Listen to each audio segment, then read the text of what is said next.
Assalamu alaikum Şərq Türkistanlıq əziz qarindaşlar. Dünya Uyğur Qurultayı Tor televiziyasının rəhmətli eydam proqramısa xoş gəldinglar. Mən Parat Yurunqaş.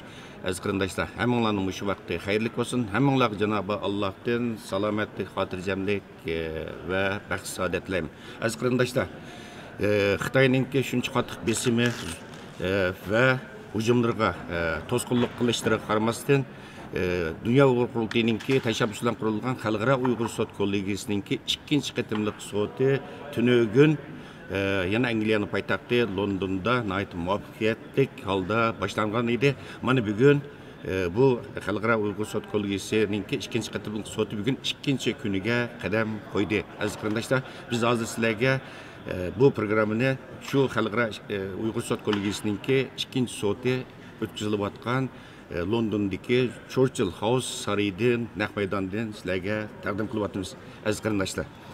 Tünögün 9'ga yaqin Sharq Turkistonlik va chet ellik mutaxassislar bo'lib 9'ga yaqin kishi guvohlik bergan.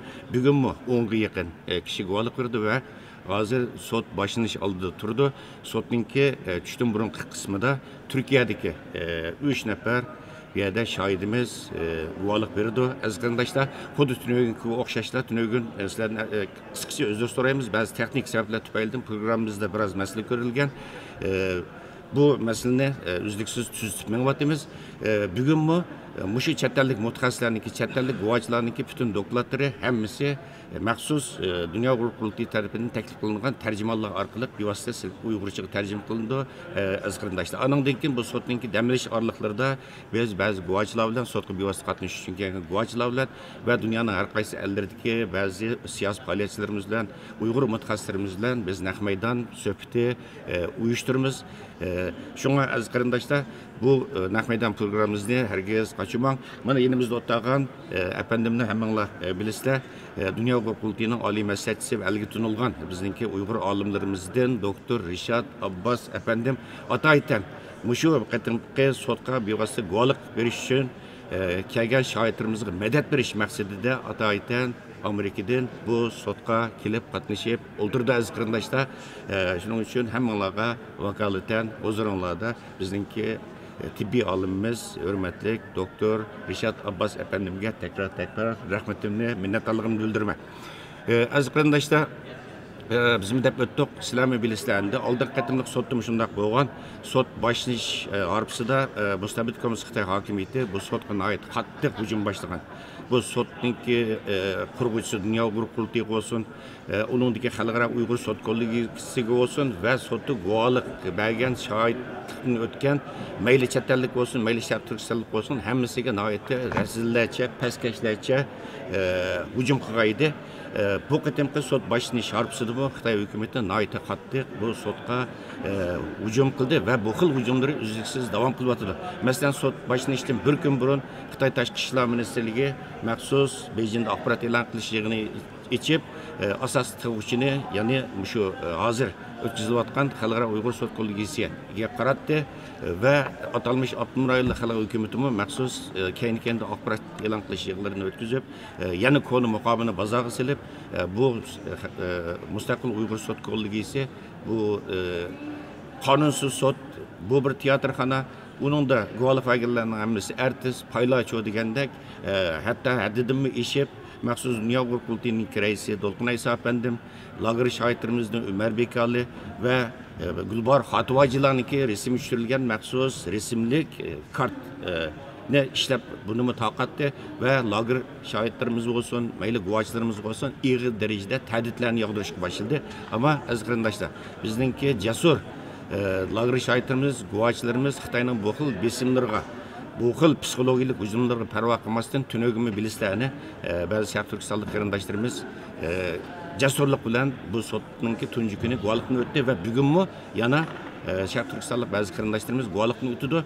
Bu yerda shuni eslatib qo'ying aziz qarindoshlar, bu qatim bevosita bu qatim sotga qatnashish uchun 3 bizning qozoq lager shohidimiz Ataytan Qozog'istondan Xitoyning shunday bisimlarga, ta'didlarga to'sqinlik qilishi qaramasdan bu yerda zo'r mushaqqatdan besib o'tib dunyo uyg'ur qurultiyining bevosita yordami bilan har xil yo'llar har xil liniyalar orqali mingtasida Londonga sog' salomat yetib keldi va bizningki bu 3 nafar qozoq lager shohidimiz, birisi 6 oylik, birisi ili cho'chaklik, aziz qarindoshlar, birisi ili lik. Bu 3 qozoq lager shohidimiz atlikka, xudoyim bilsa, atlikka London vaqti tushdan keyin sotning 3-kuni guvohlik berdi. Aziz qarindoshlar, hozir mana Tünögüm çetel matbuatlarına ait köptü, bugün buna ait köp. Hazır buna baş sotçu, hürmetlik Jeffrey Nice alileri sot sağlığı yetip kirdi. Başka sotdan baş advokatlar, bağlaş, heyetler hemmisi sol sağlığı kırıvatı da aziz qarindoshlar. Şu an ben gepni müşahede to'xtatay. Diqqatinglar, şu sotning amaliy ahvolda bo'lsin. Bayma deb o'tdim, bu sotning butun jarayoni, chet elliklarning butun dokladlari, guvohchilarning, chet ellik guvohchilarning hammasi Rahmatdan tercih qildim. Mana aziz qarindoshlar, bizningki Qozog'istondan hozir degandim, Qozog'istondan 1001 jafolar bilan dunyo uyg'ur qurultiyining yordami bilan bevosita Londonga kelgan bizningki jasur qozoq lager shohidimiz, bir salom berib o'ting Tilzor Kavishlarga. Assalomu alaykum. Qisqacha bir sekund hissiyatınızı alsak, qanaqroq bir tuyg'uda siz hozir mana sot qatnashyapsiz? Endi biz endi mana qanday aytsak bo'ldi, jiddalashib ketdi. Biroz jiddiylashyoapmiz. Dunyo uyg'ur qurultayina qatnashib o'tganimizda bek xursand bo'lyapmiz. Lekin endi shu yoqdagi bizning turkiy tildes musulmonlarga Xitoyning yurgizib o'tgan gimnastika siyosatini biz ashkarlash uchun shu Londonga kelganimizga bek xursand bo'lyapmiz. Rahmat. Sharq Turkiston xalqining duosi har zaman sizlar bilan birga. Erta sizlar sot guvohlik bersam muvaffaqiyat tilayman. Rahmat. Hurmatli qarindoshlar, unda bo'lsa, diqqatinglar sotning amaliy ahvoli haqidagi naq maydon programmamiz bo'lsin.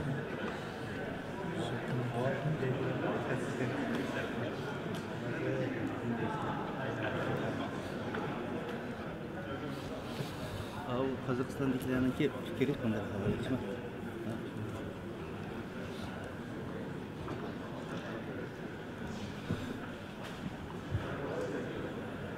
Aziz qarindoshlar, sot boshlanish oldida turdi.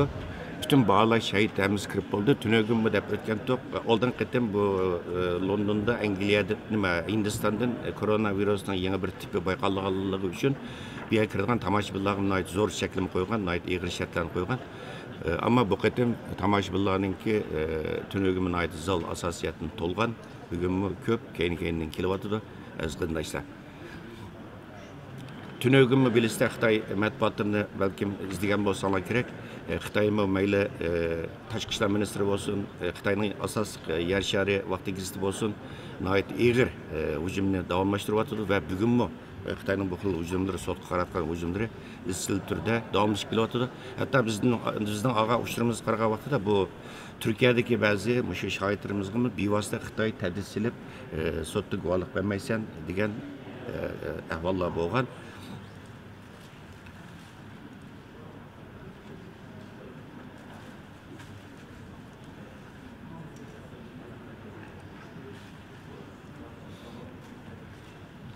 Sot başlanış aldı aziz qarindoshlar.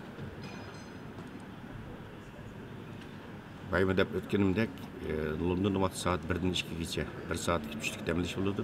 Biz programmamizni butun kun to'xtatib qo'ymaymiz. Aziz qarindoshlar, sot taxminan rahmat.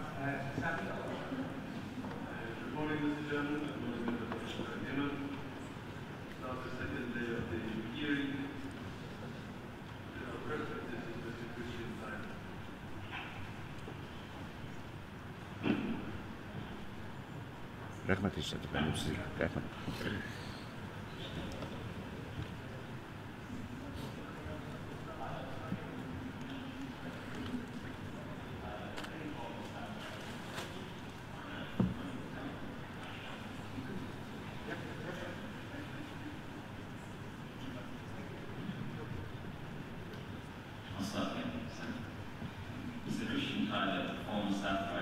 Financial Times of London, a well-tracked publication, and has reported on industry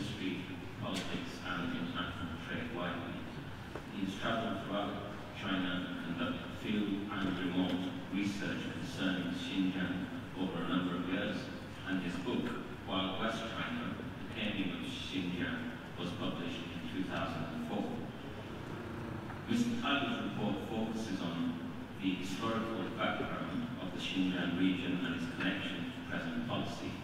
His report is divided into 4 parts: the history of the occupation of East Turkestan, Xinjiang, ethnic policy before and during the Communist Party rule,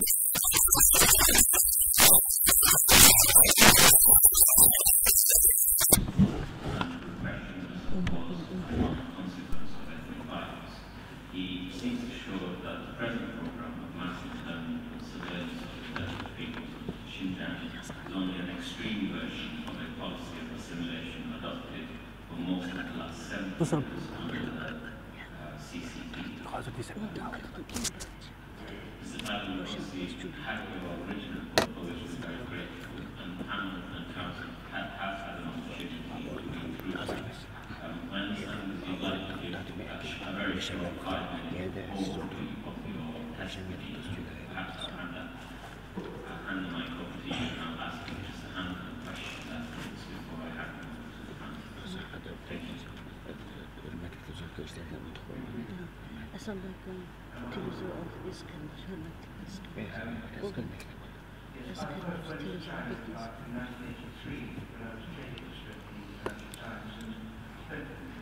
With a number of visits there, so I got to place in the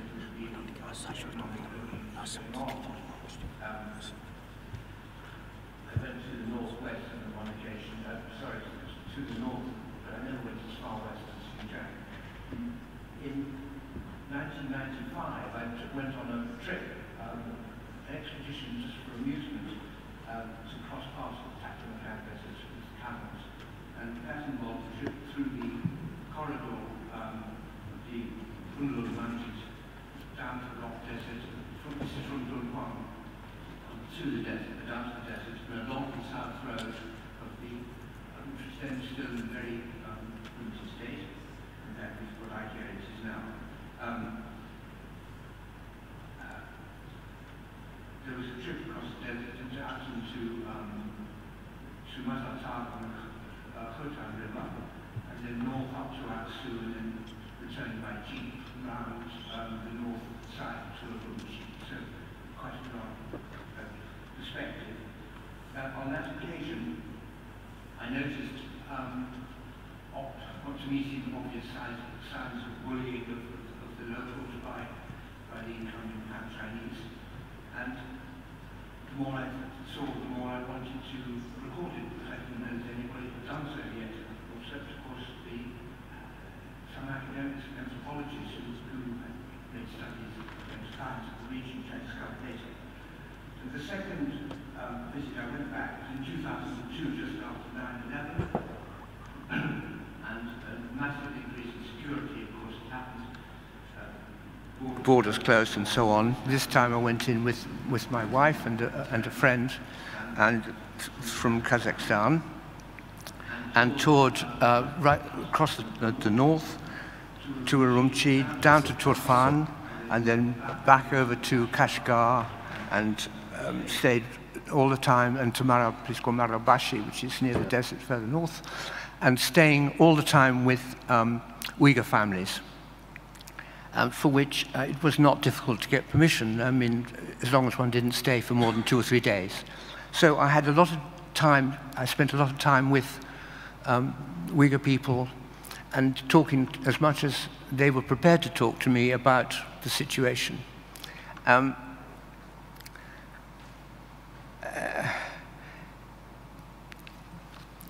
I kept a note of all the conversations. The people I talked to were not aware that I had been. By then I'd left the Financial Times in order to write the book, really. I'd been there 30 years and I thought it was time to move on. I kept a record of the conversations and so on. The people I was talking to saw me as a tourist, which is what I told the authorities I was. And I didn't, of course, want them to know. They wouldn't have spoken at all if they'd known what I was up to. And so there was some deception involved in that, I suppose. But obviously, I was extremely careful not to mention any names of any people, then or since.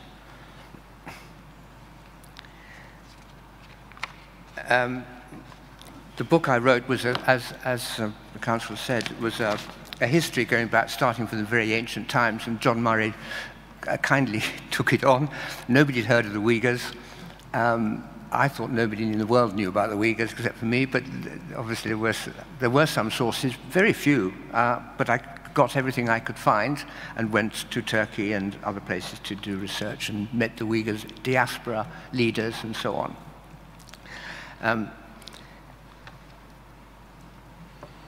I'm not an academic, and I wrote a book which I wanted to be read by travelers to the region, so that they would have some idea what was going on there and what the history of the place was. The purpose of my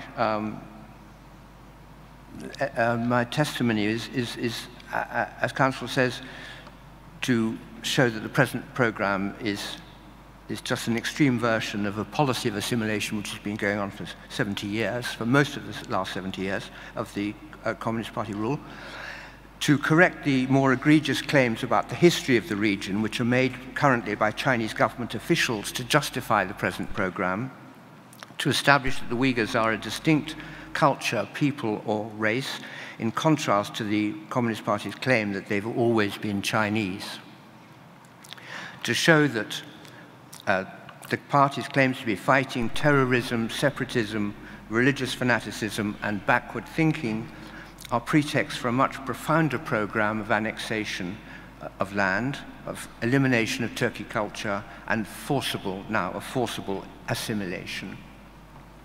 And to argue that the protests and demonstrations and acts of violence against the Han Chinese should be seen as retaliation for ill treatment, injustice, and destruction of local assets and properties.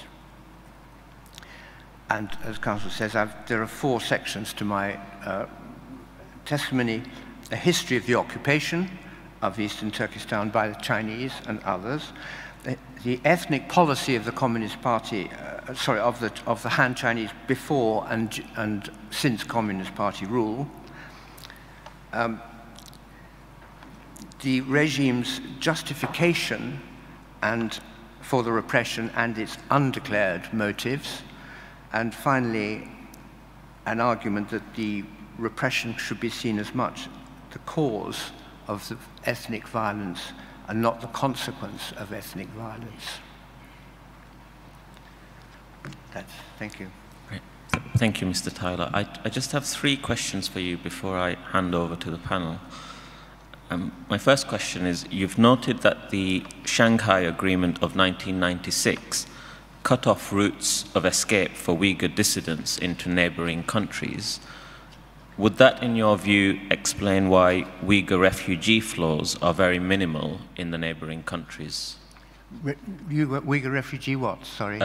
Uyghur refugee flows into neighboring countries minimal, i.e. the flow of people, Uyghurs from Xinjiang into neighboring countries. What would explain that? Explain the what? Sorry, I didn't hear the question. The sound system is a bit... So my question is, there are obviously Uyghurs who are fleeing alleged persecution in Xinjiang.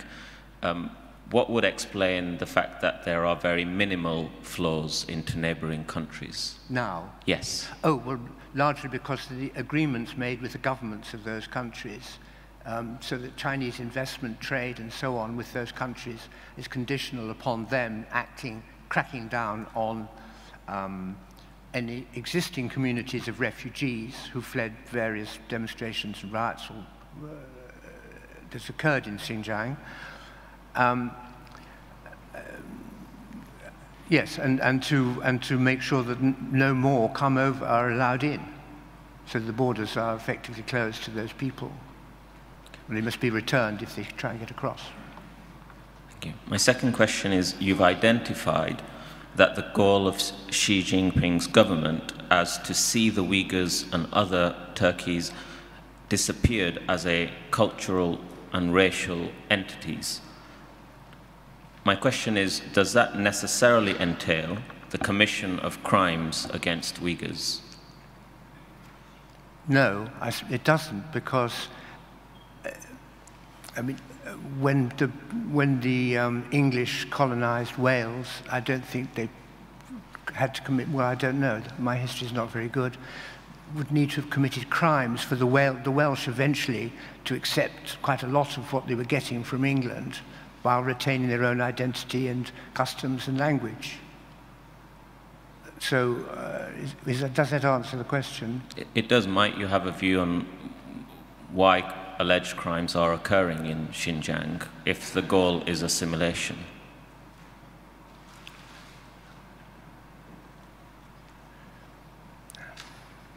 Crimes against the Uyghurs? Yes.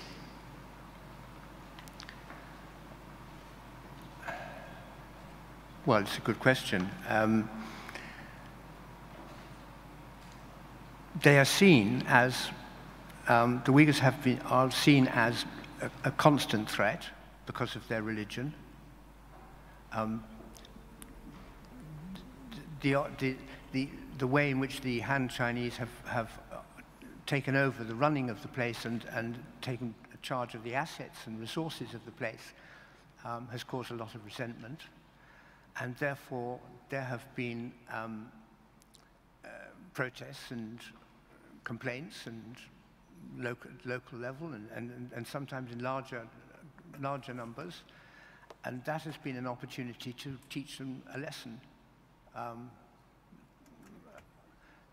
The crimes that are currently going on are, I don't understand that at all, except, of course, that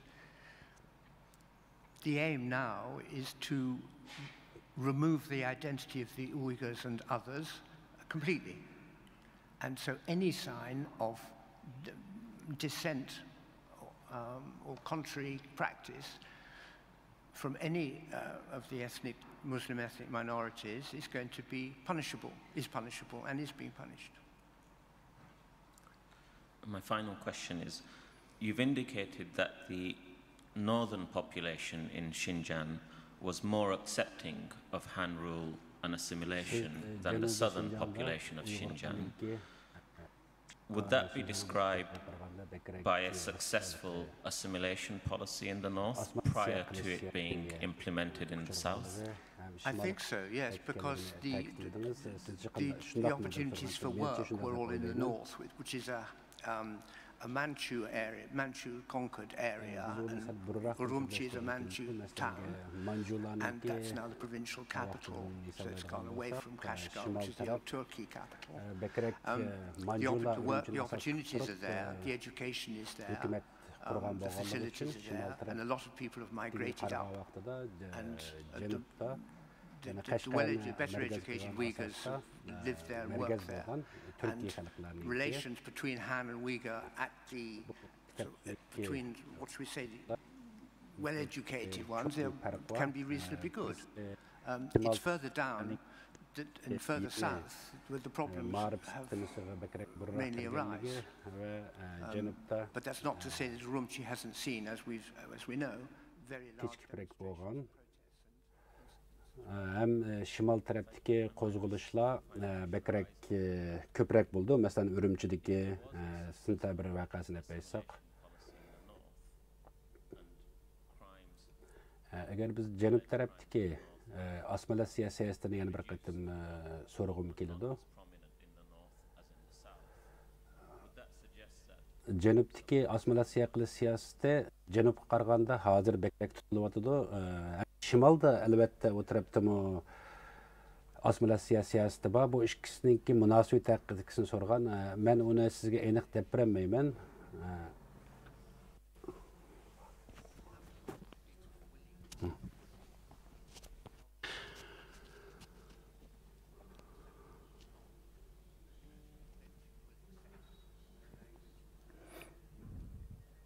Bige etken teknikal problem bilen hazırım tak oňşawatydy.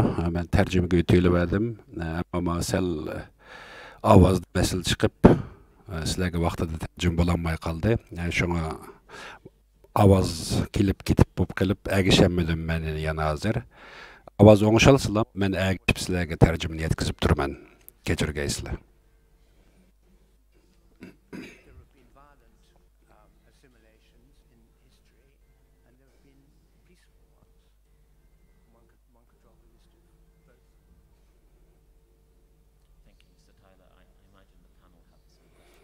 Tyler efendim, başkalarının sizge sualı buluş mümkün. Mening sualım tügdi.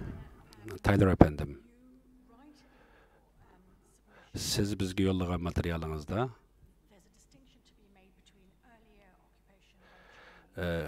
Xitaylarninki dastlabki besvelish davrida Janub bilan Shimolninki farqi to'g'risida so'zladingiz. U dastlabki davrdagi besvagan vaqtida Janub va Shimoldagi assimilyatsiya qilish siyosatininki o'xshamaslik darajasi bilan bugungi vaqtdagi assimilyatsiya siyosatininki o'ttirishidagi farqining qandaqligini sotqa deb bilasizmi? Ikkinchisi, siz nima uchun bugungi ahvolni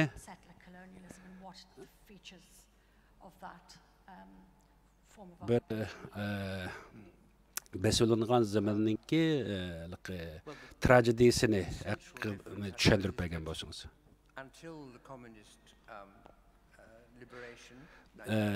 Dastlabki kolonializm davri, ya'ni 49-yili kommunistlar besvaga chiqib bo'lgan arliqni deb aytsak bo'ladi. 49-yilga cho'g'an arliqda bu rayon, ya'ni Türklar yaşagan bu rayonlarda hech qachon to'liq besvelish bo'lgan emas assimilyatsiya. Xan davridan tortib hisoblasaqmi 2000 yillar burundan ketib bu Turkiston yoki Shinjang va bu Tibetlarninki o'rtasida Xitoy yoki shu vaqtdagi sulollar bilan bo'lgan munosabatlarga selishtirgan vaqtida ularda mustaqillik bir o'z oldiga hokimiyat bor edi. Ammo shu Manjular davriga kelgandan keyin bularda o'zininki huquqini yo'qotib qolgan bir yo'qotgan holat shakllangan. Bu davrda bu nimalar Manjular Türklarni amaliyotda o'z oldiga qo'yilgan, ammo faqat u yoqda garnizon deganimiz bu Xitoylarninki tutuq mahkamalari qurilgan u yoqda shuninki kuch bilan boshqariladi, lekin yerliklarda ko'proq huquq bo'ladi. Bu o'rinlarninki boshqa alohidaliklari bu coğrafiyalik o'rninki savdo munosabatlari va keyingi vaqtlarda Xitoylarninki yoki Xanzularninki ko'plab kirishiga yo'l ochgan bir asosni yaratgan.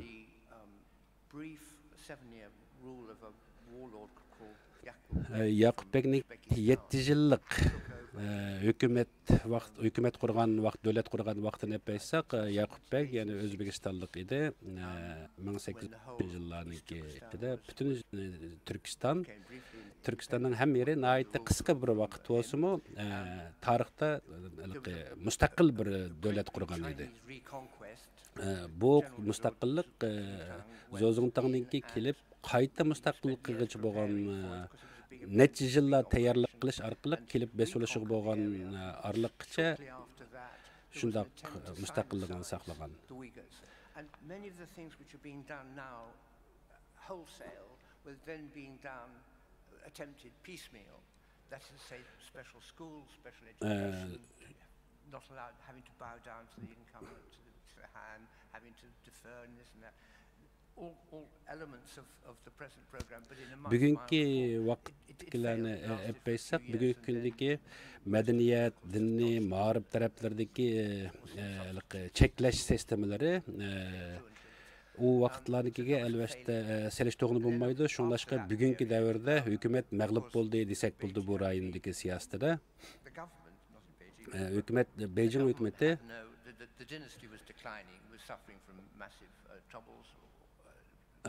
ya'ni qadimgi davr boshqa sulollar davrlarida ya'ni o'zininki jiroq o'ringa qo'lninki yetmasligi sabablik o'zining hukmdorligini yo'qotib qo'ygan. Ammo shu yerda shu yerga urilishib qolgan Xitoy urushqoqlari yoki so'qashchilari askarlar tarafidan varladılar. Yani şular tarafından başkurulap yapmayılgan. Onundan bu sularla tügegenden keyin nayt qısqa vaqt olsunmu ikki mustaqil bir cumhuriyetde davrini baştan ötküzgen bolgan boldu. 49-yılı dim başlap bir resmi halda assimilasiya qilish siyosati başlangan desek bo'ldi. Ama bu vaqtlarda unda qattiq emadi. Bu naytı bir siliq. Yılman halatdiki assimilasiya siyosatininki başlanışı idi. Yerlikler hükümetninki hem Xitoy xalqlarininki, küçük kelgan xalqlarninki har xil alayda imtiyozlarga ega huquqlar berilgan edi dastlabki vaqtlarda. Xan xalqlari 49-yillardan keyin küçük kirishga köp bo'ldi. Men Uyg'ur deb atab ataman. Uyg'ur deb atishim albatta boshqa Türkiye millatlarni o'z ichiga oladi deb tushensanglar yaxshi bo'ldi. Qozoq, qirg'izlarni qo'shib. Ya'ni men qisqaroq deb shunchalik bo'lsin. Mening yana bir savolim bor.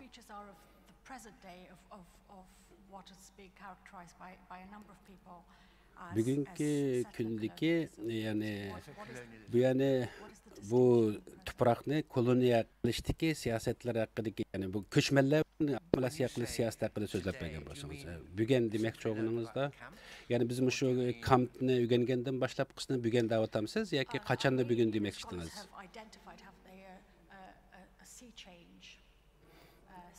Yani demoqchi o'g'lim 2014-2016 yıllardan keyinki çoğun özgürlükler bulup muş vaqtini deb baqılı.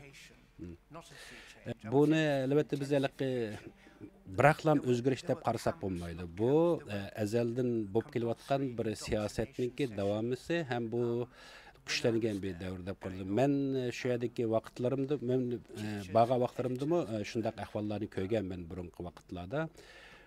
U yerdagi muallimlar bo'lsin, akademiklar bo'lsin,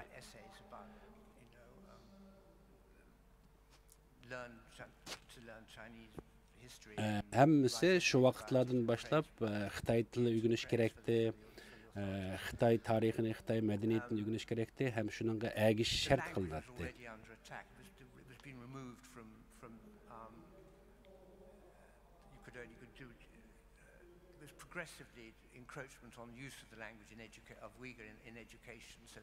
Yani Uyg'urlarninki bugungi kundagi masalanga bu Uyghur maktablardagi Xitoy tilini o'rganishdi, burundan tatib bor, ammo bugungi kundagidek butunlay masalan tilni Uyghur tilidagi o'qishlarning bo'lmasligi yoki tarixiy kitoblarning bo'lmasligi, darslik kitoblarning degandek bu taraflarda jiq o'zgarishlar bo'lgan bo'ldi. Ham undan keyingi vaqtlarda nurg'un kitoblarni ko'ydirishlar bo'lib keldi. Masalan, yolg'iz Qur'on kitoblar emas, boshqa kitoblarmi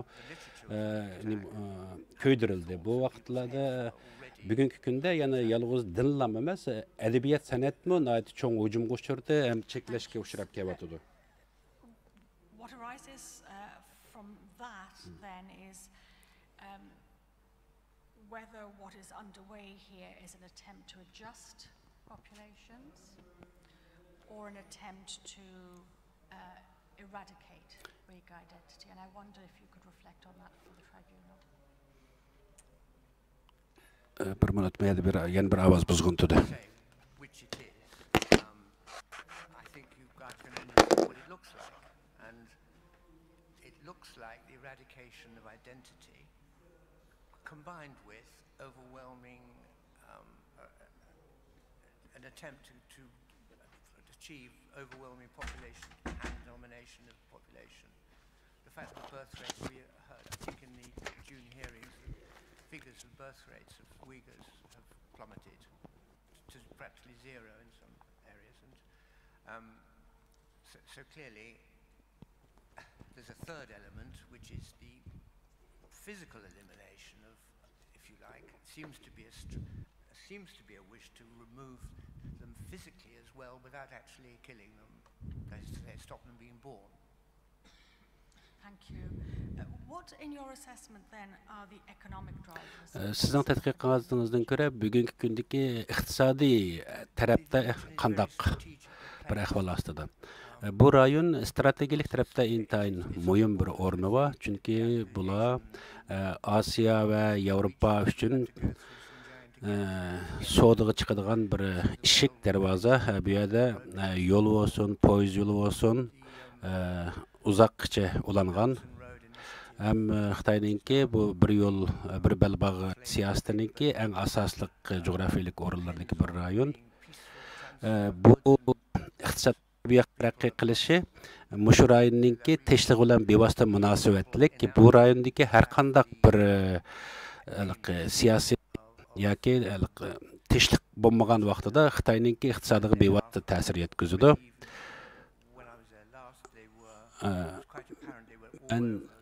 En ahırkı vaqtlarda, bağa vaqtlarımda bütün Orta Asiyalıqlar o yaxta mümkün küretti. Hem bugünkü vaqtlarda mı bu Orta Asiya devletleri bilen bu rayonninki o'ttirishidagi munosabatlardan qaraganda Orta Asiya devletleri mi nayt qo'qab turdi. Chunki bular o'zining iqtisodiy va siyosiy tarafdan bog'lanib kelishidan ansiraydi.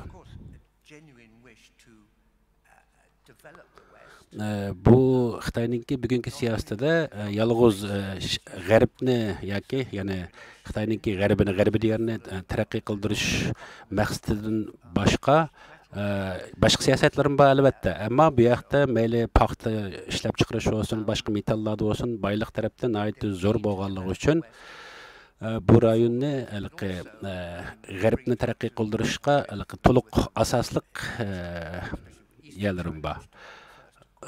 Albatta Xitoy oldi bilan g'arbni taraqqiy qildirmay, o'zininki sharqiy Xitoyni taraqqiy qildirgan. Rahmat sizga.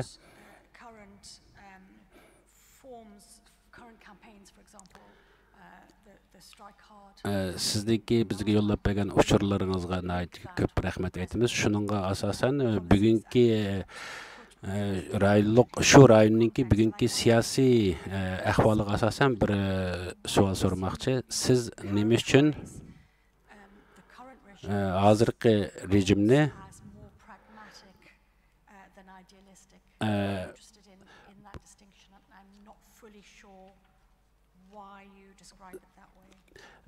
bugungi bu shu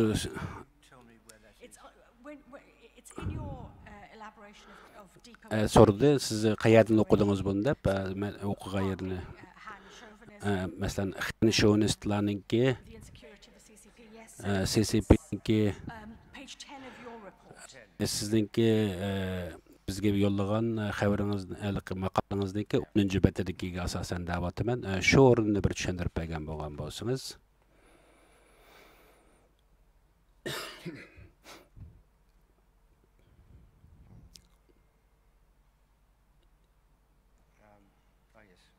Shundoq.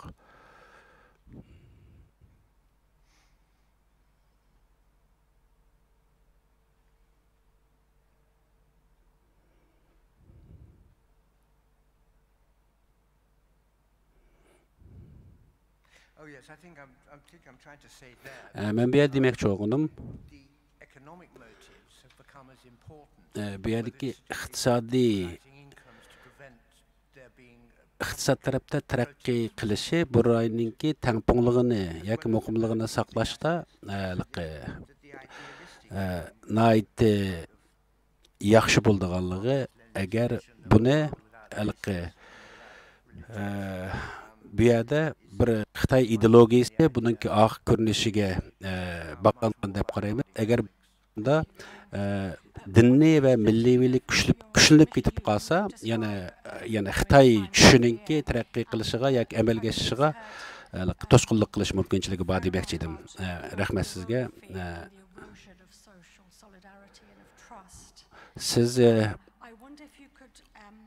insonlarninki normal sosyal hayotidagi bir-biriga ishonish va sizningki bugungi ahvoldagi odamlarning bir-biriga ishonmaslik ahvollari bilan qadimgi konrak davrlardagi shimol va janub tarafdagi hayotda yana ahvol o'rtasidagi farqlarni tushuntirib bergan bo'lgan bo'lsangiz.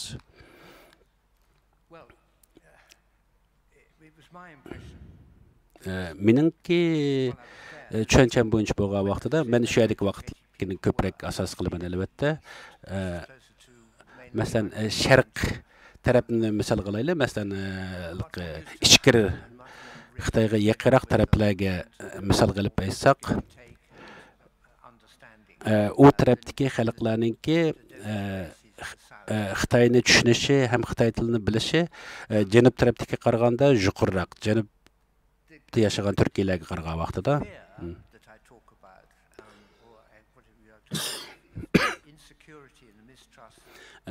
Meningki bu kitobda tinchlik bo'lish uchun bir-biriga ishonmaslik sabab bo'lgan deb qarashim. Chunki uning tuvanlik darajasi bo'lgan bo'ladi. Gerçi adam yani Türkiye'yle üniversiteler Xitoy tili o'qib Xitoy tili ma'rifati cho'ng bo'lgan bo'lsa-mu, yana ham ularga ishonmaydi. Hukumat faqat Uyg'urlarmi yoki yerliklar o'zining xizmatini saqlab qolish uchun shu hukumatningki ishonchdan ayrilib qolsa, xizmatdan ayrilib qoladi. Shunlashqa hukumatni yoki xanlarni ishontirish uchun doim tayyor turish kerak. Bo'lmasa, ularning o'rniga ko'chmanlar har doim hozir. Yana bir tarafdan bu yaniki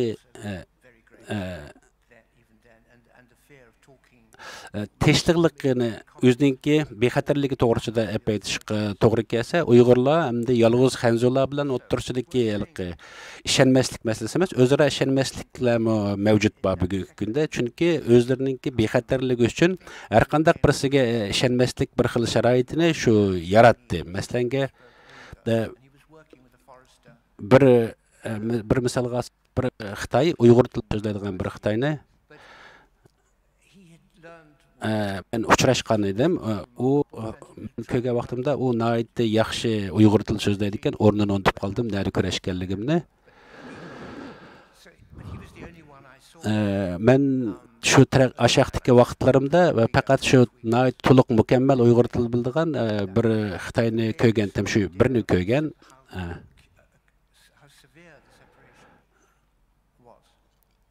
Yani o vaqtlarda Xitoylarningki Uyg'ur tili o'rganishi bilan o'rganishidagi farqlarning selishtirmasida, yani har ikki taraf bir-biriga o'zlarini ishontirish uchun shuni qiladi.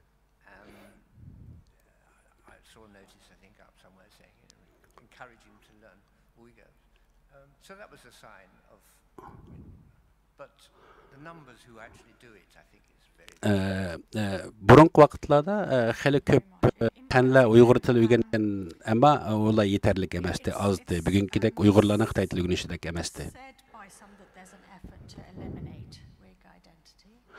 Bugungi kunda Uyg'urlarning kimligini yo'qotish siyosati qo'llaniladi. Masalan, Jungo Kommunistik partiyasining sizcha, ya'ni Jungo Kommunistik partiyasi bu siyasetni o'ziga maqsad qilgan bo'lsa-mu, bu to'g'risida aniq bir chiqqan nimalar bor.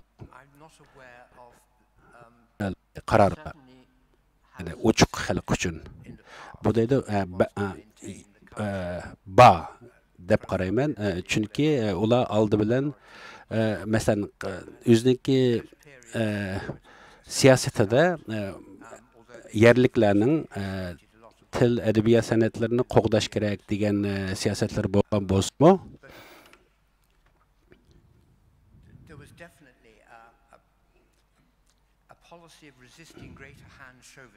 men shuni ishonamanki, Han shovinizmniki, Hanzi shovinizmlarniki bir siyosati, ular bu xalqlarni qilayotgan ishlarini yoshirish uchun sana men bir huquqni beryapman-ku degan mushu nayt az bir qismliq muzik adabiyot san'at tarafda bir huquq berganda ko'ringani bilan bu shovinizmki o'zining maqsadini yoshirish uchun ko'rsatgan bir narsa. Masalan, bu Sovetlar davridagi siyosat, masalan, O'rta Osiyoga yurgizgan siyosatlar bilan o'xshash deb qarasak bo'ladi.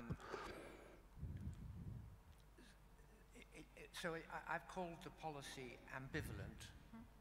ambiguous and ambivalent, because it varied so much over time from a sort of idealistic, as I say, bu yerdeki yürgüzüp atkan bu siyasetni acceptance and welcoming and even pride in these cultural minorities, provided they still siyasetini düşünüşümüz gerek. Yani bu Xan şövinistlari Uyg'urlarninki ma'lum bir nimadan o'zi faxrlanadigan bir holatini ko'rsatishga bir yo'l qo'yib qo'ydi.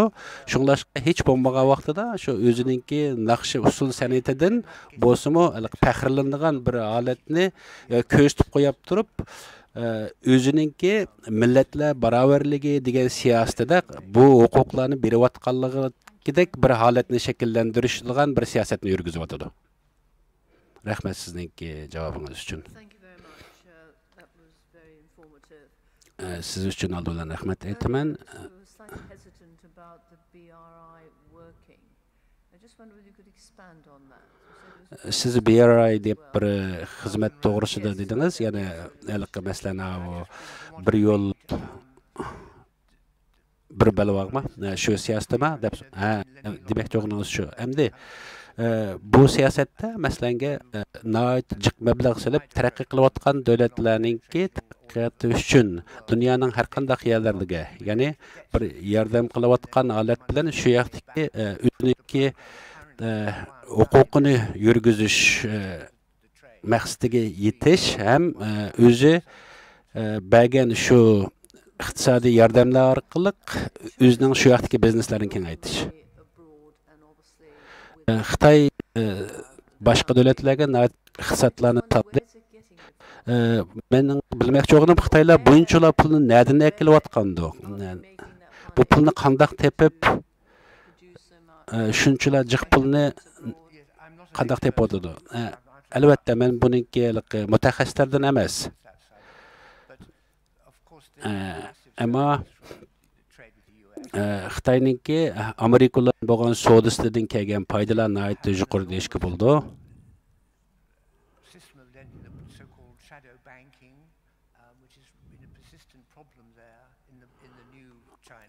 Yani bugungi Jungoninki bir bank sistemasi bilanmi bevosita munosabatlik.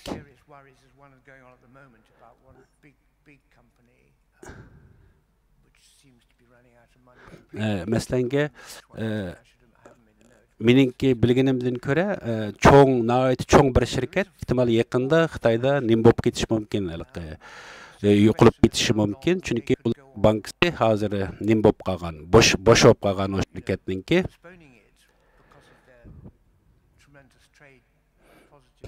Chunki mushu bankadagi pullarning hammasi Xitoyninki bir bilan bo'lgan mablag' bo'lgan munosabatdagi mablag' selingan pullarning hammasi shu yoqqa deb qarayman. Ammo albatta men buningki mutaxassislardan emas, xato deyishim mumkin.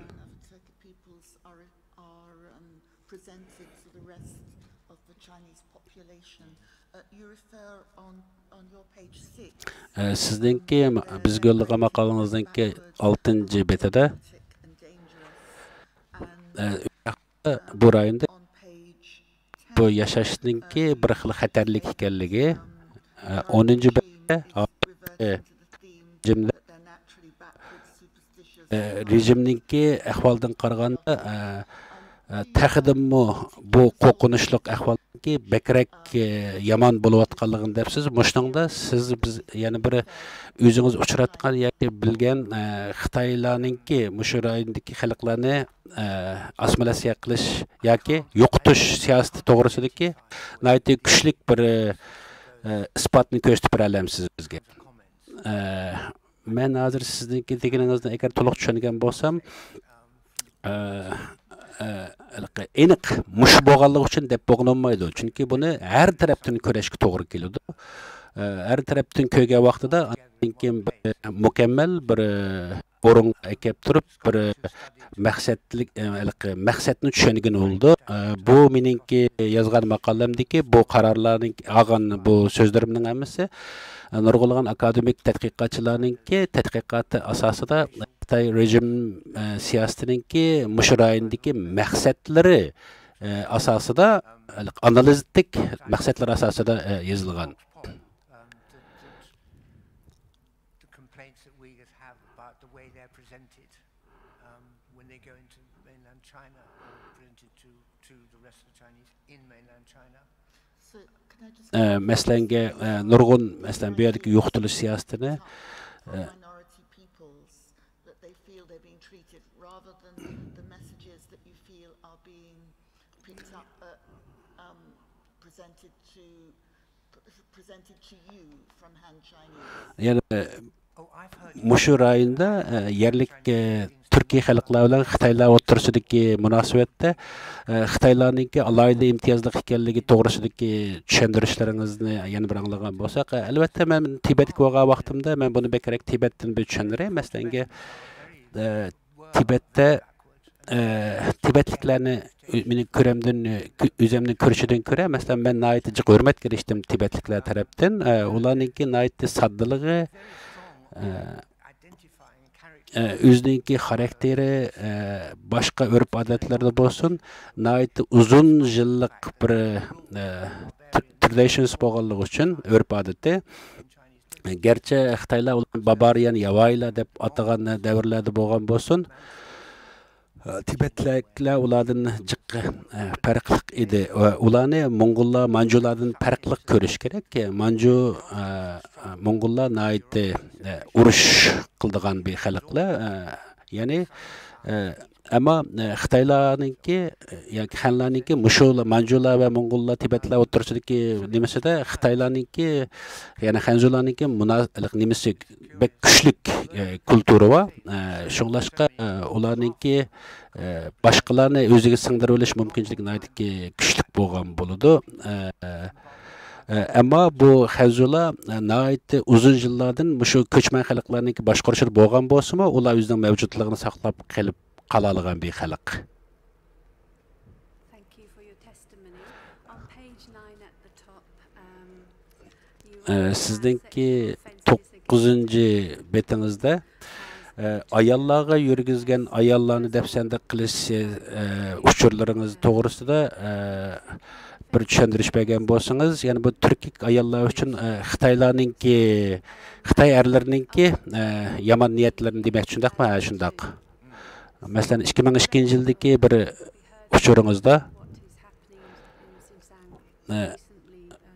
shundaq yozgan edingiz. Ammo bugungi kunda biz Xinjiangda taqdimmo bekrak bundaq hodisalarning bo'layotganligini ko'rib turyapmiz. Masalan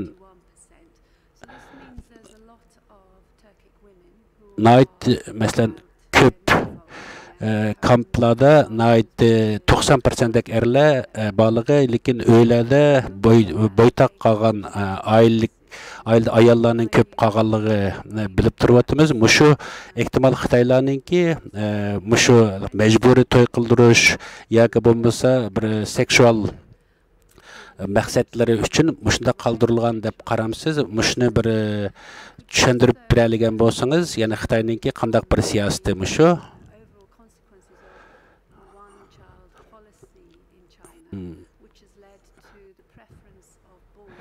Yana birisi Xitoylarningki planliq tug'ut siyosati. Xitoylarda mushu bir planliq tug'ut siyosati tufayli o erkaklarning ko'p bo'lishi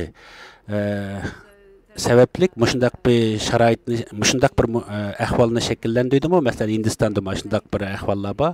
Siz mushni o'zingizningki tajribalaringiz asosida ham tadqiqotlaringiz asosida bir tushuntirish bergan bo'lsangiz, bu rayonga ko'plab Xitoy erkaklarininki kelishligi maqsadi shumi? Shu turkik ayollarga bosqinchilik qilish degandek yoki bo'lmasa shularni o'linish degandek ahvollarni axtot so'zlab bergan bo'lgan bo'lsangiz.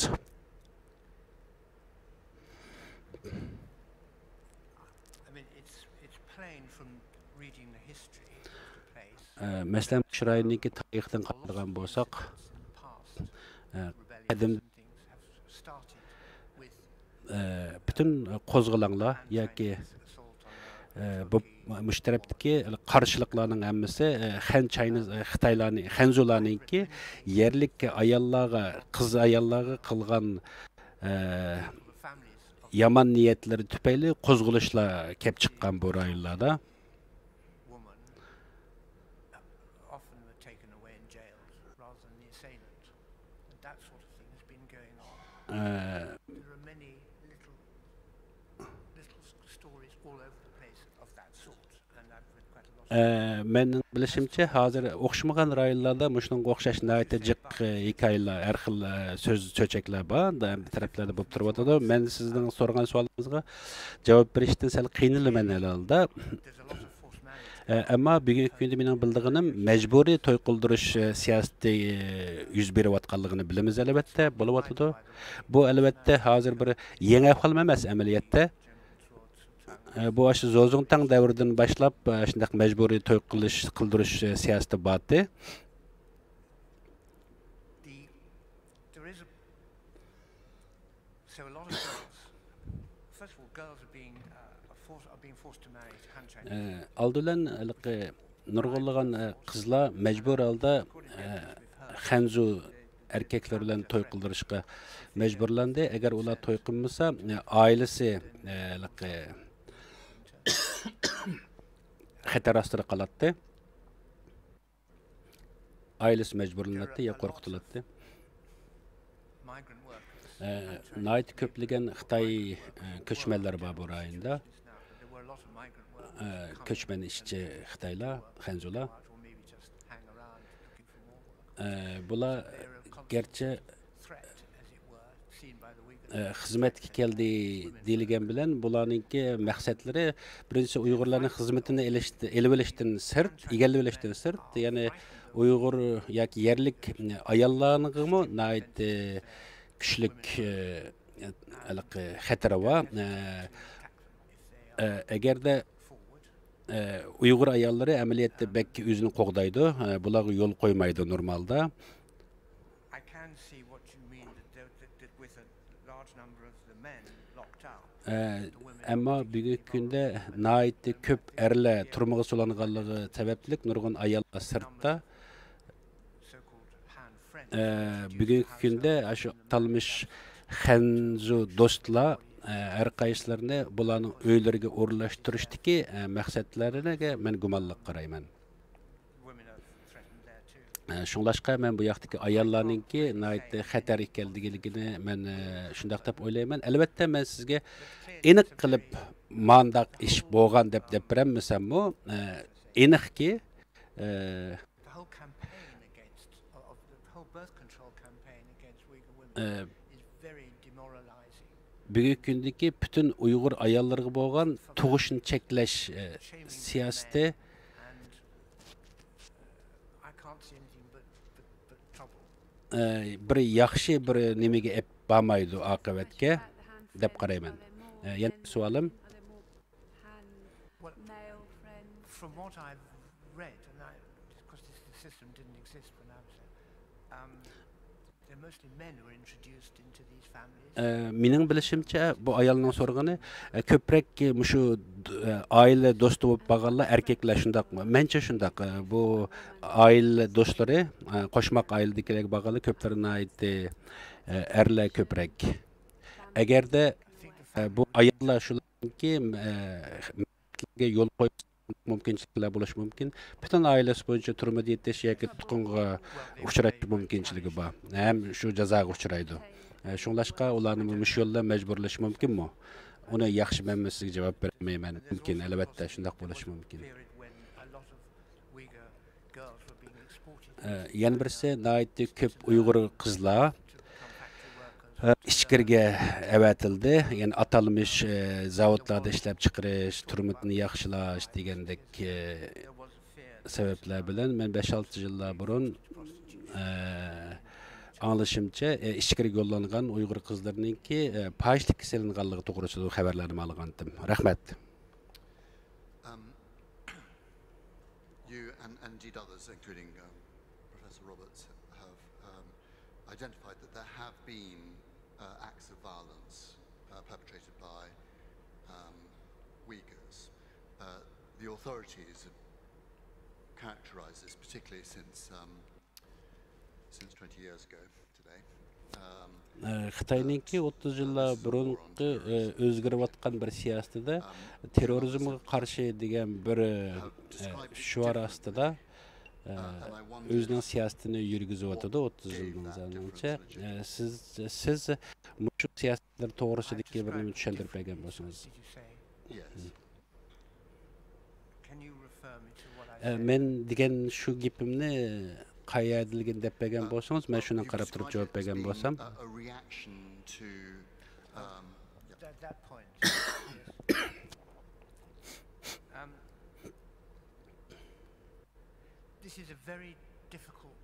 Bu bek qiyin bir savol. Bunga javob bermekmi nihoyatda qiyin bo'ldi. Men bir misolni keltirib tushuntirish qilay. Amaliyotda biz haqiqatda qandaq bir ish bo'lganligini bilmaymiz. Masalan, buniki asosliq bizni egillagan xabarlarimizning hammasi nihoyatda siyosiy ko'rinishlik xabarlarni biz ko'ra olamiz. Masalan, Uyg'urlarningki Jungoning ichidagi eppagan qarshiliklarni biz buni tushundigan bo'lsak, o'xshash bo'lmagan ikki xil reallikni ko'ramiz. Birisi yerliklarningki tushuntirilishi, yana birisi hukumat yoki partiyaningki tushuntirishidan iborat ikki narsa. Asli zot qandaq bir ahvol aslida bu ishlar yuz bergan deganni men sizga aniq tushuntirib bermayman, ham tushuntirib bermak tez.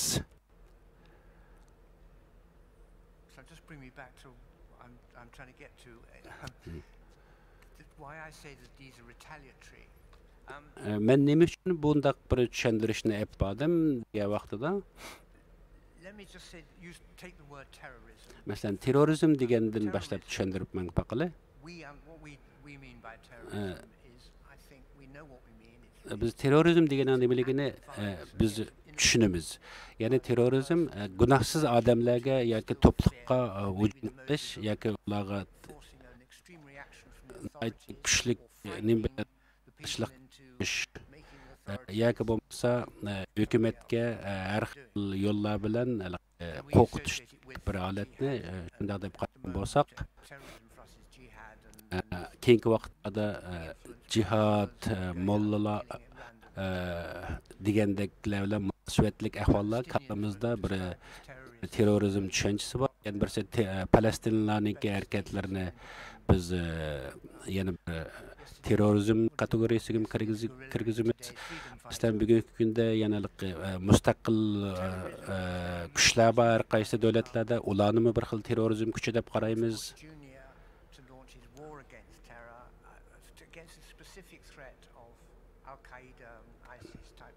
Masalan, mencha ISIS, Al-Qaida deganlar bular terrorist bo'lish kerak, chunki bular gunohsiz odamlarning jonini olyotdi. Xitoylar mushu terimni nihoyatda tezlam qabul qilib oldi.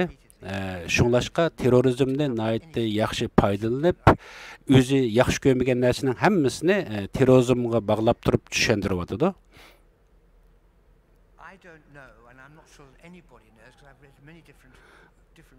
Men aniq deb bermayman.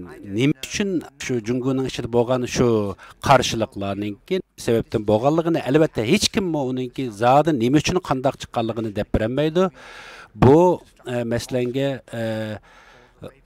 ayollarga bosqinchilik qilgandek o'zining ayollar dafsanda uchraganligi uchun qarshilik qildimi yoki umumiy bir millat xarakterlik dafsanda uchraganligi uchun qarshilik qildimi, uningga birim demak ta'sir. Masalan, Urumchidagi 2009-yildagi qarshilik namoyishini deydigan bo'lsak-bu, u nihoyatda teshliq bir yo'l bilan boshlangan, ammo ichkirdagi Xitoydagi bir Sharq Janubiy Xitoydagi bir Jungodagi bir Uyg'urlarningki o'ldirilganligi to'g'risidagi bir sabab tufayli bular qo'zg'algan. Buningda har xil tushuntirishlar bor.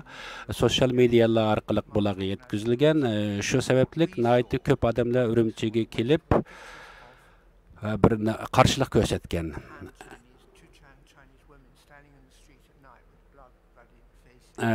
Masalan, bizniki ko'ginimiz dunyoning hamma yeriga tashviq qilayotgan bir rasm bor. Uningda bir Xitoy ayolningki yuziga qonini surib çıqqan bir foto resmi dünyanınki her qaysı medialarda bek taraldı.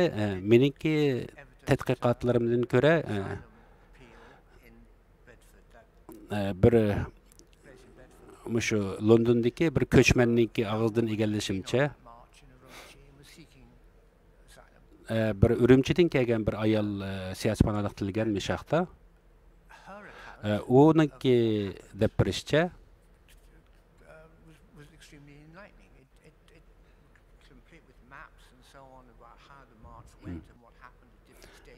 qandaq bu ahvollarniki qandaq bo'lganligini tushuntirishlar bir vaqtda bu ahvolniki Xitoylarniki tunishtirgandek emasligini tushundim. Keyingi vaqtlarda Xitoylarniki hukumatniki bu namoyishlarga o'q chiqarishi qatorliq ahvollar albatta bir qandaq bir namoyishga o'q chiqarishniki to'g'ri emasligini hammamiz bilamiz. Masalan, u kuz kechda nima ishlar bo'ldi, janubdan kelgan, ya'ni Urumchining janubidagi Uyg'urlarga qandaq ishlar yuz berdi. Ularningki masalanki Xitoylarningki nimalarga, restoranlarga, biznes o'rinlariga hujum qilganligi bekrak ko'rsatildi. Ya'ni bir shu ikki ayol yuziga qon surib olgan bir ikki ayol Xitoyninki resmi bekrak tashviq qilindi. Biz mush ahvolninki zodi qandaq yuz berganligini, zodi qandaq bir ahvol ekanligini bilmagimiz, amaliyotini bilmagimiz bektad. Ammo nayt aniq bo'lg'ini biz ko'raliginimiz, bilaliginimiz bu Kunmingdagi Uyg'urlarninki Xitoylarga qilgan hujumininki zodi qandaq bo'lganligini biz aniq bilmaymiz. Ya'ni Uyg'urlarninki pichoq bilan Kunming poyezdansida qilgan bu hujumlarni albatta uni mening tushuncham bo'yicha qaraganda uni bir terrorizmdek ko'ralayman men uni. Uni bir terrorizm deb tushunish mumkinchiligi bo'lishi mumkin. Ammo meningki demoqchi bo'lganim bu maqolamda yoki meningki tadqiqotimda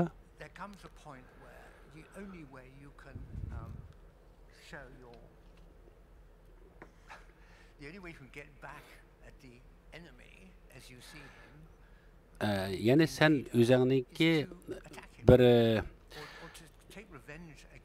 ikki dushmanninki besvag'uchi va besvalanganlar o'ttirsidiki bundaq bir ahvol ostida bu narsani tushundirmakmi bektas, chunki sen bosqinchilik uchrasa oilangdagilar turmularga qilinsang, ya'ni bundaq ahvolda har xil narsalar bo'ladi. Albatta bu yerda ba'zi bir portlash buyumlarini o'g'irlab yoki qurollarni o'g'irlab military yoki askariy nimalarga hujum qilishdek ahvollarni ham angladik. Ammo bu dunyoning hamma yerida bo'lib turayotgan bir harakatlar. Başka yardım o.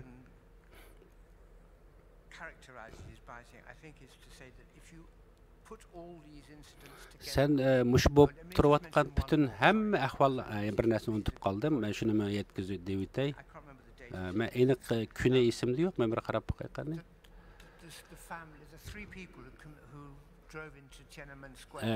Bir uydan 3 kishi Tiananmen'da mashinadan hujum qilgan bir anası, qaynanası, ayoli, o'zi degandek bu 3 kishimi unutib qoldim munosabatini. Ammo bir 3 odam bir mashina bilan hujum qilish bu qandaq bir terrorizm harakati deb tushuntirishimiz kerak endi buni.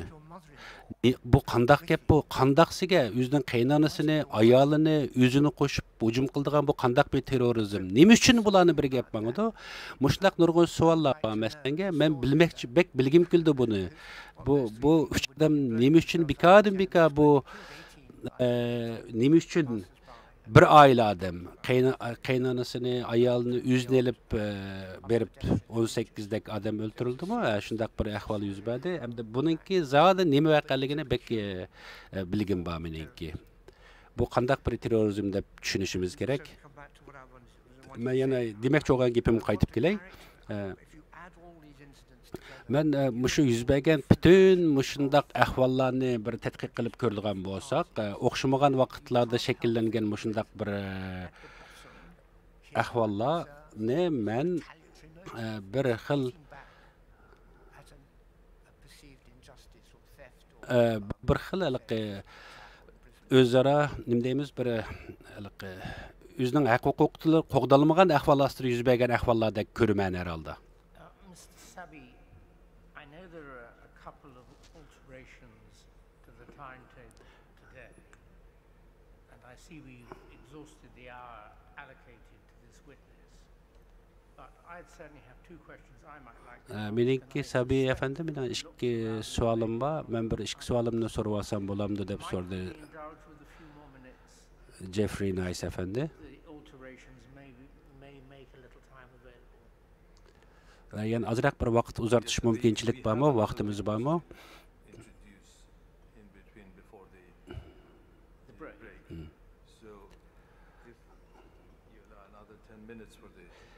Ben ihtimalı yani 10 minut bir yerleşim mümkün. Şu 10 minut içinde sorsanız buldu sualınızı. Rahmet sizge.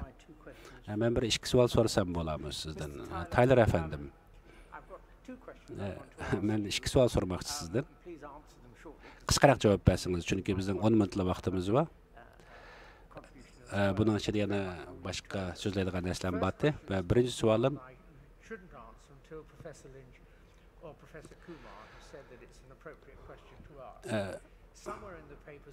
kitap sizinki yollaganımızda uçurlarınızda bir uçuru berilgen bu yoqda Xitoy va Uyg'urlar o'rtasidagi munosabatda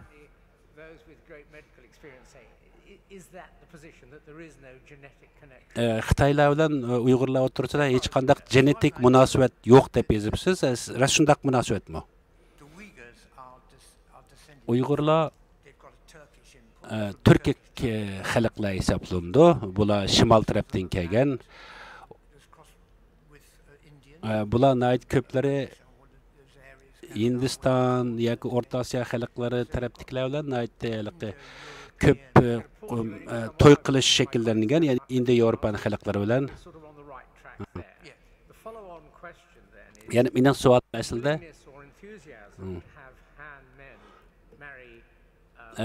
burungi vaqtlarda Xitoy yoki Hanzo erlariniki Uyg'ur erlarga, ayollarga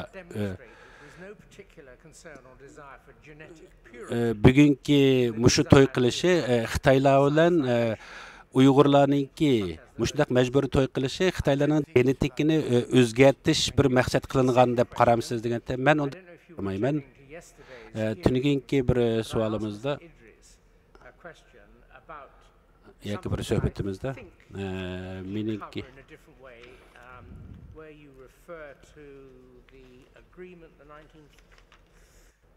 the Shanghai Agreement of 1996 and the board 99 yildagi Shanghai birlikki nizomnomasiga asosan yoki ehtimnomasiga asosan bu bir yo'l bir belbog' siyosat bugungi bu siyosat bilan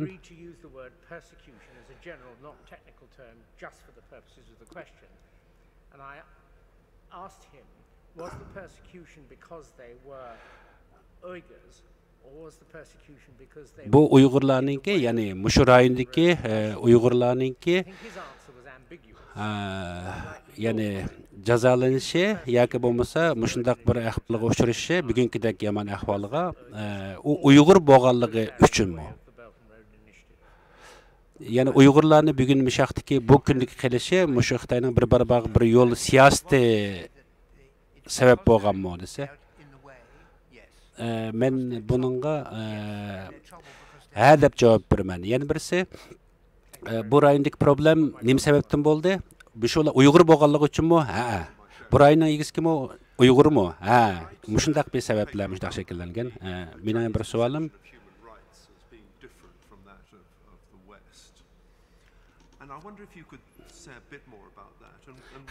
Xitoylarningki janubda shimoldagi, ya'ni shimol Xinjiangdagi o'xshash emasligi to'g'risida so'zladik. Mushuningda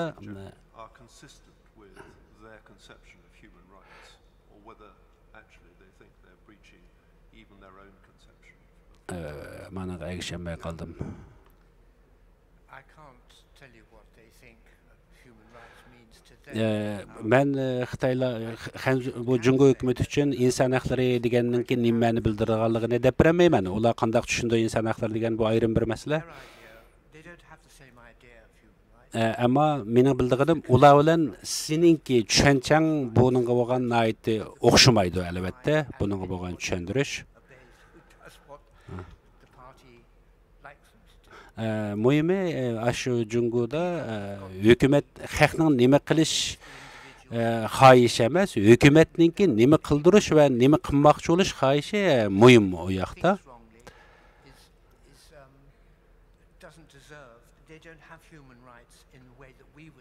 Biz tushundigan inson haqlari degan tushunchani ular undaq tushunmaydi, ham shundaq sifatda bir tushuntirish ep bo'lmaydi u tarafda.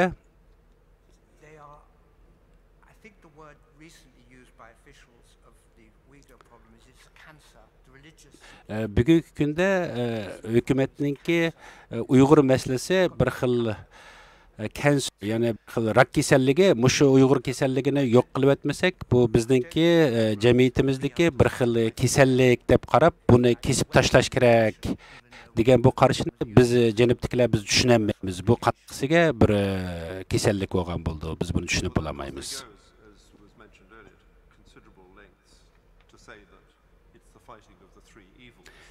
Yana birisi 3 evilga qarshi pal harakat degan bunday bir harakatni jamiyatninki bexatarligi, hukumatninki siyosiy maqsadlar uchun berilgan bir shuar bu deb qaragam shundoq.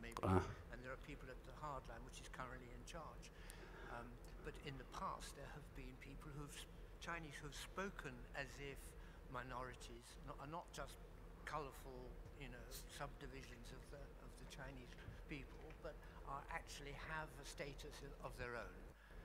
Whether they call it human rights, I don't know, but they would. Mayada egişemey qaldım mananki. Avaz kelip ketip qabatıdı. Then on a different subject, you wrote the book, as Council mentioned earlier, and have written extensively about China and this part of China. Siz mushu ayın hakkında bir kitaplarımı yazgan, hem bunun da tarihteki yazılgan kitaplarga qaragan vaqtda nayet farqlı bir kitaplarni yazgan, mazmunda yazgandınız. Sizningki mushu kitaplarınızga Cungo hükümetininki ko'z qarashlarini tushuntirib beradigan bo'lsangiz, men mushu kitap haqida bir qancha yerda so'zladim. Meningki shu suhbatimda Xitoy konsulidan odam qatnashgan amaliyotda ular mening bilan so'zlashmadi deyman. Ammo Xitoy o'quvchilar bana deyişçe, ular mening kitap o'qigandan keyin kitapda bo'lgan ishlarninki mavjudligini, ishonmaganligini, bundaq ishlarninki bo'ldiganligiga ishonmaganligini aytdi. Ular Xinjiang to'g'risida hech narsa uqmaydi albatta.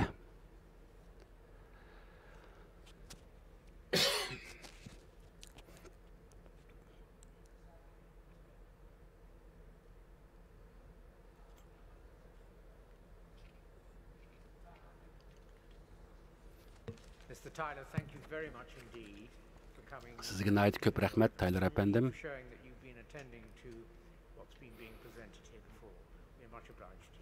Sizga nayt ko'p rahmat butun vaqtingiz uchun. Ko'p rahmat, Tyler efendim.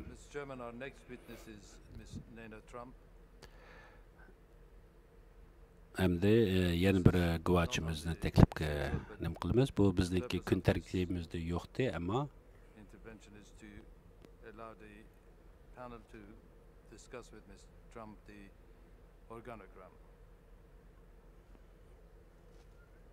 Bu vaqtincha qo'shilgan bir intervyu. Suhbat yana guvohlik.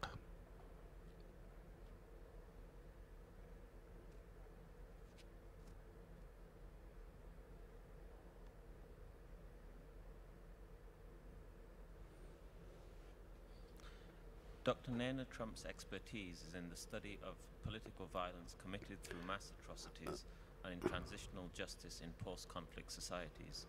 Dr. Trump studied political science at the University of Zagreb and Trump hanım Zagreb Üniversitede Nederlanda, Amerika degan o'xshamagan mamlakatlarda Yevropa tadqiqoti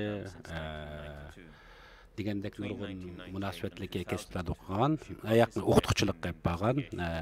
Keyingi vaqtlarda Serbiyadagi Srebrenica tadqiqotiga, Srebrenica voqeasining tadqiqotiga qatnashgan. She worked as a researcher on the leadership research team in the office of the prosecutor at the International Criminal Tribunal for the former Yugoslavia. Yani Yugoslaviyaniki yurgizgan kriminal siyosati ustida ko'p Milosevicning ustida ko'p tadqiqotlarni yapgan. Trump xonimning bu Uyg'urlar haqida yapgan ko'p tadqiqotlar bor. Dr. Trump bizga ikki hujjat haqida to'xtaldi. Birinchisi Tobin apandininki Xitoy Kommunistik Partiyasi va Jungo hukumatidagi yana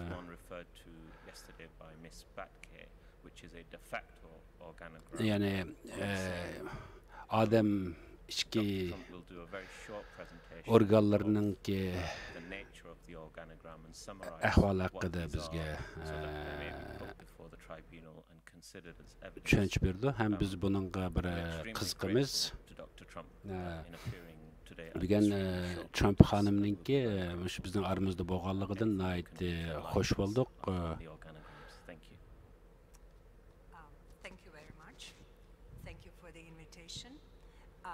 I would kindly ask Usher to present the URE organogram. Before we start explaining what you actually see in front of you, men demoqchi bo'lganimni tushundirish uchun avval bir tarixiy bir ko'rinishni tushundiraman. Trying to understand the functioning of China as a state in relation to large-scale violence.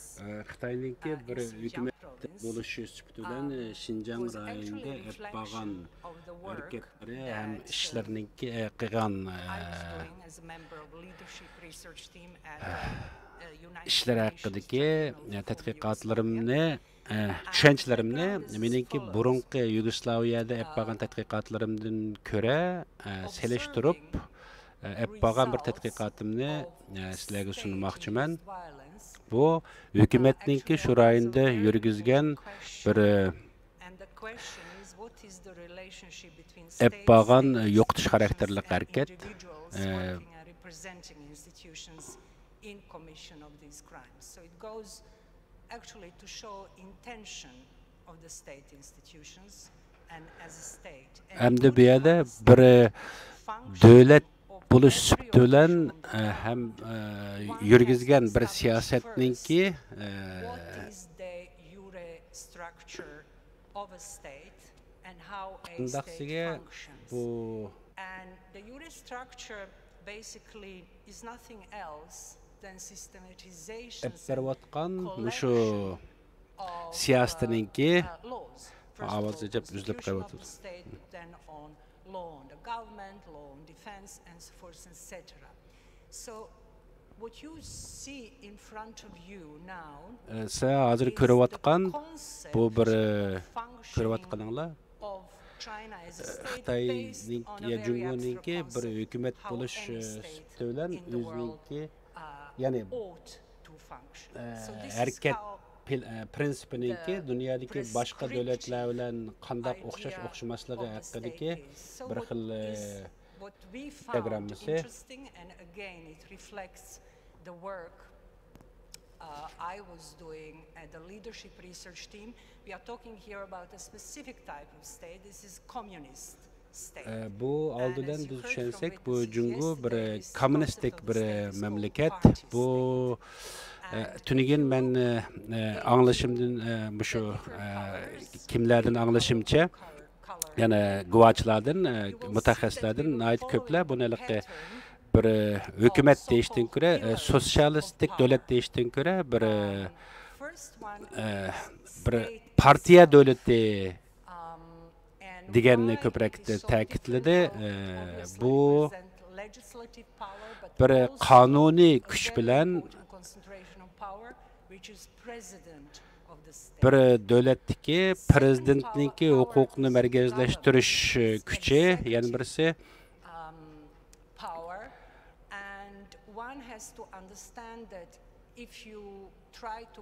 yani bir o'rinlashtirilishida, ichki qurilmasida davlatninki. And how would you know it? Well, everyone in this room probably know who is president of China, but hardly anyone knows who is prime minister of China. And that shows how exposed those people in power are. So this concentration of power through president of the state is obvious through all these links that you are seeing. And if you follow these pink lines, they go actually from top down, and to see how state institutions actually relate and how they are connected on a lower level in a very centralized structure. And hopefully you will see that there is a continuous connection from all decisions made at the state level, and then they go down to local levels, in this case to autonomous province. So government is nothing else than enabler. These are institutions that have civil servants who usually have double positions as well as the party members, and government is executor or ministries enact all decisions made on the top level. Separate and quite elaborate pillar of power is obviously the party. And why this is very important is that actually party structure and hierarchy of the party is a backbone of the state. And now again, if we would look into this diagram and decide where decision-making process takes place, first in the sense of long-term strategic policies, then it would be definitely the party, followed up by the state, and then at the third place it would be government. So to make connection, to see, so when we as the researchers on behalf of Uyghur Tribunal, biz tadqiqotchi bo'lish suhbatimiz bilan bu Uyg'ur sudi uchun ozroq tadqiqot olib bordik. One of them, Anouk Weir, who speaks Mandarin as well, so it was courtesy to her that we could fill up all these boxes with links to the actual documents, which some of them we translated ourselves, actually Anouk translated, and another researcher whose name I'm not at liberty to disclose. So, Asher, would you please be able to click on one of these documents just to see that this is not evidence by itself, but this is actually an analytical tool. On each of these links one can click. So, Anouk Weir, would you be so kind to click at one of these documents like Constitution of China to see how it works? So when you click on these links, you will immediately be led to original text of the laws that we present here. So if it doesn't work, it's fine, Anouk. So what we are now going to see is de facto organogram. Why is it so important? Because the prescriptive way Cumhuriyet'teki anatomik kurulmasıda, yani devlet kurulmasındaki alaydilik görünüş bilen ameliyatındaki farkı hakkında to individuals occupying different sort of positions. Әппаған немелер тәтқиқатымыздан көре, әр қайсы хукуктарларныңки hukuk yürgüzüşü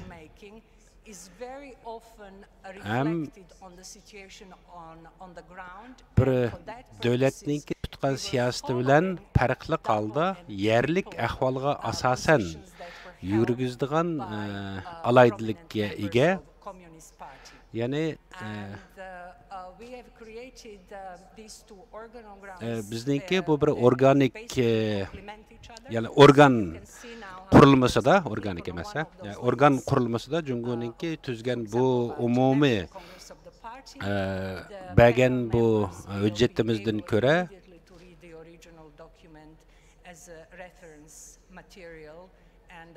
biz özümüzdənki mən deməkçi olğanmışı dokladninki tayarlığını hazırlagan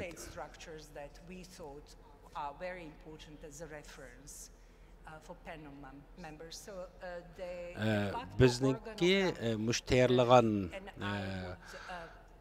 devlet kurulmasıdaki organlar kurulmasıdaki devletin organlar kurulmasıdaki bu tayarlagan materyalimiz köplegen şu yani hüccet yaki doklad tayarlıqçılar üçün bek bir mühim materyal bolalaydı. Bu oxşumağan organlarınki münasibetleri asasıda tədqiqatımızdınki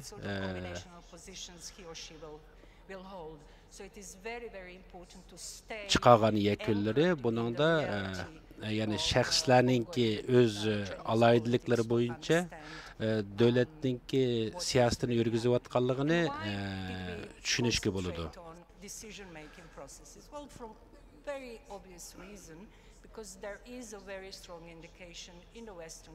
Biz Cənub yoki G'arbdagi demokratiya dövlətləri yoki bir diktator məmləkətlərdə bolsun Әммәсідікі оқшаш болмаған бір органикал бір organ tüzlüm құрылмасыдікі оқшымастықла болуды. Мәселен, Cumhuriyet'in kimi öz alaydilikleri boyunca Məsələn, Şinjan'da yürgüzüb atqan bu siyasetleri ne bir kriminallik deb mümkünçilik deb qarasaq buldu. Çünki şu yaxdaki siyaset yürgüzücülərninki bir kriminal siyasetlərninki ahvallarını görüşkü buldu. Hem bunu şundaq bir kanuni javobgarlıqqa tartish mümkünçiliklarim buldu. Rahmet sizge. Panelninki sizge savollar bo'lishi mumkin.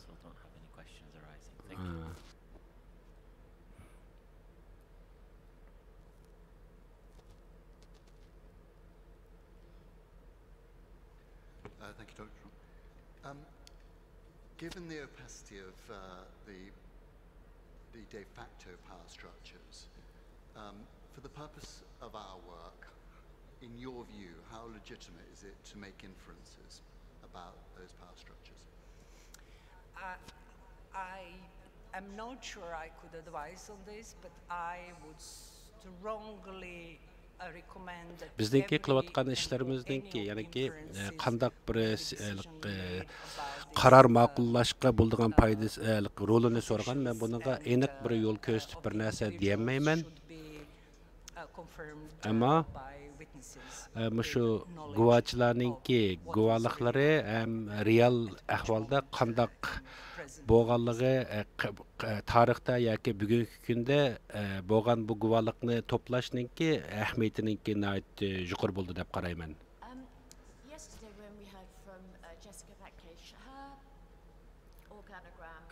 Tunginki Jessica xonimninki bu organigram degan yana bir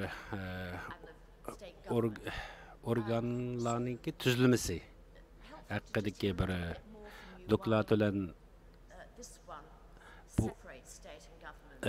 bugün mən sizdənki yoki o ayalning o'tirib qo'ygandiki bu hukumat bilan davlat o'rtasidagi munosabat tushunchalarini tushuntirishga bergan bo'lgan bo'lsangiz biz buni so'zlashgan edik burunda any difference between state Tünügenki and dokladda government. hükümet bilen dövlet o'rtasidagi farqni yaxshi farqlandirilmagan. Amaliyotda siz qarab baqsangiz bizningki ya'ni dövletdiki ya'ni state'diki bir qurilma bilan organikal qurilma bilan ashni ko'rsatsangiz rahmat. Siz bir hükümetninki yani mana jandarm deymiz xalq qurultiyi tarafdan bulduğanlığını, başqurulduğanlığını gördük. Yani birisi onun üstüde yani bir ekşemeye kaldı mı? Men ameliyatda hükümet bilen prezidentninki münasebetini ayırıp durup qaraş pek mühim dep qaraydım.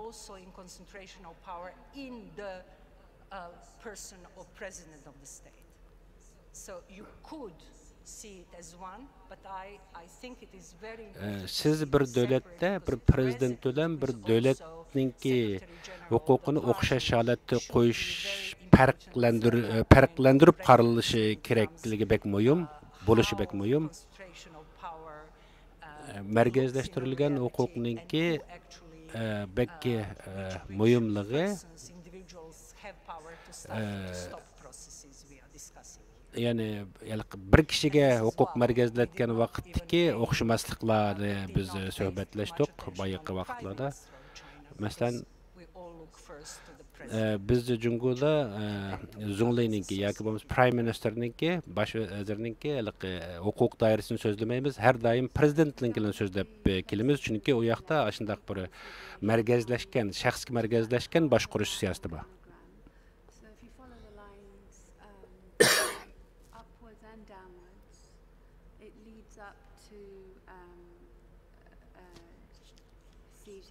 Bu diagramma qaraydigan bo'lsak, hamma diagrammaniki eng oxirida yuqorida Xi Jinpingga tutishib to'xtaydi.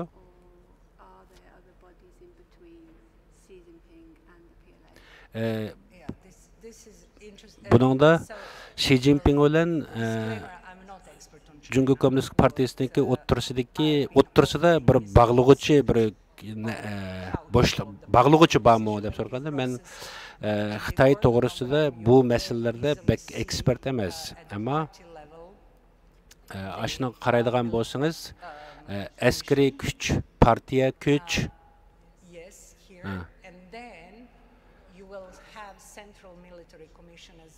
buningda markaziy askarlar markaziy hükümetinin içindeki hem devlet içindeki dep bölünüp bularınki özara münasebetleri her işkilisi en ahırda bir kişininki başkuruluş bilen hareketlerinde ola ayrı yutilgen emas.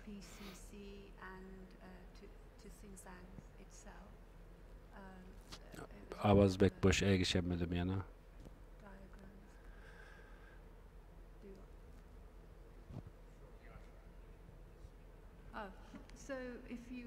Mikrofonu yıkarak kesiniz de buldu. Organogram, the other page, and you come down from the PLA, you come towards the XPCC, and also towards the XUAR and various other bodies. So, can we imagine the PLA being or collaborating with those bodies in Xinjiang itself? Would there have a presence? So people who have given testimonies have talked about the police, the security. Bu Xinjiang meselesinde biz sözleşkenimizde saqchilarningki hükümet yani xalq ishlariga ham shu yerdagi voqealarga bekaraq aralashganligida ko'p to'xtaldik. Ozodlik armiyasimi Xinjiangda cho'ng o'rni bor. Bularningki shu yerlik siyosatga aralashish nimasimi aralashyapti bormi? Men amaliyotda bu savolga javob beradigan to'g'ri odam deb qarmayman, chunki bu bir meningki bildiganimdan yuqoriroq tarafda, ammo men bir important decisions should go and mening support tushunchimcha the har party qandaq structure. yuqori darajalik qarorlarningki partiya organlari tarafidan yoki partiya byuro tarafidan These executive bodies qaror elinish kerak. operate without parallel party structure, then answer probably is yes, but yet again I'm not expert. Mening javobim chunki hammasi partiya tarafdan boshqarilganligi uchun ha deb javob beraman, ammo men bu tarafdagi mutaxassis bo'lmaganligim uchun yana aniq emas. And I appreciate you may not be the right person to answer this, but I think we probably started thinking that XUAR had autonomous in its name, but autonomous is not. As I understand it, it doesn't look from that chart as if it has much autonomy. Bizning tushunishimizda burunda UAA degani Uyg'ur avtonom rayoni degani. Uyg'ur avtonom rayoninki huquqininki biroz yuqoriroq huquqda bo'lganligini bilamiz. Bugungi ahvolida qanday ahvol bor? And this is that this whole system of complexity and federalization of China is copied from Soviet system. Jungoniki umumiy sistemasi bir xil Sovet sistemasi, ammo avtonomiya sistemasi bilan republik sistemasi Sovetninkiga solishtirganda bu bir farqli bir ahvol. But because this territory belongs to minorities. Ammo mening bildiganim bu rayon asonlik atalmış asonlik millatlarninki jug'rafiyalik o'rni, huquqidagi o'rni, bularninki o'z huquqini o'zi belgilash siyosat bo'yicha o'zininki huquqini yoki o'zining kelajagini belgilash huquqi bor deb qaraladi republik bo'lgan vaqtida, ammo avtonom rayon xarakteriniki Sovet qonuniga qarag'an Sovet siyosatidan ko'ra buningda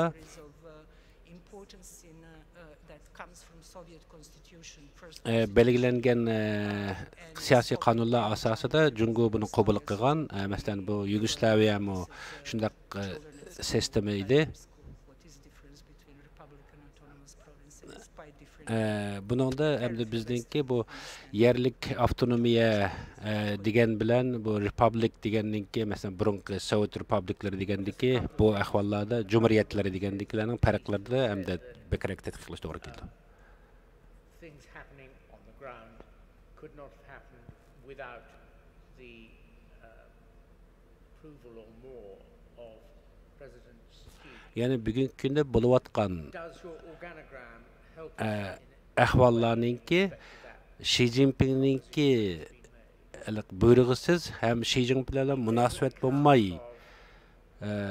bo'lmaydiganligi haqidagini sizning shu organogramsi, shu nima deymiz, organ qurilmalarininki xarakteridan tushunishga bo'lamdi.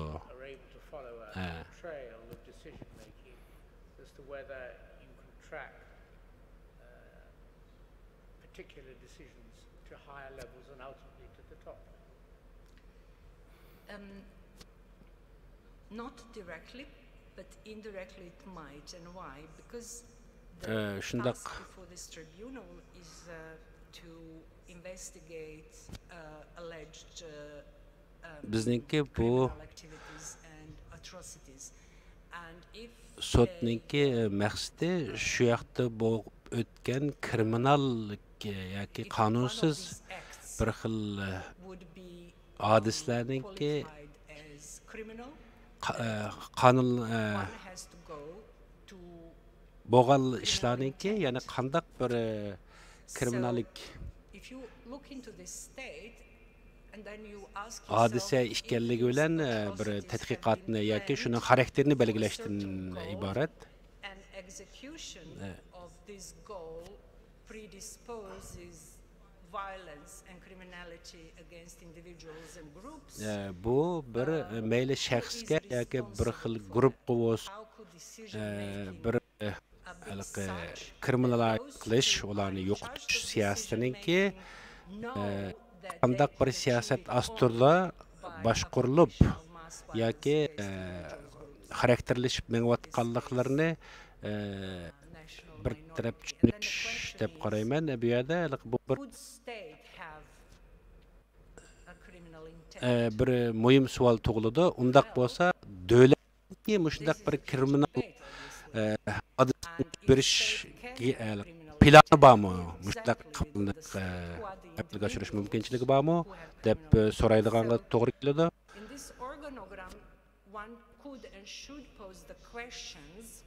Mushu organigram bir savolni o'tirg'a chiqardi yana bir qatimda. Buningda butun huquqninki markazlashishi bu diagrammisdan ko'ralaydigan bir prezident, hukumat, davlat o'rtasidagi munosabatlarni bizga tushunishimizga yordam qildi. Ularning ham kimligini bilishimizga bizga tushunch bilalaydi. Ularningki, ya'ni davlat, hukumat va prezidentningki huquq doiralarininki xarakterini bilishimizga bek yordamda bo'ladi. Masalan, bir turma Gundupayningki qandaq huquqlar bo'ldi. U nima qandaq harakatlarni qilish mumkinchiligi va uning qandaqsiga butun bir guruhga ziyon yetkazish huquqi bo'lgan bo'ldi, ham uni qilgan bo'la oladi. Biz mushundaq bir savollarga mushu organigram orqali tushunishimizga javob topa olishimizga yordam bo'ladi. Amaliyotda har bir shaxs bu hukumatga qandaq yoq bu davlatga qandaq vakolatlik ish olib beryotidi, ham uningki qanchalik ishlash yoki huquq doirasi bor. Mushundaq bir siyosatni yurgizishdiki ularningki o'rnini bilishimiz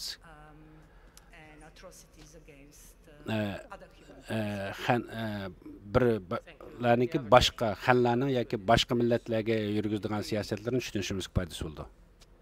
Setting of the Yugoslav wars, we were dealing with post-formal communist states. Yugoslaviyadagi urushda biz ya'ni Yugoslaviya bir kona kommunist bir davlat. One thing considered for genocide. Biz bir narsani tushunib oqilay, masalan genocide yoki milliy qirg'inchilik haqida so'zlasak, Controlling marionette strings for genocide might be invisible, but nevertheless the controlling mechanism would be there. Bir xil boshqarilish sistemasi mushu ovoz bek asta anglanmadim, bek moyimga qilayotgan.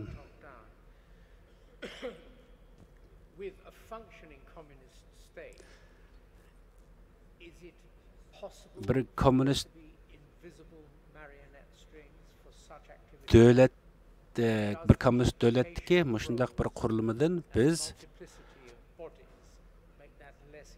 shularning qurilmasidan mushu genoside'ni tushunish mumkinchiligimizga yordam bo'la olamdi. Bunga to'g'ri javob berish uchun bir nimani bilishimiz kerakki, amaliyotda davlat butun hamma har qanday bir ishning yuz berishini davlat boshqarib bir taraf kontrol qila olish kerak. Davlatningki xabarsiz har qanday bir ishninki bo'lishi mumkinchilik bo'lmaydi albatta. Yugoslaviya davlatida epaysak Yugoslaviyadagi partiya bilan armiya cleaned up in section, but actually state was using them for its own criminality purposes, and there was no partiya bilan hukumat va davlat o'rtasidagi o'zaro siyosat xarakterlariningkini men tushuna olmayman, ammo Jungoninki bundaq bir qurilmasini taqdimi inchiklab so'zlab ketolmayman. proclamation of immediate threat of war, so we are talking about a peaceful time in a very powerful state. Biz bugün Cumhuriyet'in ibaret nait güçlük bir devlet üstüne sözlevatımız ve bu devletteki içki çoğun bir problemi yok. Bu Xitayninki devlet bütünlüğü, hukukları qatarlıqla ularninki nurgun siyasetleri measures that would require different approach or change in use of state forces. Yani devletninki devlet kurulması da işiltadigan qora yani deymiz güçlerini qandaq paydalanışı bilan münasibetlik. Xinjiang and the 1930s and 1940s with regards to the Nazis, the National Socialist Party. So have you studied that state structure and how does that compare with what we have here if you have? I cannot give you answer to this. Sorgan sualıga men cevap veremeymen dep cevap verdi.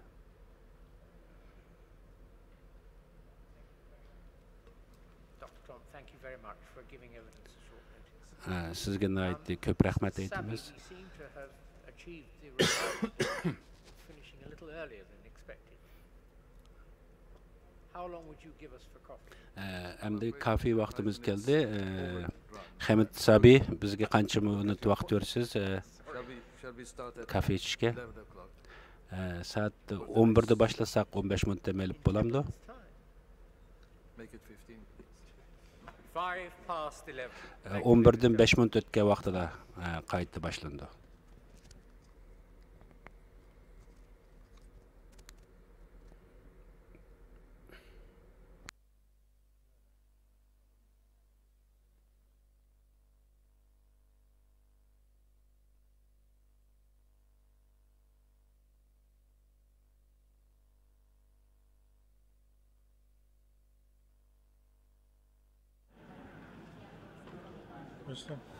Assalomu alaykum ekran oldidagi Sharq Turkistonlik aziz qarindoshlar, hammalarning shu vaqtda takror xayrli bo'lsin. Kiravotganlar Dunyo qurultiyi to'rt televiziyasining naq maydon programmasi. Biz hozir sizlarga Angliyaning poytaxti Londonda o'tkazilayotgan Xalqaro Uyg'ur sud kollegiyasining ikkinchi qatimliq sudning amaliy ahvolini naq maydonda xabar qilyapmiz va shu sud o'tkazilayotgan Londondagi Church House saroyidan aziz qarindoshlar.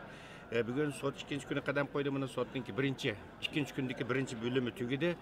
Biraz qisqa bir damlashga chiqdi sot. Birazdan keyin davom qiladi. Birazdan keyingi sotda hamda ikkinchi bosqichli sotda Turkiyadan 3 Uyg'ur guvochi, 3 shohid, Uyg'ur shohid guvohlikni o'tdi aziz qarindoshlar. Bu fursatdan qochmanglar. Mush fursatdan foydalanib turib, stansiyamiz vakolatan mush ekran oldida bizni qo'llab, bizga madad berib o'ltagan bütün qarindoshlarımızga tekrar minnatdorligimni bildiraman aziz qarindoshlar. Mushuning o'zimi bir qo'llash, mushuning o'zimi destek biz sizlardan olamiz kuchimizni. Xo'sh aziz qarindoshlar, shu qisqa damlash fursatidan foydalanib turib biz ba'zi diniy zotlarimizning, diniy ulamolarimizningki bu sud başlanğılığını 2 gün bo'ldi. Bu sot qo'ygan ba'zi qarashlarni, tushunchalarini olay degan maqsaddan fursatdan foydalanib turib, ikki diniy ulamoyimizni vaqtliq studiyamizga taklif qildik. Aziz qarindoshlar, yanımda o'tirgan efendim, balkim ko'pinchalarga tanishdik. Dunyo Uyg'ur qurultiyiningki Turk islom ellardagi xizmat turiga mas'ul rais vakili, Sharq Turkiston ulamolar birligining ma'mur raisi, bizning ulamolarimizdan Turg'unjon Alovuddin hojim, xush keldingiz.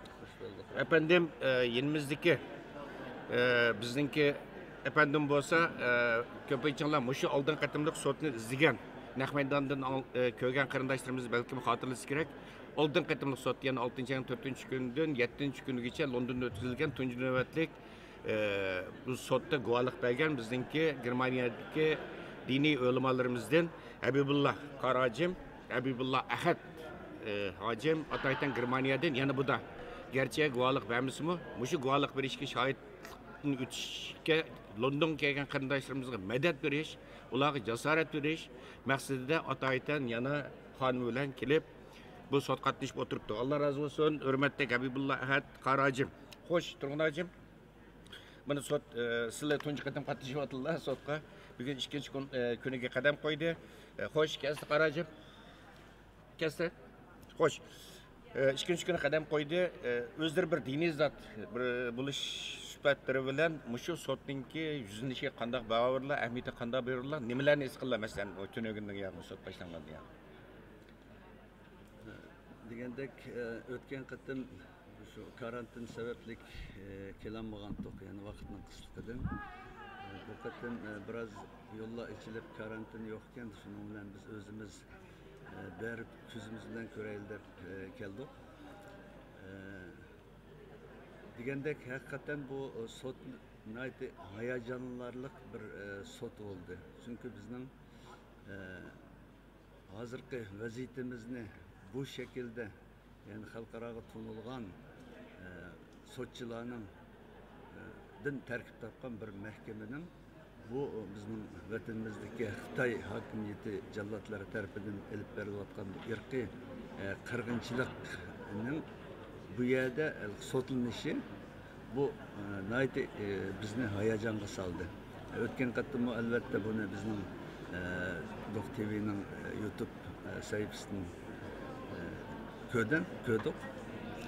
Ama bu qatim biz ko'zimiz bilan ko'rganimiz bu boshqacha bir olayda, boshqacha bir insonni bir hayajonga soldi ekan. Haqiqatan bu sotning g'albilik ichilganligiga ishonchimiz texmi açtı, hem g'albilik natija chiqadiganligiga, ya'ni millatimizning erkinligi, ozodligi uchun bir foydali qarorning chiqadiganligiga ishondik. Chunki ta hozirgacha mayli birinchisi bo'lsin, ikkinchisi bo'lsin, guvohlik bergan bizning Uyg'ur guvohchilarimiz bo'lsin, mayli chet ellikli guvohchilar bo'lsin, hammasi degidek nihoyatda haqiqiy shaklda haqiqatni so'zlab to'g'ri shaklda xalqaro qonunga uygun shaklda guvohlik berdi. Bundan inshaalloh xayrli bir natija chiqib millatimizning ozodligiga foydali bir qaror chiqishiga ishonaman. Rahmat, hurmatli Turg'unjon Alauddin efendim. Xo'sh, hurmatli Abdulla Ahad Qarajim, sizlar ikkinchi qatim qatnashyapsizlar. Alloh razı olsun. Yana bizga madad berish uchun keldilar. Özleri hem de bu ikinci qatim kelle, özlerinden bir tuyg'ularini anlasak, bizning muaciratga yashayotgan qarindoshlarımızga nisbatan qanday bir yurak so'zlar var, bunu mu bir anlasak marhamat. Assalomu alaykum va rahmatullohi va barakatuh. Dunyoning har qaysi joylaridagi Uyg'ur qarindoshlarım, vatansuvar qarindoshlarım, diniy ulamo qarindoshlarım ve fanni ziyoli qarindoshlarım hammanglarga Muşu London'daki sottan sizlarga salom. Men bugün muşu xizmat qilayotgan barliq qarindoshlarımninki muşu xizmatiga qutlug'lik tilayman. Alloh rozi bo'lsin. Farhat efendimlar, Baxtiyorlar, dunyodan muşu bizningki raisimiz Dulqon, Rishad Abbas, Roshan Abbas ve onundan boshqa nurg'unlagan muşu bizning ziyoli qarindoshlarimiz bu sotga nihoyat ko'p kuch chiqarib muşu sotni açtı. Aldın qatim men guvohlik bergan. Bu qatim menmi yana muşu öz ixtiyorligim bilan muşu Turg'un Hacim ve bundan boshqa Münchendan 20 ga yaqin qarindoshlar keldi. Hammamiz öz ixtiyorimiz bilan o'zimizning moliya har jihatdan o'zimiz to'lab muşu sotga madad berish uchun keldik. Çünkü bu dava bizning davoyimiz bo'lganligi uchun, biz davaning egisi bo'lganligimiz uchun muşu sotga keldik. Angliyadan ve muşu Amerikadan, Norvegiyadan nurg'unlagan qarindoshlarimiz keldi. Bu sotga nihoyat hayajon ichida turyapmiz. Bu qatimki sotmi ilgarikidanmi cho'ngaroq. Bu bizningki dunyodagi boshqa qarindoshlar, boshqa bizni yaxshi ko'radigan qarindoshlarninki nurg'unlagan tadqiqot professor mana shunday nihoyat jiq bizga istoshlik qilayotgan insonlarni ko'rdik. Bularning o'zi tadqiqotchilar mushu Xitoyninki bizga qilayotgan zulmi va Xitoyninki dunyoga tarilayotgan bütün dunyoga besim ekanligi, bütün dunyoga bir ofat, nejis ekanligi bu yerda oshkorlanyapti. Bu bütün dünya için faydalı. Bu Xitoyninki hozirgi davlatininki biz terörist emas, Xitoyning terörist bir davlat ekanligi ve Xitoyninki yelimekirga to'shgan yalğançı, bütün hem nimesi de yalğanlık bilen devlet soravatkallığı bizge ham emas, bütün dünyaya ziyan, balay, afet epkildiğanlığını bu tədqiqatçılar, chet ellik tədqiqatçılar bunu nayetli yaxşı düşendirip ep berivatıdı. İnşallah bu Xitay'nınki vakti az kaldı. İnşallah bulanın ömrümü az kaldı. Bu rezil hakimiyet çukum dünyadan yok oluş gerek. Bu yok olmasa bütün dünyaya afet, bütün dünyaya bala kaza, bütün dünyanı benim muşundak hazırki hem virüs, muşu özür işlep çıkıp bütün dünyaya virüsünü takip jügen benim muşundak Xitay'nınki rezil siyaseti, rezil hareketi dünyaya paş buvatıdı. Bu paş kılıvatıdı hazır. Ama şu tədqiqatçılardan anlavatımız yani bugün ete nurgulluğun tədqiqatçılar sözlep Xitay'nın rezillikini aşkarlavatıdı. Bu biz için nayet yaxşı. Ben çünkü üzemnin şu hayacanını besip olan muhatımen. Bu bizning hareketimiz nayet yaxşı kitivatıdı. Bütün dünyadaki qeyrindaşlar hemmenla mana mushundaq biz o'xshash hem medetkar bulup biz bir Allah'tan qo'rqayli, Allah'tan qo'rqishni o'rganayli. Xitoydan qo'rqmayli qeyrindoshlar. Ma'vu razil Xitoydan qo'rqmayli. Dünya uyg'unidi inşallah. Bütün dünya uyg'unib biz bilan bir sapda bir yerga jam bo'ladi. Ashundaq qilish orqali cho'qim Xitoyga hozirgi shu sotning o'zi Xitoyga bir ikki atomdanmi ig'ir bir zarba, shu zarbani urulashtirgan Dünya Uyg'ur qurultiyi buningga vakil bo'lib, mana shu xizmatni qilayotgan qarindoshlarımızdan Allah razı olsun. Buningdan keyin texnik tirishchanlik ko'rsatsak, inşallah maqsadimiz amalga oshadi. Hammanglarga salomatlik, xotirjamlik hem iman hidayet ata qilsin qarindoshlar. Biz imanimiz bilan, vicdanimiz bilan vatanimizdagi qarindoshlarimizni qutqizishga hammamiz tirishayli, hammamiz kuch chiqarayli. Mening yurak so'zim shu. Hammanglardan Allah razı olsun. Rahmat bu güzel tilekleriniz için, bu güzel arzularınız için hakikaten köp rahmet. Aziz qarindoshlar, bu yerda shuni qistirib qo'ygim keldi. Tunugün Xalqaro Uyg'ur sud kollegiyasininki raisi hurmatli Jeffrey Nice aliyleri tunugün qilgan so'zda Xalqaro Uyg'ur sud kollegiyasininki umumiy sudning shu ikki qatimli sud bilan oxirlashadiganligini, ya'ni tunugün boshlangan, ya'ni 9-oyning 10-kunidan 13-kunigacha elib berilgan bu ikkinchi qatimli sud bilan tugaydiganligini, 3-qatimli sudning ichilmaydiganligini va 12-oygacha bu sud o'zininki hukmini chiqaradiganligini tunugün e'lon qilgan bo'ldi. Shuna bo'ldi-ku Baxtiyor efendim. Lekin bir muhim narsa, sud hakikaten zo'r iqtisodiy chiqim ketadigan, uning ustiga nurg'un odamni o'rinlashtirib, o'sha kelgan odamlarning o'zi sudchi, advokatlardan boshqa 100dan oshadi hozir. Uning ustiga muxbirlar bor. Ham bu dunyoning hamma yerdan yig'ilganligi uchun bu zo'r chiqimni ko'tarmak taskan. Lekin sudniki material yig'ish, dalil isbot yig'ish xizmatlari to'xtab qolmaydi. Shu takim shu hukm chiqquncha shunga har qanday guvohlik berishni xohlaydigan ham muhim guvohliklar borlarniki davomli Uyg'ur adliya arxivlari bilan aloqa qilishib turishni ilqi kechikdimiki deb o'ylab o'zining guvohligini o'tkazib o'tmaslikni talab qilamiz. Baxtiyor efendim, nayet muhim bir meseleni o'tirib qo'ydingiz. Çünkü bazı qarindoshlarimiz ham xato tushunib qilishi mumkin. Çünkü 12-oyda hüküm çıkarımız dedi. Şu 12-oygacha bo'lgan mezgilgacha dalil isbot to'plash endi davomlashi degan gap bo'ldi. Baxtiyor Ömer efendim aytgandek, aziz qarindoshlar, boya hurmatli Abdulla Ahad Qarajim nayet ondan gap qildi. Biz Xitoydan qo'rqmayli, Allohdan qo'rqayli deb bu nayet isil bir söz hakikaten. Ama şundaqtımı aziz qarindoshlar, shu ikkinchi qatimliq sudni to'sish uchun Xitoyning qilmagan rezilliklar qolmadi.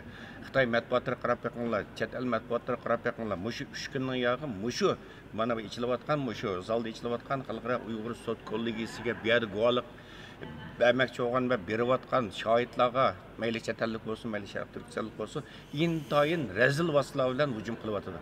Ta'dil silyotdi. ma'lum manda aytqanday bu ma'lum bir nimada yana Xitoy hukumati o'zining naqadar bir razil, bir pastkash, noyat mutam, bir mafiya bir hokimiyat bo'lganligini isbotlab qo'ygan bu dunyo jamoatchiligining oldida o'zining razil qiyofatini, masalan, ishlatgan kalimalari, shu sotda guvohlik bergan chet ellik mutaxassislarni, olimlarni, boshqa sharq turkistonliklarni paylacho'ga o'qitishi, artistga o'qitishi, hatto texmi ig'ir kalimalar bilan ularga haqorat yog'dirishi bir davlatning.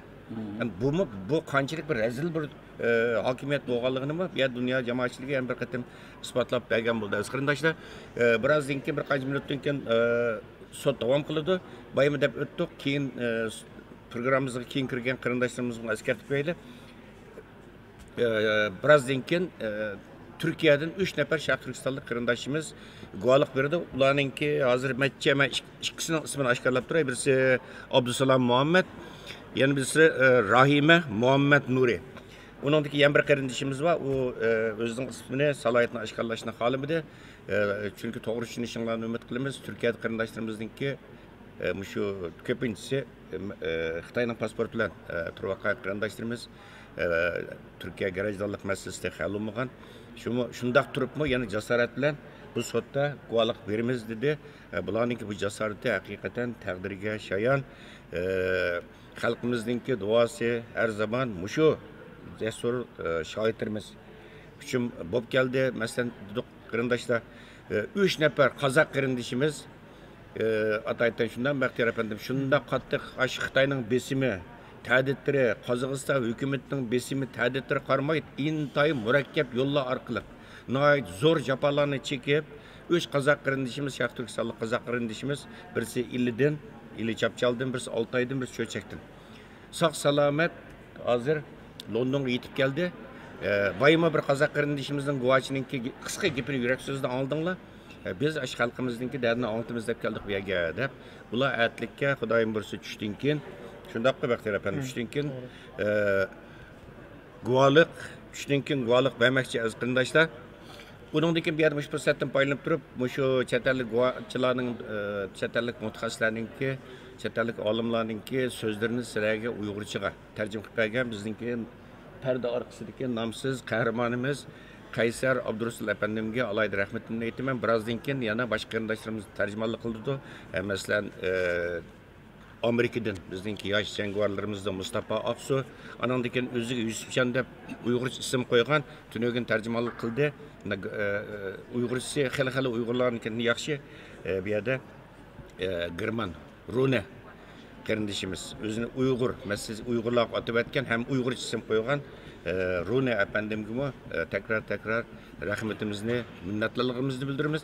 Yana bu fursatdan foydalanib turib, mana biz hozir Dunyo Uyg'ur qurultayininki ikki raisi o'tirmiz. Biz yana turgan ajim bilan ikkimiz Dunyo Uyg'ur qurultayiga vakolatdan mushu sotninki qurilishidan tortib hozirgacha bu sotni moddiy va ma'naviy jihatdan qo'llab kelgan butun qarindoshlarimizga, bizga duo qilgan butun qarindoshlarimizga, sotning muvaffaqiyati uchun duo qilgan, güzel tilaklarda, orzularda bo'lgan qarindoshlarimizga, yana shundaqla mana shu ekran oldida o'tirib, mushu sotga ahamiyat berib, mushunga vaqt ajratib, mushu programmani sotning amaliy ahvolini ko'rayotgan ekran oldidagi aziz qarindoshlarimizga tekrar minnatdorligimizni bildiramiz. Baxtiyor afandim, sizning qo'shimcha qilgan so'zingiz bormi? Aziz qarindoshlar, hozir tanaffusniki vaqtimiz yaqinlab qoldi, tugaydiganga. Bundan keyin soat 11dan 1:30gacha bo'lgan oralikda guvohlik beradigan 3 qarindishimizning guvohligi balkim keng jamoatchilik anglab boqmagan nihoyatda muhim guvohlik bo'lishi mumkin.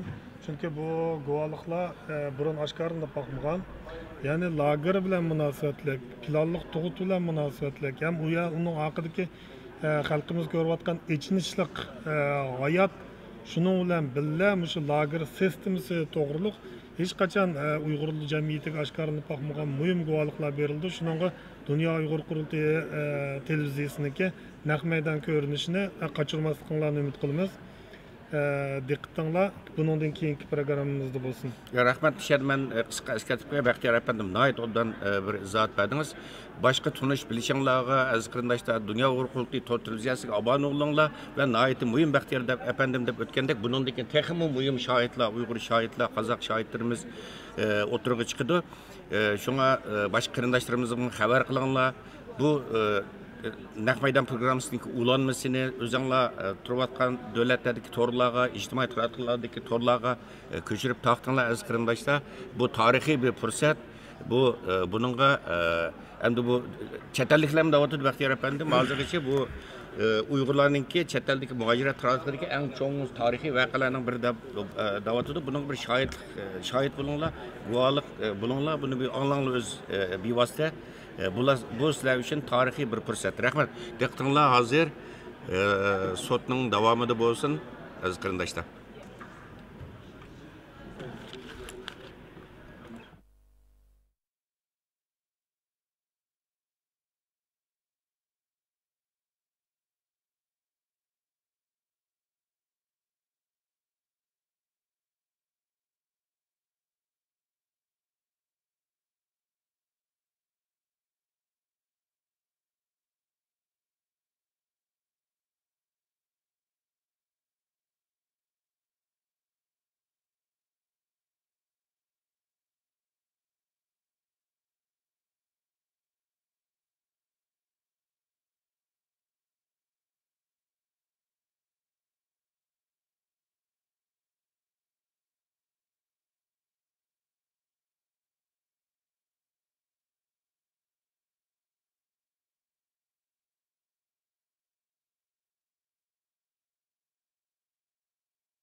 Our next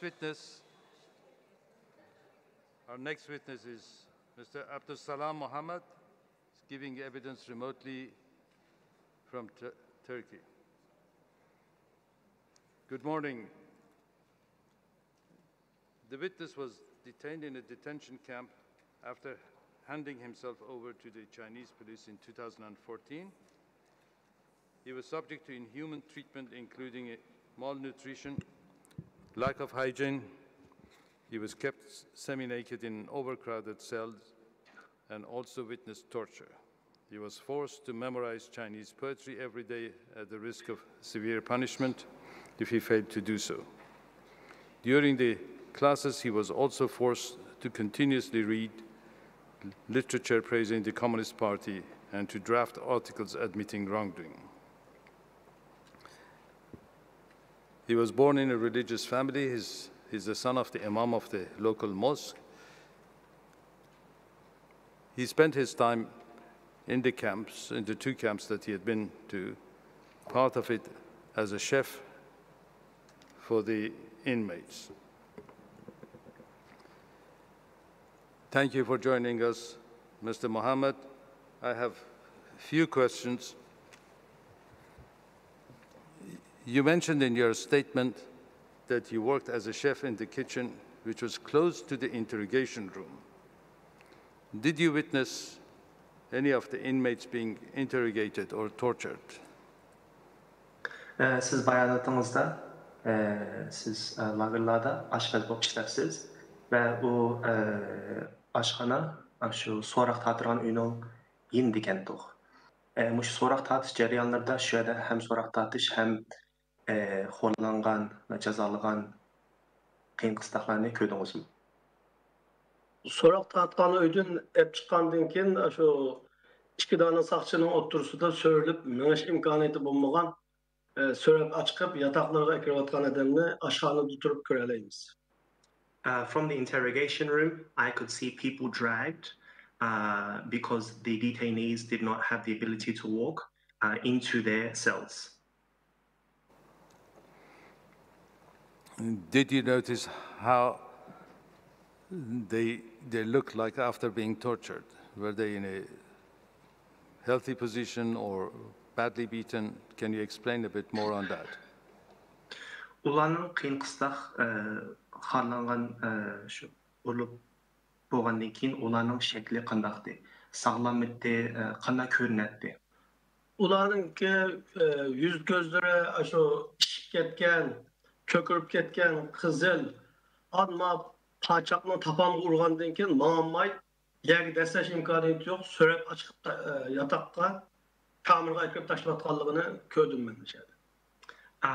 Their faces were swelled up, eyes, faces bruised, also marks of red. And because the soles of their feet were beaten, they did not have the ability to walk and they were dragged in this manner into their cells. And did you hear one of the inmates saying, "I wish I was the one who died"? Siz şu tutqunlarning arasida birisini keşke men ölgen bolsam degan sözünü anladыңызmı? Anlagan.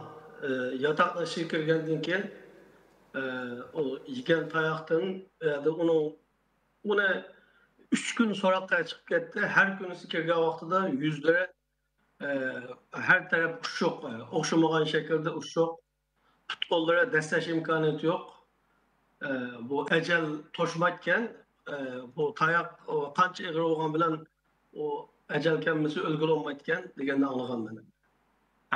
Yes, I did hear that. This person was interrogated for 3 days, various forms of swelling, and I also heard, well, if the time hasn't come to essentially die, then the time hasn't come.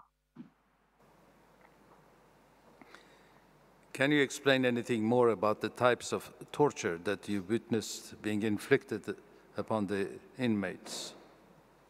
Muşu tutqunlarga qilingan qiyin qisliqlarni biraz tushuntirib o'tamsiz. Qanday shakllarda, qanday turlarda qiyin qisliqlar bo'lgan? Biri so'roq qilan vaqtida men hammadan bizga bu yatakta kirgandan keyin, kameraga kirgandan keyin bir azroq so'zlash imkoniyati bo'ladi. U yerdagi qiyin qisloqniki ahvolini biz uningki badan shakllaridan, yuz ko'zlarining ko'karib ketganligidan, yig'ilgan holatdan ait holsiz kelib tashlanayotganligidan ko'ra olamiz. Shu kameradami, shu kamerani o'ziga tashlab qo'ygandan keyinmi, ashada bir kun 12 soat o'rindiqda o'tirg'izib shu Xanzochi Xitoy hukumatini madhiyalaydigan she'rlarni o'qishga majburlaydi. Uni yodalanmasa qirlar bak, 70'den 60'dan aşkan ularni urdi. An o'rindiqda tomga qarab o'tirg'izib, u yerda muqim o'tiramasa, yana ochib urtgan, og'zini madhiyatlab urtgan har xil urushlar bor kamerada. Azroq so'zlash imkoniyati bor dedingiz kamerada. So'zlash imkoniyati yo'q, so'zlash imkoniyati shu tomoq yetgan vaqtida, tomoq yegan deb bergan 15 minut vaqtida shu oraliqda andamdan gap qilayotgan gap. Dam olish vaqtida.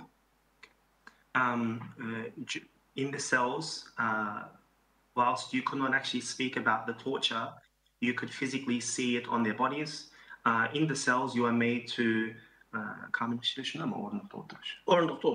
so in the cells, they are made to sit on a chair for 12 hours straight, and they are made to recite CCP poetry and sayings that praise the Chinese Communist Party. There are 60, 70-year-olds in there as well, who do not have the ability to sort of recite and remember some of these verses. And during the time of eating, there is a short time frame, about 10 to 15 minutes, where we are able to sort of speak about what's happening. Bu halaga açıkta vaxtıda her 48 saat bir qetim halaga açıqdı.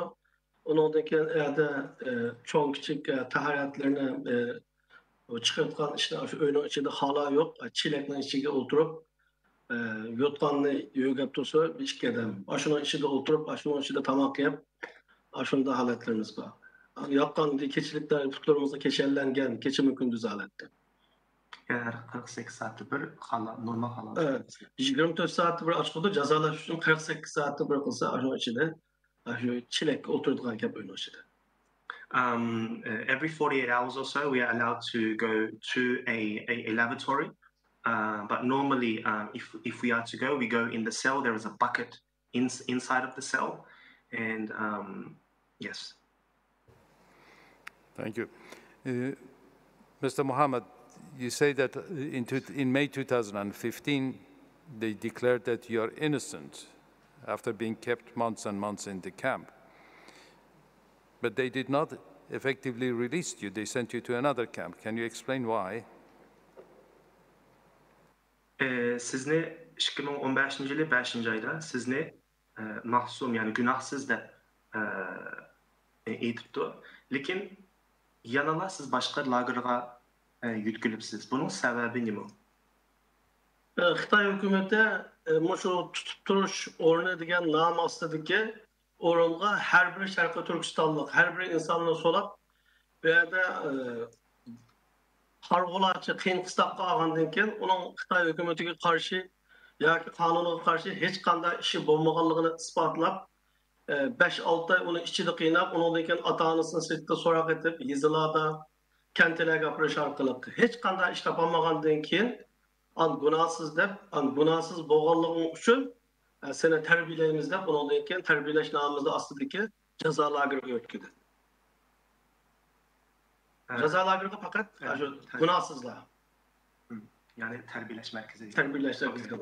So after I was declared innocent, normally for you to be innocent, to prove your innocence, you are interrogated. Also, your parents and close ones are interrogated, and therefore, after that, you are declared innocent. But after that, I was taken to one of the so-called re-education centers to be educated. Thank you, Mr. Mohammed. Now, the tribunal members have questions for you. Sizge bazı avukatlar biri sizge sual soraydı. Thank you very much. Good morning, Mr. Mohammed. Can I just ask you a few questions about your background first? You were a teacher at a very young age of 16, and you taught physical activities and also Chinese language. So were you taught Mandarin in school? Siz biraz geçmişinizden bizge tushuntiramsiz. Siz 16 yaşında muallim bo'libsiz, beden eğitimi o'rgatibsiz. Siz mektep jarayonida siz Xitoycha o'rgandingizmi? Ben Sharqi Turkiston'daki Yakan nahiyasida tug'ildim. Boshlang'ich maktabni ve o'rta maktabni nihoyatda yaxshi a'lo natija bilan bitkazdim. Ondan keyin to'liqsizni bitirgan vaqtimizda shu o'qituvchi tanlash uning ichidan bir ish bo'ldi. Shundan keyin eng a'lochi o'quvchilarning ichidan meni o'qituvchilikqa tanladi. Men boshlang'ich maktabniki 6 ay maktabniki tarbiya o'qituvchisi 16 yosh vaqtimda va hanzotli o'qituvchi bo'ldim. Shu vaqtda maktabda yaxshi o'qiganman. Ondan keyin bir yil sinf penjörünü oldum. Ondan keyin bazı sebepler tüfeyledi. İktisat az, biraz bir izdeneydi. Aşpazlık öğrenişke o işini taşlap çıkıp ben aşpazlık öğrendim sebepte. In East Turkestan's Yarkent is where I'm from, and I studied primary school and middle school there, and I was one of the best students. And from that, I was chosen to be a teacher, teaching physical education, as well as being a Mandarin teacher. After a while, because of money problems, not having enough money, I trained to be a chef. Thank you. So I assume you were taught Mandarin in school? Demek ki siz Xitaycha eğitim, Xitay marifda okudunuz. Xitay marifda okudum, nəhayət yaxşı okudum, xəncə dilini mən yaxşı bilibdim. Məktəbdə mən xəncə dili öyrətdim vallahi. Yes, I studied Mandarin and I taught Mandarin to the kids, and I studied very, very well. Thank you. Could you tell us why the head of the religious affairs reported you to the police? Was it because of your grandfather and your father, who was the imam at the mosque? Sizce şu dini işlerden nimişqa sizni çaktı hükümetke? Ben bu mektepten çıkıp ketkendik ki aşpazlıkını öğrendim. Aşpazlık ben asaslığı kiçigimden bir dindar ailede tuğulğanlığım için 5 vaqt namazlarımı yaxşı oxub şu oğandan keyin şu odatda 5 vaqt namazını izchil oxuyotgan balalarga nisbatan şu kanatdan va kanatga qo'ygan yezining kadrligiga nisbatan uningki bu ko'z tashlab uni siyosiy qonun ishg'ollariga uni ma'lum qilib qo'ygandan keyin ular izchil uyga kelib suhbat olib berishga boshladi. Ota-onam qo'rqdi. Ularning qilgan qilig'i faqatlam u yerda namozni 5 vaqt namazımını oqub, ündü-bündü qalaymagan ishlarga mashg'ul bo'lmasdan o'zlarimning kasbimga mashg'ul bo'lganligim ularningki gumonini qo'zg'ashga yetgan bir ish endi shu vaqtlarda bizning vatanda. During that time, because I come from a religious family and practicing the 5 daily prayers, we would be visited by certain officials within our township and village, and in a sense, we were sort of labeled and seen to be sort of religious and sort of dangerous. Thank you.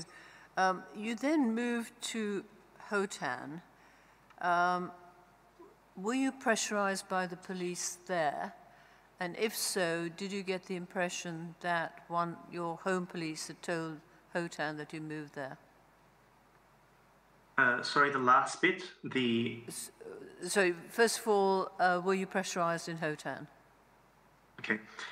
Siz Hotan'ga yütkülüpsiz. Siz Hotan'da saqchilar tarafidan besim puchadingizmi? Men Hotan'ga kelgandan keyin faqat oshpazlik kasbi bilan mashg'ul bo'ldim. Hotan'da saqchilarningki u orliqda shu besim uchamadim. Normal o'zimning tijoratim bilan o'tirdim. Ahırısında şu 2014 yılı Xitay'daki Uygurlarını umumyüzlük qanlıq bastırış hareketi başlanğandan keyin o şu vaqtdan başlap parakendlik serip aşxana içip otattım. Aşxanama kelip qadam-qadamda so'roq qilib aşxanlarni matalab shundan başlanğan işler. Initially, no. When I moved to Hotan, I was busy just being a chef, going about my own business. However, after in 2014, China's bloody campaign against the Uyghurs, we got pressure, our restaurants being raided, being questioned at that time.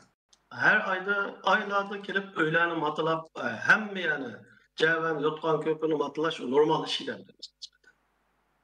Öyle aktor çıktı, tamam mı? So every month, our houses would be raided. So our sleeping quarters and everything, they'd go through our furniture and raid our home every month.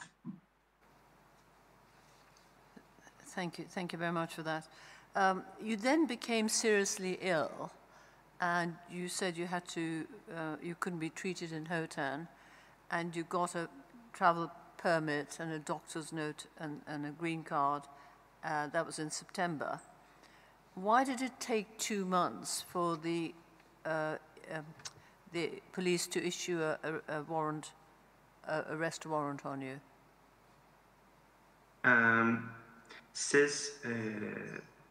So sorry, was there a specific time that you wanted when he was ill? No, I'm just saying that he'd been through the police to get the permission and also the doctor's permission.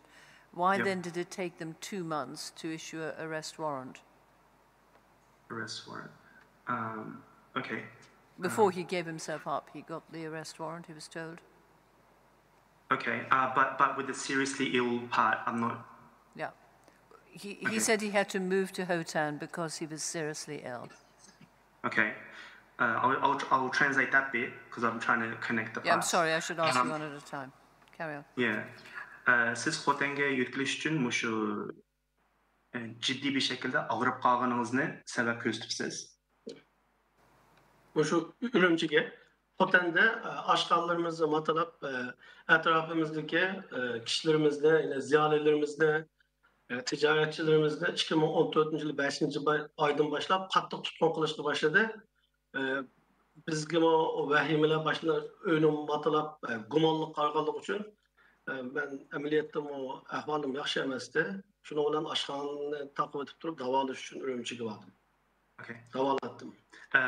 Because of China's bloody campaign in 2014, whether it be locking up our elites, our religious figures, and also my health was not great at that stage, so I decided to go to Urumqi. Okay, thank you. Right, and then the arrest warrant was issued 2 months later. Was this because there was a new system that was coming in, getting the Uyghurs in? Şikayet cereyan ketipti, sizden tutuş buyruğu çıkış için. Nima üçün şikayet etti? Yeni bir sistem nim qametdi şuna bakıp geldim. Meni tutuş buyruğu çıkarmagan vatanda vaqtimda. Ben fakat Ürümchiga chiqatdim, qo'rqdim. Hem davolandim, hem ingliz tili o'rganib kurslarga berib. Ishimni davom qildim.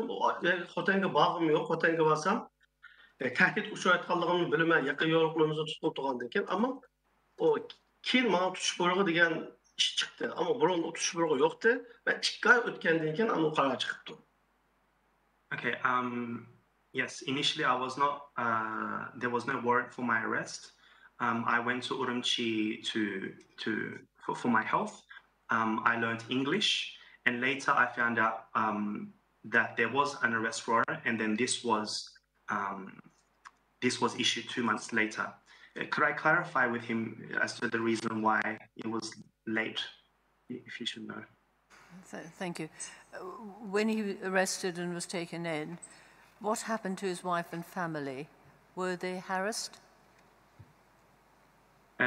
Sizni tutup akıl ketkendan keyin ayolunuz ve aileniz bisimga uchadimi? Qattiq uchadi, ayolım kasal bo'lib qoldi. şu 4 aylık şu havanı bir qatam qildi, ondan keyin şu meni akraketi 4 aydan keyin ait ig'ir yurak kesili olab, kesilni davolatdi. Lekin o kesilni ta hozirgacha davomlashyapti endi. Yurak kesili olab qilib, shu vaqtda davolangan ashadi. Yes, my family experienced lots of pressure and harassment. And after I went in, 4 months later, my wife fell ill, and she has heart problems, serious heart problems now. Thank you.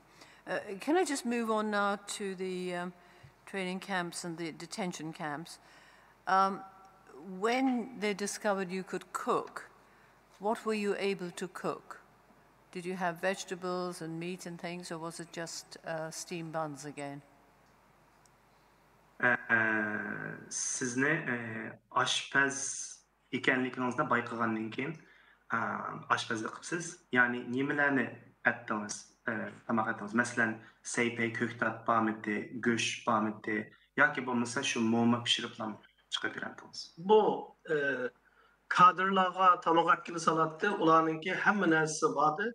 Ammo bu mahbuslarga etadigan tamoq şu bizde Aksay deyip, Baysay, şu saylan vardı, şu sayını toğrap, tuz taşlap, şunu olan bir vak, şu gürücüne taşlap, su yok. Gürücü işi etip birimiz, bazı vaktlarda teyyar, gömenle taşlap, su yok, bir aşı etip eşki burada aşını. Büyük gün ona, büyük gün buna etip birimiz, anı iki vak muamiyeydi. For the officials or the cadres, we would have everything prepared. For the detainees, they received what I would describe as white vegetables and a rice soupy food, and at times pre-prepared noodles or ready-to-go noodles were served to the detainees. Thank you. Can I just go on to the training camp? What were the facilities like there? Did you have a room? How many people in the room? Did you have beds, blankets? Muşu terbiyeleş lagerdeki ahval muhiti qandaqdi? Bir yatak beremdi, qancha yatak bor, qancha kishi yotadi? Shu yerdagi muhitini biroz tushuntirib berasiz? Terbiyeleş o'rnininki bexatarlik o'rinlari atrofidagi tomlarda simlar, telekamera koyulgan, yatak bağdı, yatak biretti, yatakla yotkan köpü bir neslerini uyumuzdan ekeldiretti.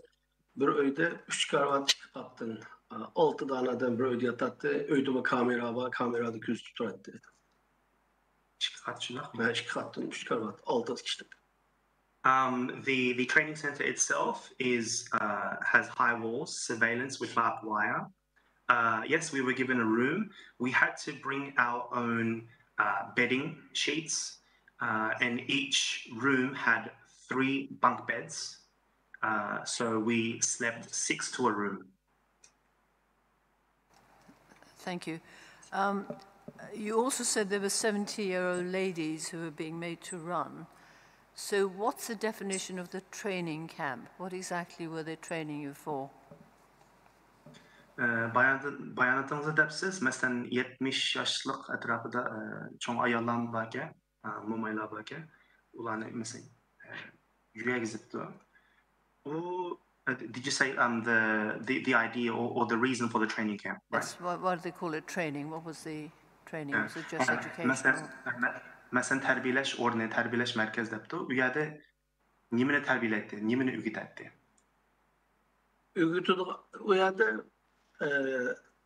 asaslı ügütümüz degan narsa şu haftada 7 kun ichida 7 xil idoradan kelib birdan şu gap qila oladigan, yaxshi so'z aytgan odamni o'rgatish bilan ularning asosli so'z aytgani Xitoy hukumatiningki qonun siyosatlarini madhiylash va mustaqillik iddiasini bu ozg'unlik, xatolik deb qilish, undan keyin musulmonlarningki diniy e'tiqodini cheklash, hamma ibodatga diniy asabiylik, qonunsiz diniy faoliyat deganlarni yo'taltirishdan iborat uç kılattın. Ettikine saat 8'de ders geçecek. Saat 5 kişi ders, 3'te 1 saat aram eliş. Onun için 1 saat yine aram eliş kısa, onun için saat 10 geçe yine ders verecek. Gece akşam saat 10 geçe. 7 days a week, we would receive so-called training. Each day we would be visited by a different administration. So throughout 7 days, there'd be 7 different administrations visiting us. Generally for us to praise China's Communist Party policy and to say and to teach us to be not separatists, to go against separatism, and that any form of religion is extremism. And so this would happen from 8 to 5 p.m. with a break in the middle, and then another training session from 6 to 10 p.m. Thank you. There's another sentence which I didn't quite understand, and it's, what do you mean by saying the quality of illegal elements were interviewed with these 70, 80, 50, 30 rules? What are these? Could you please rephrase Yes, I'm that? sorry, it's in the statement.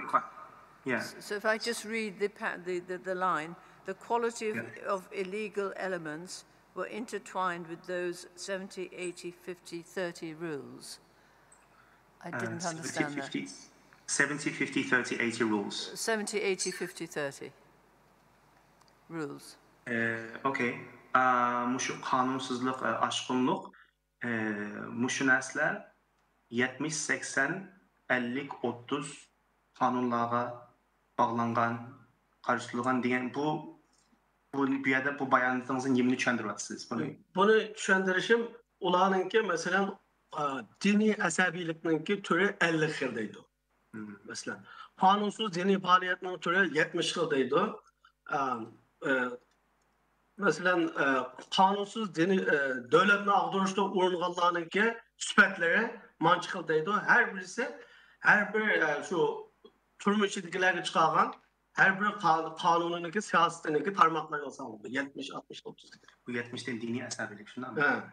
So there are 50 types of extremism, or 50 types of extremism, and 70 types of religious activity that goes against the law. 70 types, 50 types, so yeah. Yes, okay, thank you. That explains that. So the last question, you then managed to get passports for all your family to leave the country. Which country did you go to?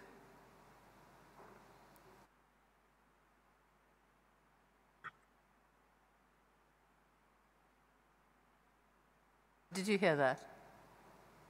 I'm sorry, could you please repeat that? Yes. You cut off there. Yeah, they disappeared here as well. So he managed to get passports for his family and himself to leave the country. So where did he go? You mean how he got the passports? He got them, and he left the country. But I just asked, where did he go? But first of all, I think we ought to check that he's happy to answer that question. I'm sorry? We better check that he's happy to answer. Is he happy to answer that question? Which country did he go to? Not if he's not happy. Okay. Siz mushu pasport alib bo'lgandan keyin o'zingiz va oilangizga boshida nimaga bordingiz? To'xtab turing, buni siz mushu savol javob berishga rozimi deb so'ravdi. Razi. Razi. Okay. Yeah, yes, he is okay to answer this question. I'm sorry? Yes, he said he's okay. Okay, so thank you. Okay, cevap versiniz burada. Ben pasportumda 2013 yılı seyahat pasportu aldım. 2013 yılı seyahat pasportu alıp seyahatin kelgendikin eli oldu onu eli aldım. Ondan keyin avlatlarımga pasport aldım. Bu yanılmasa pasport belge vaxtida 2016'da. Benim pasportumda şu qatada aldım. Şunu olan evvel Dubai'ye çıktım ben. Üzem yalnız. Ondan keyin Mısır'a çıkıp Türkiye'ye geldim. Ayalım. Ben ondan keyin 15 gün keyin ballarımla evvel Dubai'ye gelip Türkiye'ye gelemeydi oldu. Ondan keyin Türkiye'ye geldi. So initially I was given normal passport. So initially in 2013 I was given a tourist passport, which they had taken away from me. But in 2016 I received the passport, and by myself I traveled to Dubai, then to Egypt, and then to Turkey. Later on, my wife and my kids joined me. They couldn't fly straight to Turkey, so they first went to Dubai and then to Turkey. Thank you. And then very last question. After all these problems, have you any remaining health problems, either physical or mental? And is the family otherwise well? Muşu zulümlerden keyin hazırgıça şu zulümden, kıyınlık ıslahlardan sağlam cihetten, psikik cihetten, vücudi cihetten hazırgıça tesirleri var mı? Ve siz ya da ailemiz? Ailemninki ayağımdan aldı şunun tesirde nahit eğer yürek kesilip tehdit kılıp korktuğunu üde. Yok çıkmaydı oq çigirçi an oq ketip yürek kesilip inşallah meninki. Men şu turmudu toğap ketip 10 günden artık yetip kettim. Şu öpkem muzlap ketip ketken yatıpka yem yok. Hazırgıça eğer davalında vatıma 5 yılın olsa davalında vatıma lekin oşulanmadım kesilip. Şu öpkemde nahit eğer hasar şu zahmi koyup ketip ketken. So since then, my wife still has those heart problems, very serious heart problems, and because during my stay or during the time I was detained, I had to sleep on the cold floor, and from that my lungs were seriously injured, suffered a lot, and I have been suffering with this 5 yıl yaklaşık. So I have been receiving treatment for my lungs for the past 5 years, but I'm not okay. I'm still going through the treatments. Mr. Mohammed, thank you very much indeed. I think others... It's a very big complex, very big. High walls, surveillance with barbed wire, filled with classrooms and cells. And so when you were cooking there, how many people were you cooking for? Siz şu yerda aşpazlık kılgan çağda siz neçe insanga tamak kıldınız? Ben 70 gün ya da terbiyeli doktor bizge bir gün guanamı takıtıp ben çıkarıp çıkarıpkandan keyin meni aşpazlık qilib berdi de men sirtqa chiqsam yeni tutulishim qo'rqaman. Ma'qul men aşpazlık qilib beray deb aşpazlık qilib berdim. Men aşpazlık qilayotgan vaqtida bir o'rinda şu 150-160 adam vardı. 150-160 adam. Demek dastlabda aşpazlık qilmadingiz, faqat 100. Ben terbiyelep çıkkandan keyin uyada meni aşpazlık qilib berdim debdi, ma'qul aşpazlık. So initially I was there for 70 days. And then during upon my release, they told me to be a chef, and I thought to myself, well, if I go on the outside, I might be caught again, I might be detained again. So I agreed, and I ended up cooking for around 150 to 160 inmates. And were all the inmates of the detention centers Uyghurs? Bütün lagerdaki tutkunlar hemisi Uygur mıydı? Hemisi Uygurdu. Ben yine şu tamakla 2 yerde ettim, burun 1 yerde ettim, yine onun kendi yine başka yerde ettim, Yötkü'de. Hemisi Uygurlar. I was actually made to cook in 2 different places. I was transferred, and in both those places, the detainees were all Uyghurs. Right. And coming now to your experience in the re-education camps, what proportion of people had first been incarcerated in detention centers? Approximately. Sizce tahminen muşu andi terbiyeleş ornuna kelsek, muşu terbiyeleş ornundaki demiz yüzde netçi insan sizce başta cezalardan çıkıp terbiyeleşke yütkülüken. Sizce tahminen? Dastlabki vaqtlarda şu terbiyeleşke bağlı adam şu %20 etrafında adamla terbiyeleş yapası asaslığı %80 adamla çokum ektidir. Yani terbiyeleşke çıktım diyen insanlar ben rahatlıkla çıktım diyen halette keleden de yani turmaladı 20 yıllık 15 yıllık telefonda bir aylık Kur'an okuyatkan bir adamlar isimini koyganlık için 7 yıl ülkesi o terbiyeleşke bir imkanı iyi olamaydı. Fakat günahsız diyen 20% insanlar bazı 80%'ne günah tepip ülkesi cinayet üstü de mahkeme turmalı kabirdi. So %20 cezadan terbiyeleşke yapırdım. Solğan adamdı da. Onun başkalarına, onun başkaları da ama sırttan erkek adamlarla toşkuzu da mesela asasladı. Fakat günahsız da terbiyeli ekirmegen adamlarla toşkuzu da asasladı. Okay. Around 20% are from the detention centers that go to the training centers, and the rest 80% teşhidin. Şunak mı hiç bilmiyorum. Yok, ben adıgınım aşağıda mesela 100 adamla tutuş ornu kapasa, 6 ay kıynap, 80 adamdan cinayet yapıp, ona turmu kapıp, ülkesi bitip, ve bu kalan günahsız diyen 20 adamla ekilip, ondan başka. Okay, so 20% of the people in the training centers are from the detention centers, and the ones in the detention centers, around 80% are given further punishment, either prison sentences, 7, 15 years, for example, for listening to something religious. And finally, just referring to your statements in section 6 of your report, is it the fact that all people from the detention centers, every one of them was severely tortured? Demek şu cezalarda hemmisi kıyın kıstaka uçurdu mu? Bu tutuş oynadı mı ya ki bu terbiyeleş oynanamadı cezalar kırdı mı? Cezalar kırdı. Terbiyeleş davapka yani. Bazılar uçuraydı, bazılar hem de kattık da katkısa uçurmaydı. Yaxşı okup, kanunlarını yadalap, yugurip ciddi hareket kılıp, bazıları ulağı yakın boğanlığı tuğanda kılıp hem de 20 kadar hem de zerbe ölen, 20 adam hem de ya da bir çoğu başka şu ruhi cihetlik besindim, başka besin uçurmaydı ama şu ruhi besin ekram diye. Ama kayak etkan, sualını dermesi, onu cezalı etkan adamlar, şu 20 adamlar.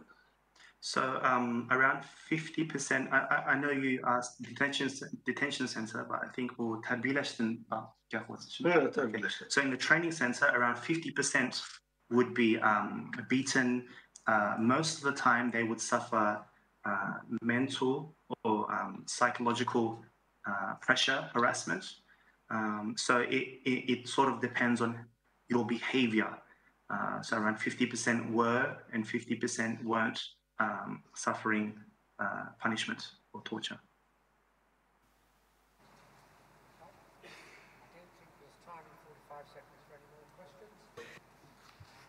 Mr. Sabi? No more questions, sir. Thank you very much for making yourself available to give evidence to the tribunal today. Your evidence is now concluded. Thank you. Rahmet sizge bugün bayanat kılığınız için sizin söz hakkınız tügedi. Rahmet. Barlıq azizlerimiz rahmet. Thank you very much.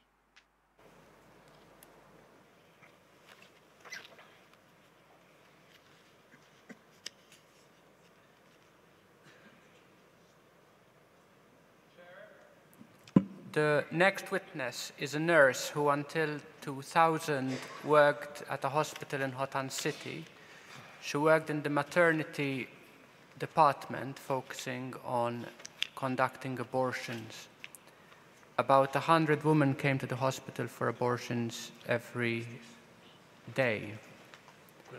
There were 2 departments in the hospital in which our witness worked.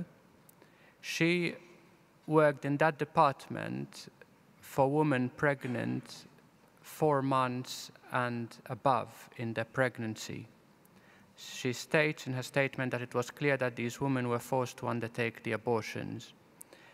And although she knew that these abortions were unethical, she wouldn't dare, and in fact nobody would dare, raise concerns with the hospital administration. She later left this job to open a pharmacy where she helped women, Uyghur women, remove their intrauterine devices, their IUDs. And she did this between 2002 and 2007, where she helped approximately 70 women a month remove their IUDs. So thank you for joining us, and I have a few questions for the witness before then passing you to the members. Rahmet, sizga bir necha savolim bor. So my first question is, in the hospital in which you worked, undertaking these abortions on women pregnant 4 months and above in their pregnancy, you state that it was clear that these women were being forced to undertake those abortions. Firstly, siz ishlayotgan doktorxonada shu 4 oydan yuqori homila qolgan ayollarning bola tushirishni ko'ribsiz. Sizning farzingizcha bular zo'rlab turib qilingan operatsiyalar.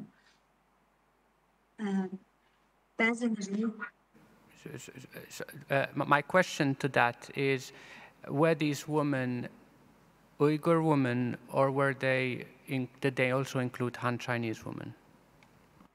Bir de bulanın arasında hemisi Uygur mıydı ya arasında Xitaylan var mıydı? Zorlap durulgan dep düşünümen, çünkü 4 aydan 5 aydan yuqur bolgan perzanatlarni qo'sug'idan elish odatda ayol kishiga bak ziyonliq salomatligiga. I believe it is forced because to remove or to abort a child at 4 or 5 months is not beneficial to the health of the woman. Hem de pilalıq doğutdan adette Uygurlarga sandın çeklemeden yukarı boğalığa cerimani koyuş belgelemler boğalık için nurgulları şununla xilaplık kılıp kalınız dep bazıları özlüğüden kelip şu çürüdü çünkü belki doğutqa xilaplık oldu deydi. Yani bazıları And some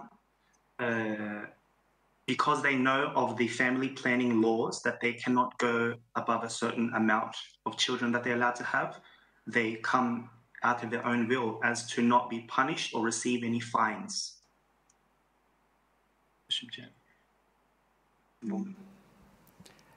And could you specify therefore whether these women were Uyghur women or whether they also included Han Chinese women?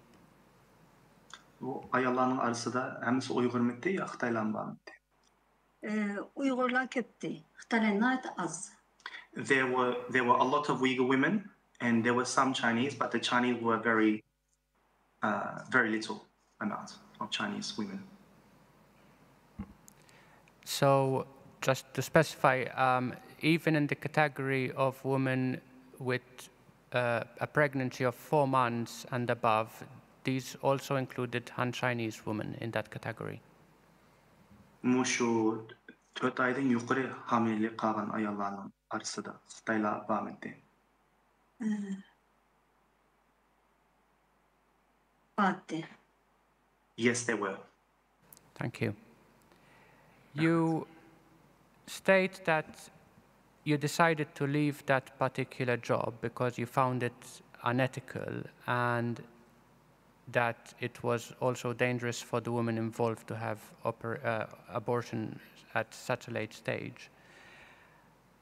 Could you speak to us a little about why you felt it was unethical and how it felt to be carrying out these abortions which you knew were unethical but which you could not, as you state, really raise any concerns with the hospital administration?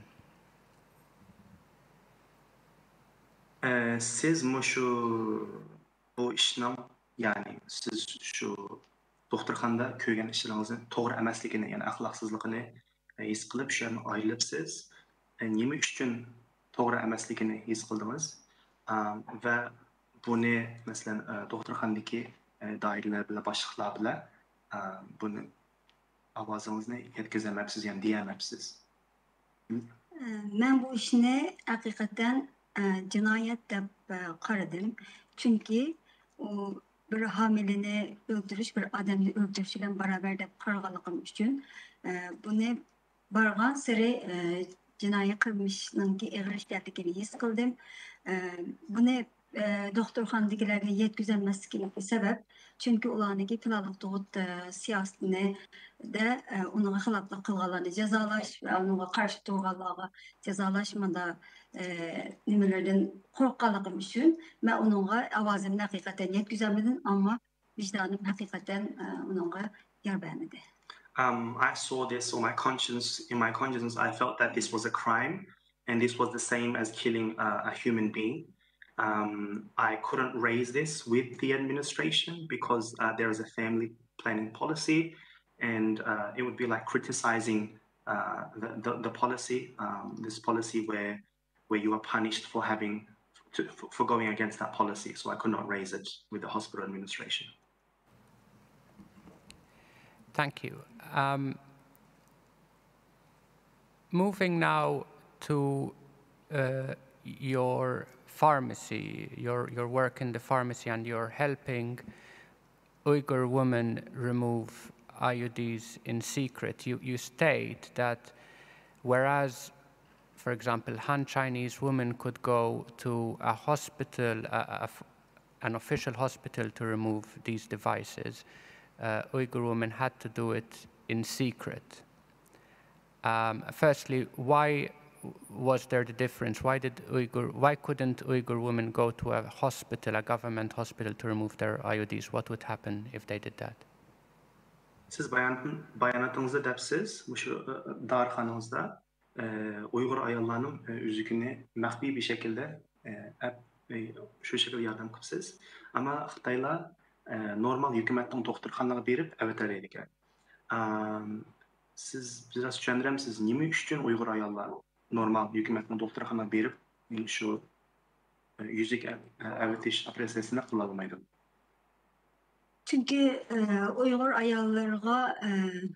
Uyg'urlarga plandan sırt, yani 2'den artık tug'ush bulunmaydı şehir içinde. Yazıda 3'ten artık tug'ush bulunmaydı deb siyosati bor.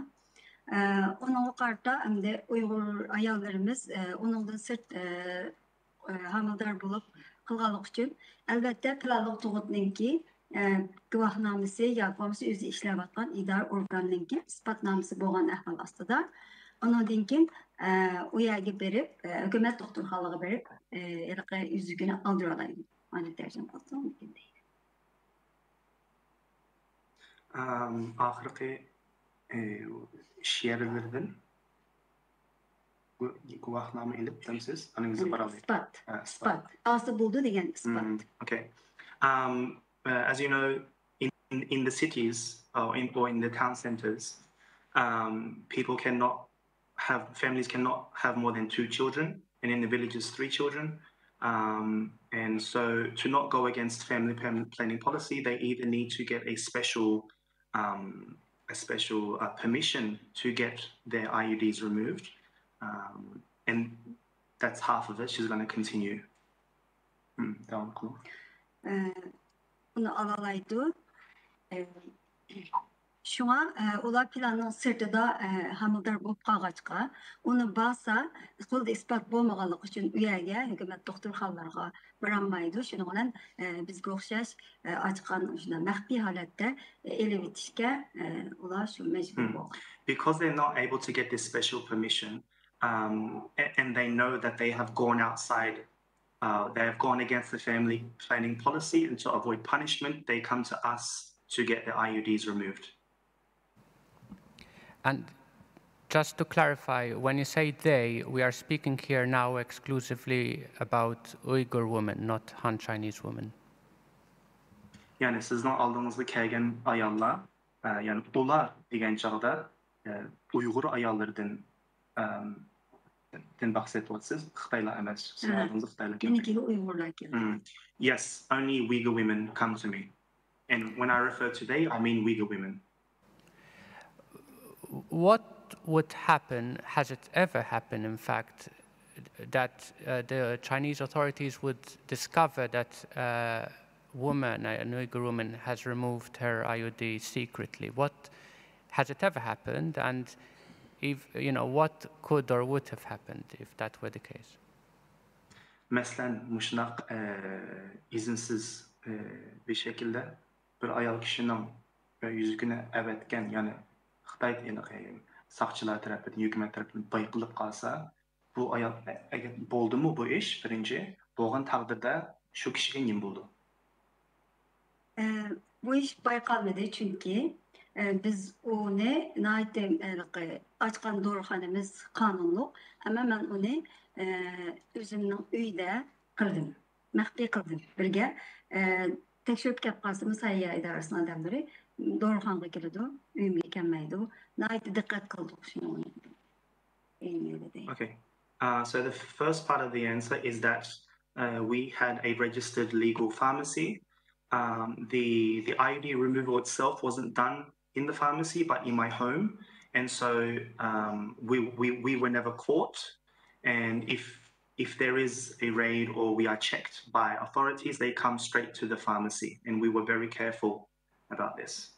Anladım. Eğer ola bilip kapkasa açkan yani bütünley takaydı, hem cermanı koydu, hem meni pilalık toğutqa karşı çıktı de belki bana ceza kesişi mümkün. Aşında kılıdı da benim. So if they found out that I was carrying out these practices, they would close down my practice. They would close down my pharmacy, and they would also punish me for going against family planning policy. Thank you. My final question relates more to today, so if you could let us know from your own knowledge, because you were carrying out these removals of IUDs in secret between 2002 and 2007. And at that time, the surveillance system, of which we've heard a lot about yesterday and in previous hearings, had not yet been fully developed, and it was still possible, therefore, for women to come to your pharmacy or to your home to carry out these operations in secret. My question is, would you still be able to do that today, do you think? Is it still possible with the surveillance systems that we've heard about to carry out these operations today in secret? Mesela muşu 2002-2007 arası muşu məxfi halətdə ayallarının yüzünü əvətiş operasyasını qıpsız. Həmimiz bilimiz şu çağda Xitayның muş közetiş aparatı o kadar ilğar emasdi. Ama bugünkü günlükdə did you say would she be able to or would she? Would she be able to in light of the current surveillance system? Ve hazırki bilsiz köz aparatları tekşürüsleri naiti katta. Bugünkü günlükdə şu 2002-2007 arasındaki qılğan şu yüzük əvətiş operasyonu bugün mü qılalamdınız, qılalaydıgan fürsət bulamdı bugünkü günlükdə? Mümkün emas. No way. It's not possible. Thank you for that. I'll pass you on now to the members. Thank you. Rəhmət sizə, başqalarına sual soraş fürsətini vermə. Mrs. Nouri, you say that over 100 women had abortions at the hospital every day. How are you confident about that figure? Siz bayanatınızda şu siz işlegen doktorxanda her günü 100 bala tushirish operatsiyasi bo'lgan deb aytibsiz. Siz qanchalik bununla ishinib turib deysiz, yani to'g'rimi degan. Bu to'g'ri, bunun hazıraq izah bergim var. Bu tahminen 100'e yakın ayal bimani, yani bunun da boğduruş operasyası, bala düşürüş operasyası ve küçük hamilelerini kırış operasyası, yüz yükseliş, qatarlıq, yani pilalık doğduğu dair keselliklerini ölçüge ağanalardaki yüz keselleri. So I'd like to clarify that this refers not just to abortions, but other operations, referring to family planning or to desist in to stop the pregnancy. This includes inserting IUDs, of course, with abortions and other operations which are linked to family planning. So I meant in this capacity. Could you tell us how late abortions took place? How late in a pregnancy they might have taken place? Şu bala düşürüş operasyonları qanchalik kechiktirib, mesela 4 aydan yuqori debsiz, mesela qanchalik kechiktirib qila oladi? Ya mesela 7 ay hamilelik, 8 ay, 9 aygacha bala tushirgan vaqalar bo'ldimi demek. Ha, bo'ldi. Qancha, yani tushundiring, yani tercümede demek ki azak izahlanır. Could you please rephrase the question? Were there pregnancies taking place, were there abortions taking place at 6 or 7 months of pregnancy or even later than that? Bala tushirish operatsiyalari mesela 6 ay bo'lganda, 7 ay bo'lganda yoki bo'lmasa 10dan keyin bala tushirildimi? Tushirıldı. Yes, they were aborted. What was the latest abortion that she knew about? Siz bilgen en kechiktirilgan, yani en vaqtchi bala tushirilish. 8 aylık. At 8 months. And were any of those born alive? Shularning, mesela şu yoki shularning tirik holatda tug'ilganlar bo'ldimi? Tushirilgan holatda. Tirik holatda tug'ilganlar bor, tug'ilib bo'lib uzun o'tmay o'lib ketdi. Yes, some were born alive, but not long after they die. Thank you.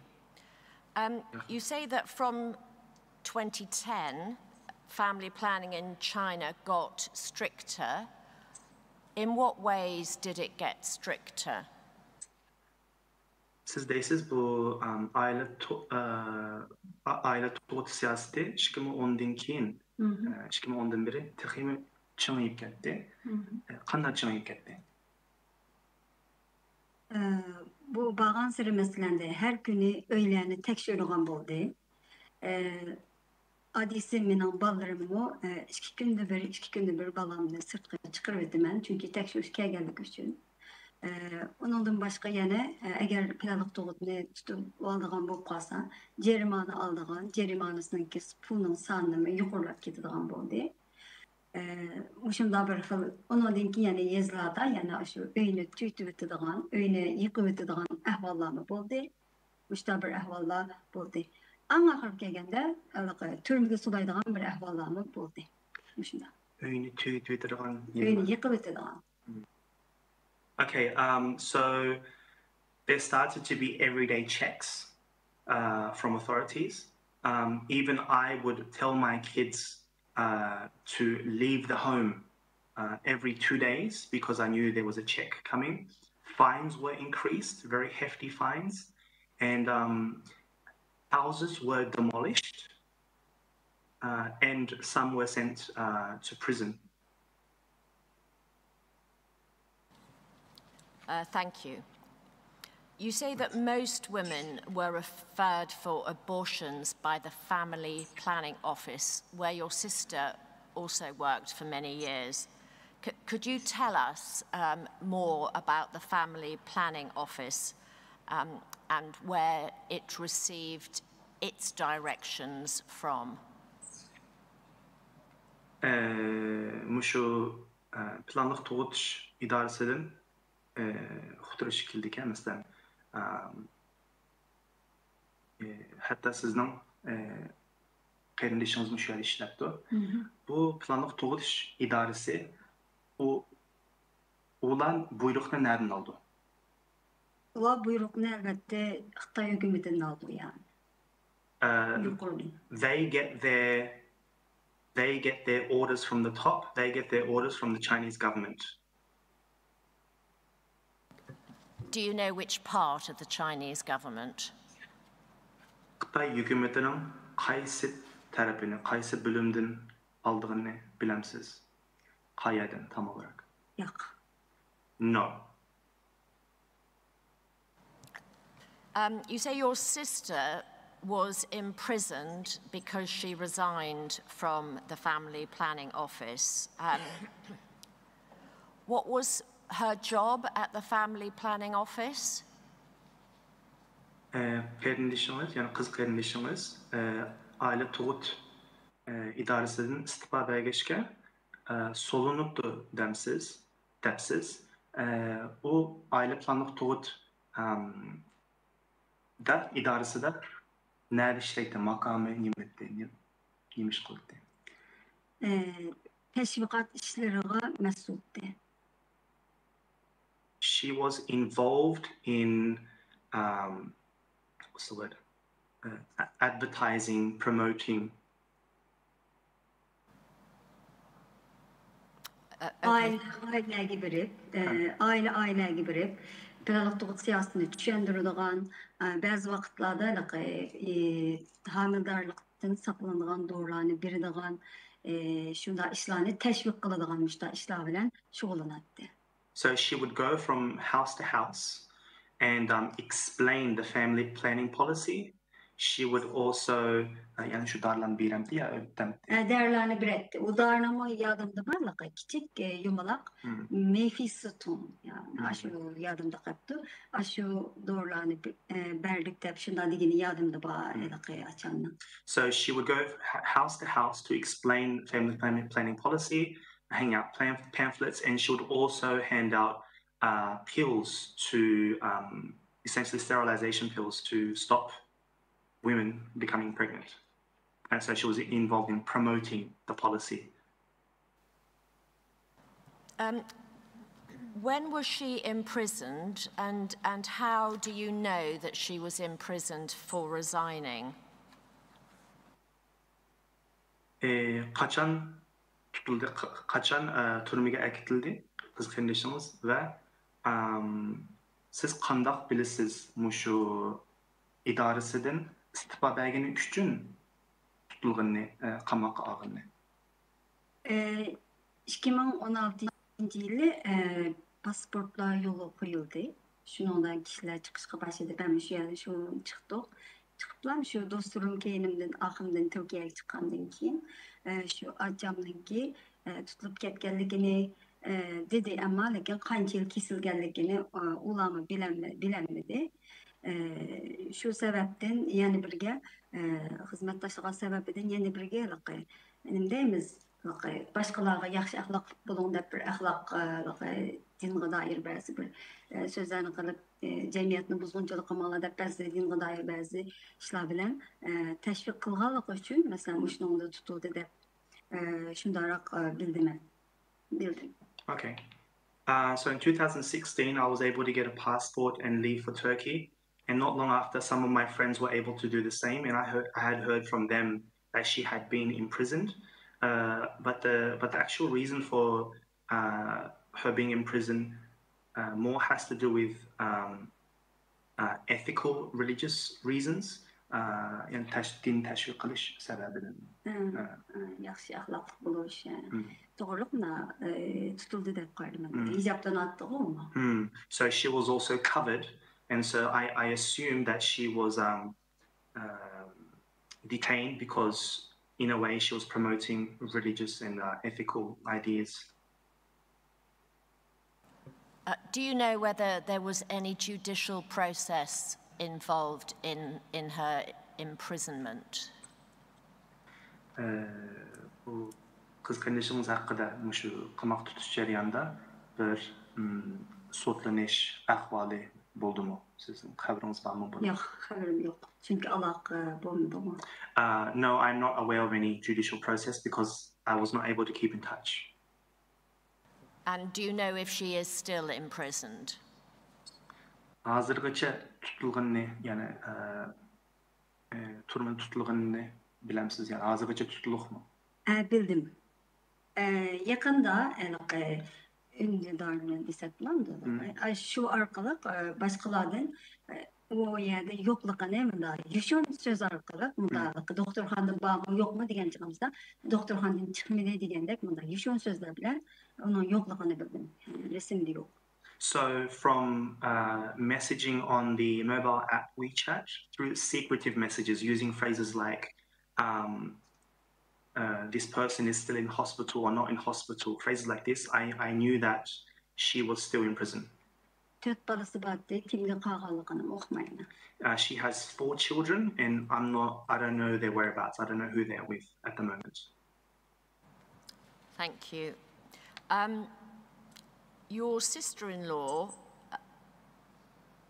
was also imprisoned shortly after resigning from her job as a nurse in a hospital. You say she resigned because of the conditions there. Can you tell us about the conditions? Resign from where? In which conditions? She resigned from her job as a nurse in a hospital because of the conditions in the hospital. So I'm asking what the conditions were. Keyin mushu akımız yani erkek kardeşimizin ayağını tutuluptu. Tutuluşun sebebi mushu nima ve özünün şu doktorxonadan hemşirelikten istifa beripti. Sharoitlar tufaylidan. Shu yerga sharoitlar tufayli men istifa berdim debdi. U yerga sharoitlar nima bo'lgan? Doktorxona sharoiti qandaqdi? Doktorxana şəraiti də şu, namazı qoğul qoymaydıqan, məsələn də doktorlarını, həm də bu kəsbi əxlaq cəhətindən bək yaxşı əməslikini bağat siri sözləb birətdi. Əxtən ayrılığın var, əxtən kəsbi əxlaqı yaxşı əməs. O yerdə həm namaz qoğul qoymaydı, dinğə işinləşməsdən də, cəhətin dinğə işinləməndə məndə digilimi olmaydı. Mesela bunda da yapılsa onu tutudu. Yani bir planlık doğutta o iki katı ne oldu dedim ya. Ya, aslında tercih kılıyorlar siz. Okay. She found that she was not able to pray and even, not able to live out her religion, and also the unethical practices being practiced there, brought on by family planning. These were some of the reasons why she left her job, resigned. What were those unethical practices?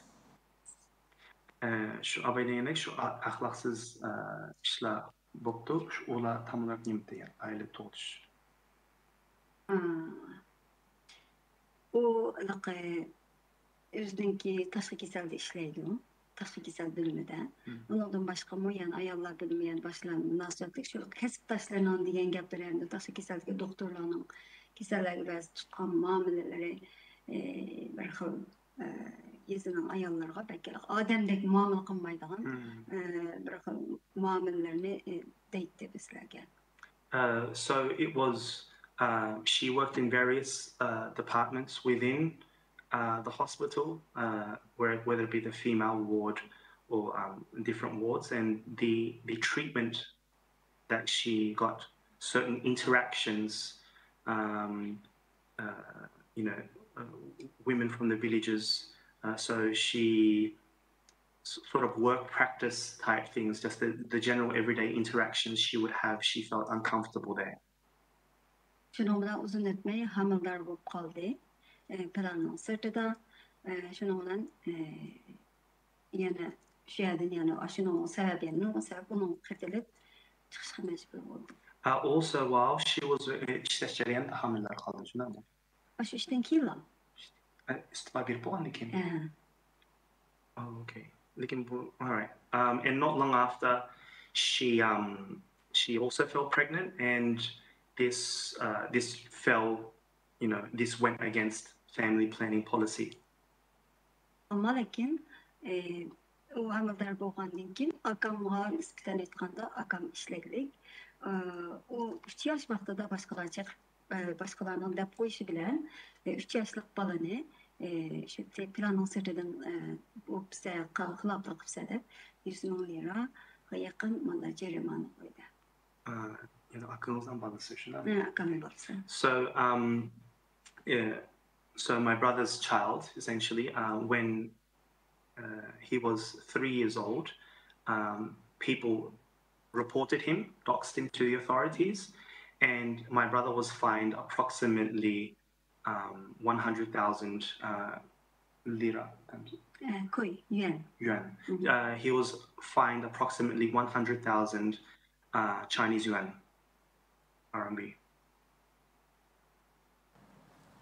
How do you know that your sister-in-law was imprisoned, and was a reason given for her imprisonment?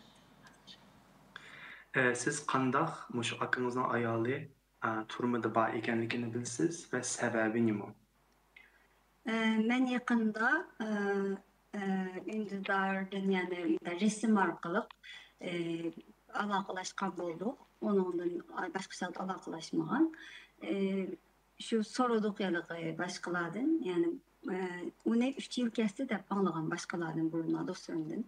Ama lakin doktorxanadan çıktı mı desek yani çıkmadı dedi. Fakat muşulan cevap rişaldım. Şundan çıkmağalıqını bildim.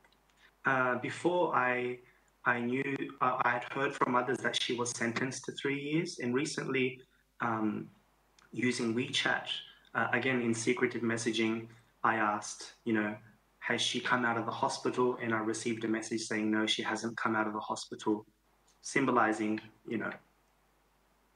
that she was still imprisoned. Thank you. And my final question, you talk about families who had more children than the permitted number, hiding their children, and the children therefore not being able to go to school. How widespread was that situation in your area? Siz bayanatınızı vepsiz, muşu planlıq toğudun sırtıdın bala toğulğan əhvallar var ve bularını mesela yuşurup durup, mesela mektepke baramayran əhvallar vardı. Siz turatqan orunda yani qançılığan insanlar muşu durumda sizce? Ben bunun sanlıq məlumatını, mən özümdənki yaxın dostlarımı dep berəliyim. Özümdən yaxın dostlarım var.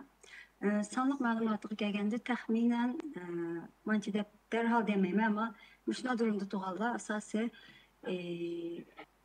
40-50% yəlləyidir deyə qarayım.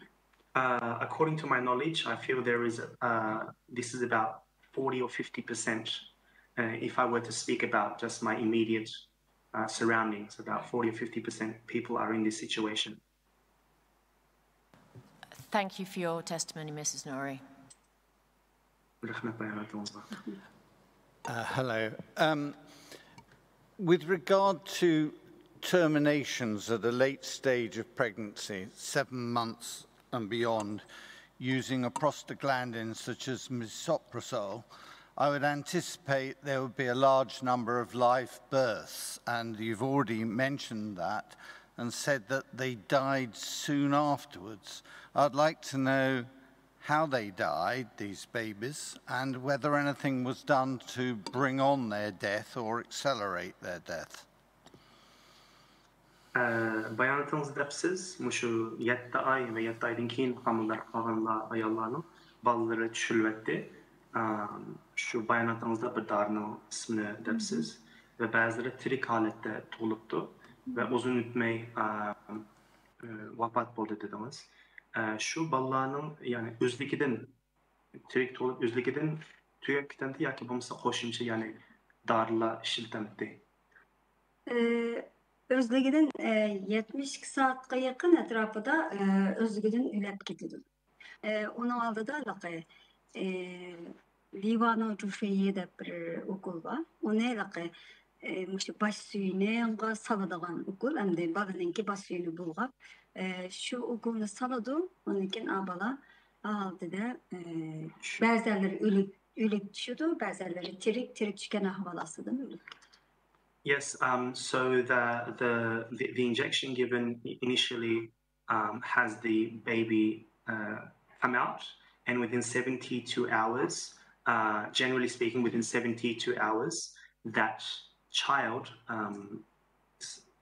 dies naturally, if you will, dies on its own. So 3 days later. Yeah. Around, yes, she mentioned 72 hours. And were any of these babies given injections? Bu balağa okul uruldu mu yani balının özüge? Kosak taraftan uruldu. So yes, while they're in the stomach, that injection is given. I assume you mean after they are born is the injection? Would you like me to? Yes, that's really what I meant. After they're born, were any of them injected? Okay. Tug'ilishdan keyin har qanday bir okul urulandı balağa? Yo'q, mumkin. No.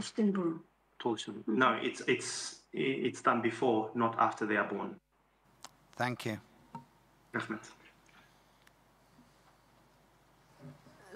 Thank you very much. Could I do a follow-up question? And that was the children, if the children were born now to mothers who had their IUDs removed illegally, would the parents be fined? Or would the child be taken into a boarding school now? Eğer valla you mean the women who have had their IUDs and they had it removed, right? Muşu yüzüküne evvelken ayallar hazır hamileler kalıp mesela bala tolup kalsa o ballarını as a fine, money fine, right? Yes. Şu atanlara ceriman koyulandı ya ki olmasa o ballarını hükümet tarafından eklendi mesela ballar terbiyeleştiğinde. Men tuğan şarait astıgıca cerimana koyuldu. Men hatta üzerine aksininkini dedim o. Ondan başka hani duasınız yani bir değmiyor. Yok siz devam kılın. Ondan başka bir dostumunki ailesiga 1.700.000 yuan cerimana koygan. Bu da yani bu yakınımız, benim yakın dostum oldu hem. O Türkiye'de bağladı. 1.700.000 euro. Okay. So if speaking from experience, whether it be my brother, he was fined, and recently I found out my friend, she too, she is currently in Turkey, but when she had given birth, she had gone against the policy. She was fined approximately 1,700,000 Chinese yuan.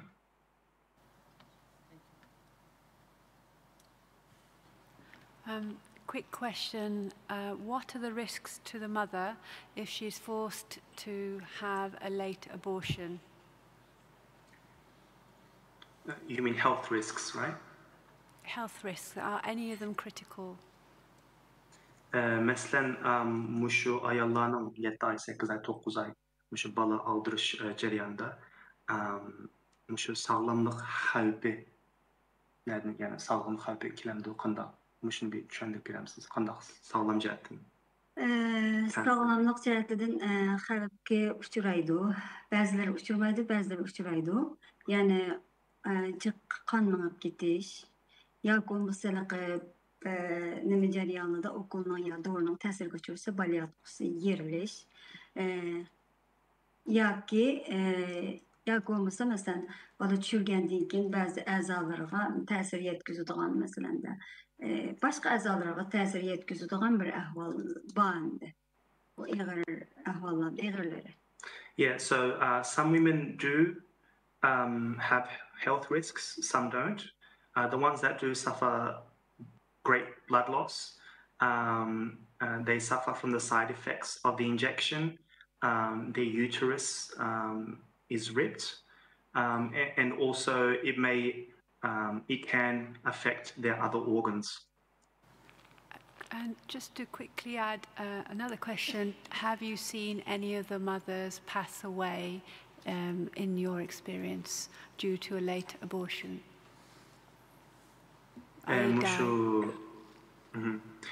Muşu ayarlarının vafat boğunne, yani işte vakti 7-8 ay, 9 ay bala çürüş ceryanında vafat boğunne gördünüz mü, almadınız mı? Vafat boğunne? Ayarlardı şöyle. Bala çürüş ceryanında. Hatırlamadım. İsmini kendine. I don't remember. Okay, thank you. Anything from Council? No further questions at this end. Thank you. Before I say farewell to the witness, Mr. Interpreter, may I thank you very much on behalf of the Tribunal for the work you've done this morning with 2 witnesses, which have been of great assistance to us. And to the witness, thank you very much for making yourself available to give evidence. Your evidence is now concluded. Thank you. Sizge köp rahmet bayanatınız için. Rahmet. Beriyatın en mühim gepten doktorluğa ait bana sıkıntı koysa bulamam. Am I able to add anything now? Let us hear what it might be. Start off, yes? What does she want to say? Siz başlap yapın. Ben 2012'den 2017'ye kadar bo'lgan aralıqda doktorxonada faoliyatlarni yapmandik. Hem de tug'dirish bilan shug'ullandim. Shu vaqtlarda 2 ayol bor.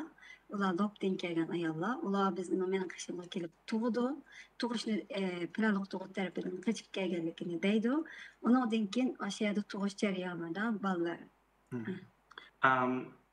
You know, from 2002 to 2007, with my pharmacy, 2 women from LOP had come, and there is an incident involving these 2 women because they were running away in order to give birth. Would you like her to continue? Yes. Yes, devam qilin. Şunun bilan ayol, lobdagi ayol o'zininki burun tug'dirishni talab qilgandan keyin onunğa nəhayət təsdiqli bo'ldi, doğru işitish orqali. Ammo shu yerda tug'ilmay, ya'ni boshqa doktorxonalarga yo'tkab tug'ildi, lekin u bola o'lib tug'ildi. 7 oylik bo'lgan bola. At 7 months, a woman came to me asking me to give birth, to assist in the birth of her child, and using various medications. We tried to give birth, and later on we had to take her to another facility, but that child died during the birth. Ondan keyin 2-3 gündən keyin şu aydan yana bir ayol, qo'shig'i hamilisida 9 oy bo'lgan bir ayol, yana bir aloq tug'utdan keyin o'zini bilib qolganligini deb yana tug'ishga keladi. Men uni tug'dirman, u bola sap tug'iladi.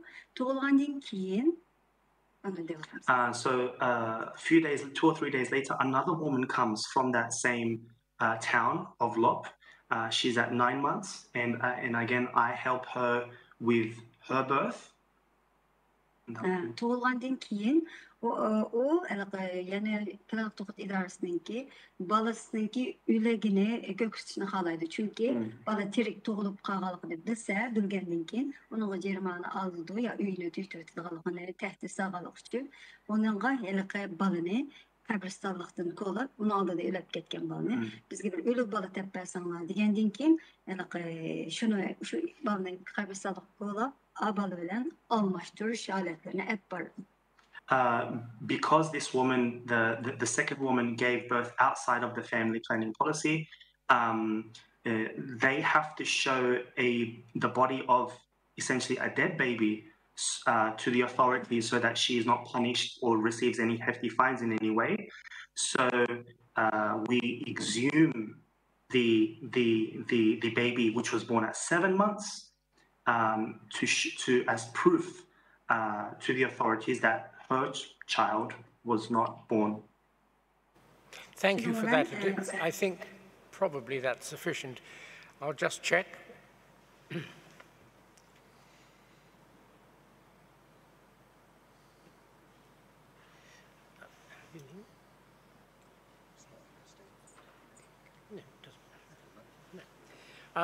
I think that's probably enough, but I'll check with Council whether he wants to ask anything arising from that. Thank you, Chair. No further questions. Just Ms. to thank the Rowe, witness. who did- yes, you can continue for a little. Yana biraz devam kılalım. Şunun bilen o balın almaştırgandan keyin menden süt kesadigan ukulni talep qildi. Nimishqa deb so'ragan chig'imda, chunki ularning qishig'i borgan chig'imda meningki mush emchikimni sütni sig'idi.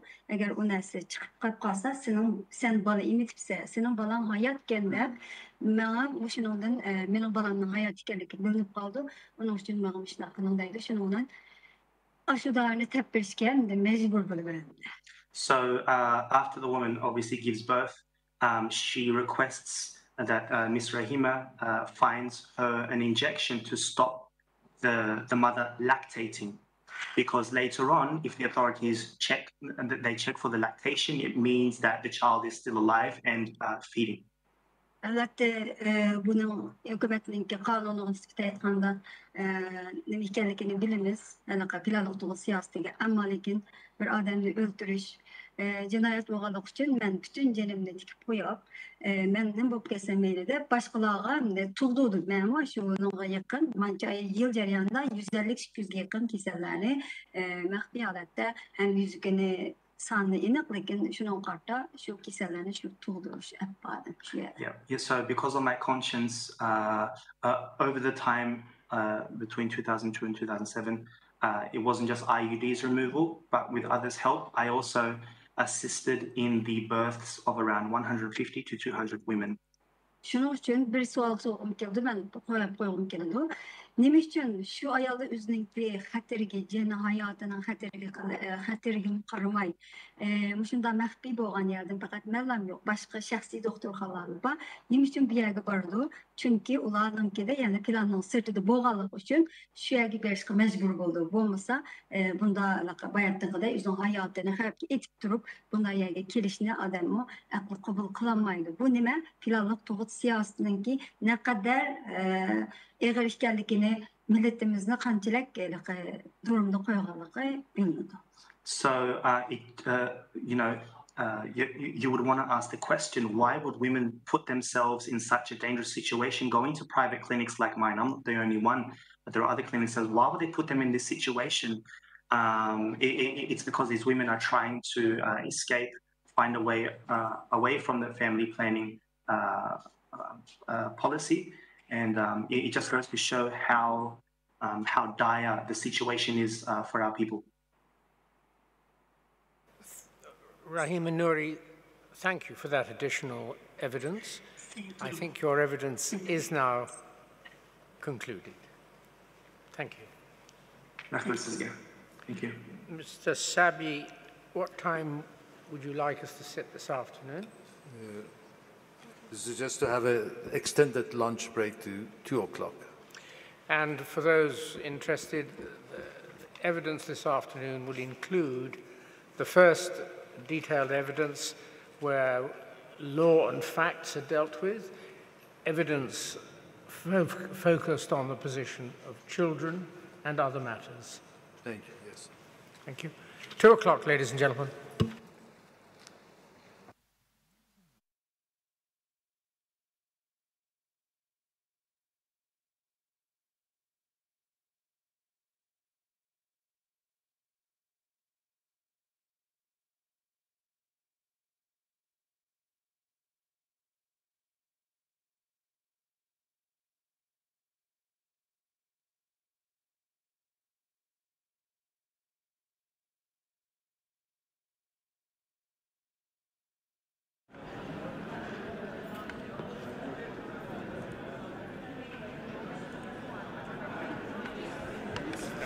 Assalamu alaikum qarindoshlar. Hozir tushlik ta'minlash boshlandi.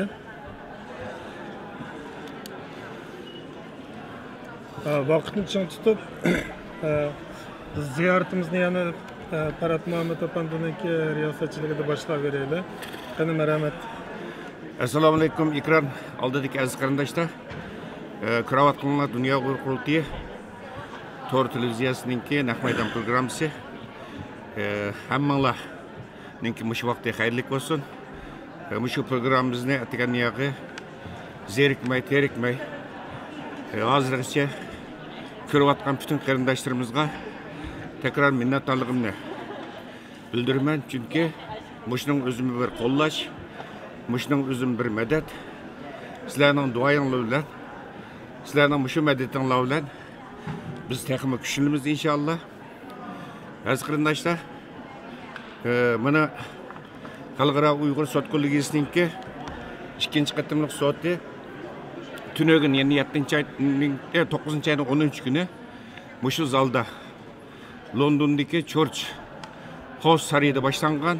London vaqti atigan soat 9da bugun 2-kuniga qadam qo'ydi va sotninki 2-kunninki yerim bosqichi tugagan bo'ldi. Birozdan keyin tushlik damlashdan keyin sot yana davomlashadi va chet ellik mutaxassislar doklad berdi va bizning ba'zi Uyg'ur shoirlarimizning bor tushlikdan guvohlik berdigan.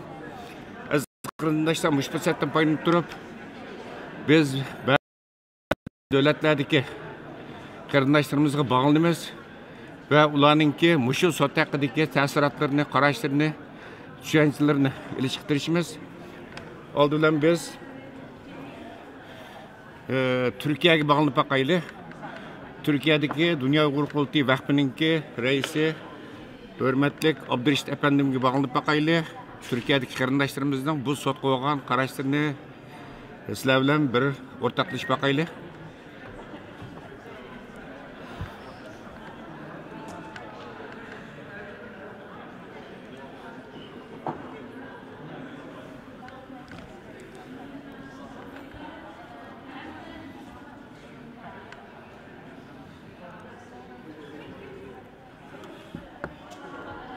Aziz qarindoshlar, bu sot 4 kun davom qildi, tunögün boshlangan va 9-ayninki 13-kuniga kecha davom qildi.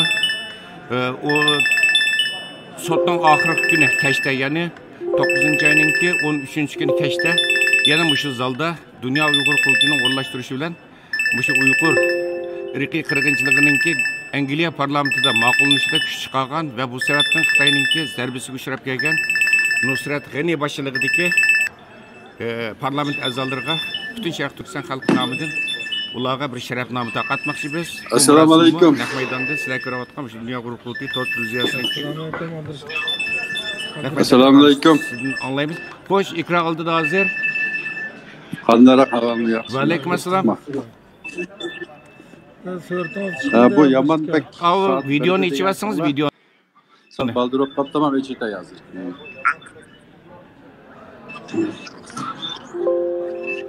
Aziz qarindoshlar, biz rasmiy xo'sh bog'landi Turkiyada. Ekranda Turkiyadagi yangidan qurilib faoliyat boshlagan Dunyo Uyg'ur qurultiyi vaqfininki raisi hurmatli Abdurishit Abdulhamid apandi ekran oldida. Ekranda yana Dunyo Uyg'ur qurultiyi vaqfining hay'at. Aleykümselam. Bizden bahamalar zaten. Türkiye'deki bazı qarindoshlarimizni ko'rdik. Hammalarga salom Londondan.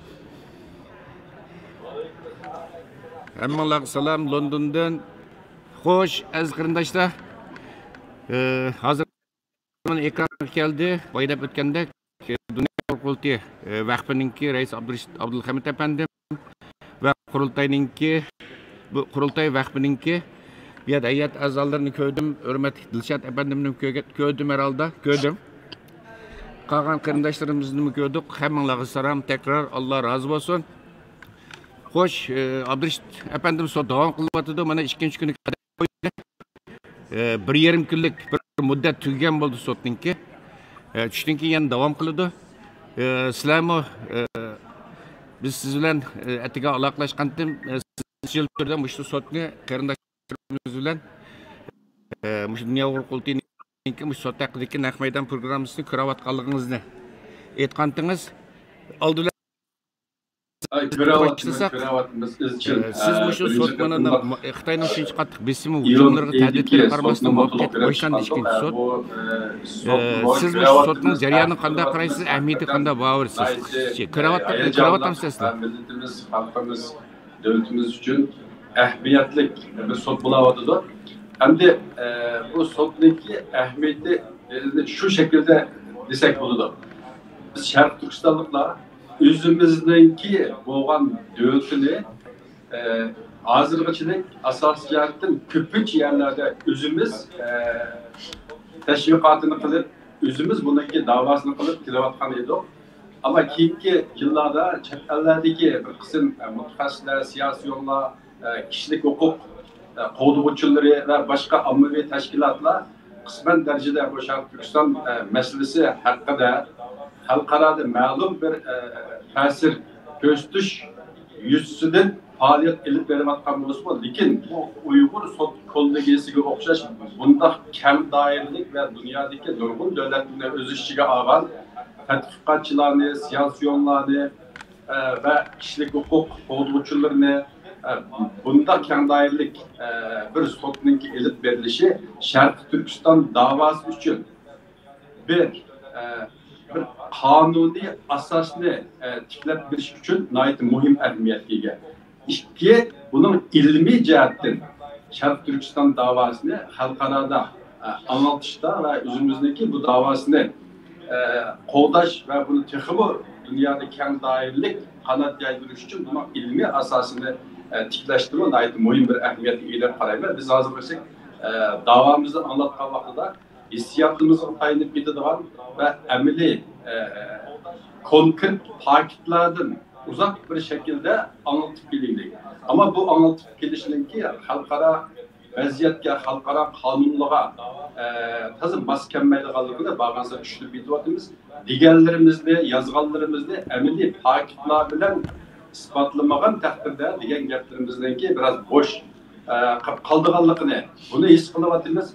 Bundan keyin ilib berdigan davamızda texmo keng doiralik tadqiqotini ilib berib, bütün degan gaplarimizni amaliy konkret faktlar bilan isbotlaydigan bir shaklda yurgizishning ahamiyatini ham cho'nqur tushunib yetyapmiz. Albatta bu mahkamaga qatnashgan barliq Sharq Turkistonlik qarindoshlarımizga chin ko'nglimizdan salom yo'llaymiz.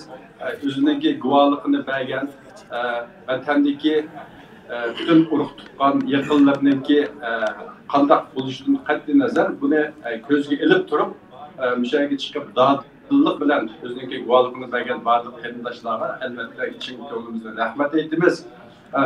Chet ellik mutaxassislarga ularninki ilib borgan noiti keng doiralik qat'iy qilib ilib borgan bu ilmiy tadqiqotlarga albatta bunga rahmat aytamiz.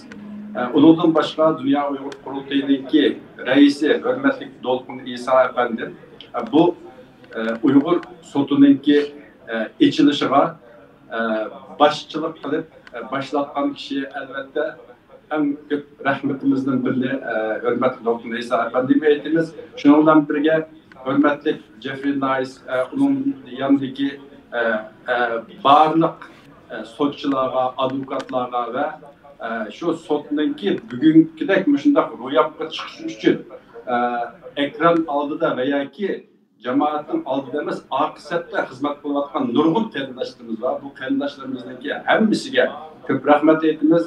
Albatta Dünya Uyg'ur Qurultayi to'r televiziyasi bo'lishinglar bilan sizlarni nihoyat ko'p jafo chekyapsizlar. Bu sotnunki amaliy jarayonni xalqimizga anglatish, xalqimizga bu sotninki qanchalik muhimligini, bunun ahamiyatini ham cho'nqur tushuntirish uchun ko'p kuch chiqaryapsizlar. Albatta hammalarga ko'p rahmat aytamiz. Hozircha boshqa qarindoshlarimiz bilan birga o'tiribmiz. mana bu qarindoshlarimizdagi so'zlar bo'lsa, ularni anglasak bo'ldi va sizlarningki yana boshqa qandaq bir savollar bo'lsa, undan qatda davom qilsak bo'ldi. Rahmat.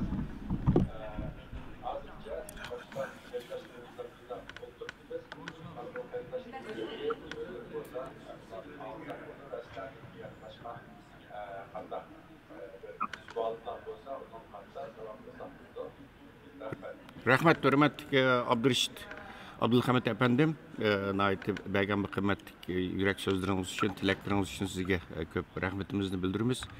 Mana şu sotda Xitayning shundoq besimga qaramasdan jazo lagerlari shohidlari, ba'zi qarindoshlarimiz Xitoyning besim, ta'did, hujumlari qaramay, pisand qilmay, jasorat bilan bu Londonga kelib to'plandi va tunugunning yog'i keyin-keyindan bu yerga chiqib, mardonlik bilan dualık beri vatıdı. Bu meselenin duaylarını bilen, seninki maddi manevi cihazı kuruluşlar bilen bulu vatıdı. Hemmeler Allah razı olsun. Şu yeninizdeki kardeşlerimizden bir yürek sözlerini anlatsak bir kısmı. Bir tanıştırıp başsanız Dilşat Efendim'den duyuyumuz. Halisanlık asasıga tayinib turib ish edib beryapmiz. Etganisi kelib ishlarni qilib vaqtimiz qaytib ketib, bu şekilde devam qilyapti. Hozirchilik asas jihatdan har kunligidek kelib, vaqtimiz yana ichilgan bo'lib chiqar ba'zi ushaq ishlarni az emas. Shunga davomli yordam bo'lib kelyapti. Qarindishimiz Tayir Musa qarindishimiz ham shunday yordamchi bo'lib kelyapti. Mana qishimizda bugun sotda guvohlik bergan qarindishimiz Abdusalom qarindishimiz o'tiribdi. Ondan keyin Rahima qarindishimiz bu elimizde oturuptu. Kimden qanday şekilde bir savol so'rashni xohlasangiz shu şekilde devam qilsak bo'ldi.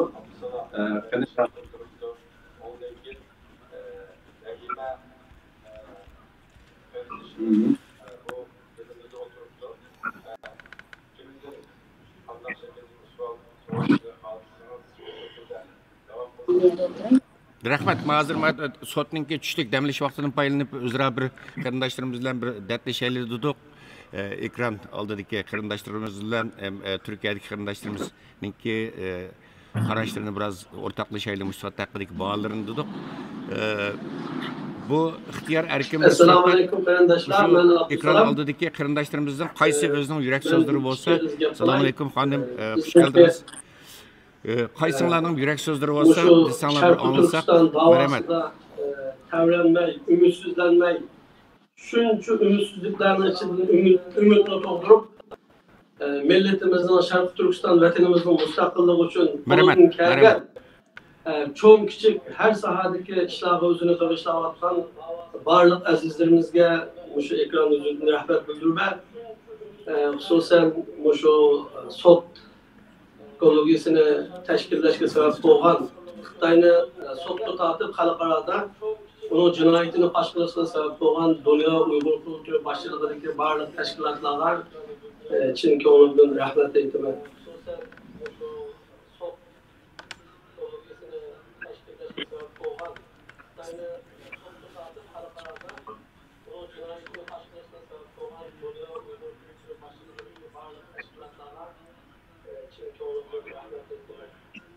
Rahmat, Allah razı olsun. Rahmat sizlarning kimishdan madatinglar bilan, sizlarning duoyinglar bilan inshaalloh bu sot nayt muvaffaqiyatli tugaydi deb o'ylaymiz. Chunki sotningki raisi, bosh sotchisi Jeffrey Nice efendimmi tunugin dedi, bu sot ikkinchi qatimli sotlar oxirlashdi va 12-oygacha sotning hukmini chiqaramiz deb. Inshaalloh millatimizga foydali bir hukmning chiqishini orzu qilamiz hammamiz. Xodim hurmatli xonimningki bu yurak so'zlari bo'lsa, bir anglasak. Duomi qildim. nisbatan Ben de şu kadar yürek boğan bilen mi? Ben de şu kadar paket boğan bilen mi? Ama lakin bunu ortaya koyduğun sahne, bunu yani royapka çıkardığın bir sorun olmasa, yanılan bu benim içimde kaldığın neresi bu kaldığı için. Şunun için hem de bu sorunlarını hazırlaştık. O kadar perişanlık göstermişler. Ben şunçilik boylandım hem de. Şu ben sırayla aval Allah'tan hakikaten dua kılmaya başqa ayol qarindoshlarımga vakolatan haqiqatan rahmat o'qiyman. Agar bu sorun bo'lmagan bo'lsa Uyg'urlar uchun bunda Pakistan nurg'un Uyg'urlarda haqiqatan bunun eg'irlari bor. Ba'zilari ya'ni jur'at qilmagan ahvol bo'lishi mumkin. Muşunda sorun bo'lg'achqa biz ba'zi narsalarni o'tirib Pakistan o'tirib qo'ya oldik. Shuning uchun birinchidan Allohga hamdlar bo'lsin, ikkinchidan sizlarga haqiqatan duo qilamiz, ko'pdan ko'p rahmat aytamiz. Bundan keyingi yo'llar, gullar unsin. İnşallah kuchimizdan yetishicha, inshaalloh ömrüm men o'zimga vakolatan ömrüm bulab bo'lguncha Xitoydan intiqom olish uchun nimam kasmaylikki, haqiqatan pido bo'lman inshaalloh deb shunday bir o'yim bor.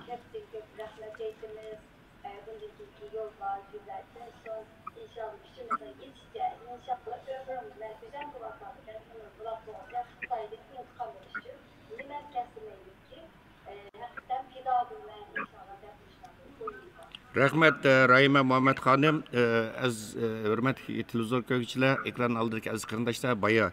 Bugün tuncu qitim guvalık vergen bizdeki iki Uygur şahidimiz, Şarkı Türkistan şahidimiz Abdüsalam Muhammed Efendim baya ekranda köydüңler, guvalıkını aldıңlar. Onun keyindiler Ramil'le. Abdüsalam Hanım'ın hanımı Rahime Muhammed Hanım guvalık verdi. Hazır bizge nait köp inkaslar kilovatı bunu toxtumay. Bu şahitlerimizden ki bergen guvalıqdan nait memnun bolğanlığını, nait razı bolğanlığını ifade kılıvatıdı. Tekrar çıkanlarga bu cesur iki şahidimizge tekrar rahmet etimiz. Çünkü hazır çetelerde mınlıgan şahitler var. Neçe mınlıgan şahitler var. Ama cesaret kılıp oturuğa çıkan adamların sayını nait az. Bu bizni hakikaten içindirdi, efslandırdı. Ama sizler hiç qanday besimge perva qilmay, aşağıda izlevatkan, qarınıvatkan, kırılıvatkan halkımızdan hak hürmetini qoğdap qilish üçün, ularning mavjudligini qo'g'dab qilish uchun o'zinglar ta'didlarga pisand qilmay chiqib jasorat bilan bu guvohlikni berdinglar. Shuning o'zi ibodat, buningdan cho'ng ibodat bo'lmaydi deb o'ylayman. Janob Alloh sizlarni salomat qilsin va Cenab-ı Allah her zaman sizlerini öz panoyida saqlasın deymiz. İşimizden tilaymiz. Sizlerge tekrar ben bu ekran aldıda o'tirgan bütün qarindoshlarimiz vakalten bugün baya tushdan burun guvohlik bergan bu ekran oldidagi Abdusalam efendim bilan Rahime Hanım'a tekrar minnatdorligimni bildiraman. Aziz qarindoshlar, Arslan Hidoyat inimizni hammanglar tunisizlar. Bizningki sosyal medya aktivlarimizning biri. Men buna ait yoqtirim programmalarini qaçılmaslık tirişime şundak aldıraş vaqtlarımdımı. Özümüz pəxirləndiğən bizdeki cəsur, ot yürək, iqtidarlıq yaşlarımızdan biri, yaşlarımız örnek ilişki tegişlik yaşlarımızdan biri ve bugün Abdüsalam Efendim bilen Rahime Hanım'ınki tercümanlığını bayar. Programımız keyin kirgen qarindoshlarimiz belki ko'ramagan bo'lsanlar kerak. Arslan Hidoyat inimiz tercümanlığını kıldı ve nait yaxshi mükemmel deb o'ylayman. Farhad efendim, alaytin Allah razı olsun. Arslan Hidoyat inimizga ve Arslan Hidoyat inimiz siz tercümanlık qilish jarayonida menimcha tunji qatim sot tercümanlık qildingiz herhalde. Nimalarni his qildingiz masalan tercümanlık jarayonida bugun masalan sotda? Bu iki hanım bir aileden emas, yani başka. Aşağıda küçük bir koyaydı ben de ilahi kendisine devam ettim.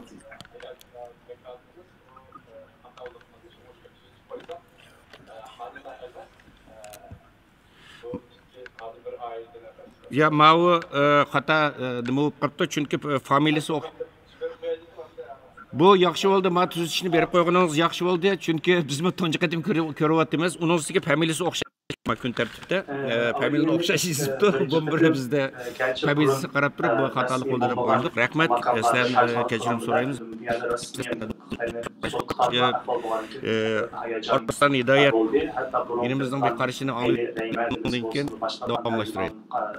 Usuluna qarab turib, necha kun kecha kunduz tayyorlik qilib qatnashgan bo'ldim. Gerçi %100 mükemmel bo'lmasimi asosiyatdan yaxshi bo'ldi deb o'ylayman. Ve Muş'un bir partisi yani Xitoyning sotga tartilgan bir amaliy bir ish harakat Xitoyga qarshi, O'zbekistonga qarshi bir partisi azroq bo'lsinmi, shu til jihatdan bo'lsin, shu partiyani bir töhfa qo'shimni aytib qo'shaman ve bu fursatni dunyo uyum qildigan uchun ko'pdan ko'p rahmat aytaman.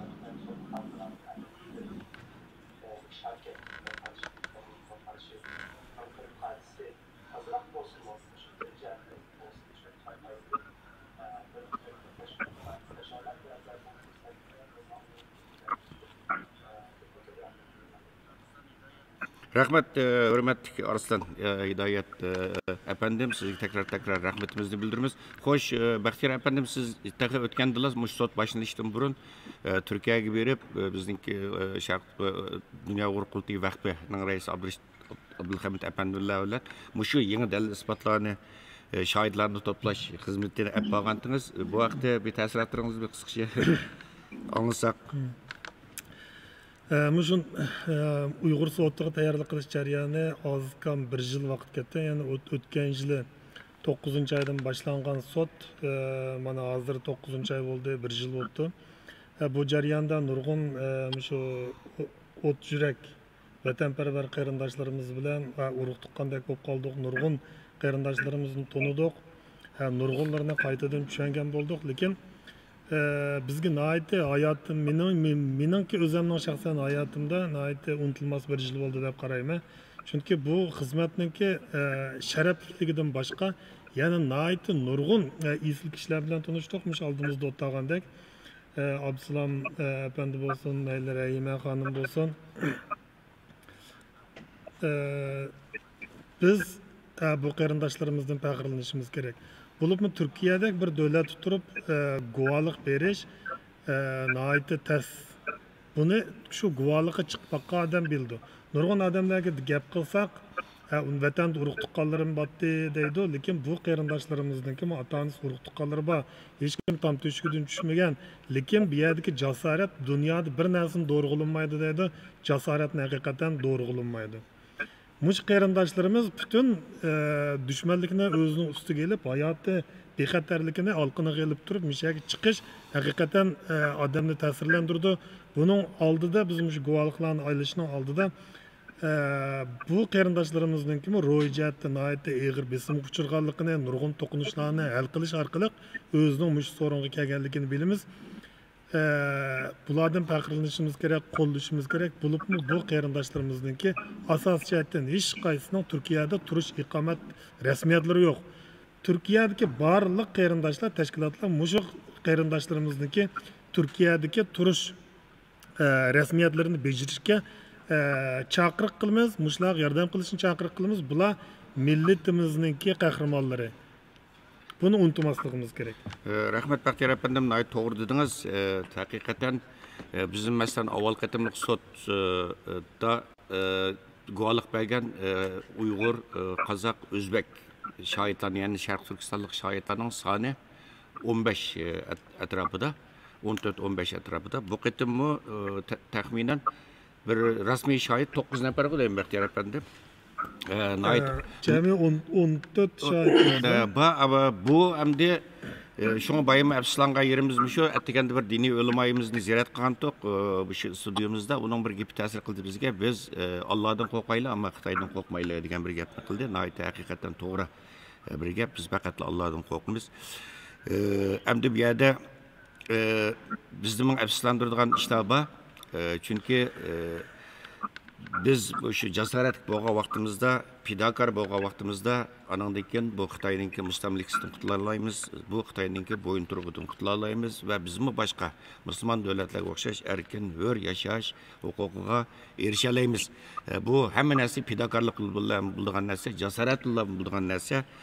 Buni unutmasligimiz kerak deb o'ylayman va bu yerda hurmatli Abdusalom efendim bilan qadrli Rahima xonimdan Türkiye'deki başka qarindoshlarimizni chiqilinayotgan, qo'rqayotgan, tashvish qilayotgan, o'zining shaxsiy manfaatini o'ylayotgan, faqat ota-onamni qutqizaman, boshqasidan ko'rim yo'q degan mantiqida turayotgan, shu mantiqida harakat qilayotgan odamlar uchun bir ibrat o'qis deb o'ylayman.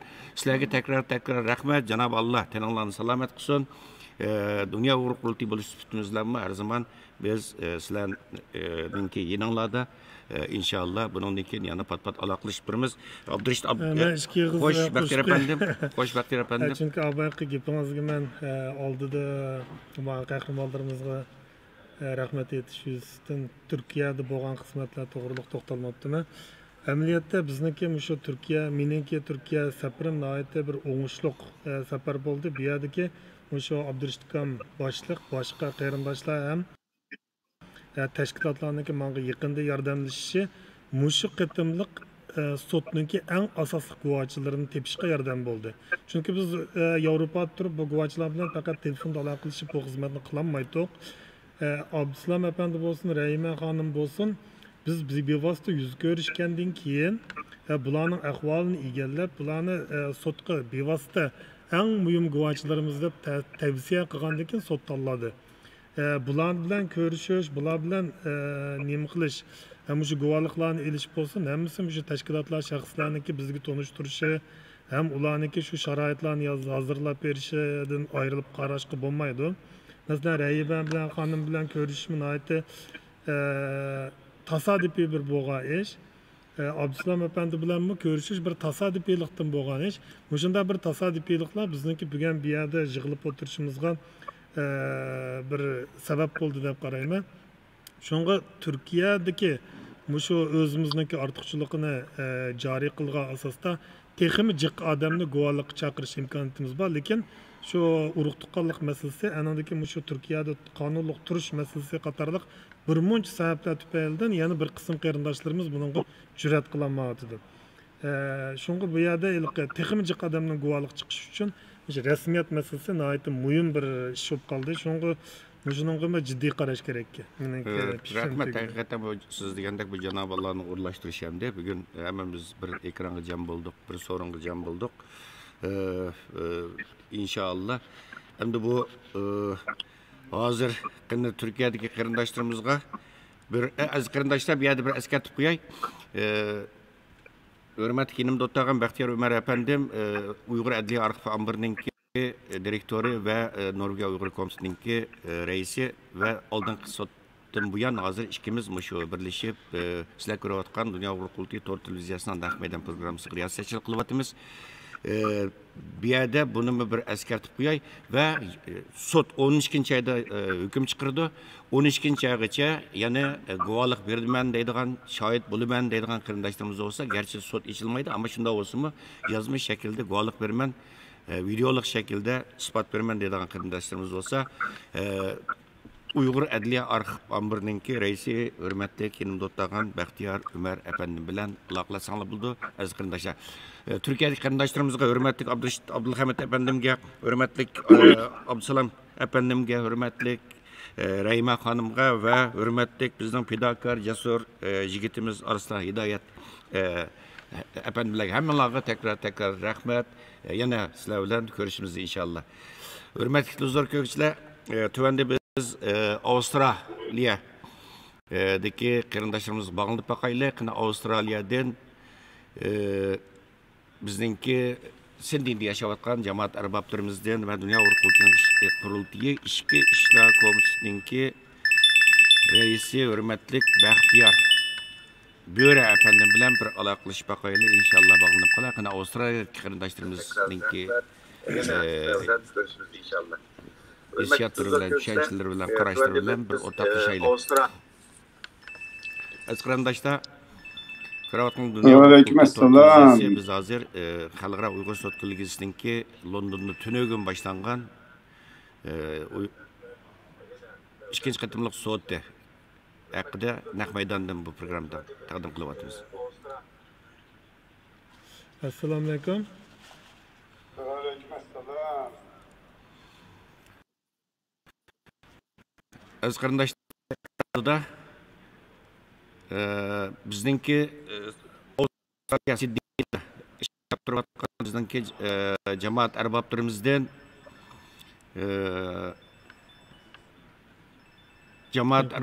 arboblarimizdan Dunyo Uyg'ur qurultiyi ichki ishlar komissiyasininki mudiri Baxtiyor Bo'ra apandim bizning Sharq Turkistonlik o'zbek qarindoshimiz bo'ladi. Assalomu alaykum Baxtiyor apandim, sizni avor qildik, rahmat. Mana sot ikkinchi kuni qadam qo'ydim, ikkinchi qatimliq sot boshida sizmi mening bilishim shu karavot kurashdik siz bilan. Sizningmi shu sot haqidagi qarashlaringizni egallasak, Avstraliyadagi qarindoshlarimiz qanday qaraydi? Shaxsan o'zingiz bu sotning bu yuzlanishiga taraqqiyotda qanday qaraysiz? Masalan, Xitoy qiyomat qoyim qilyapti, Ulishkunning yog'i har kuni axborot e'lon qilish yig'ini echib, bu bosh maqollarni e'lon qilib, bugun tunogim Aleykümselam. biz o'tgan Ferhat efendim, Baxtiyor efendim, sizlar orqali televizyon ko'rayotgan barliq aziz vatandoshlarımga salam. Shuning bilan birga xo'sh sizning qarashingizni egallasak shaxsan o'zingiz qanday bo'lasiz, qanday qaraysiz? Fidokorlik qilayotgan barliq fidoyilarimizga, vatandoshlarımizga, Dünya Uyghur Qurultayı'nınki reisi ve müşü dava Uygurlar vakaletten Şarkı Türkistan halkı vakaletten dava açkan Prezidentimiz Durkun Aysa'ga şundan birlikte Dünya Uyghur Qurultayı ve Dünya Uyghur Qurultayı bilen hemkarlık kılayotgan barliq teşkilatlar ve ularınki azalarına aldıran salam yollayman. Hem ularga zor hürmetimi bildirmen. Elbette bu bizdenki Uygur sot kollegiyisi hakkındaki kanuni işte onun ehmiyeti hakkında şu sot kollegiyisi içilişten ta hazırki bir yıldan az vakitte nurgulduğun kesbi adamlarımız, tatbikatçılarımız bu hafta bayanlarını ilan kıldı. Bunu elbette bunun ehmiyetini bizdenki vatan söygüsü kalbige mücessemleşken her qanday bir halkımız bunu düşünüdü, bilirdi deb bilaman. Endi meniki bu ikkinchi qitimliq sud kollegiyasi haqidagi o'zimninki shaxsiy bir tonishini aytsam, bizningki bu mushu sud kollegiyasida isbot bergan odamlarimizningki texmi mukammallashganligi bir yaxshi bir tadqiqotlarni elib borganligi va shu savollarga berilgan javoblardan ko'rinib turdi. Savollarga javoblar nihoyatda dalil isbotlari bilan to'liq berildi. Bo'libmi tunugunki berilgan sahnaga chiqib isbot berguvchilarninki bo'libmi bizningki qizimiz yoki singlimiz Mihray Mirzinsov ve başka xodimlarninki bu bergan isbotlari bu nimalarga sud egallariga ninki savollariga bergan javoblari nihoyat o'rinli, nihoyat ilmiy bo'ladi deb aytaman. Bo'libmi bu qizimiz Mirzinsovninki yoki Mihrayninki bugungi bir so'zini naql edib Avstraliyadagi axborotlarda berdi. Yani o dedi ki kızımız Mihray mini yuyuşqa qanchalik tirishsin, ular bizning kimligimizni hargizmi o'zgartirmaydi. Bu shuni tema qilib turib, mushuni elib turib, Avstraliyadagi gazetlarda ko'p tashviq qilindi. Mihray Avstraliyada tug'ilgan. Avstraliyada tug'ilgan, mana bizning oldimiz tug'ilib, bizden aldığımız çoğunluğun ikinci evlat bizim Şarkı Türkistanlık bir kızımız.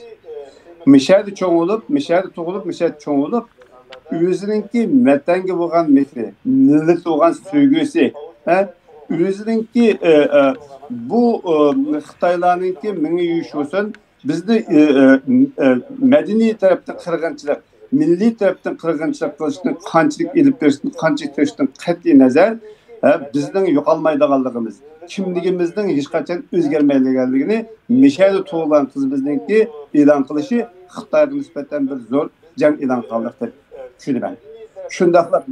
Shundaqli bizning xalqimizga vatanda yashayotgan, Xitoyning zulmini tatiyotgan shu xalqimizga zo'r bir ilhom bo'lsa, chet eldagi yashayotgan bizga o'xshash muhojirlarningki g'ururni qo'zg'aydigan bir ilhom, bir dori deb tushunaman. Doğru deysiz. Şunda bizden halkımızga vatan yaşavattan, Xitoyning zulmini tatiyotgan şu halkımızga zo'r bir ilhom bo'lsa, chet eldagi yashayotgan bizga o'xshash muhojirlarningki g'ururni qo'zg'aydigan bir ilhom, bir dori deb tushunaman. Rahmat.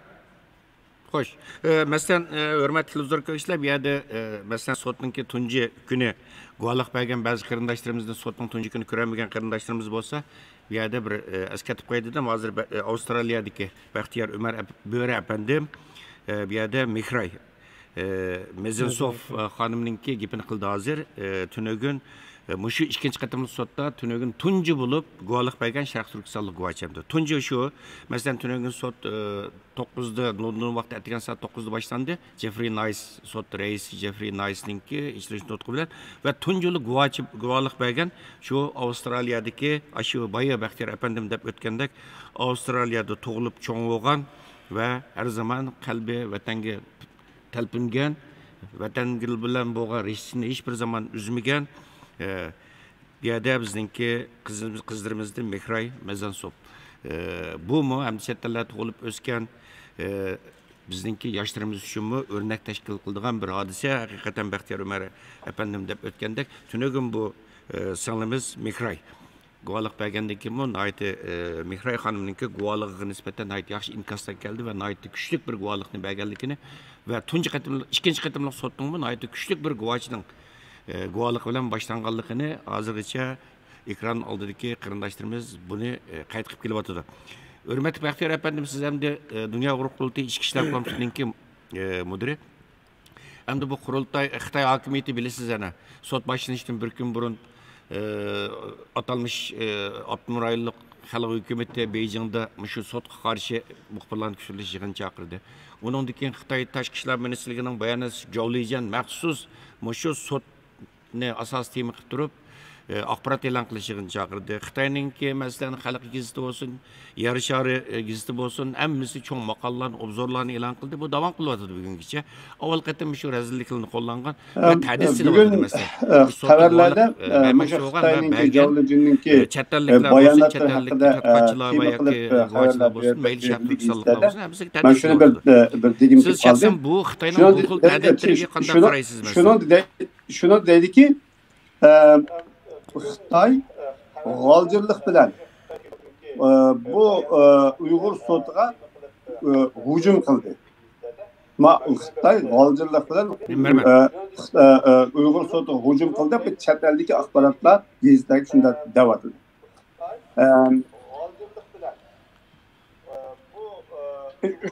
Shunday. Ondan keyin Tayvannikida va boshqa nimalarni gazetlarda shuni qo'yibdi, shuni qo'ydi. Men uni naytda ko'ryapman.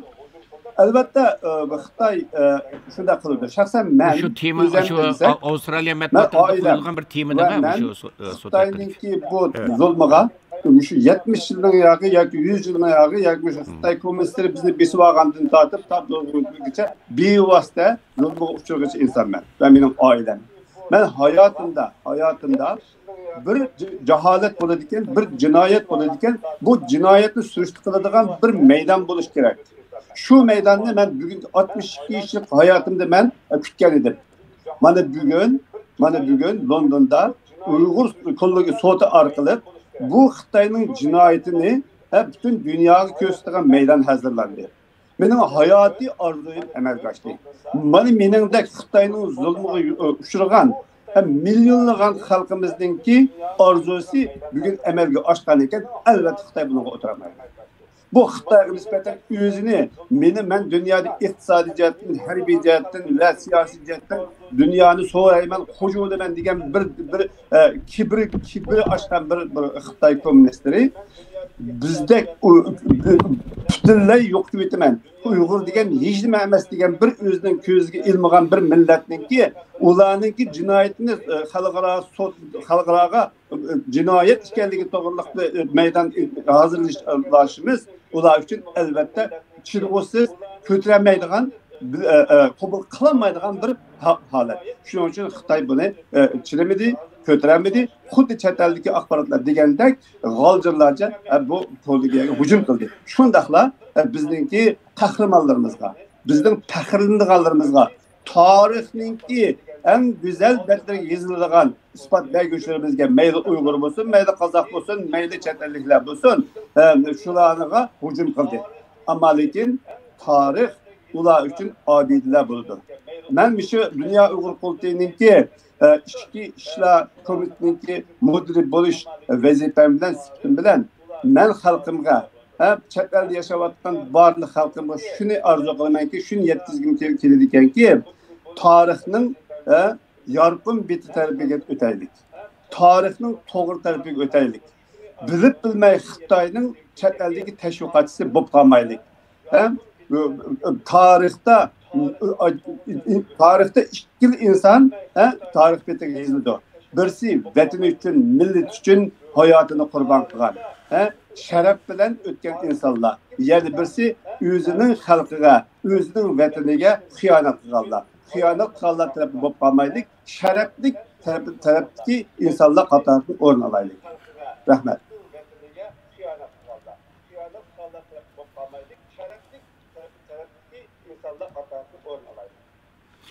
Rahmat Baxtiyor efendim, belki bu ma'lumotlaringiz, bu yurak so'zlaringiz, bu tavsiyalarınız uchun rahmat sizga, tekrar rahmat aytaman. Bir yig'i salomimni davolay. Sizga yana albatta bu sotda yana davom qiladi. Ikkinchi kuni bu shu kollegiyani qo'llagan, moddiy ma'niy jihatdan qo'llagan barliq azizlarga bo'libmi Avstraliyadagi vatandoshlarımga salomimni yetkazaman, rahmatimni bildiraman, ulardan faxrlanan. Shundaqla men bu Baxtiyor Umar efendi bilan aloqalashib va o'zi bilan necha qatim telefonda so'zlashib, guvohlik berish uchun o'zimdan tavsiyani qilgan bu Mehray qizimdan faxrlaman. Alloh hammanglardan rozi bo'lsin.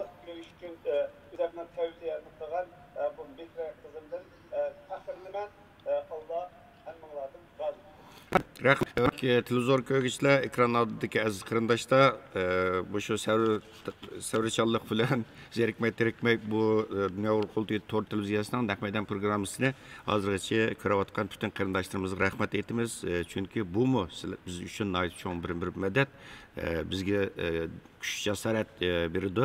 Biz har zaman kuchimizni xalqimizdan ekran oldidagi qarindoshlarimiz o'xshash pidakar qarindoshlarimizni olib keldik. Hammalardan Alloh rozi bo'lsin. Aziz qarindoshlar, sot hozir qisqa bir tushlik damlash chiqqan, mush fursatdan foydalanib turib, biz ba'zi davlatlardagi qarindoshlarimizning ta'siratini oldik. Boya Avstraliya, Sidney shahrida yashayotgan jamoat arboblarimizdan Baxtiyor Bo'ri efendimiz ziyorat qildik va Baxtiyor Bo'ri efendim mushu ikkinchi qatimliq xalqaro Uyg'ur sot kollegiyasining ikkinchi qatimliq sotida tunji bo'lib guvohlik bergan Avstraliyadagi Mehray Bezanson xonimninki so'zini qildi. Biz boya askartdik. Bu qatimki sot Mehray xonimninki guvohlik bilan boshlandi tunji qatim.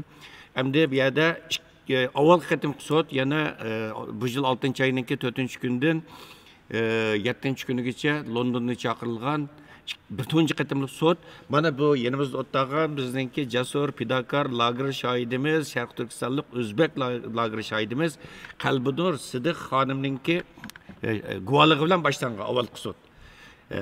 Bu qatimmi yana bir xonimninki guvohligi bilan boshlandi. Aprel bu jasur guvohchilarimizga hurmatli Qalbinur xonim, siz avval qatim sotda tunji qatim baydab o'tganda guvohlik bergan, sizning guvohligingizdan boshlandi avval qatim sot. Bu dami yana siz mushu bu qatim sotda guvohlik berdigan shohidlarimizga, guvohchilarimizga madad berish uchun Ataydan Gollandiyadan bu kelib yana bu sot qatnashib o'tirsiz. Rahmat sizni tekrar Alloh rozi bo'lsin. Mana sot bugun ikkinchi kuni qadam qo'ydi. Nihoyat go'zal shaklda boshlandi, davom qilyapti. Siz shaxsan buda nimalarni his qildingiz?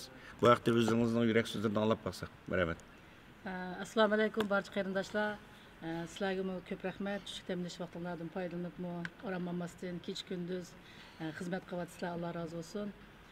Bu qatimmi men o'zim shu Gollandiyadan atayin mush qatimliq, ikkinchi qatimliq shu Uyg'ur sotini qo'llash, madad berish va kuzatchi bo'lish sifati bilan atayin kelib qatnashdim. Men o'zim intayin faxrlik his qilaman, chunki har qanday odamga bu qatnash fursati kelavermaydi deb o'ylayman. Bu qatim men shunday his qildimki, guvohlik bergan, suhbat chiqayotganlarmi, chet ellik tadqiqotchilar biroz ko'pga bu qatim. Aniki ularninki guvohliklarimi alohida kuchli bo'ldi, tarjimalardan his qildik. Aniki ham bu qatimmi bizning bir faxrlik Uyg'ur qizimizmi tunji bo'lib, shunday yaxshi guvohlik berdi. Uning uchun bugun ikkinchi kuni qadam qo'ydi. Bugungi suhbatlar guvohliklar intayin yaxshi bo'tdi. Bu qatimmi mush qatimlik guvohlikning nihoyatda kuchli ham yaxshi bo'lishini chindan umid qilaman. Mush orqali 12 oyda bir yaxshi bir natijalik o'zimiz o'ylagandek bir qarorninki chiqishini umid qilaman. Alloh rahmat. Rahmat. Qalbinur xonim, hurmatli televizor ko'rguvchilar, biz boya Xitoyning mustaqil Xitoy hukumatining bu sotqa qilayotgan buzg'unchiliklarni deb keldik. Hamda shu darajada razillashganki, oldin qatimmi shu sot ichilishga 1-2 kun qolgan vaqtida nayt rezil vaslarning hammasini ishga soldi. Ya'ni lager shaytlarimiz bo'libmi, lager shaytlarimiz asosan hujum nishoni qildi va hatto bu tunji guvochimiz oldingi sotninki Qalbinur Sadiq xonimninki psixologiyasini buzish, kayfiyatini buzish uchun vatanda ajrashib ketgan yo'ldishini ekranga chiqarib, bu yerda so'zligiga selib, psixologiya jihatdan hammamiz inson bu albatta ro'yimizga ta'sir qiladi. Şu sotdan bir kun bo'lg'ashqa deyman Qalbinur Sadiq xonim. Endi bu ma'lumda aytgan vaqtida bu mustabid Xitoy hokimiyatining bu rezilligini naqadar rezil, mutam lökçek, mafya bir hakimiyet bo'lganligini ko'rsatdi. Zaten hozirgacha davomlashtiryapti buni. Shu vaqtda siz nimalarni his qilgandingiz? Masalan, siz tunji qatim guvohlik berdingiz avvalgi sotda, ammo hech tamtirmadingiz, hech qanday qilmadingiz. Sizga shu vaqtda nimani his qilgandingiz siz? Bana bu 6. ayın 4. günü tunji qatim bu sotda guvohlik berishni anglagan kuni bir kun burun xabar topdim. Hem şu bir kun burun bana o video keldi, yo'lishimni shunday qilib majburiy so'zlatgani. Chunki men bu yo'lishim bilan aloqam uzilishdan burunla bu video ishlab bo'lganda menga bir 2 kunga uchur yezibdi-ki, shu unidarni qo'shib meni. Kechirgan men seni qo'g'diyolmadim, meni bak qiynab ketdi deb.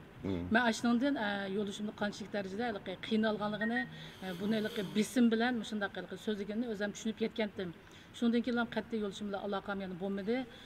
Ben bu videoni shu bir kun burun ko'rib, o yo'lishimning shunday qilib azobliq ichida o'ziniki chiroyli tatirib ketgan, tamtirab ketgan bir jiddiy holatda so'zlaganini ko'rib, o'zim ko'nglim shunday bearam bo'ldi. Bek azoblandim, qattiq ko'z yosh qildim men. Chunki mening sababimlik yo'lishimiz ikimizning bek yaxshi o'tadi vatanda. Bizim romantik yaxshi kunlarni, turmushlarni kechirgan. Mening sababimdan yo'lishim ashunday azobli kunlarda yashayotganimda hozir u qanday narsa uni bilmayman, xabarim yo'q. Shuni atisi atiganda tunji bo'lib men guvohlikni berganimni his qildim. Buni bilgan bo'lg'achqa men mushu Xitoyniki mushu tahdidlarini, mushu zulmlarini o'zimga bir qayta jasorat elib, to'xtabdi mushu sakna mening sening qayta adabingni berdigan, seniki sen uchun men yana shu davomli qilasinki Abdubashirga uchraydigan bir yaxshi saknika degan bir hissiyotda o'zim qaytadan bir jonlanib, jasoratga kelib, o guvohlikni yaxshi berdim deb o'ylayman. Rahmat. Allah razı olsun. Hürmetli uzar kökçüler ikra aldık ki bu bizimki jasur lager şahidimiz Qalbinur Sadiq xonim hozir sharhlab o'tdi. Shu tunji qatimliq sot boshlangan kundan tortib Aşı tunji sotda guvohlik bergan, endi nayt ko'p lager shaytlar guvohlik berdi. Hammasining vatandagi urug' tuqqanlarini aşı sahnaga chiqarib, ekranlarga chiqarib, majburiy so'zligiga silib, yig'izora qilib silib, yolg'onga chiqarib, endi butun o'xshamagan darajada avval qatim guvohlik bergan bo'libmi lager shaytlarimizga nayt ig'ir ta'didlarni, hujumlarni qildi. Endi ya'ni bularninki vatandagi urug' tuqqanlarning turmush bilishlarini go'raga ilib olib, anandan keyin bularga Ninki ovozni bo'g'ish taktikasi bu hamda mafiya qiladigan bir ish. Mafiyalarning qiladigan bir nimasi hamda bu hukumat zaten bir mafiya bir hukumat, mustabid kommunist Xitoy hokimiyat, mafiya bir hokimiyat. Hamda mesela avval qatim shu Sayragul Saudpayma hamda lager shaydi. U bir xonim hamda. Shuningmi ash bexatarlik organlari telefon qilib ig'ir darajada ta'did qilgan.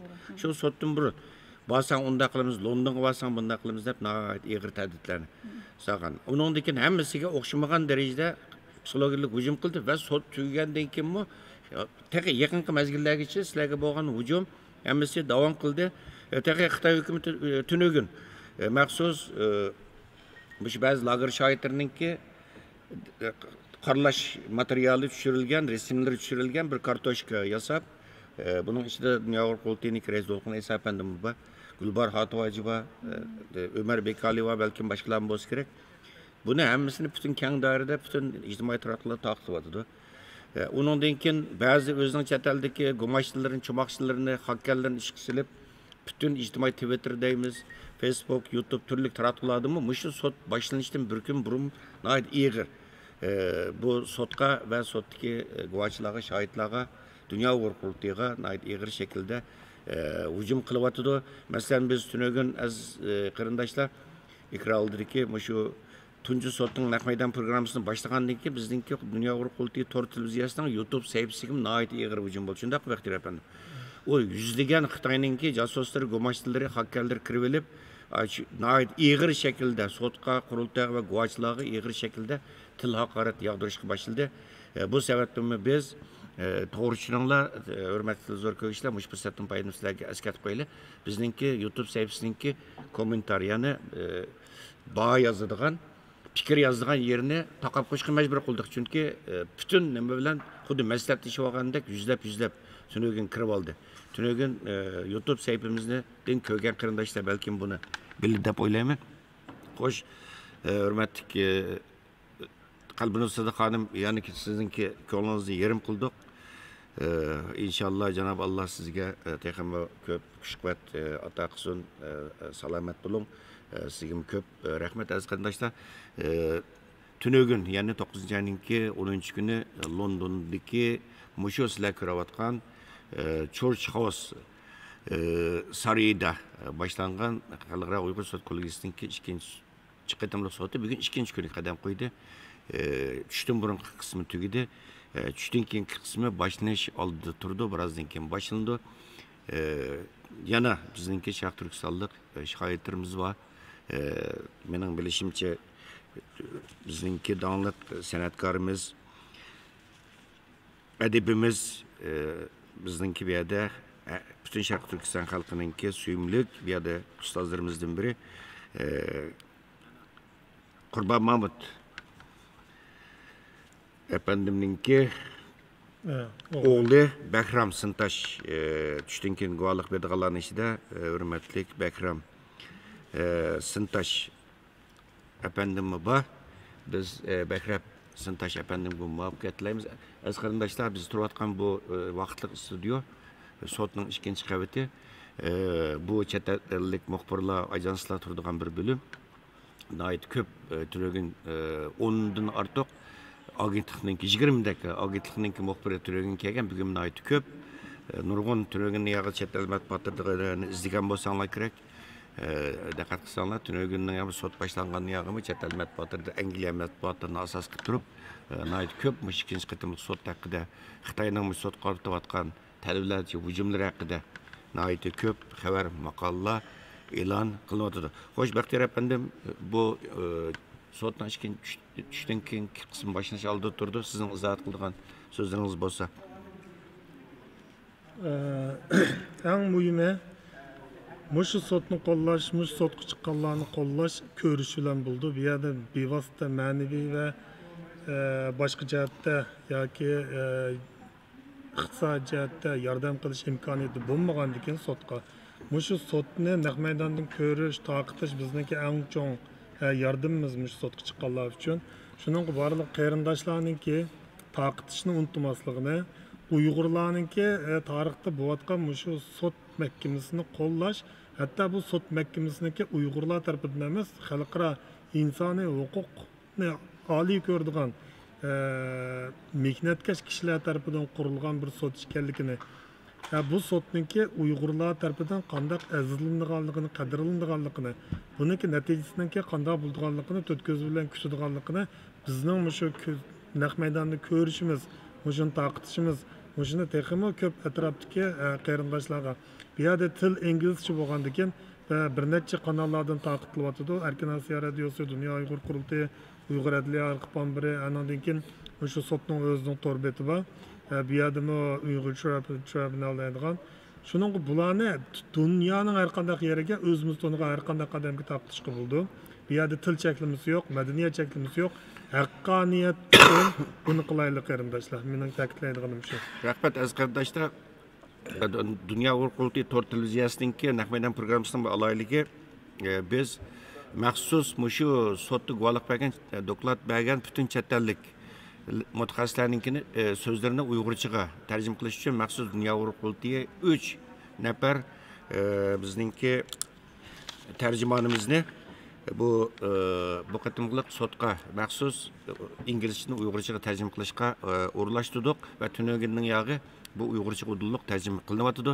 Bu yerda hurmatli bizningki Shivsiya turayotgan Uyg'ur ziyolilardan, bizning akademisyenlerimizdan, san'atkorlarimizdan Qaysar Abdurasul efendim, bu yerda Uyg'ur xalqaro Uyg'ur qalamkashlar jamiyatining raisi, o'zi bevosita keldi Londonga va namus qahramon tariqasida ayrim bir kabinda o'ltirib bu atigan niye qilayotgan tarjimonlik shu Qaysar Abdusalla efendimninki tarjimonligi va bundan boshqa yana demedi Amerikadan bizningki biz pedagog yoshlarimizdan Mustafa Aqsu u Amerikada turib bu yerda elektronlik vosita orqali tarjima tunugin tarjima qildi va tushdan keyin tarjimalar qatnashdi va yana o'ziga Uyg'urcha Yusufjon deb ism qo'yib olgan va o'zini Uyg'ur deb atagan va o'zini o'sha Uyg'ur xalqininki milliy mustaqillik kurishiga atagan bizningki germaniyalik german do'stimiz bor Rone deydigan tunugin İngilizceni Uygurcaga tarjima qilishga qatnashganda bu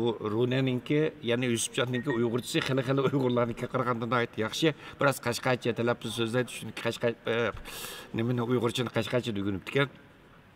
Endi bir germanninki ham shu darajada bir Uyg'urchani o'rganib o'zi berib o'rganib.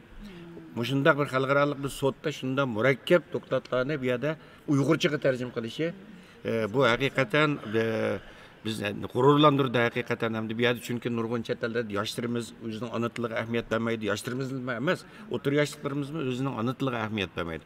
Özünün ana tilini küçeytişke, onu terakki kıldırışka ahamiyet vermeydi. Sel qaraydı hem de. Ayaktan Xitay, bizning Uyg'ur xalqininki ana tilini, medeniyetini, bütün milliy mirosini yo'qotman deyotdi. Bu yerda biz sal qarawatqa o'zining ana tiliga sal qarawatqanlar. Mushundaq bir sharoitda bir germanninki qo'pib Uyg'urchani o'zi o'rganib, mushunda bir sotda İngilizceni Uyg'urchaga tarjima qiladigan bir holga kelishimi bütün yoshlarimiz o'rnak ilishga tegishli, bütün Sharq Turkiston xalqi o'rnak ilishga tegishli, hammamizni g'ururlantirishga tegishli bir ish. Men bu yerda ekran oldida bu pedagog xolis Sharq Turkiston xalqining suyumlik o'g'loni Rune efendim yani Uyg'urcha ismi Yusufjonli deyli. Yusufjonga alayda tekrar bütün ekran oldidagi qarindoshlarimiz vakolatan tekrar rahmatimni bildirmen. Az qarindoshlar sotdinki baş sotchisi Jeffrey Nice efendim muxbirlar ve başka bağla şahitdinki xodimlar asosida sot zaliga kirib inşallah tushdan keyingi sot manaydi yuqori saviyada bo'ladi deb o'ylaymiz. Boya Baxtiyor Umar efendim Qalbinusra xonimi dedi, bu qatimki sotni biz uning oldidami degandik. Çünkü bu sot asosida hukm chiqarish bosqichiga qarab ketyapti. Bunda bo'lgankan bu yerda bu qatim Sharq Turkistonlik shohidlarning soni biroz ko'p, chet ellik mutaxassis deganda bu qonunshunoslarning, huquqchilarningki soni biroz ko'p. Chunki hamda bu hukm chiqarish bosqichiga ketayotgani uchun, xulosa chiqarish bosqichiga ketayotgani uchun bu sotningki nimasi shu shaklda davom qilyapti aziz qarindoshlar. Yana bir eskartib qo'ydigan narsa hamda bu hammamiz Angliyaga kasallik sababidan yig'ilib uchun Yusufjon qarindoshimizga o'xshash ba'zilar yana Mustafa Tunugundan to'r orqali tarjima qildi. Ya'ni bu naq maydon taqitishninki to'rda ko'rilishi bir qadar kechikdi bir necha sekund. Endi uni anglab yana ovozda tarjima qilganlik uchun bu yerda bizga kechikish bo'ldi oldi keyin. Shuni buni xato tushunmasliklarni umid qilamiz. Agar hammamiz kelib mishada naq maydonni ko'rib mishaniki tarjimani anglagan bo'lsak albatta unda ahvollar yuz bermaydi. Chunki bu texnik jihatdan hal qilish imkoniyati yo'q ba'zi masalalar bor. Chunki buni eskartib qo'yay dedim. Rahmat. Hurmatli uzr ko'ruvchilar, bu beshiga kelganda biladi deydigan bir gap bor bizda. Hamda bu qarmoq sirtqi ko'rinishdan ayt oson. Ama hamda bu mushu sot o'tkazilayotgan zal Churchill House sarayi sot kollegiyasidan birlashib turib bu sotninki bexatarligiga kapolatlik qilish uchun chunki avval qatimda sotni Xitoy hakkerlari sot kollegiyasininki to'rbetiga shundan Baxtiyor efendim hujum qilib palashalga uchirib qo'ydi. Endi bu yerda bu sotqanni palashalga uchirib qo'ymishson deb simliq internet bog'latishini kesib etdi. Bizmi bu qatim yana o'zimizning uskunlarini akasak, ularni bu yerga akragil qo'ymadi. İnternet bağlantısını kiralash uchun maxsus mushlarninki mushu zalninki texnik bexatarlik bölümünden maxsus bu shu kompüterlarni hammasini kiralashga to'g'ri kelgan.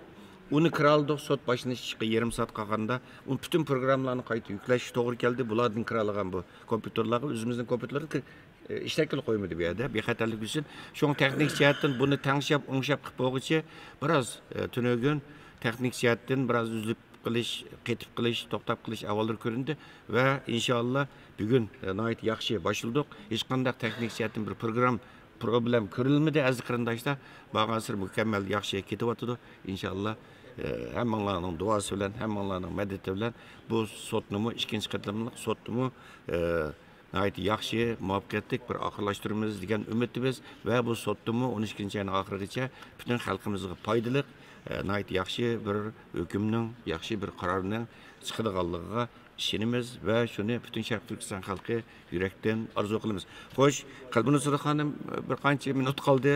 Eng oxirida sizning yurak so'zlaringiz bo'lsa, yana anglayli. Masalan, o'zingizningki lager shoirlari va avval qatam Amerikada lager shoirlarimiz bor, Fransiyada bor, Shvetsiyada bor, Gollandiyada bor, yana masalan Ömer Bekali efendim. Bularga bir ekran oldidan yurak so'zlaringiz bormi deydigan?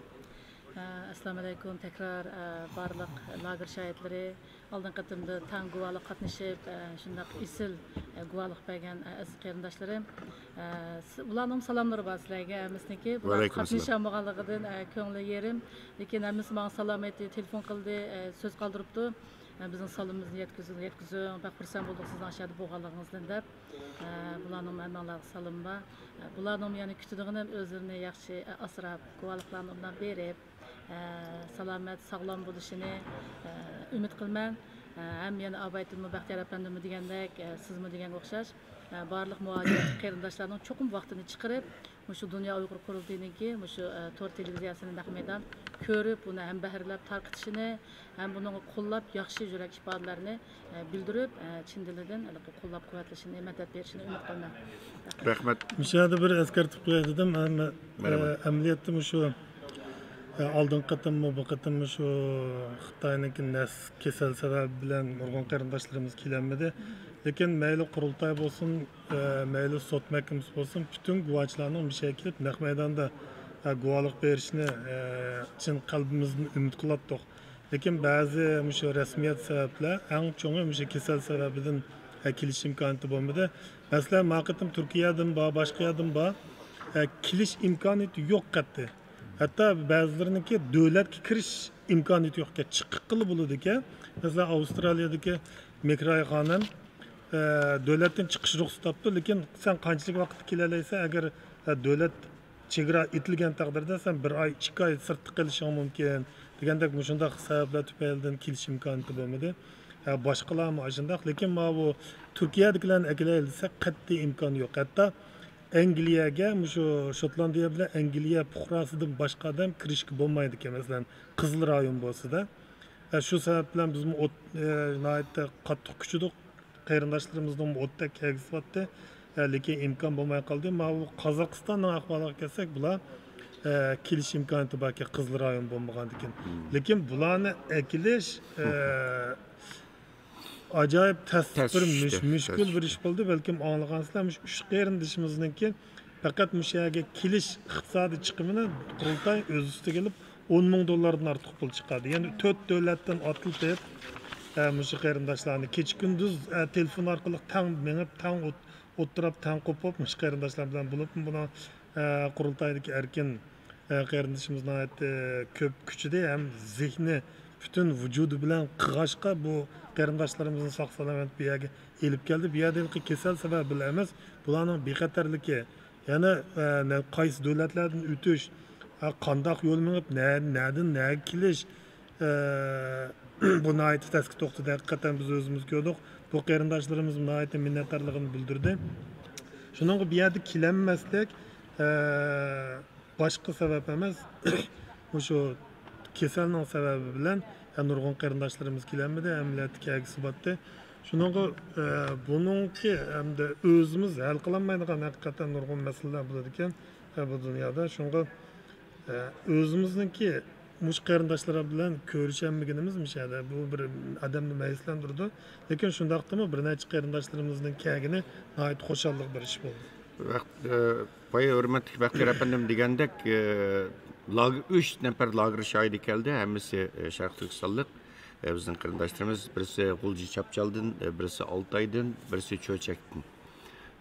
Bu lager şahitlerimiz ayetlikka Xudoyim birisi ayetlik uchdan keyin guvohlik berdi. Baxtiyor efendim deb o'tgandek biz ham Dunyo Uyg'ur qurultiyi bo'lish suhbatimizda ashlan akilimizda haqiqatan masalan normal ularninki kirish chiqimidan siz degandek 7-8 hassa ortiq chiqim to'lash majbur. Birisi Xitoyning besimi bor. Bu yerdan yushirin chiqish kerak. Boshqa davlatlarga yo'tkilish kerak. Undan keyin ortlarida bir davlat tushgandan keyin nurg'un qiyinchiliklar, to'salg'lar uchirdi. Bu davlatdan u yana bir davlat tushdi. U davlatni olmish yana bir davlat tushdi. Shunday qilib bu Londonga intayin tas bir sharoit keldi. Bu 10 ming o'rinlar ortiq chiqim ketdi. Bo'lmasa hech qancha nima ketmaydi. Yani Qozog'istondan udul uchib kelsa, o'shada shu darajada nima bo'ldi, ammo bu qarindoshlarimiz bilan aytgan shu Daqmaydan programmasida ko'rgan qarindoshlar belki ko'rgansizlar, bularning 3 nafarning ismini deb qo'yamiz. Baxtali Nur, Baxtali Nur o'zi G'ulji Chapchaldan, undan keyin Yerbaqt O'tarbeyva 6 oylik, undan keyin O'rinbek Ko'ksibek va bu cho'chaklik Ettigen miyade ekran aldığı erkeğimiz Yerbaqt efendim. Yerbaqt efendim Uygursuna ait yaxşı hamdı. Uygursuna ait yaxşı. Ular ati bu kuvalıqni berip boğandiken mesela hazır Qozog'istonda bazı yana şahitlerimiz var. Ular ekran arkalık söhbetke qatnaşmakçı. İnşallah başka bir özgürlüş olursa biz ati ularni guvalıq bergendiken bir müşür sizlar ko'rayotgan kichik studiyamizga taklif qilamiz va Qozog'istondagi qozoq qarindoshlarımızga bağlanamiz. Bu yerda boshqa lager shahidlar va ularga bağlanamiz. Müşteriyanda Qozog'istondagi guvalıq to'g'riliqni qisqacha to'xtalib o'taylik. Birinchi qitimda biz Qozog'istondagi guvohchilarimiz bilan ko'rishamiz, chunki ikki qozoq qarindoshimiz borda sotga chiqqan. Ikkinchi qitimda bu uning ustiga shu tashviqot xizmatida hamda tilimiz o'xshamaganligi uchun cho'ng sabab nurg'un qarindoshlarimiz bilinmagandi bu sotning bo'layotganini. Ikkinchi qitim qozoq qarindoshlarniki qizg'inligi nihoyatda yuqori bo'ldi. Men bilan o'z bevosita aloqalashib yoki sot bilan aloqalashib shu guvohlik bergan qarindoshlarimiz 50 dan oshdi amaliyotda. Buniki til mush sababdan men ancha-muncha qozoqcha o'rganib qolgan bo'ldim men. Nurg'un qarindoshlar bilan tanishgan bo'ldik. Hatto shu qarindoshlar bilan aloqada ko'p ketdik. Yerbaqt bo'lsin, başkalar olsun, nəhayət yaxşı aloqalashib. Çünki vaqt nəhayət uzun o'tdi bu tayyorlik jarayonlarida. Lekin hamma qarindoshlarimizniki guvohligini tayyorlashga imkon bo'lmadi. Chunki hatto Mishak Angliyaga kelib bo'lgandan keyin biz bilan aloqalashgan qozoq qarindoshlar bor. Ular o'tishrak qarindoshlarimiz shu sotga yordam qilsak, bizmi o'zimizniki bir Sharqiy Turkiston fuqarosi bo'lganligimiz bilan özümüzün ko'rgan zulmimizni dunyoga anglatsak deb nihoyatda cho'ng kuchidi. Lekin vaqtning cheklimiz tufaylidan biz bularni qilib bo'lmadik. Birinchi qatimliq sotda biz 7,5 oyda tayyorlik qilgan. O'xshash shu 150 ga yaqin guvohlik. Ikkinchi qatimda 2 oydan ortiqroq vaqt ketdi, lekin shuningdan o'xshash 150 dan ortiq guvohlikni tafsiliy ishlab chiqdik. Shu sakna oqisidagi qarindoshlar 50'den aşıdı. Şu İngilizce tercüme kılan. Bunun için Türkiye, Amerika, Avustralya, Avrupa'daki akademik, Uygur Akademisi'ndeki xadimleri Amerika'dan 20'den artık adam şunun yardımlaştı. Kanada'daki qarindoshlarimiz var. Hürmetli Toygun Efendi'ninki riyasetçilikte 6 qarindoshimiz bunun yardımlaştı. Avrupa'da 5 qarindoshimiz yardımlaştı. Türkiye'de 7 adam şunun yazıkçılar kışları yardımlaştı. Avustralya'da mı? Avustralya Şarkı Türkistan Cemiyeti yani bunun hürmetli Türkistan ismini unutulup kaldım tuyuksuz geçirin ola bize ciddi iş var bizde mi? Nur Mehmet Türkistan Efendi bu kısmetlerimiz yardımlaştı özü hem de ki Avustralya Uygur Akademisi'nden İlhamcan Efendi o yani 4-5 adamni riyosetchilik qilib bizning bu yozuvchilik xizmatlarimizga yordamlashdi. Ya'ni Dunyo Uyg'ur qurultiyi Uyg'ur adliya arxiv ambiridan qo'shganda 9 tashkilot 50 dan ortiq odam 2,5 oy jarayonida kecha kunduz jafoli xizmat qilib, shu sotga chiqayotgan barliq materiallarni birdan qo'ldan o'tkazib, Uyg'urchani inglizchani Uyg'urcha tarjima qilib, uning hammasini yana shu guvohchilarga qaytadan qo'l qo'yg'izib nihoyatda bir japoliq yo'llar orqali buni xalqaro o'lcham bo'yicha shu sotniki bevosita talabi bilan o'rindab chiqdik, lekin bu haqiqatan oson to'xtamadi. O'tganda mandachi aytgan chog'da 3 dan 1 qism vaqtda o'xshash natijani qo'lga keltirdik. Bunun için bizge yardım kılan, manevi, maddi cihette, yoki yazıq material tayyorlash jihatda yordam qilgan barliq qarindoshlarımizga chin yuragimizdan samimiy rahmat aytamiz. Rahmat, albatta bu mushu sotninki o'sha qurilgan masala o'tgan yil 9-oyda Dünya Uyg'ur Qurultiyininki rais To'lqin Aysa apandimninki bu Jeffrey Nice apandi bilan ko'rishib iltimos qilishi bilan o'tgan yil 9-oyda qurilgan. Qurilgandan keyin tez suratda bu xizmat kirishdi sot. Bu xalqaro o'lchamlik bir sot bo'lgani uchun buning nurg'un bunun tayyorlik nimalar bo'ldi. Necha 10 ming betlik yozma arzlar keldi. 10 ming betlik birinchi qatimliq sotda tayyorlangan, ikkinchi qatimda yana 10 ming betdan ortiq nima tayyorlangan. Hamda masalan bu bütün sotning guvohchilari mushu avval qatimki sotga 10 nechadan bu qatimki sotga 10 adam deb o'ylab qolmanglar aziz qarindoshlar. Buning kelgan yozma arzlardan necha 500 dan ortiq odamga deyman. Yozma arzlarga shunaldan ichidan faqat sotda ba'zi savollarni so'rash uchun chaqirgan guvohchilar buning da tarjima qilingan 10 necha ming betlik Uyg'urcha arznoma inglizchaga tarjima qilindi. Buningga masalan Uyg'ur akademiyasi deymiz, Baxtiyor apandim degandek bu yerda. Uningdan keyin bizningki Uyg'ur olimlarimizdan alga tunilgan Rishad Abbas apandimning boshlamchiligidagi tarjimonlar hay'ati nurg'un qarindoshlarimiz xolis yordam qildi va moddiy va ma'naviy jihatdan nurg'un qarindoshlarimiz, tashkilot rahbarlari, aktivistlarimiz yordam qildi. Hatto Turkiyada o'qiyotgan o'quvchilar o'zining o'qishni ochgan ishingan pulni sotga yordam qildi. Hatto Qozog'istonda pensiyaga chiqqan ayollar choyda o'ynab, choyda yig'ilgan pulini pensiyaga chiqqan ayollar bu yerda qancha maosh tegadi Qozog'istonda. Yana sotga yordamga vatdi va qarindoshlarimiz. Bular haqiqatan mushu sotning qurg'uvchilari, haqiqatan mushu sotning moddiy va ma'naviy jihatdan qo'llab kelgan qarindoshlarimiz. Bu sotning haqiqiy qahramonlari, haqiqiy fidokorlari desak bo'ladi. Hamda mishadek eng muhim narsa abay deyishgandek 1 yildan ortiq tayyorlik qildik bunda aytgan chaqda. Chunki bu Jeffrey Nice apandi bilan To'lqin Aysa apandiniki ko'rishishi faqat 9-oyda boshlangan emas. O'tgan yil 7-oydan 9-oygacha tayyorlikni bir necha qatim qurilgan vaqti 9-oyda.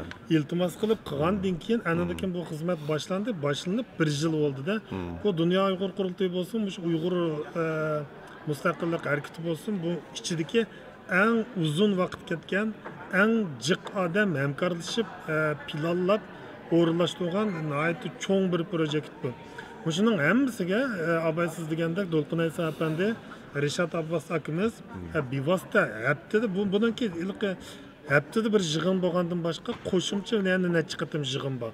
Sotuvlar o'tkazilgan yoki o'zimizning ichida bo'lsin. Masalan, bu yerda tarjim guruhi qurildi. Anadakin guvohchilar guruhi qurildi, tayyorlik guruhi qurildi degandek. Bu yerda yozilayotgan shu xatning o'zini o'qib bilishmi bir gap maxsus biz hamda shu ishni 24 soat qilganligimiz uchun biz ulgurgan bilan To'lqin Aysa apandi Rishad Kamilga o'xshash o'zining xizmatidan sirt yana bu ishga ko'ngil bilib riyosatchilik qilayotgan odamlar buni ulgurolmaydi. Hatto ko'p shu tayyorlik xizmatini ko'rib chiqish shunda tasdi. Lekin bu tarixiy bir xizmat, eng cho'ng bir projekt bo'lib qoldi. Inshaalloh bu xalqimizniki erkinligi uchun, mustaqillik uchun eng cho'ng to'k bo'lib qoldi deb qarayman. Rahmat, mana qiziq ishlayotdi. Hurmatli huzur ko'rishlar, biz miyada programmani Dünya Uyg'ur Qurultiyi televiziyasining naq maydonida taqdim bizni boshqa kameramanlar kelib bizning naq maydon programmamizda ne xabar ishlayotdi. Kaynimizdagi logoni, masalan, uchimizni hozir necha kamerani akab yanimizda tiklib oldi. Chunki o'ng qo'l tarafimda butunlay chet el muxbirlar bor. Bularmi bizning berayotgan shu naq maydon programmamizni az surat kelib filmga ishlayotdi. Bu biz uchun foydali bir ahvol. Hamda miyada necha kundan davatimiz o'tgan qatimmi degan bexatarlik eng muhim omil bo'lganligi uchun o'tgan qatim ancha-muncha naq maydonni boshqa yerlarda taqtishga tirishgandik atrofdagi muxbirlar. Lekin ikki tarafga hozir nima qilib qo'yibdi ogohlantirish. Yana naq maydon taqtishga bo'lmaydi, surat tortishga bo'lmaydi, telefon ishlatishga bo'lmaydi deb. Demek bu yerga qatnashganlarnikimi bexatarda qo'g'dilishi kerak.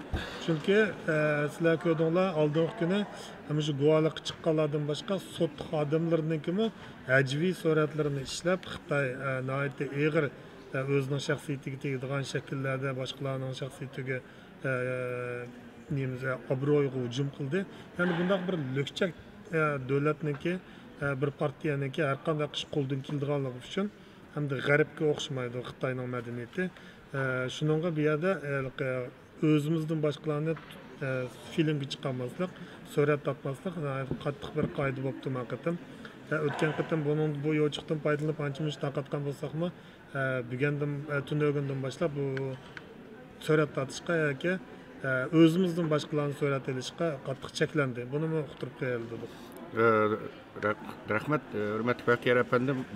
Men bu boya his qildim, tunog'unga qaraganda bugun biroz bexatarlik tadbirlarini kuchaytgandek. Shuni his qildim men. Biroz xodimlarning pastki amalli xodimlarning sonining biroz ko'payganligini his qildim. Balkim bular bir uchirg'i ega bo'lgan bo'lsa kerak deb o'ylayman. Avval qatim qattiq ig'irti bexatarlik tadbirlari favqulodda, chunki Xitoy yomon ta'dis solgan. Hatto 1-2 ming kishilik namoyish qilamiz deb baxtdi, o'qib baxtdi, xeyli ig'ir darajada ta'dis solgandi. Endi bu yerda aziz qarindoshlar, hozir boshlangan, mana bir qancha boshlangan o'qibdi, hozir boshlangan chet ellik mutaxassislarninki nima dokladlar başlaydı. Onun keyindilla Bekram Sintaş, yani bizdeki milliy ustozlarimizdan Qurban Mahmudning o'g'li Bekram Sintaş. Amerikadan naq maydondan taqishga guvohlik berdi, to'xtab turing Baxtiyor efendi. Uningdan bu tarjimonlikni boya sizlarga deb o'tdim, keyin kirgan qarindoshlar balkim anlayamay qaldinglar. O'ziga 100 ta Uyg'urcha ism qo'ygan va Qashqarga berib, maxsus Uyg'urcha o'rgangan bir qancha yil turib, Girman qarindishimiz deydi, qarindishimiz bo'lib ketdi zaten o'zimizningki. Runa efendim inglizchadan Uyg'urchaga tarjima qiladi, biroz Qashqa talaffuzida. Bütün tushdan keyin beradigan bütün guvohliklar hammasi Uyg'urchaga tarjima qilindi aziz qarindoshlar. Shuni tunish bilishinglar, xabar qilib qo'yinglar. O'zinglar turayotgan o'sha ekran oldidagi aziz qarindoshlar, o'zinglarga tava gruppalarda, ijtimoiy tarmoqlarda, WhatsApp gruppalarida bu sotninki adresini keng doirada taqib qo'yinglar, do'stlaringizga tavsiya qilinglar, obuna bo'lsin va bu tarixiy fursatni qochirmanglar aziz qarindoshlar.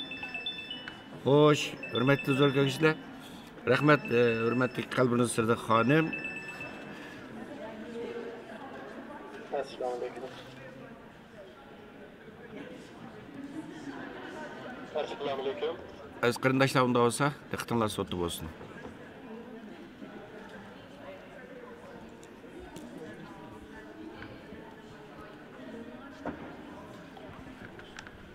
Assalomu alaykum. Assalomu alaykum. Qanday ahvolingiz, yaxshimi Yusufjon? Hozir sotninki naq maydon taqishga tayyorlik qilyapmiz. Runa, Yusufjon qarindishimiz tarjimaga tayyorlik qilyapti.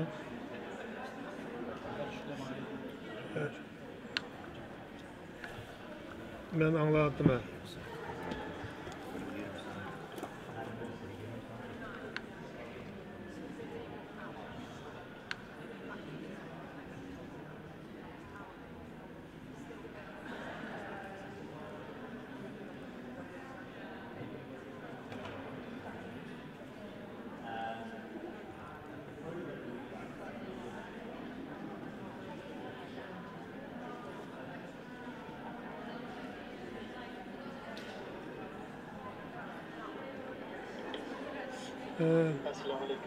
Yüz görünüşünüz çıkmadı.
Sizning gaplaringizni anglay olmaydi ekanman.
Ma'qul.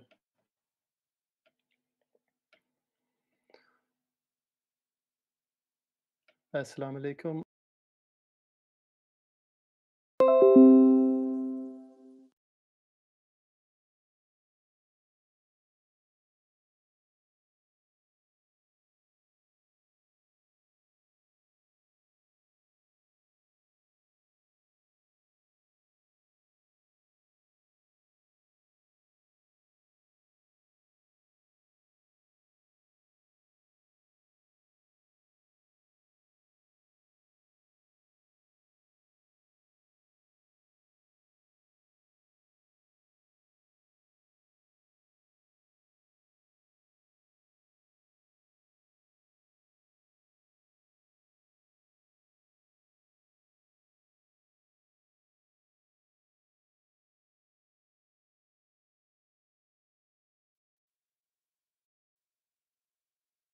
Kelayotgan resimlarni sel keyinroq ko'raman, ham ovozini sel keyinroq anglayman. Shuning uchun mening terjimonim bor.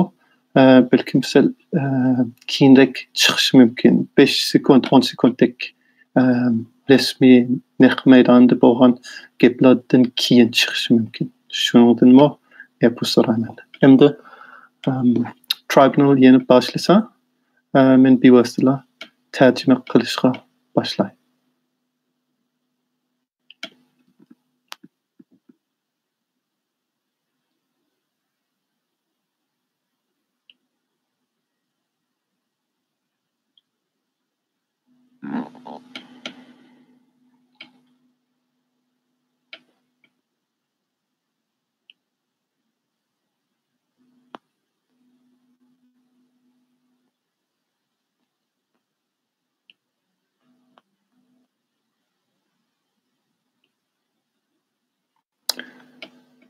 Assalamu alaykum. Rune Steenberg, Erotisme Yusufcan. Men insonshunos Uyg'urlarni tadqiqot qilayotgan ham Uyg'urchani tadqiqot qilayotgan 10 yil bo'ldi. Men burun peşkerde bir mezgil turgan azı Xitayga bara almaydı ekanman, shuning uchun sirtdagi Uyg'urlarni, chet eldagi Uyg'urlarni tadqiqot qilyapman. Men bugun sizlarga shu Uyg'ur Tribunalda bo'lgan inglizcha gaplarni Uyg'urchaga tarjima qilay. Men kesbiy tarjiman bo'lmagandan keyin hem Uyg'urcha mening ana tilim bo'lmagandan keyin ba'zi gap so'zlar balkim sal oddiyroq bo'lib qolishi mumkin yoki to'g'ri to'liq tarjima qilolmasligi mumkin. Shundan bu so'rayman, kechirim so'rayman. Yana ikkinchisi, men Londonda bo'lmagandan keyin Berlinda turyapman hozir. Men Uyghur Tribunal'ni to'g'ri qilib anglayman. Shuning uchun naq maydonda bo'lgan gaplardan sal bir necha sekund sal keyinroq anglaydi ekanman, ham sal keyinroq tarjima qilaman. Shuning uchun tarjimanim balkim ondan 5dan 10gacha sekundlar keyiniga tortilishi mumkin.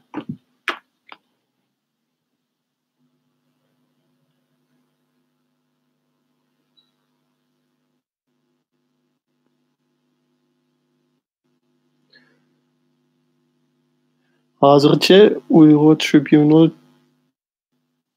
tushlik dem elishdan taxi qaytib boshlamadi. Ular boshlasa men bevosita tarjima qilishga boshlayman.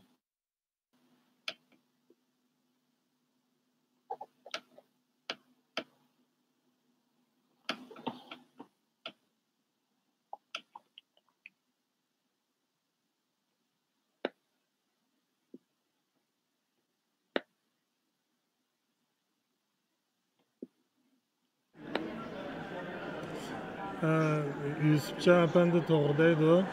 Hozir oldi bilan guvoh demoqchi bo'lganlar John Packer bilan Yona Diamond bo'ldi. Ikkisi cho'ng bir dokladni yozgan, bir reportni yozgan. Newsline report degan. U Uyg'urlarga bo'lgan irqiy qirg'inchilik to'g'riliq bo'lgan bir cho'ng bir report. U pek danga chiqqan bir report, ko'p odam o'qigan bir report, xeli ta'sir bor. Uyg'urlarning ishlaridan burun ancha shug'ullanmagan, lekin qo'l edi. Kishilik huquq qonunida professor ham ekspert bo'lgan adamlar.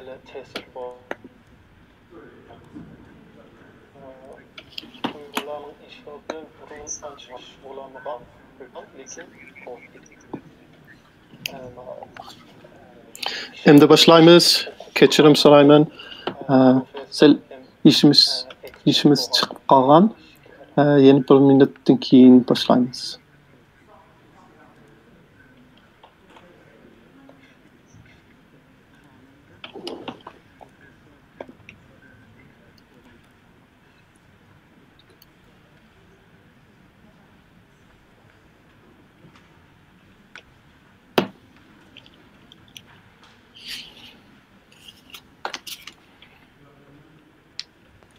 Good afternoon. I'm sorry for the delay.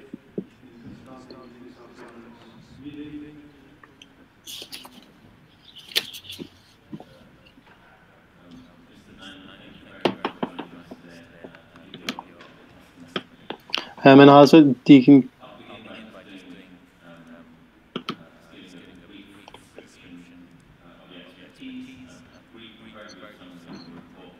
Yaxşımızlar. Kechirim so'raymiz. Sel kechilib qoldik. Danit Appendi, sizga ko'p rahmat guvohlik berganingizga.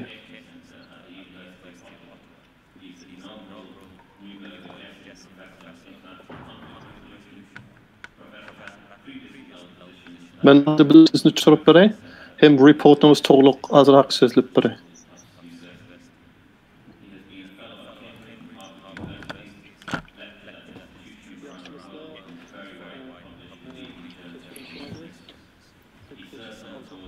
Professor John Packer Ottawa Üniversiteti'nin kanunchilik professor bo'ldi. Burun bu Essex Üniversiteti, başka üniversitelerde kişilik hukuku bölümde işleyen. U Harvard hem başka çoğu üniversitelerde doktorat bergen. Hem dünyada tanınan mütehassıs adam buldu. Kişilik hukuk kanunda.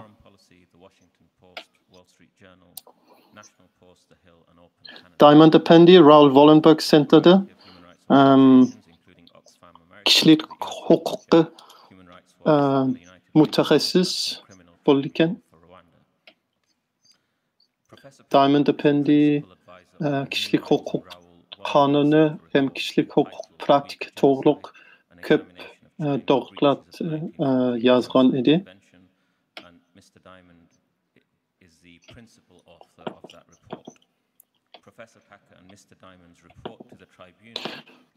Bu köp teşvikatlarda işleyen.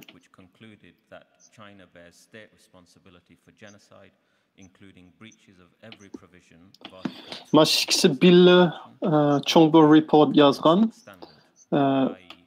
Uygur'a bolgan irqi kırgınçılık toğruluk.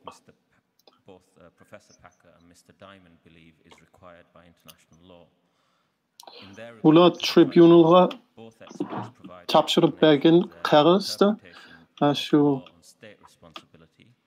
ularning reportniki qisqa mezmunu buldu.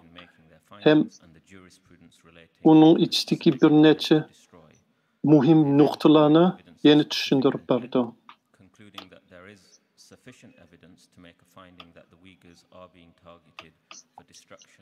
Ularning doktoratida Uygurlarga bolgan cinayet hem irqi qirg'inchilik qildigan ishlardan iborat bo'ldi deydi.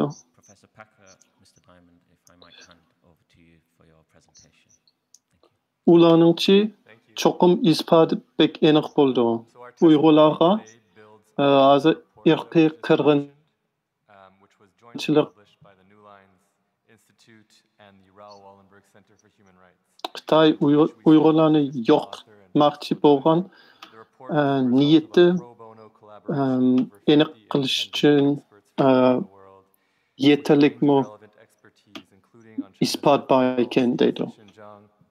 Rahmat sizga. Men hozir bizning report to'g'liq ozroq so'zlab beray.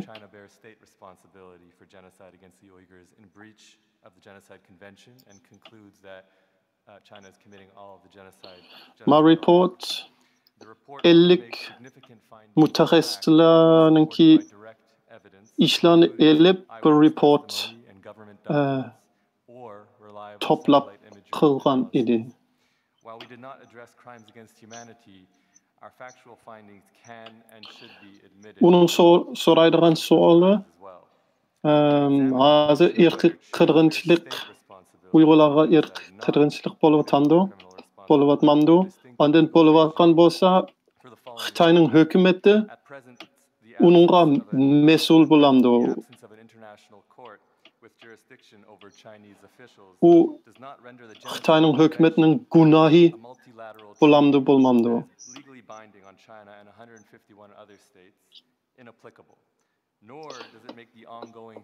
Biz hozir ko'rayotgan ma'lum bir shaxsiningki gunohi emas, butun bir davlatningki gunohi bo'ldi.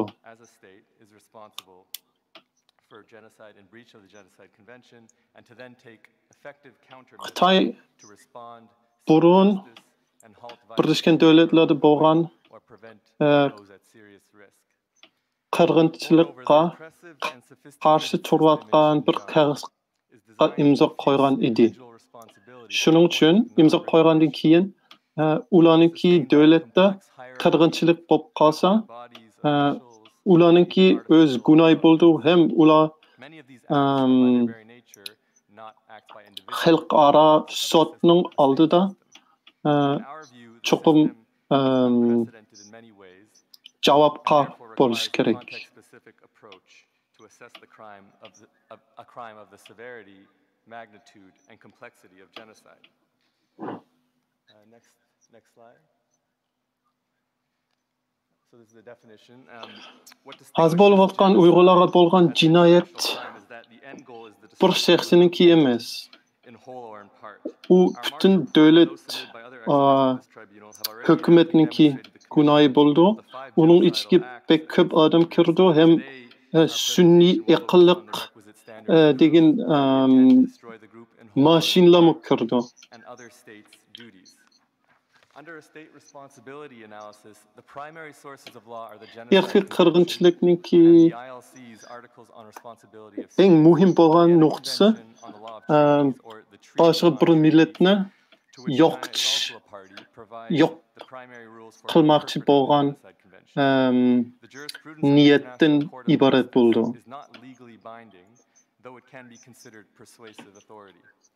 Article 31 of the Vienna Convention on the Law of Treaties, next slide, provides the applicable interpretive approach.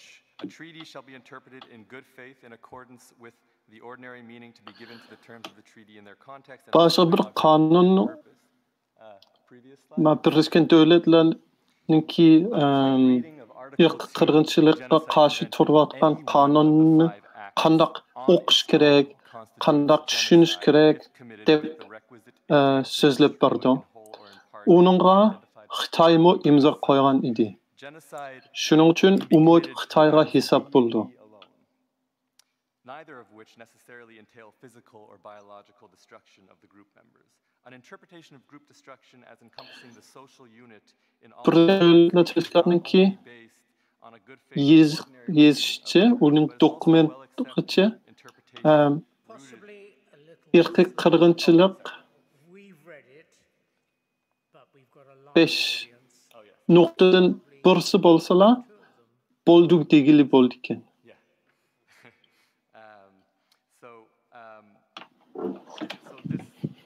The interpretation of the intent to destroy the group as such is not limited to an imminent physical destruction. Siz asrarak sözlüsünüz bulamdı. Siz yazgan narsalarni o'qigan, lekin boshqalar o'qimagandan keyin ular balki tushunmay qolishi mumkin. Siz shunday ishtik so'zlisiniz. Bo'ldi, men asrarak so'zlayman.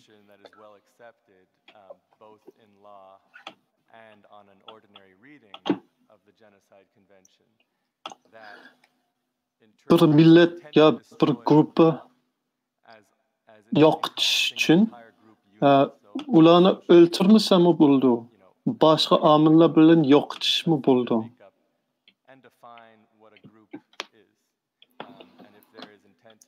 U ko'p qonunchiliklardan shunaqa tushungan. Ularning tushunishicha bir gruppani ya bir millatninki medeniyetni, kültürni, kimlikni buzilish bo'lgan niyat bo'lsa, u shu millatni yo'qotish niyat degan gap bo'ldi. Shuning uchun demakchi bo'lgani Uyg'urlarning medeniyati ham kimlikni buzulimiz desa, which has also resulted in increased divorces to escape stigma or sexual abuse by live-in cadres. And the government is also subjecting Uyghurs to a parallel system of unprecedented forced labor programs, neither of which show any signs of slowing down. Recent reports demonstrate that Uyghurs are increasingly being transferred to serve long-term formal sentences, confirming a concerted plan to render the internment campaign more permanent with a veneer of legitimacy.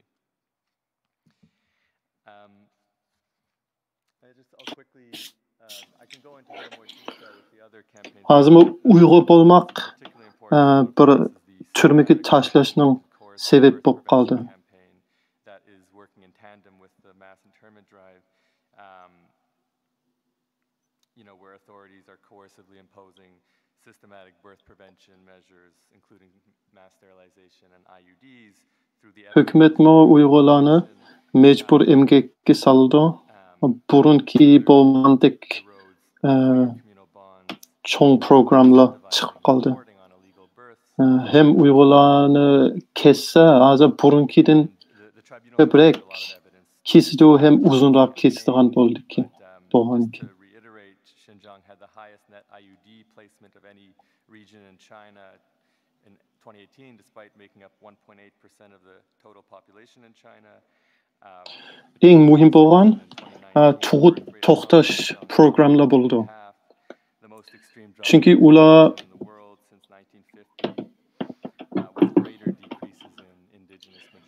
çokum irqi kırgınçılıkның işigi kirdi.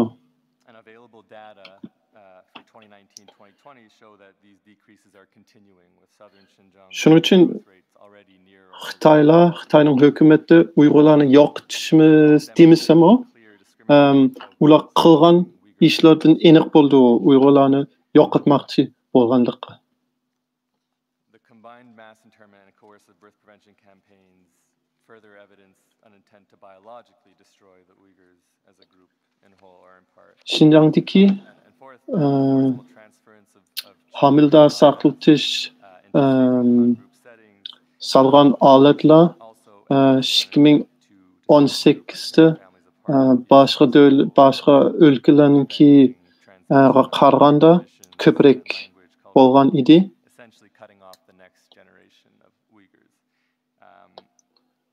Xinjiang'daki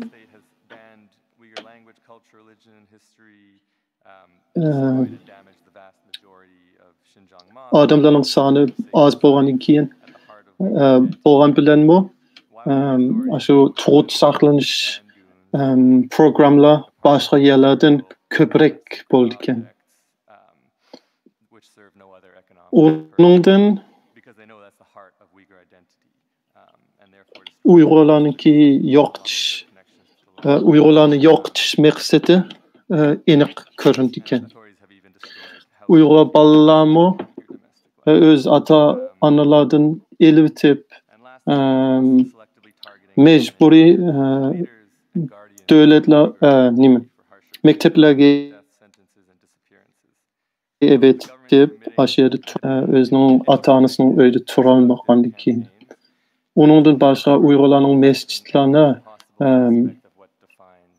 mazarlarına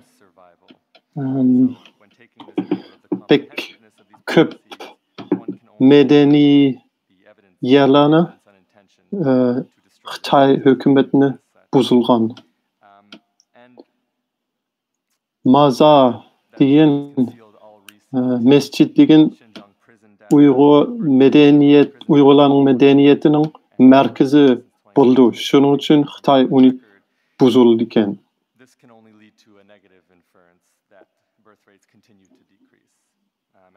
Uyghur ziyalilar bolupmu Uyghur kimlikqa muhim bolgan ziyalilarni uzun yillikqa kesivatdi.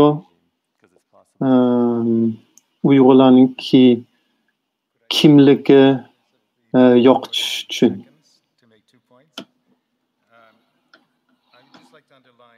Mushunaq siyosiy programlarga qarsak, o'zi og'zi bilan demasam-u, ularniki Uyg'urlarni yo'qotish maqsadi aniq bo'lyapti.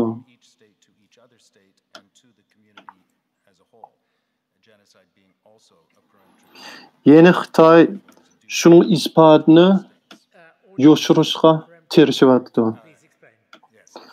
Hozir 2018dan boshlab tug'ut nomeri ko'rinmaydi ekan. Turmaga solgan odamlarning nomerini statistikasi ko'rinmaydi o Xinjiang'daki. U cho'qim ispat yoshirish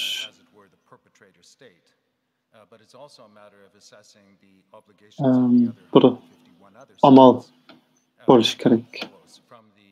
Rahmat sizga. men sizningki bir numarlarını tüzütüp beray. Which explicitly binds states to prevent and to punish genocide. So it is sometimes remarked that these other states might be understood as bystanders in a kind of metaphor to some kind of act of wrongdoing that one might observe in a community. And I wish to come back to that in just a second. The other point I wish to irqi qirg'inchilik to'xtash Xitoyninki mas'uliyatlar emas, boshqa davlatlarninki mas'uliyat bo'ldi. Irqi qirg'inchilik to'xtash hem irqi qirg'inchilik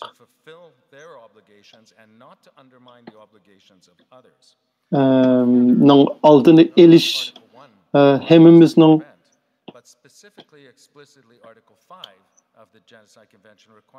muhim işi buldu. Hemimizning mesuliyeti. Moreover, a breach in this regard, with regard to the duty to prevent, is in fact manifest through a failure or an omission from the point at which a state may know or should have known that a serious risk occurs, that the state should take. 1052 devletler, Birleşken Devletler Teşkilatı'nınki dokumentga imza koygan. Irqi qirg'inchilikni to'xtatamiz, hem irqi qirg'inchilikning aldını alamiz deb. I just emphasize that these are not only distinct and separate regimes of international law, which is not my assertion. Xitoy bo'lsa, uninki ba'zi yerlarga imzo qo'ymagan ekan. And simply follows from the character of international law. But these two distinct and separate regimes include distinct and separate Başqa standards devletlar shundaq. with regard to substantive obligations. For example, individual responsibility not only imposes duties, but also applies regime and international rights law Lekin hamma devletlar va'da berganki, irqi qirg'inchilikni to'xtatish ning mas'uliyatiga hem irqi qirg'inchilikning oldini olishning mas'uliyatiga. The distinct and separate nature of these regimes applies to the consequences, both in terms of legal consequences and sanctions, which may apply as a result of breaches of their obligations. So with regard to these distinct and separate regimes, one may reasonably, and we would argue that this tribunal should, draw distinct conclusions, differentiating individual responsibility from state responsibility, such that there is neither in law nor in logic the necessity that one depends upon the other. That is to say, Şunun için quite possible and entirely reasonable to find that there may be a violation of state responsibility in the absence of proving individual responsibility for breaches of genocide, and vice versa. It may be possible. Şu başqa 152 devletler Uyg'urlarga bo'layotgan ishlarni to'xtatish uchun vazifasi bor. Xalqaro qonun bo'yicha.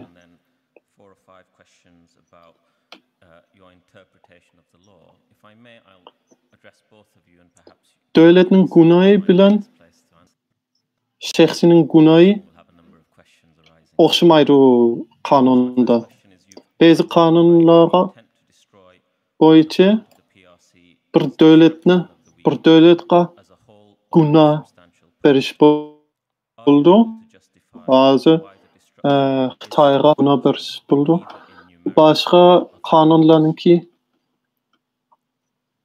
yerlarda shaxsiylarga gunohini atgan. Shuning uchun balkim ya shaxsiylarga ya davlatga shu gunoh berishimiz mumkin. U hozircha aniq bo'lmadi. Rahmet sizge. Men sizge bir neçe so'allarni sormoqchi edim. Ondan paneldan bo'lgan mushu bir neçe so'lab bo'lishi mumkin.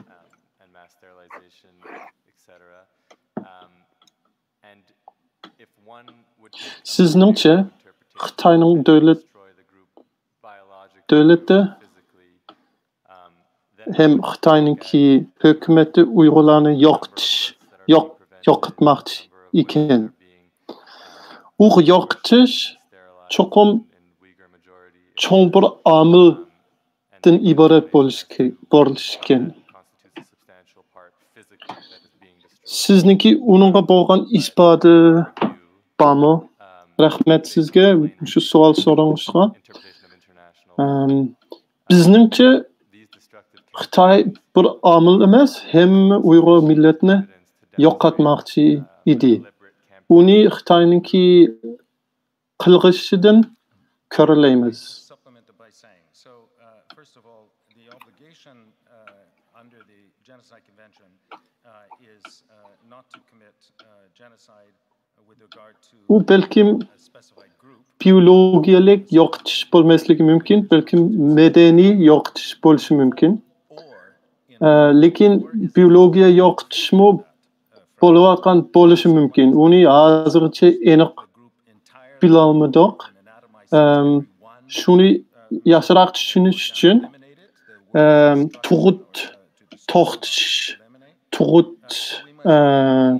mecburiy tug'utni saqlash, mecburiy tug'ut olmay qilinishni tekshirishimiz kerak, ko'rishimiz kerak. Meniki uningga yana demoqchi bo'lgan bir gapim borda.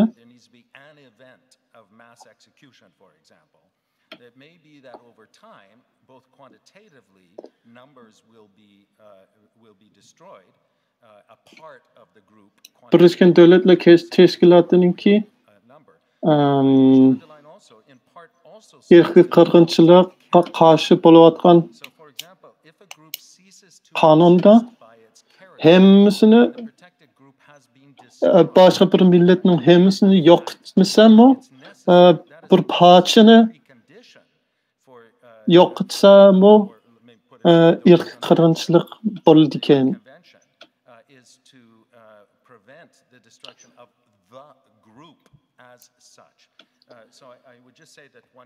Shu kağızda bir vaqtni demaydi. Uzun vaqt bo'lsa-mu qirg'inchilik tegli bo'ldi.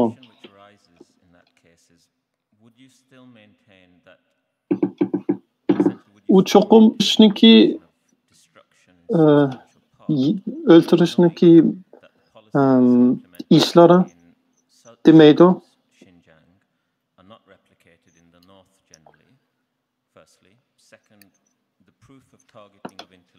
Bir millet ya bir gruppaninki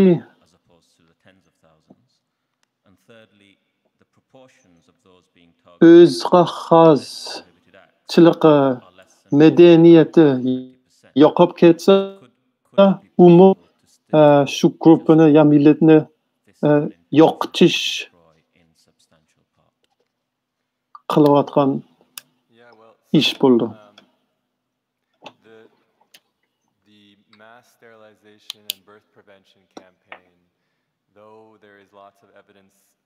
Suggesting that it is really aggressively pursued in the south, where Uyghurs constitute 90%. Sizningcha, Janubiy Xinjiangda bo'lgan siyosat shimolda qilmasa, ondan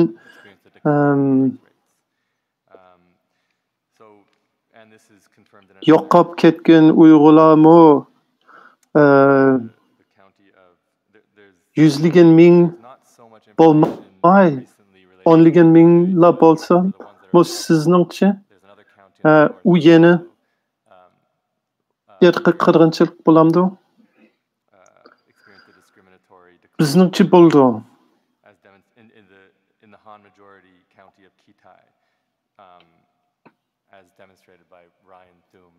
Bizningcha shimolidami ashuna programmalar bo'ldi. eng muhim bo'lgan programlar mecburi tug'utni saqlash hem mecburi hamildorlikdan saqlanish programlar bo'ldi. U hamma yerda qilindi ekan.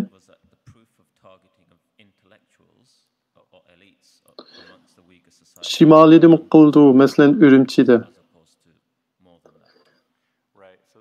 Bizning sonlarimiz ko'p emas. Statistiklarimiz ancha jiq emas.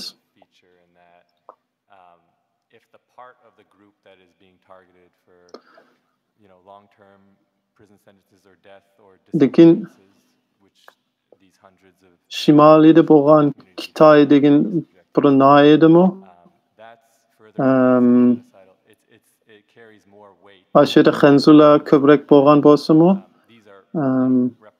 Uyg'urlarningki tug'utni saqlanadigan bir program siyosatmi chiqishninki isboti bor.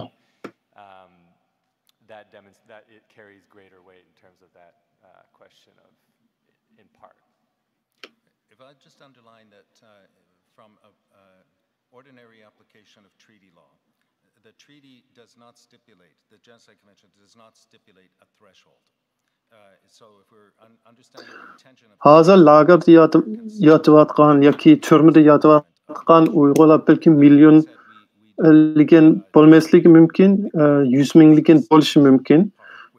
Shundoq bo'lsa, sizlar yana irqiy qirg'inchilik bo'lyapti demsizlar.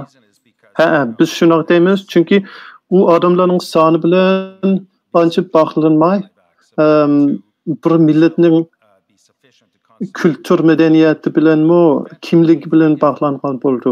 Shuning uchun millatningki bir parchasini yo'qotish, u balkim shu odam parcha emas, uningki kimlik ya madaniyat parchasi bo'lsa, bu bizningcha irqiy qirg'inchilik bo'ldi.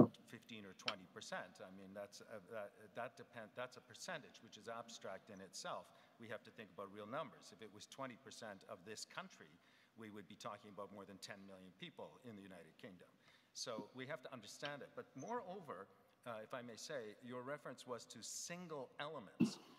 We need to interpret... Ko'proq odamlar bo'lishi kerak. Bir odam bo'lsa, qirg'inchilik bo'lmaydi.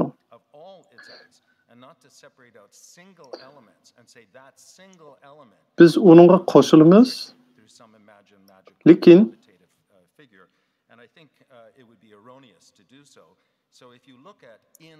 shu maxsus bir muqim bir songa bog'lansak bo'lmaydi. 15% bo'lsa, 20% bo'lsa,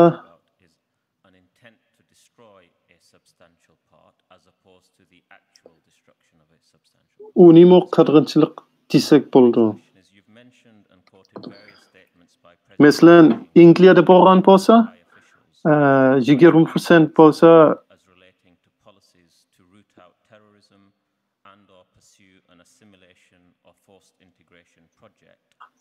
bu necha million odam bo'lishi kerak.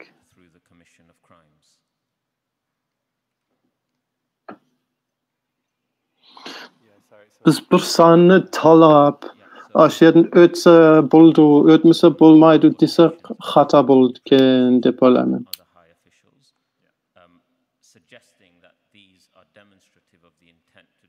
Unda bo'lsa siz son desiniz, u son yo'qotishninki maqsadi to'g'ri so'zlaysiz. Shundaqmi? Uni yo'qotishning praktika emas, shundaq.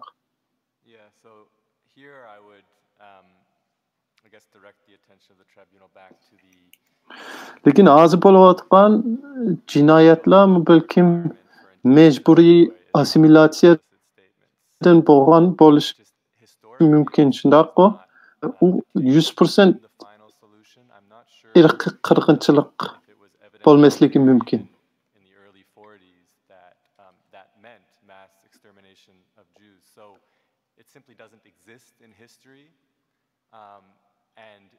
Sizning to'xtatingizda ularning yilchisini kesishimiz kerak deb Xi Jinpingdan bo'lgan gaplar bo'ldi. Sizlar dokladda u Uyg'urlarningki yilchisini kesimiz degan gap deb tushunasizlar, lekin uningki rasmiy dokladga qarsak, u shuni Uyg'urlar to'g'riliq qilmagan gap, terroristlar to'g'riliq qilgan gap, shundaqmi? U bo'lishi mumkin, lekin u aniq demasam-u,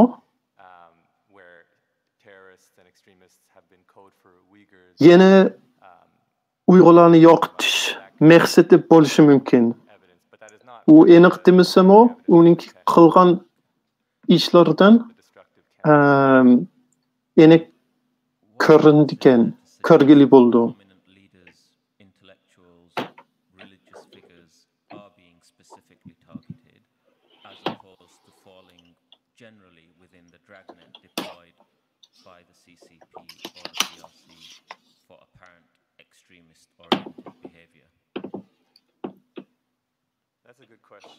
Belkim Xi Jinping shuni terroristlar to'g'riliq degan bo'lishi mumkin, lekin uning degan gaplari hozir Xitoyning hukumati qilayotgan ishlar bilan birga qarasak,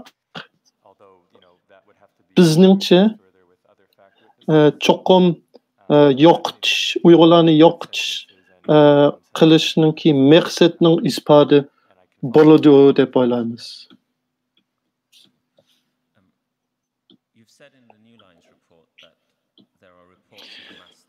Yana bir savol. Sizlarning deyishicha ziyolilar, cho'ng tijoratchilar, diniy olimlarni ko'proq so'layotdi. Sizningcha u maxsus bo'layotganmi yoki hamma elin so'layotgandan keyin ularnimi albatta so'layotdi? Sizlar qanday deb qaraysizlar? Uni bizmi pek aniq bilmaydiganmiz, lekin qarasak imom, mullalarni, ziyolilarni uzunroq turmada yetish jazolar berdigan, uzunroq ko'proq yillar kesdigan.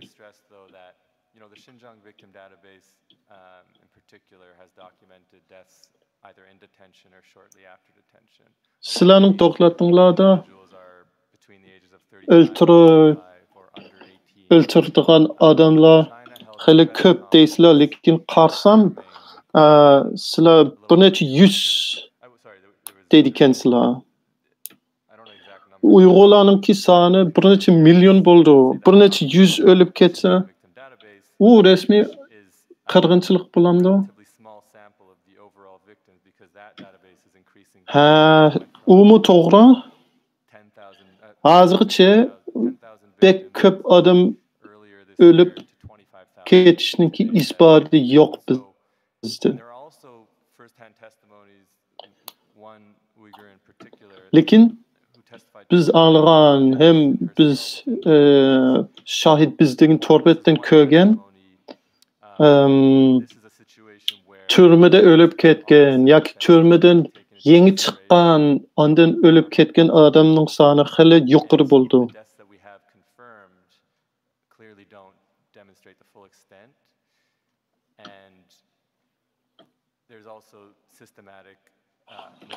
Şahit bizde chiqqan adamlarninki soni 15 ming ya azı belki 25 ming bo'lishi mumkin. Shuning uchun u bek ko'p emas. Uningdan bir necha hissa ko'p Uyg'urlar turmada yotgan. Shuning uchun o'lib ketgan odamlarninki soni hozirchami yoki isboti hozirchami bek ko'p bo'lmasa-mu, mushunaq az odamlarga qaraganda xili jiq o'lib ketgan edi. Çünkü başkalarınınki ispadı bizde hazırca yok buldu. Xitay uni bermeydi hem bizninki kere tekşiriş imkaniyeti bermeydi. Ondan bir neçe adamlarınki kıyınıştın öldürgen.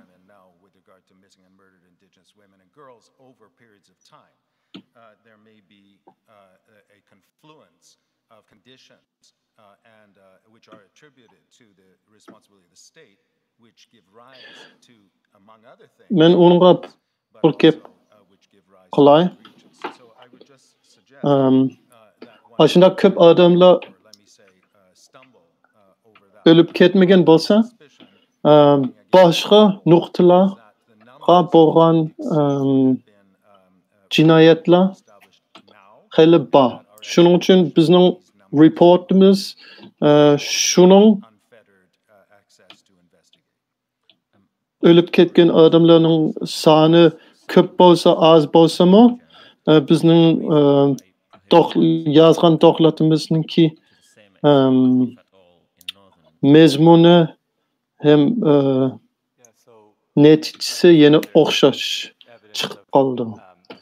İrqi qırğınçılık öldürüşningden la emas, asta başka bir milletini yoqtishdan ibaret bo'lishi mumkin.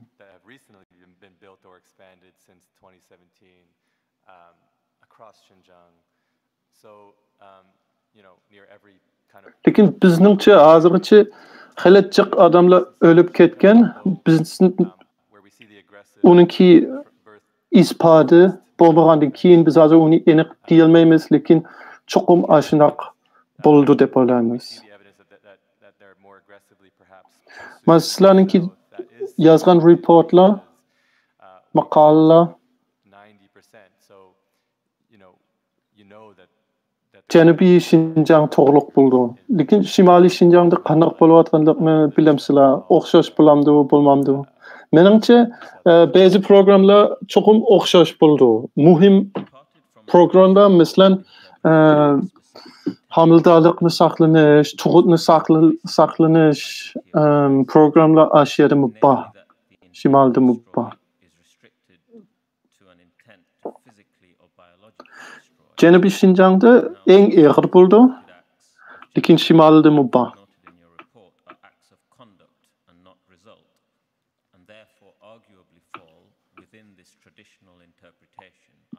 Lekin umumiy bir muhim pakt bo'ldi. Chunki Janubiy tarafda Uyg'urlar ko'proq bo'ldi, Shimol tarafda Uyg'urlar ozroq bo'ldi. Shuning uchun Janubiy tarafda og'irroq bo'lsa, u demak Uyg'urlarga og'irroq bo'lyapti degan gap.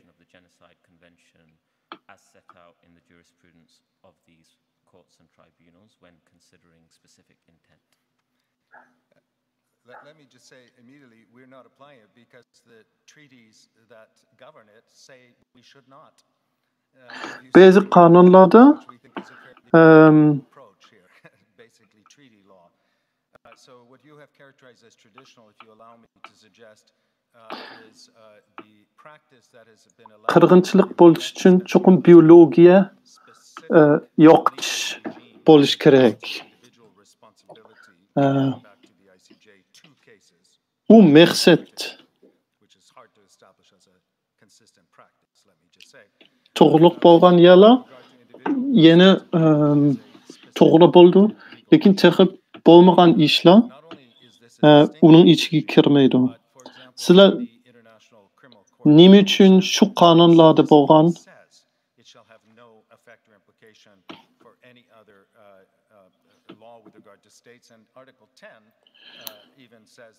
shu qonunlarni nima uchun ishlatmaysizlar?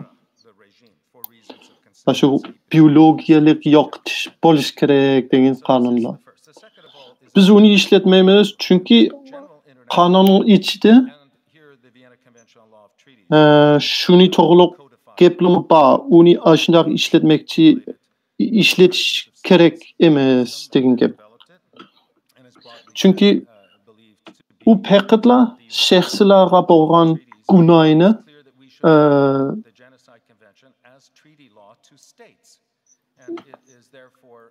beqetlaydigan, qildigan. Lekin biz ishlayotgan qonunlar shaxsiyga emas, davlatga gunohini bog'landikan. Shu qonunda biologiya yo'qotish muhim emas. Kimlik medeniyetni yo'qotsa, yeni qirg'inchilik bo'ladi deb yozilgan. Shuni ishlatamiz.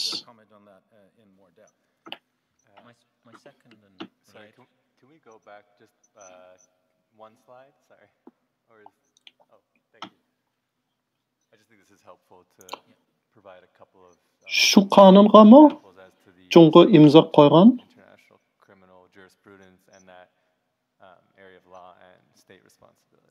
We might come back to that one with my final question. If I can finish my three others. My second question is there a risk you're conflating two things here? Bizningcha biz hozir ishlayotgan qonun ham biz tushunayotgan usul esli usuli ham esli qonuni bo'lgan edi.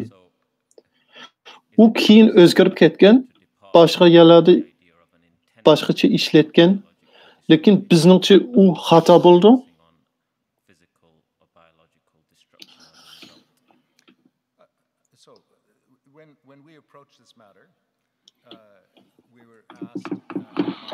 Men yana bir ishni tushuntirib beray.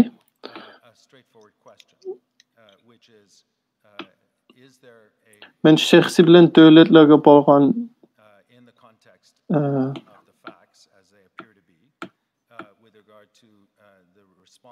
gunohi bu ishga o'xshamaydi. Ma'qul bo'ldi, biz keyin aniq qaytaylik. Lekin men bir savol so'rayman.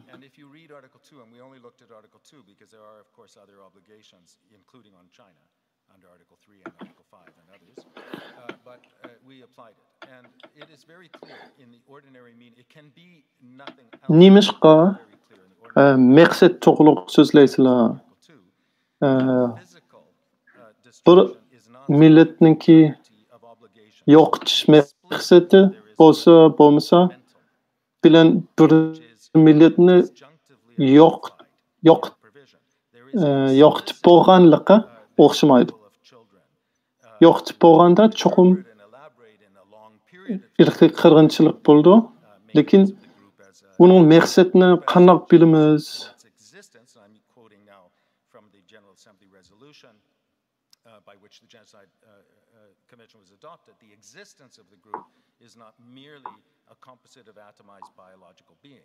Biz Birleşken Devletler'ninki qonunni ishlatgan. Uningki ichdagi ikkinchi nuqtasi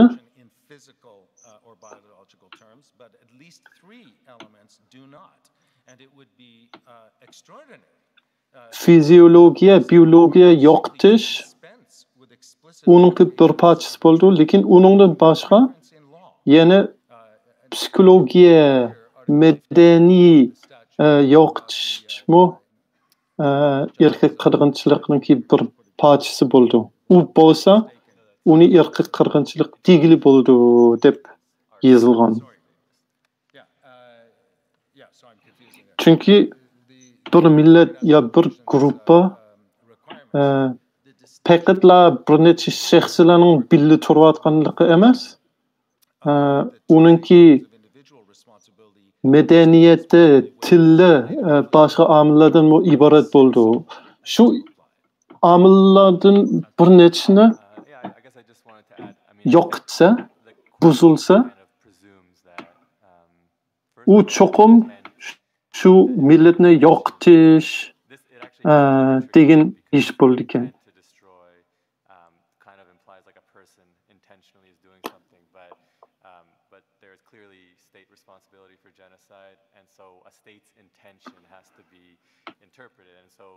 Shuning uchun yeni bir tashkilotning qonunida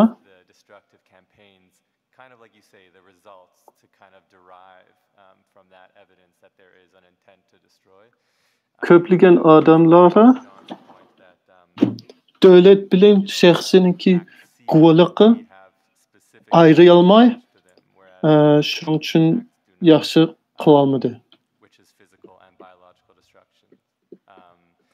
And so the Genocide Convention was the product of, years of deliberations, and it would seem strange to include extra words that imply that these specific Yoqtish maqsad bo'lsa, ba'zi odamlar uni cho'qim bir shaxsiyninki maqsadi o'zining kallada o'ylayotgan maqsadi bo'lish kerak deb o'ylaydi. Lekin u davlatlarninkiga bo'lgan qonunni ishlatsak, u bir shaxsiyninki emas, bir sistemninki bo'ldi. Bir sistemning o'zininki ayrim qalasi bo'lmagandan keyin u sistem nima qilyapsa, qaysi yo'lga mangsa, shuni mas sistemining maqsadi deb chaqirsak bo'ldi.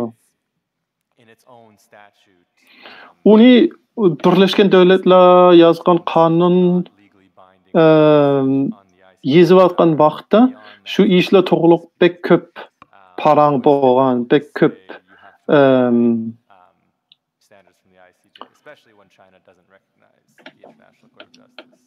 tartishlar bo'lgan.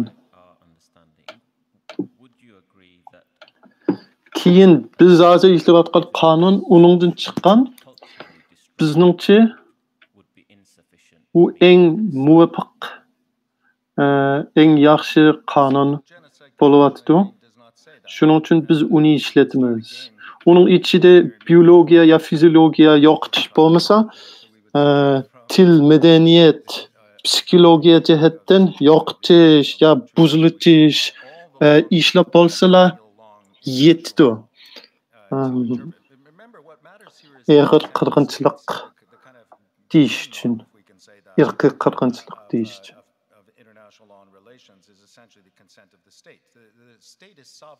There is no supra-sovereignty. The International Court of Justice is not Bundoq bo'lsa, the states. It is an institution which serves the states' members. Sizlarning deyishicha, madaniy yo'qotish yoki jamiyat ijtimoiy yo'qotish bo'lsalar, irqiy qirg'inchilik bo'lamdi, bo'lmamdi? Sizlarningcha bo'lmaydi, shundaqmi? Unda deyilsa bo'lmaydi.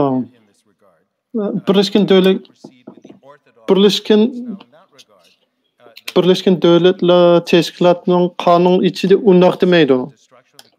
Belki bu ijtimoiy yo'qotish bo'lishi mumkin. Ya belki bu madaniy yo'qotish bo'lishi mumkin.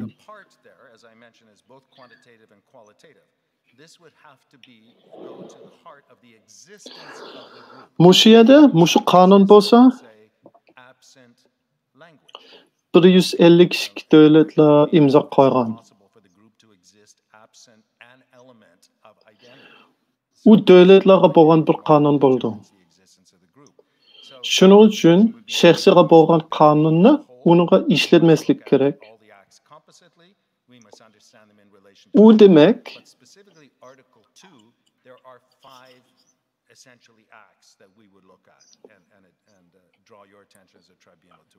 mushunaq tushunish kerak.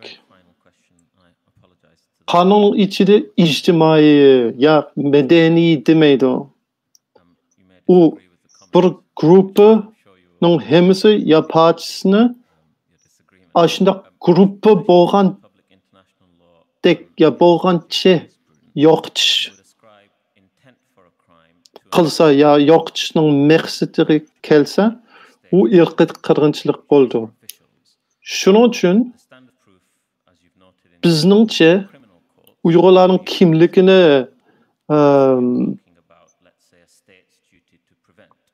madaniyatni, tilni yo'qotsa, u qirg'inchilik bo'lishi mumkin. Yana bir eng oxirdagi savolim bor.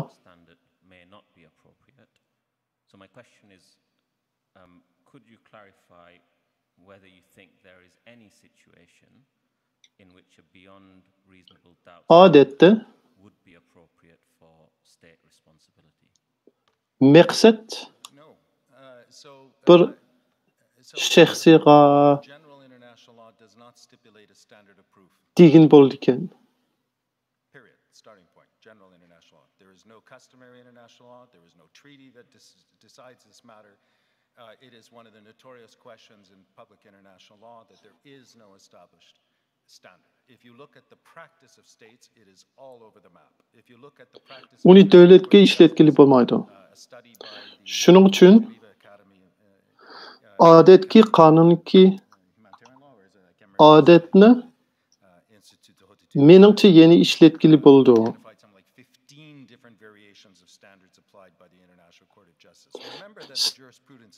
Sizlarningcha uni davlatlarga ishlatganda? Yo'q, men uni demadim. Xalqaro qonun ashunday gaplar qilmaydi. Qandoq ishlatishni demaydi.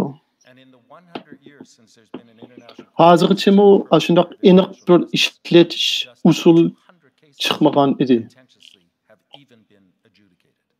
So it's very improper, if I may say, to speak about a traditional position on things like standard proof. It doesn't exist, and it won't exist.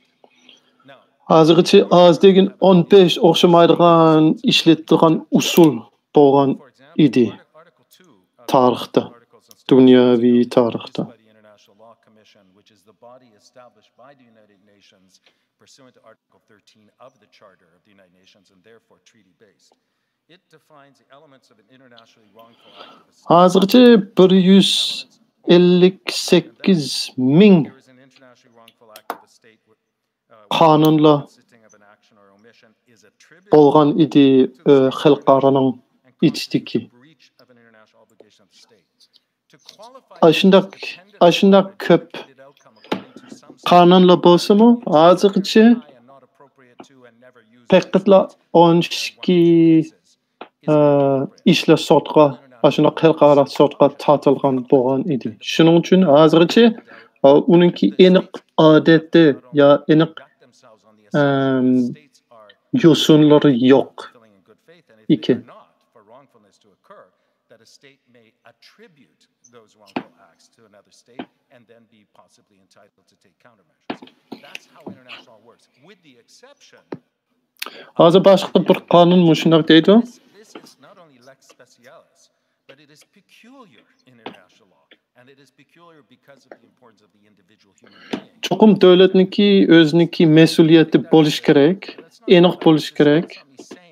I think if you speak to legal advisors in most countries in the world, uni boshqa yerlarda ishlatmagan bo'lsa-mu, cho'qim ishlatishimiz kerak. Maq shaxsiy odamlarni sotqa tortsa, cho'qim isbotbek aniq bo'lish kerak. Lekin davlat bo'lsa, ashunday odatlarni ishlatsak, hech kimni, hech qanday davlatni sotqa tortqilib bo'lmasligi mumkin. Ma shaxslarninki mas'uliyati, shaxslarninki vazifasi hem gunohiga kelsak, davlatlarninki bilan o'xshamaydi, hem sotda boshqacha usul bilan tushunish kerak, hem ishlatish kerak. Long-standing tradition of public documentation. I mean, how is someone going to be even convinced beyond a reasonable doubt? Meniki yenishki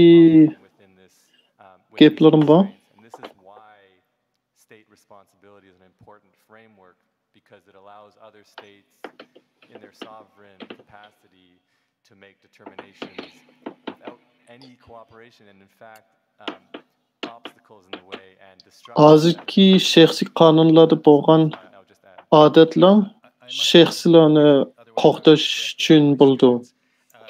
Lekin meningcha uni davlatga ishlatgili bo'lmaydi.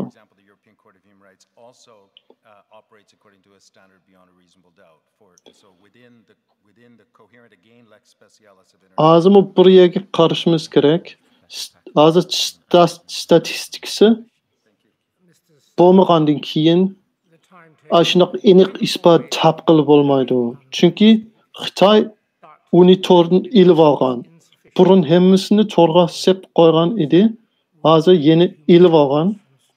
Shuning uchun biz aşınaq aniq isbat tapolmaymiz. Tapolmasaqmi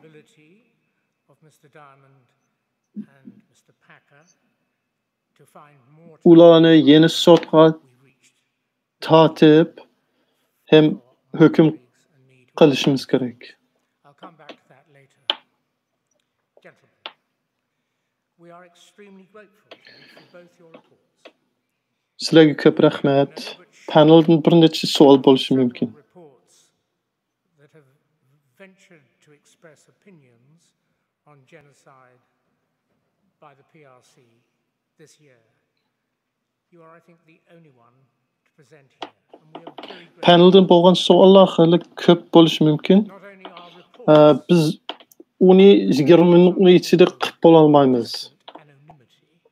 Shuning uchun mashqisi uzunroq turish kerak. Ulardan bir so'rab qo'yaylik. Ular uzunroq turalamdi deb. Sizlarga ko'p rahmat. It has reached that conclusion. So we are very grateful to you. I will probably be comparatively brief because even Sizlarningki yozgan dokladinglarga ko'p rahmat. My colleagues will want to ask a lot of questions. Boshqa reportlarningki yozgan odamlar bugun mushaga kela olmadi. And so it was that in 1921, Shuning uchun Tehlirian assassinated Talat Pasha, the Grand Vizier of the Ottoman Empire, in Berlin. And Raphael Lemkin Amerika Jungo irqi qirg'inchilik qilgan deb qo'ygan, lekin qandaq material bilan isbotlaydigan, qandaq isbot bo'lganligi tushuntirib bermagan. Shuning uchun sizlarga bek minnatdorligimizni bildiramiz. Biz tarixga qaytaylik. to advance the concept of genocide. He found himself in a climate, a political climate 1921 yılda of state resistance Ottoman'ın padişahı Berlin'de öldürülgen.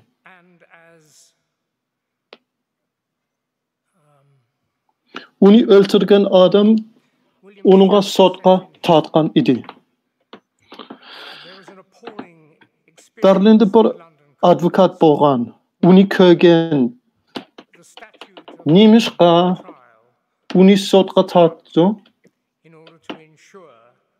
Lekin Ottoman padişahını sotqa tatmaydı. Ottoman padişahınınki hükümetinin astida bek köp adam öldürgen idi. Şunun için şu adam, onun ismi Lemkin bolgan, u Polşalık. Şunundan başlap, İkinci Dünya Uruşu'ndan keyingacha aşındaq cinayetlarni qandaq tushunimiz, qandaq sotqa tatimiz deb o'ylagan edi. Shaxslarninkilar emas, bir sistemning jinoyati. with such things as the Holocaust of the Jews was not going to be allowed for by lawyers. And so he went to the United Nations and he forced the convention through. An extraordinary act. Anda nasistlar İkinci Dünya Uruşu'dan keyin sotqa tatqan vaqtda sotda bir ish chiqib qolgan. Be understood, and it's often forgotten, to have been much unloved by all the great. Shu vaqtda They didn't want it, but they had. irqiy qirg'inchilik birinchi vaqtda ishlatgan. Lekin uni isbot qilish uchun bek qiyin bo'lgan. Political genocide. The one at the hands of one state, the other, I think, at the hands of Russia, perhaps not unsurprisingly, and so on. And so, Shuning uchun Lemkin Birleşken Devletler Teşkilatı'nın aldığı chiqib hozir biz so'zlayotgan qonunni sep qo'ydi.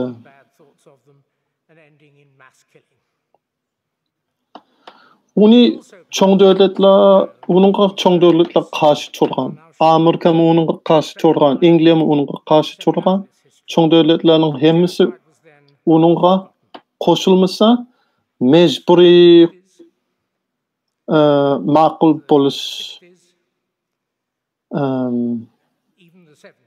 bo'lgan. Towards the end of the 60s, I think, or was it the beginning of the 70s, Great Britain finally acceded to the convention. China, irqiy qirg'inchilik 5 years later, the United States acceded to the convention. An unpopular, unwanted convention so far as states were concerned. The reason they didn't want it may probably be Article 1. Birden bir jinoyat emas. U xilajliq jinoyatning arsida bo'lgan bir jinoyat bo'ldi. Keyin mushu gap irqiy qirg'inchilik yo'q bo'lib ketdi. İşletmagan. 50-yillarda, 60-yillarda, 70-yillarda işletmagan bir gap bo'lib qoldi.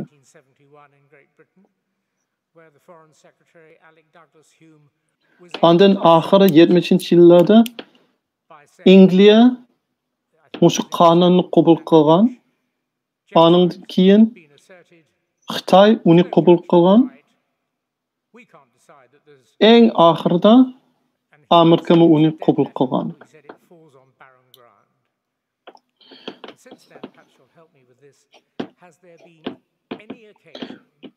Shu qonunning ichida irqiy qirg'inchilikni neda bo'lsa-mo, neda topsangiz-mo, cho'qim sizning davlatingiz unga qarshi turish kerak. Bir ish qilish kerak. Shuni cho'ng davlatlar qilishni xohlamaydi. Shuning uchun pek uzun qabul qilmadi shu qonunni. Eng oxirida qabul qilishga majbur bo'lgan. Lekin keyin bir Angliyalik uni tatib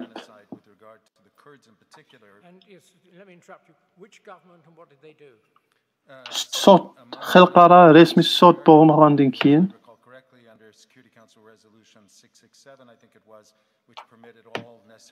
hozircha dunyoning tarixida bo'lgan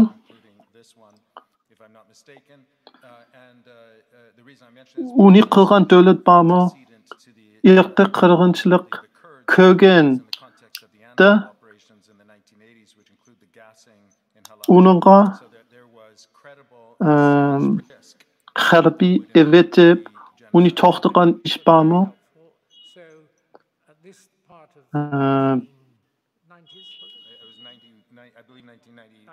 Bir ish bor edi.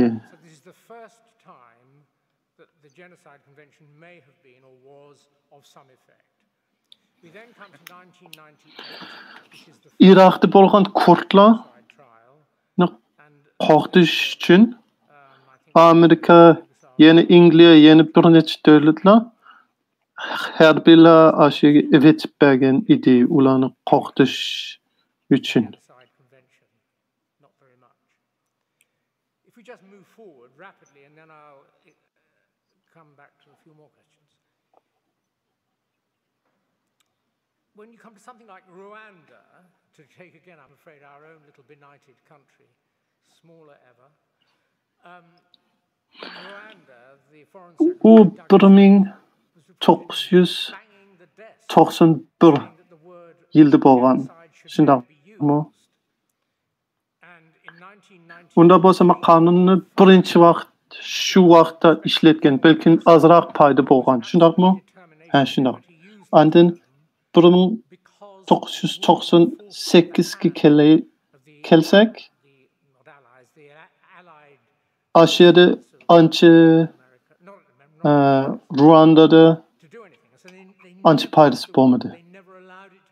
Shuning uchun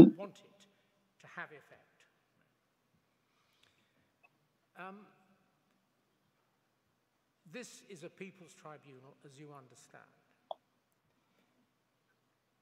It will not make recommendations in all probability. And it will provide Ruanda'da bo'lgan ko'pligan o'ltirishda Angliyaning siyosatchilari uningga irqiy qirg'inchilik degan gapni ishlatmay turaylik degan. Chunki ishlatsak keyinmi shundoq. Chunki ishlatsak cho'qim kirishimiz kerak, cho'qim bir ish qilishimiz kerak degan gap edi. Uni qilmoqchi bo'lmagandan keyin ishlatmadi. Mushu sud emas, mushu tribunal bo'ldi.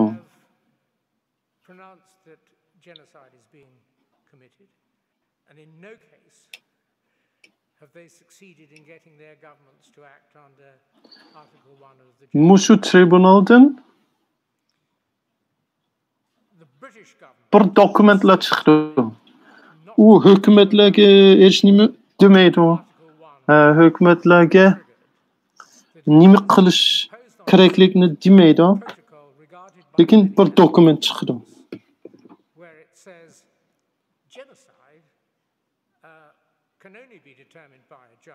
Lekin shunaqa bo'lsa-mu, bizniki deyotgan gaplarimiz ninki ta'sir bo'lmasa bo'lmaydi.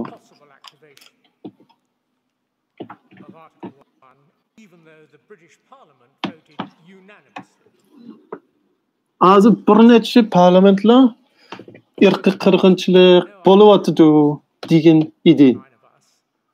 Lekin hozircha hech qanday davlatning hukumati uningga emil bermadi. Uni anglab hech nima qilmadi. Uyg'urlarga bo'lgan irqiy qirg'inchilikni to'xtatish uchun hech kim hech nima qilmadi. Hozircha bu Angliyaning hukumati uni simplicity is always welcome in such matters, and particularly if the object is to move the public conscience. Uni qabul qilmaydi. Hem bir ishni qilmaydi. I concur entirely and thank you for that summary of what I believe to be a correct summation of the historical experience, which I would suggest is Biz hozir qanday netijaga yetadiganligimiz, shu tribunal qanday netijaga yetadiganligimiz bilmaymiz. Lekin menimcha qanday oddiy bo'lsa-mu, shuncha yaxshi bo'ldi. Sizningcha shundaqmi? To'g'ri.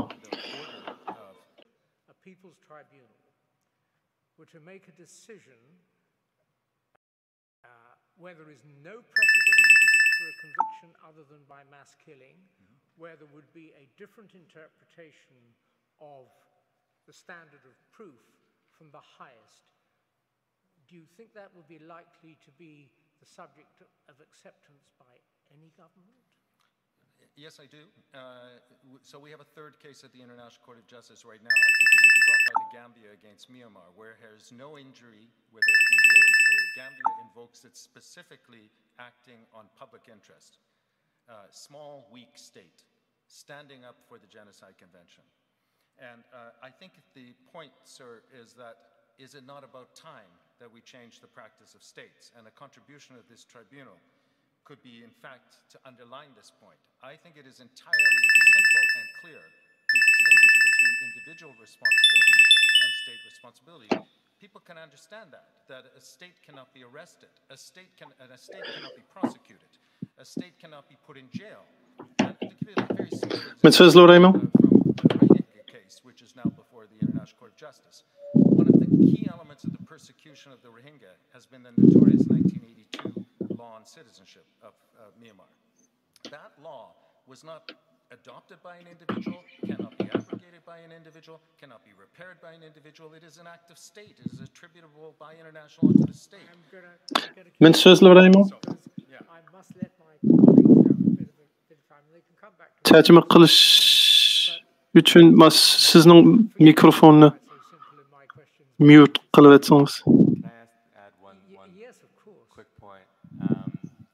I mean, I don't think the People's Tribunal should take into consideration political ramifications. Men sizden sormoqchi bo'lganim, hozirgacha irqiy qirg'inchilik deb chaqirgan hamma ishlar, hamma bo'lgan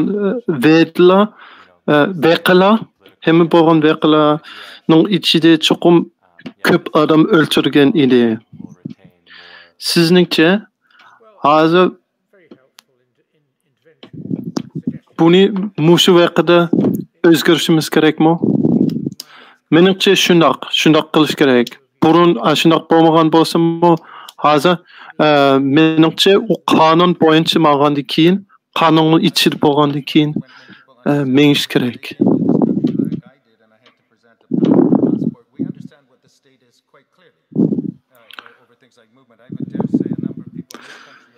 Menimcha tribunal siyosiy natijasiga qarmaslik kerak.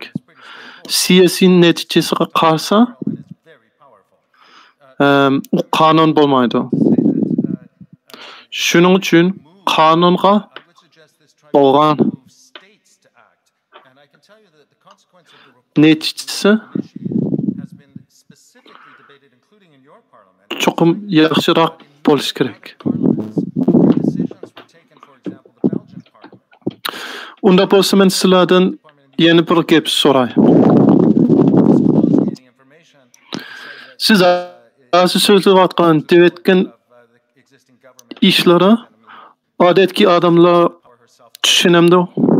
tushungili bo'lamdi. Menimcha odatki odamlar bizning qilayotgan gaplarni cho'qim tushundi. Chunki bir davlat bek kuchli bo'ldi. Bir millatli ya bir guruhning kimligini yo'qotsa, uni hamma odamlar tushungili bo'ldi. Uningki irqiy qirg'inchilik ekanligini tushunalaydi.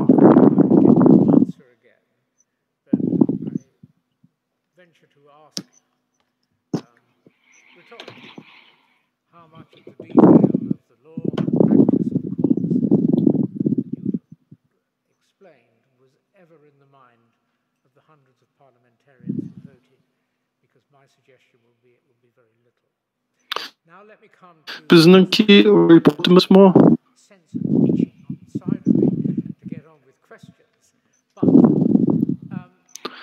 Bir necha davlatlardan ishlatib, irqiy qirg'inchilik ekanligini isbotlangan edi.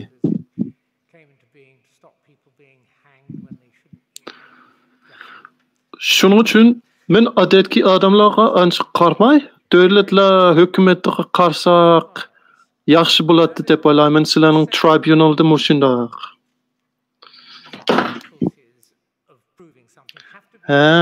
Shundoq demsiz? Agar shundoq bo'lsa, biz hukumatga qanday gapirishimiz kerak? Odatki odamlar aqlli gap qilmasligimiz kerak bo'lsa, qanday qilishimiz kerak?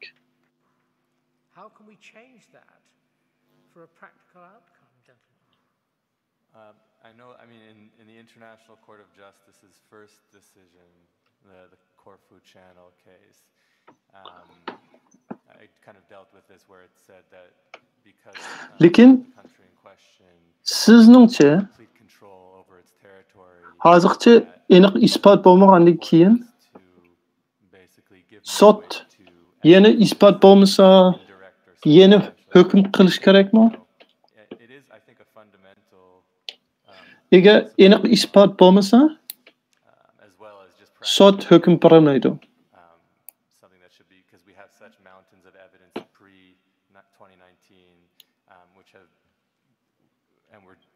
Menimcha aniq bevosita isbot bo'lmasa,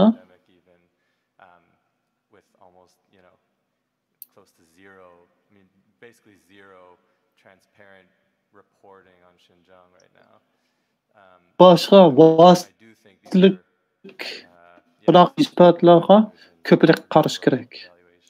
Bo'libmi, shundoq cho'ng, kuchli davlat bo'lsa, Xitoy isbotlarni yo'qotdi, isbotlarni yoshirdi.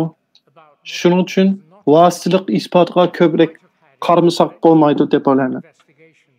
What the tribunal must do, just as mathematicians, quantum physicists, engineers do, when confronted by an impasse to a known line of inquiry, is to look elsewhere, examine what is Sizningcha mushunaq desam qandoq deysizlar? testing its conclusions with the same rigor as it would have tested an investigation. Tribunal bo'lmagan isbotlarga qaray,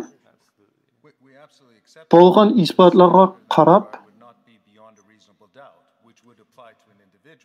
This was in the China tribunal judgment where the standard shuni qonun bilan was applied and both findings of crime and findings ko'rib qilsak qandoq deysizlar? May I say there is a problematical aspect in this tribunal insofar as you are simultaneously examining matters of Lekin odatki qonunninki usulni ishlatgili bo'lmaydi. Menimcha ishlatgili bo'ldi. Burunki tribunaldimi? Shundoq bo'lgan. So you have given yourself an extremely challenging task, and I would just say that one should be. Mushu tribunalda bir meselesi bor. Sizlar hem davlatniki hem shaxslarning gunohini, jinoyatni birlikda ko'ryapsizlar. Uni ayirish kerak. U bek qiyin bo'ldi. Mashqisi burilish qilsinglar, menimcha bek qiyin ish bo'lib qolishi mumkin. Eğer biz faqatlar shaxslarninki gunohiga qarab baksak, siz deydigan gapingiz to'g'ri bo'ldi. Lekin davlatniki jinoyatga qarsak, sistemning jinoyatga qarsak, u to'g'ri bo'lmasligi mumkin.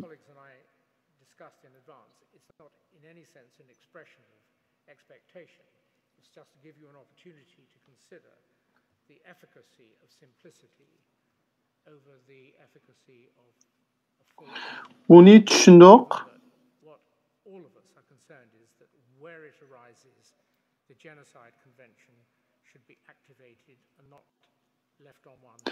Sizningki qilayotgan gaplarni tushundik. Uni o'ylab, biz o'zimizningki hukmni qilamiz.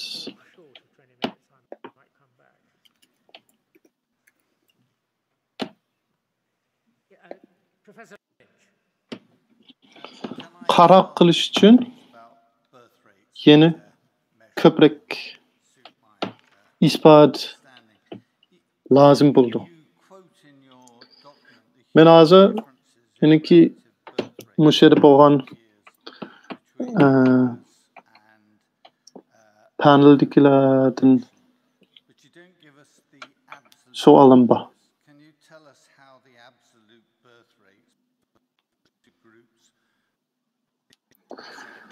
Sizningki dokladingizda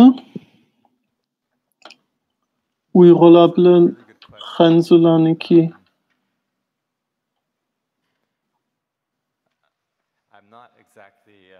o'xshamaydi. Tug'ut nomeri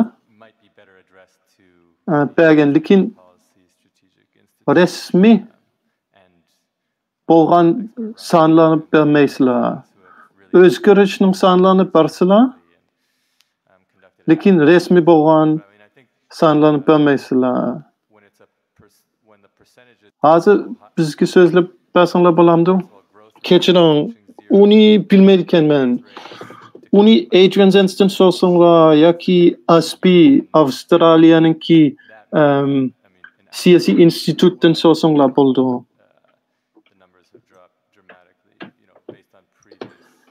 Lekin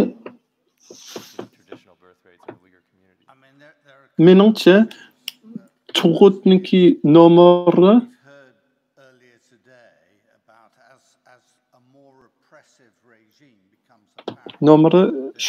tushib ketgan bo'lsa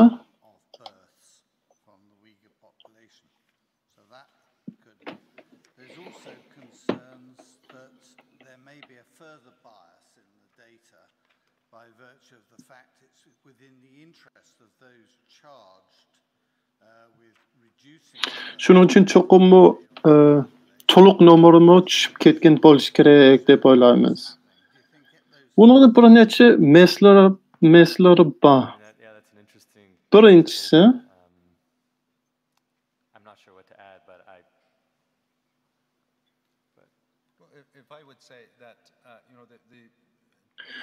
balkim hozir tug'ut shundoq cheklangan keyin resmiy tug'utni davlatga demasligi mumkin. Shuning uchun statistikasiga chiqmasligi mumkin. Shundaqmi? Umi bo'lishi mumkin.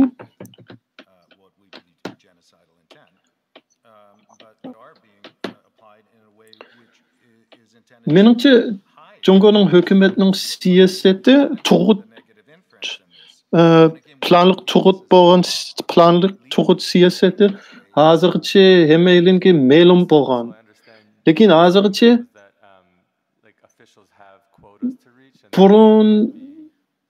burun ancha qattiq ishlatmagan edi. Hozir pek qattiq ishlattirgan bo'ldi.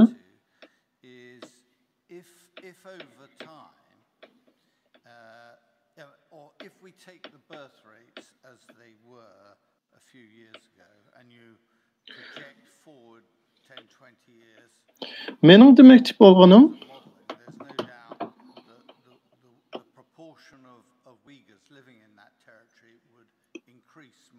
agar tug'ut soniga qarasak bir necha yildan burun qarasak ondan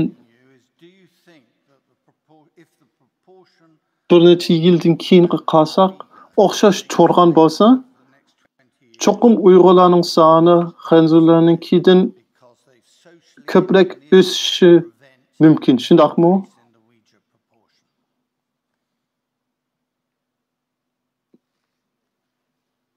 Sizlarningchi hozir bo'lgan Xanzurlar bilan Uyg'urlarninki nomer muqim tursa sizningcha yana shu irqiy qirg'inchilik bo'lamdi? Men irqiy qirg'inchilikniki so'zlarga qaytib boray. Bizningki davlatimiz shu nomerlar sonlar to'g'ri bo'lmaydi.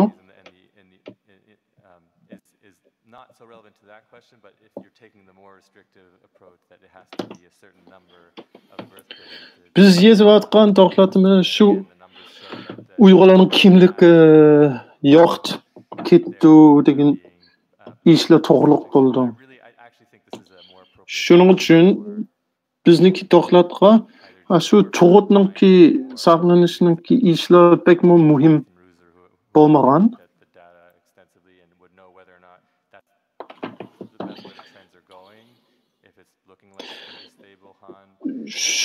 Shuning uchun Ryan Thumdan, Adrian Zenston, boshqalardan, Nathan Russo'dan so'rasanglar bo'ldi.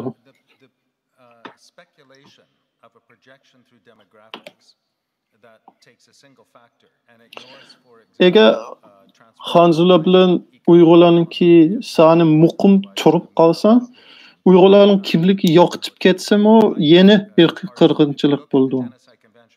the provision in Article 2 is on prevention of births. That's what we have to look at. And there we have not the speculation, we have the evidence of acts attributed to the state that have prevented births. There we can look at the numbers. So we would stop in our position saying on the 11th of September, Qonunga qarsak, our view is that attributable to the People's Republic of China, there have been acts to'xtash to'g'liq so'zlaydi. affecting, destroying, Hozir pek aniq bo'ldi. the Uyghurs as such. Xitoy tuxut to'xtagan edi. Ko'p tuxut to'xtagan edi. Understand your division between state responsibility and individual responsibility. But thinking about intent, Shuning uchun bizningcha u irqiy qirg'inchilik bo'ldi. is it on the state responsibility analysis enough that these acts have taken place so you don't have to prove Men sizlarningki shaxsiy bilan davlatlarningki mejburiyati, mas'uliyati ham gunohi o'xshamaydiganligini tushunaman. Lekin buni degan bilan sizlarningki maqsadinglar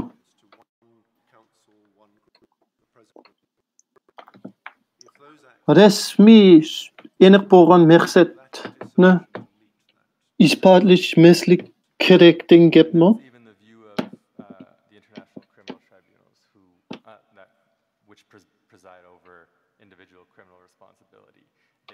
They admit that it's near impossible to look into the mental state of a particular official, and that's why the majority of those decisions are based on a broader context and like you say, the acts rather than inquiry. Biz aşınaq aniq isbot topolmasaqmi? Xitoyninki hukumatni qilayotgan programlardan uning maqsadini belgili bo'ldi. Aniq demasam, aşınaq deyalaymiz. Extremely unusually in international law stipulates intent. And so the intent there, before we talk about as such, just the simple word intent. Lekin biz mushunaq demaymiz. Aşu ishlar bo'lgandan keyin cho'qim qirg'inchilik bo'lish kerak. Cho'qim shundoq demaymiz. Cho'qim bir maqsad bo'lish kerak. Lekin maqsadni qandoq bilib olamiz?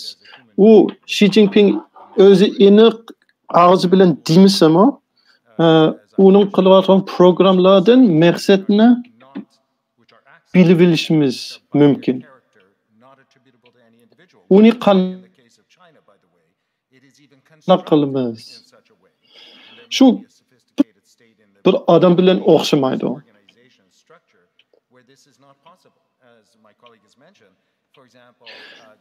Ba'zi davlat qilayotgan programlar balkim bir shaxsning qilishi emas, ham bir shaxsning maqsadi bo'lmasligi mumkin. Lekin sistemning ichida bir xil maqsad shakllanib keldikan.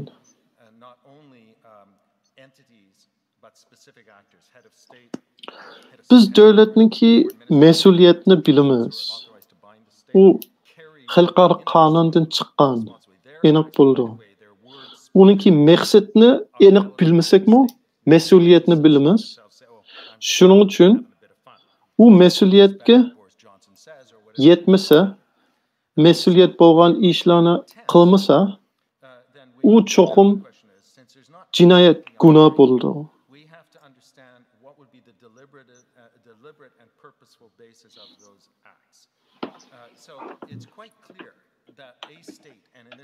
Maqsadga qarsak,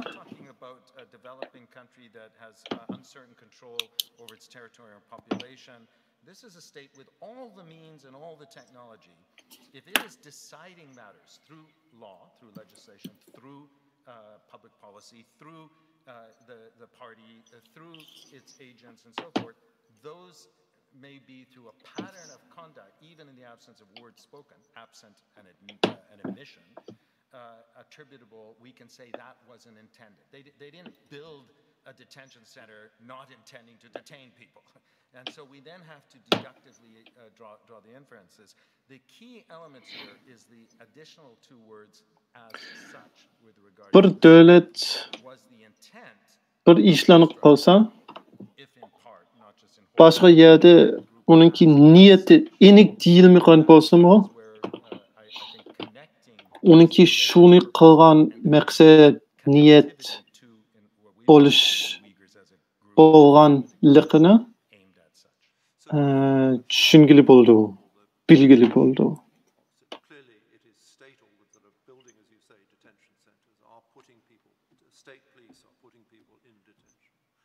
Is that, how far does that get you down the intention road?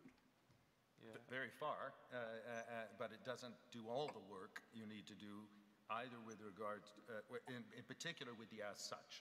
I think there would be no doubt that there is an intent of the state to do those acts.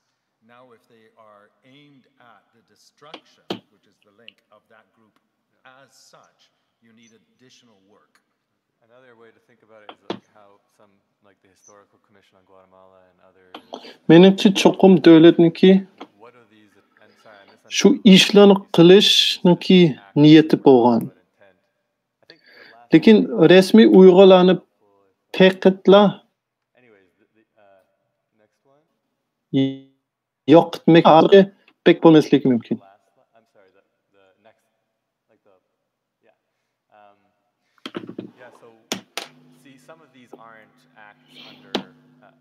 Bizning eng oxirdagi resmimiz shunga foydali bo'lishi mumkin. Categorization of Uyghur as grounds for detention, even potentially.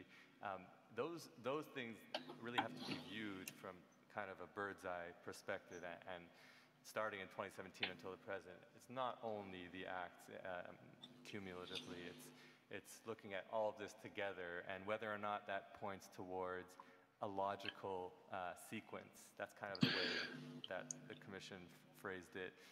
Mushu rasmdagi jinoyatlarning hammasi qirg'inchilikqa kiradigan jinoyatlar emas, jinoyat bo'lsa-mu. Shunga aniqroq ko'rish kerak, ko'proq tekshirish kerak. Lekin hammasini birlikda qarasak, hammasini qilgandan keyin yana shu qonunda bo'lgan 5 nuqtalar bilan birlik qarasak,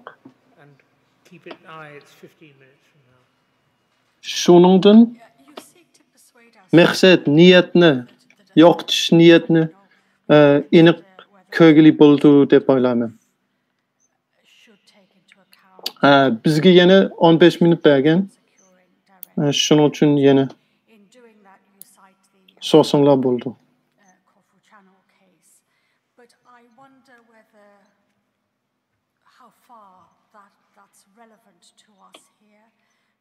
In that case, the ICJ affirmed that because sizlar ICJ'ninki qonunni to'g'riliq so'zlaysizlar.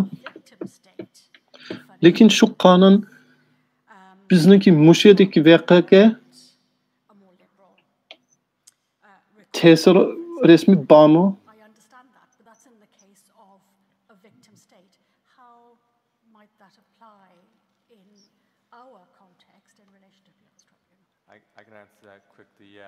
Lekin sizlar bergan misol davlatlarga bo'lgan jinoyat to'g'riliq so'zlaydi. Hozir davlatlarga bo'lgan jinoyat emas.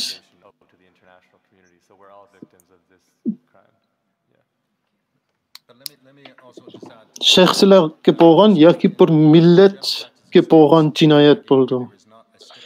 Yo'q, men unda o'ylamayman. biz hemmimiz unga mecbur bo'lamiz. Shuning uchun ziyankesh bo'lgan davlatlar Xitoydan boshqa hamma davlatlar bo'ldi.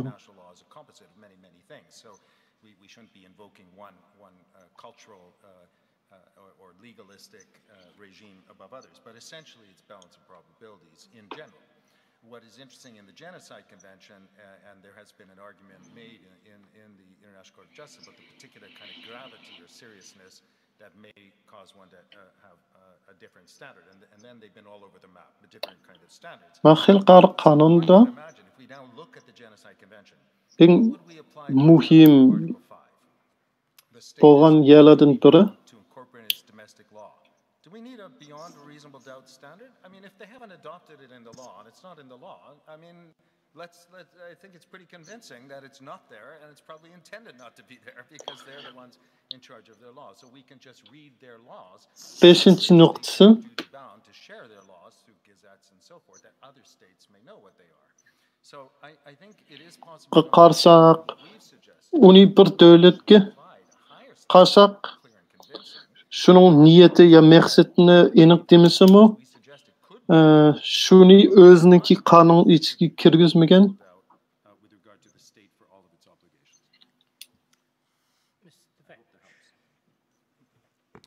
In a sense, it's a layman's question, but we're a lay tribunal. So if Bizningcha qonunda odatga ishlatgan odatlar mushaydi. İşletmesek mi buldu?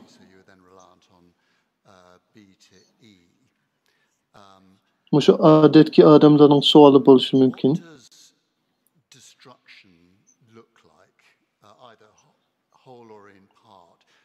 Eğer ispat yetmese,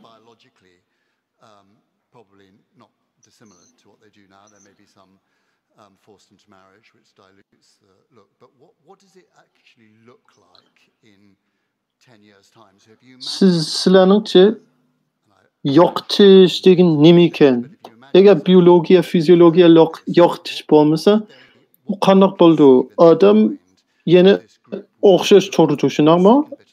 Beden shaklisi o'xshash turamdi ekan.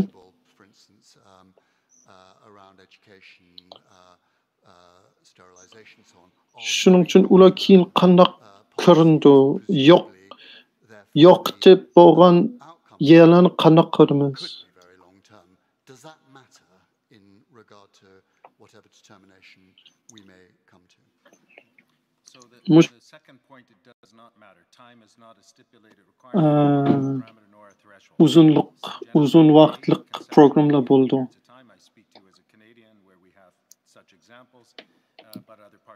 Onunki tesir bormi? Ma ikkinchi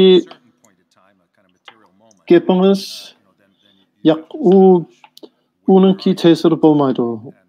U bir kunda bo'lamdi, ya 10 yilda bo'lamdi. Yo'qchi bo'lsalar, u irqiy qirg'inchilik bo'ldi. Kanadadami uzun yillik irqiy qirg'inchilik bo'lgan. Kanadadagi indianlarga bo'lgan. Shuning uchun u bo'lmaydi. U o'xshash bo'ldi. Lekin sizning yana bir nuqtangiz, yana bir gapingiz qanday bo'ldi? Keyin qanday ko'rindi? Irqiy qirg'inchilik bo'lsa,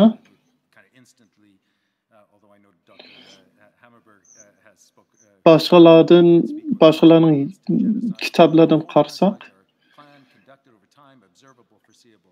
bir necha qism bor. O'xshamaydigan qismlar bor.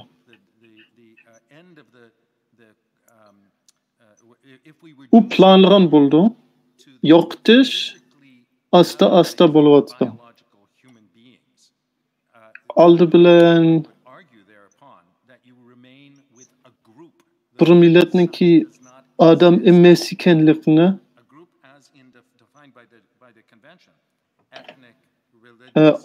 adam emas ekanligini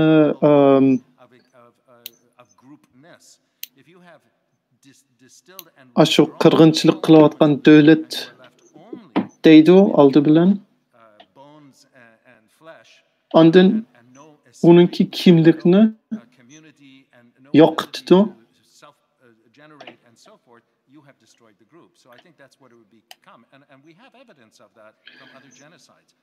Eğer faqatla biyologiya beden qalsa,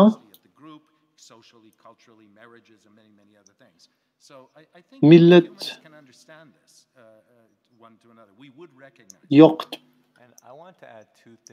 yo'qib ketdi.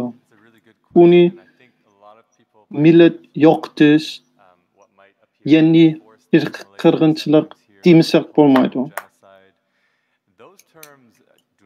Men onunla yana bir gap deyishim kerak. Bazı adamlar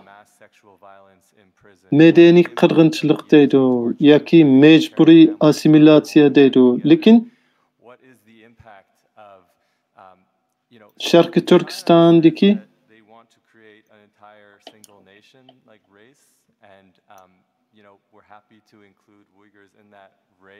what does that actually mean for even the individuals and the rates of suicide and there's just so many factors.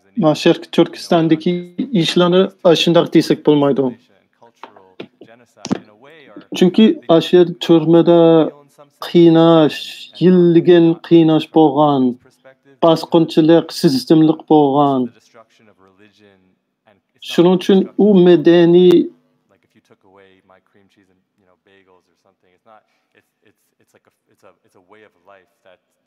medeni qirg'inchilik bo'lmaydi, chuqum irqiy qirg'inchilik bo'ldi. Yeah, I just wanted to note that from 10 years time from now, the destruction is kind of terrifying. U muqim bir odat ya urf-odat yo'qotish emas, butunlay bir millatningki turmush yo'lini yo'qotish bo'ldi. Bu pek qo'rqinchli bir ish bo'ldi. First, so there's individual responsibility versus state responsibility. That's your proposal. Thank you for that. What if the state and individual is fused? And by that I mean, for instance, we have notions such as the party state. President Xi has changed potentially president for life. He has Xi Jinping thought enshrined in the constitution. Qilayotgan farqinglardan so'ramoqchi edim. That go back and up to President Xi. So what happens? Bir shaxsiy bilan bir davlatningki qanday ayrılishimiz kerak? Masalan, Xi Jinping bo'lsa, hozir Xitoy davlatininki ömürlük diktatör oldu.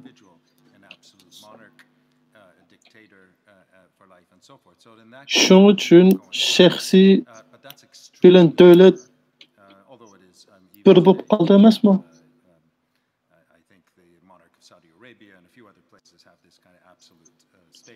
Şu diktatör yoki padişah bo'lsa,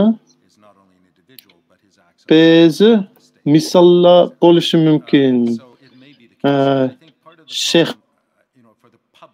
Şəxsininki butunlay davlatninki tatqan bo'lishi mumkin. Masalan, Saudiya Arabistonda hozir ashunaq bo'lishi mumkin.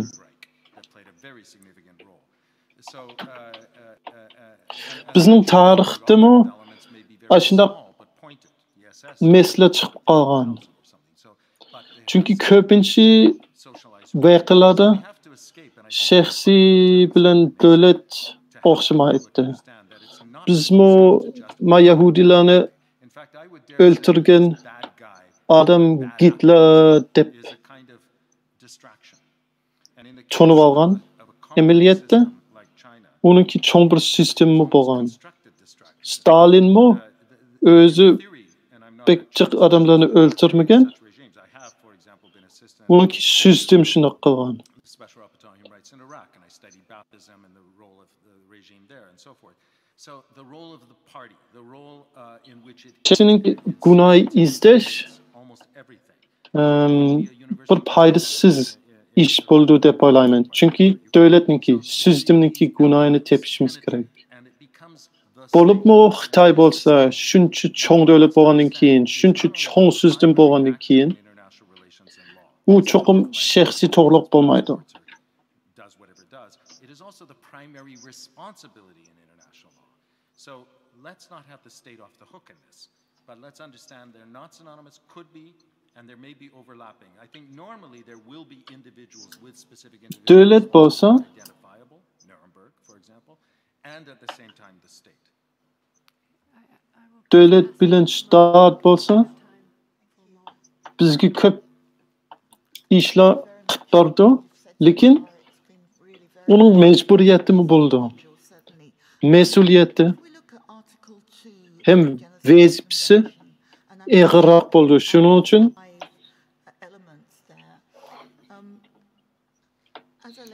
uningki gunohimi bo'ldi. Biz yana qonunga qarasak, biz hozir so'zlayotgan irq qirg'inchilikni to'xtatmoqchi bo'lgan qonunga qarasak, how important is it to illustrate the intersection of the five parts, five acts? odatki odam I mean, the acts are discrete in terms of lara the actus reus, so to speak, of the crime. So one would look at, I think, first whether or not ma besh o'xshamaydigan and if there is, then ishlarga qarasak, ma qonun ichidagi besh jinoyat at the hands of torture in prison, besh have they been caused serious bodily harm? jinoyat bo'ldi. Ularni birlikda birlashib ko'rish qanchalik muhim bo'ldi. Looking at the intent to destroy the group, which is demonstrated by the massive Aldı bilan shu 5 omillarga qarashimiz kerak ayrim-ayrim.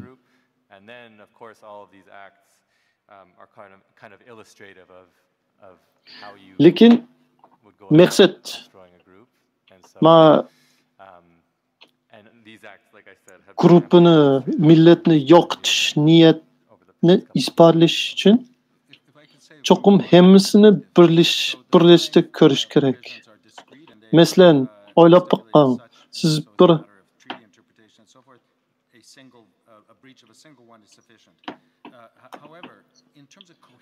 bir millatni yo'qotmoqchi bo'lgan bo'lsangiz, qanday qilasiz? Cho'qim Xitoy davlat, Xitoy hukumat qilgan ishlardek ish qilishingiz mumkin. Shundaqmi? Which is an extremely wide area.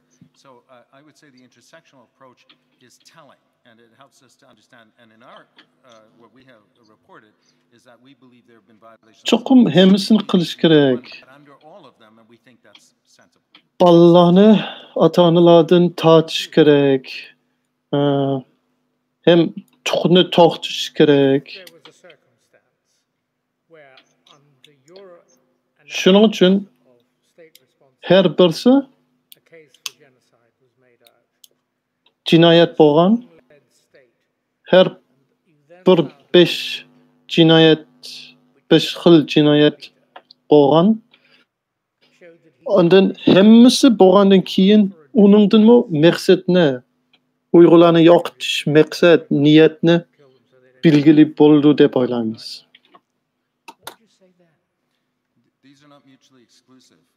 Undan bo'lsa hozir boshqa bir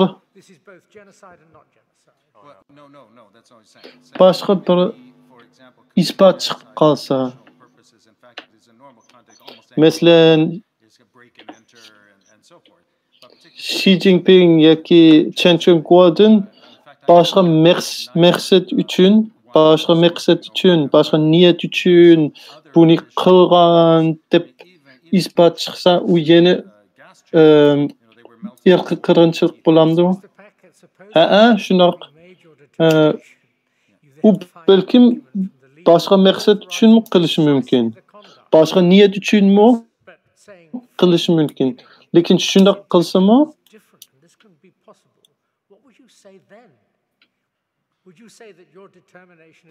Bir kırgınçılık için yok için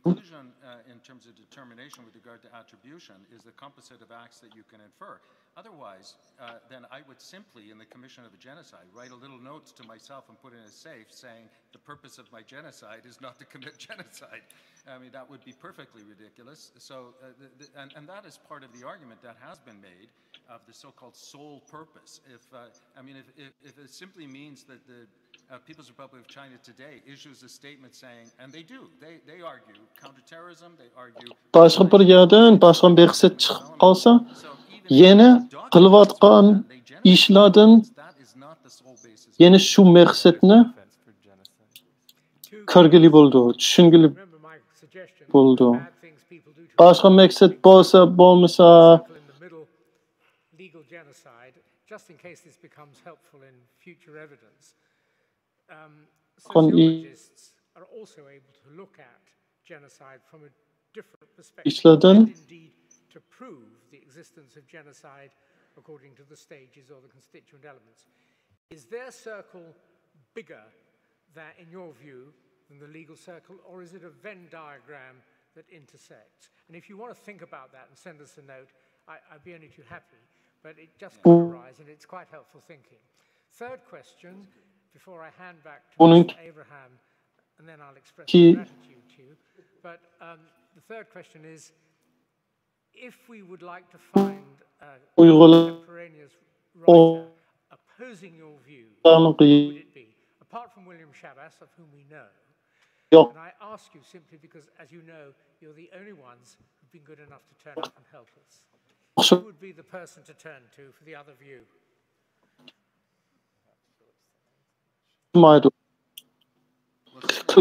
Professor Shabas, with whom I have enormous respect and I've known for many years, and with whom I would say... Hazır yazıvatkan adamların arasında sizlerinki göz karışınlar bilen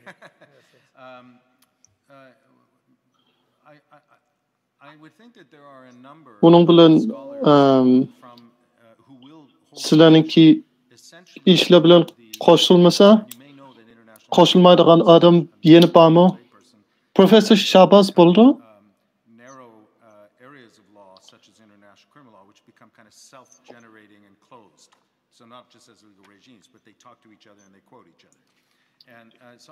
Ondan yeni bir neçe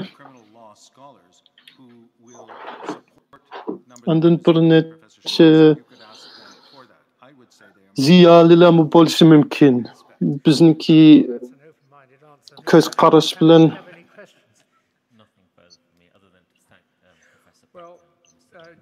koşulmaydigan bizimki.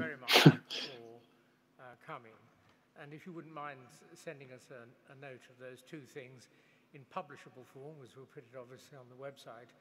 Further, if in our deliberations we wish to address you questions in writing, might either or both of you be willing to help us? With pleasure, and we'd be honored to do so. Başka sorularınız var mı? Can we have a limited break of 10 minutes, please? You can. Yakın rahmet.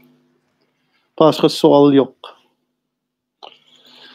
Keyin yeni soru çıkıp kalsa sizlerge yazsak, xat yazsak bulamdı. Oldu elbette.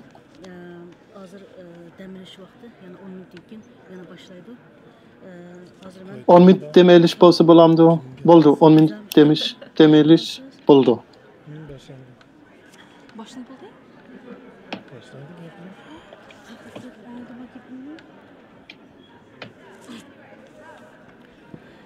Assalamu alaykum aziz qarindoshlar, televizor oldidagi aziz qarindoshlar. Men endi 10 minut dem oldim. 10 minutdan keyin ko'rishaylik. Anglashilgandan naq maydondan xabar beryapman. Hazır 10 minutluk dəm ilişimiz var. 10 minutdan keyin sot yana davamlaşıdı. Mana şu 10 minut vaqtda sot kollegiyasida vaqtliq studiyamizga Dünya Uyghur Qurultayının bu sotqa qatnaşış üçün kelgan Dünya Uyghur Qurultayının proqram yetakchisi Zumrat Ay Erkinni mush vaqtliq studiyamizga taklif qildik. Hürmetli Zumrat Ay Hanım, hoş geldiniz.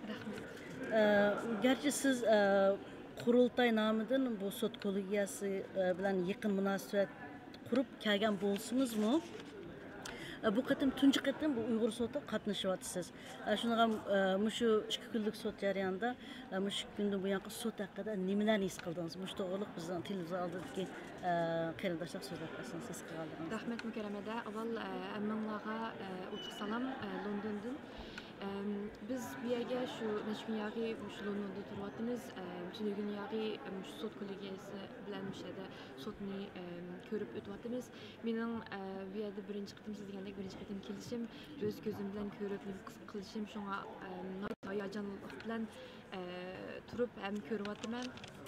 Bu biz bir yilning yog'i tayyorlik qilib kelayotgan sot o'zimiz kelib öz gözümüzde görüp kılışımız yana o'xshamaydi ekan. Shunga beklam hayajon o'zim ham xushal, chunki bu odamlarni bu olam masalan advokatlar ya bo'lmasa boshqa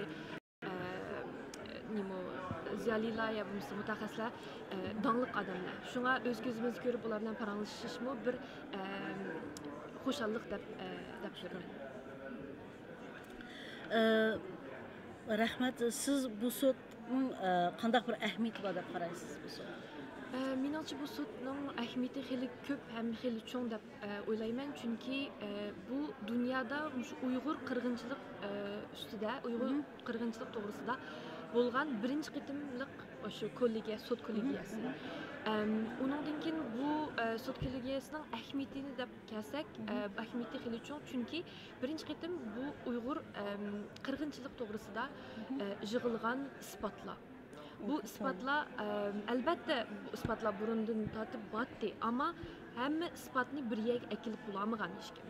Shunga bu sot kollegiyaning roli bek cho'ng deb o'ylayman, chunki birinchi qitim butun shu Uyg'ur qirg'inchilik to'g'risida yig'ilgan isbotlarni bir yerga akilib, bir yerda analiz qilishi bek muhim ham bu keyingi bizning faoliyatlarimizga, harakatlarimizga bek muhim deb bilaman, chunki buni tarafsiz bir doklad ishlab chiqdi.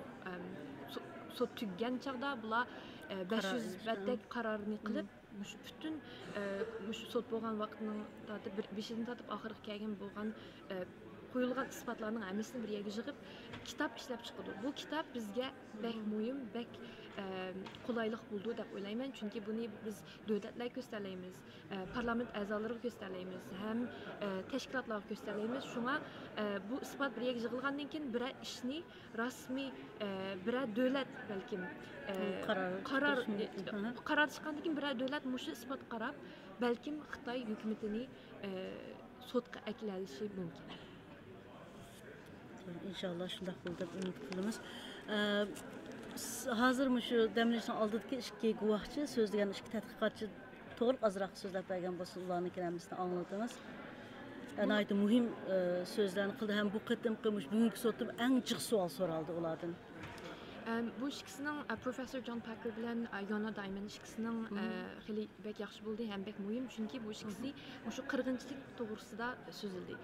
Bir davlatning qirg'inchilik bo'lgan o'zining responsibility deymiz, o'zining responsibilityni uyg'urcha hamda qanday tarjima qildi.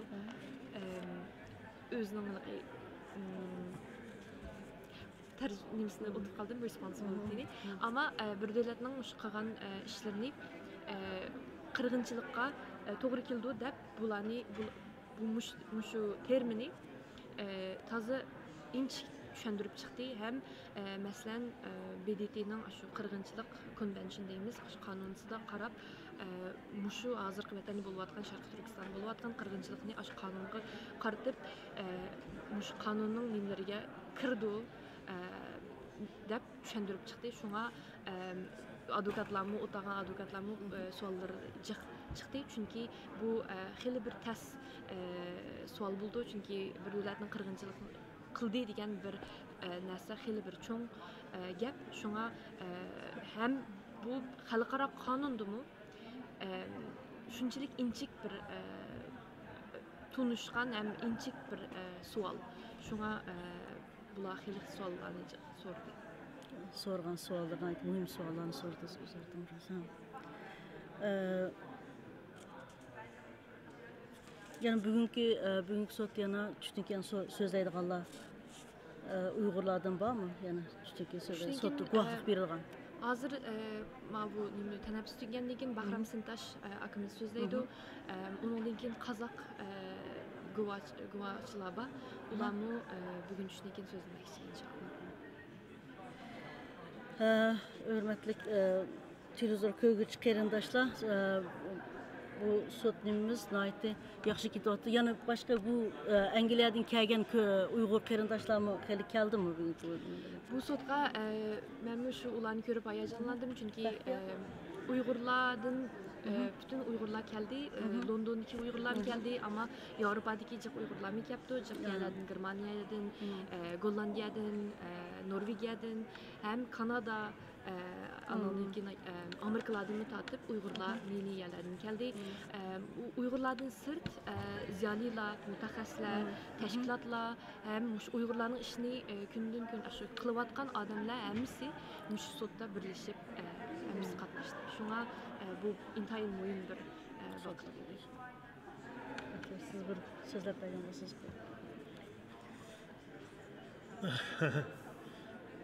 Bu qatamqi bu ikki akademikniki, ya'ni John Parker bilan Yona Diamondman.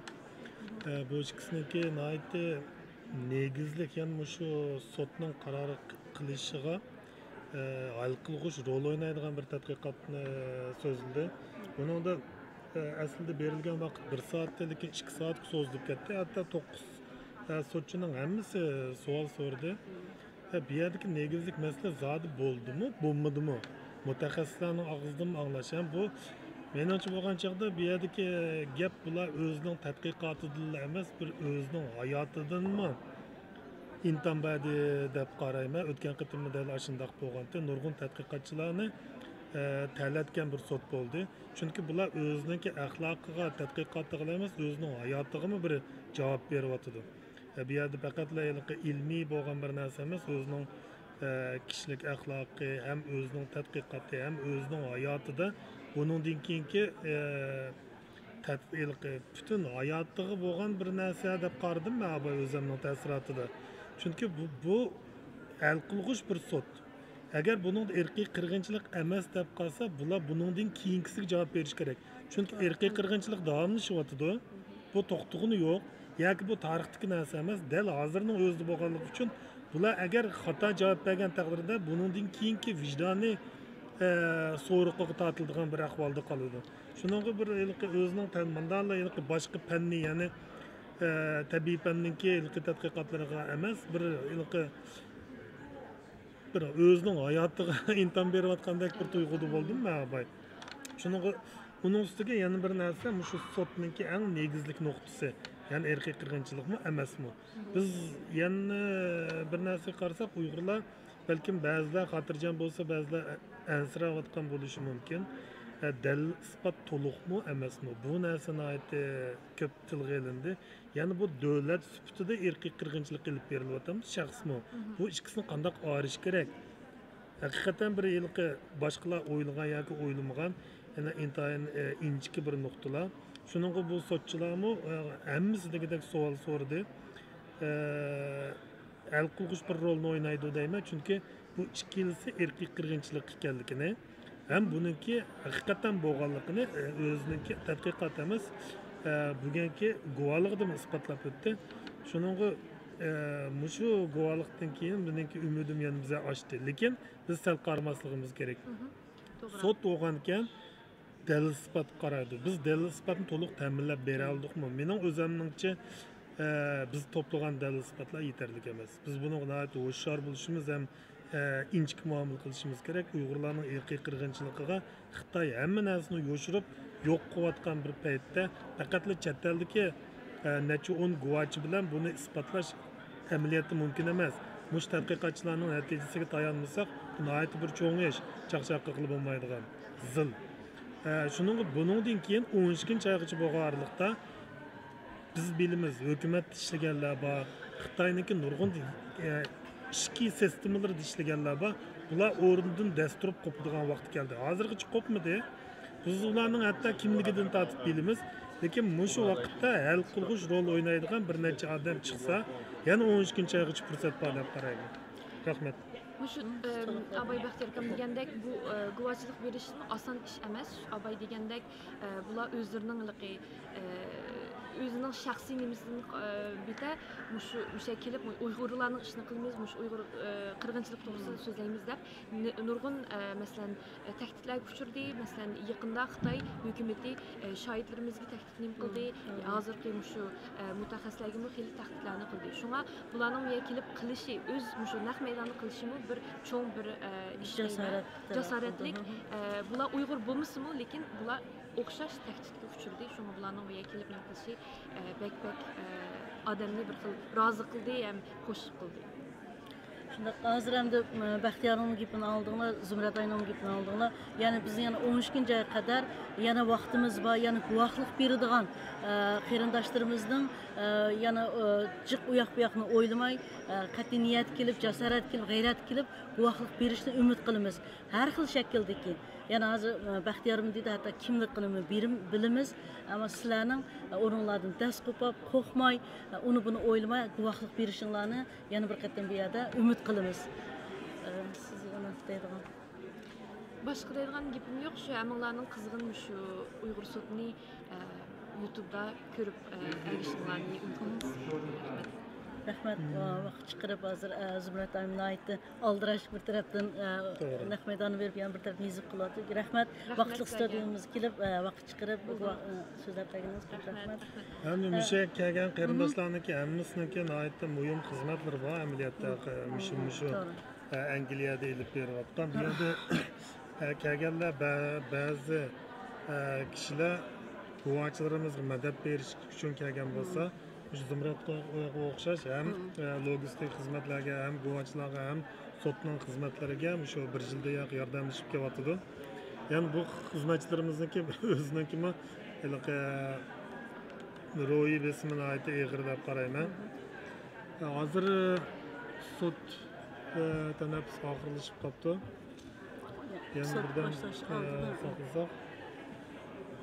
Yana tekrardan hammalarga salom. Biz har kuni naq maydonni beryapmiz. Bunaqa dam olish orliqlarida guvohlik kelgan, berish kelgan, guvohlik berib bo'lgan shu guvohchilarni hammasini yana ziyorat qilamiz, sizlarga sunamiz.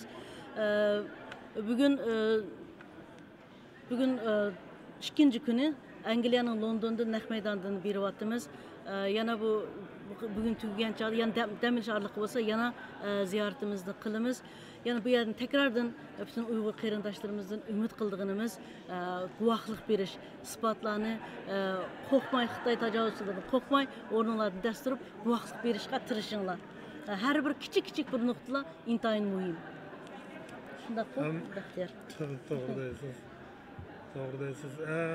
Abay degandek, masalan, Abdusalom efendi bo'lsin yoki Rayima xonim bo'lsin, hammasi tasodifiy fursatlarda uchrab qolgan nihoyatda muhim guvohchilar. Guvohlikqa hargiz salqarmaslik kerak. Uyg'urlarning irqiy qirg'inchilikqa uchrayotgan mushundoq bir minutda hamma odam o'rnidan dastur guvohlik berish kerak. Bir odamniki balkim puttasab turolmasligi diqqat etilmasligi mumkin, lekin 10 minglagan, 100 minglagan odamniki guvohligi Uyg'urlarning irqiy qirg'inchiligiga qarshi turib bo'lmaydigan bir dalil isbot bo'ldi. Hammalarga rahmat. Naq maydon qaytib kelaylik.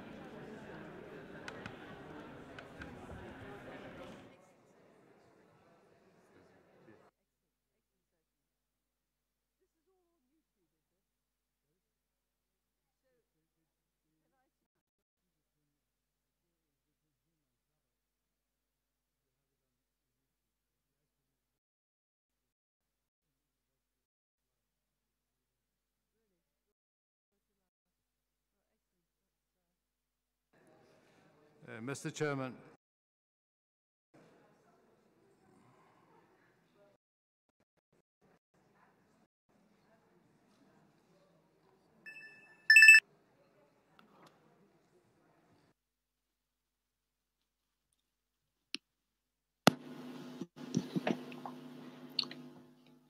Yaxşımız.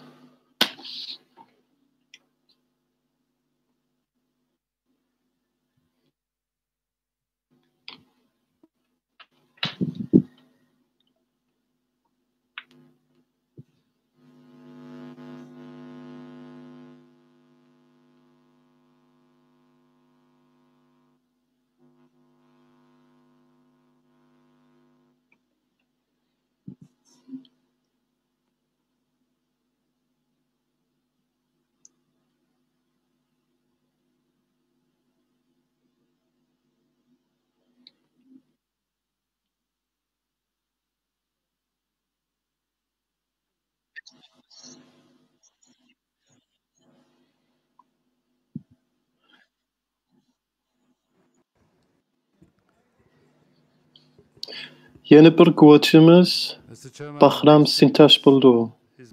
Bu tor arqılıq Amerikadan gep qıldı. who will joining us from United States through video connection.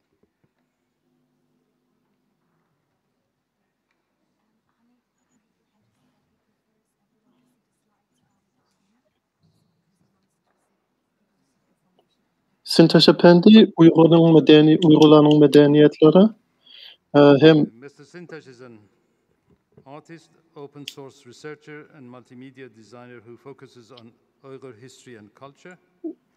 Uyghur senetlerini tədqiqat qılğan idi. On Uyghur architectural history.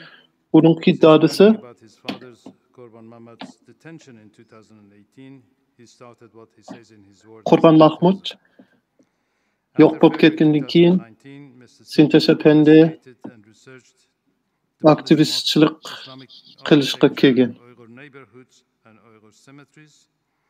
His work relating to the destruction of the cultural Sintaş Efendi'ninki published in AFP, Guardian, Washington Post among others. Guvalık bırakan temisi Uygurlarınki is a report entitled Demolishing Faith, the Destruction mazarlar ve mescitlerninki Xitay devletten buzulup koyuş buldu. Sintaş Efendi, sizge 10 minut verme. Mr. Sintaş, can you please make your presentation? Because of the delays, we only have. Sizlerin geplerini anlayalamsızlar? I would appreciate if you limit it to 10 minutes. Thank you. Gepinizni anlayalamız. Thank you, Hamid. Can you hear me? Please respond. Benimki bugünkü guvalıqım 3 temanın aldığı buldu. My testimony today includes three Birincisi mescitlerin buzuluşu. demolition of Uyghur mosques. Buzuş. Ongoing crackdown in the Uyghur region is aimed at the eliminating Uyghur ethno-cultural identity. Uni Xitayning hükümeti Uygurlarninki kültürünü, medeniyetini yok için kılıvatıdı. Has been a major target of this campaign. Next slide, please. Mescit buzuluşu 2016 yılda başlayan bir program bolgan idi. Began in 2016. The campaign has taken the form of Bu program tangible signs of the region's Islamic identity from the physical landscape. The campaign was mescit remont qilish program deb atalgan. termed the mosque rectification program and was undertaken with the justification of mosque demolishing. The CCP Central Committee released an M12 document which calls for unilateral ban on Lekin ular mescitlarni remont qilmadi, mescitlarni chekib etdi, hem yo'q qilib etdi. witnesses a wave of shrinking mosques and a reduction of many mosques. Next slide, please.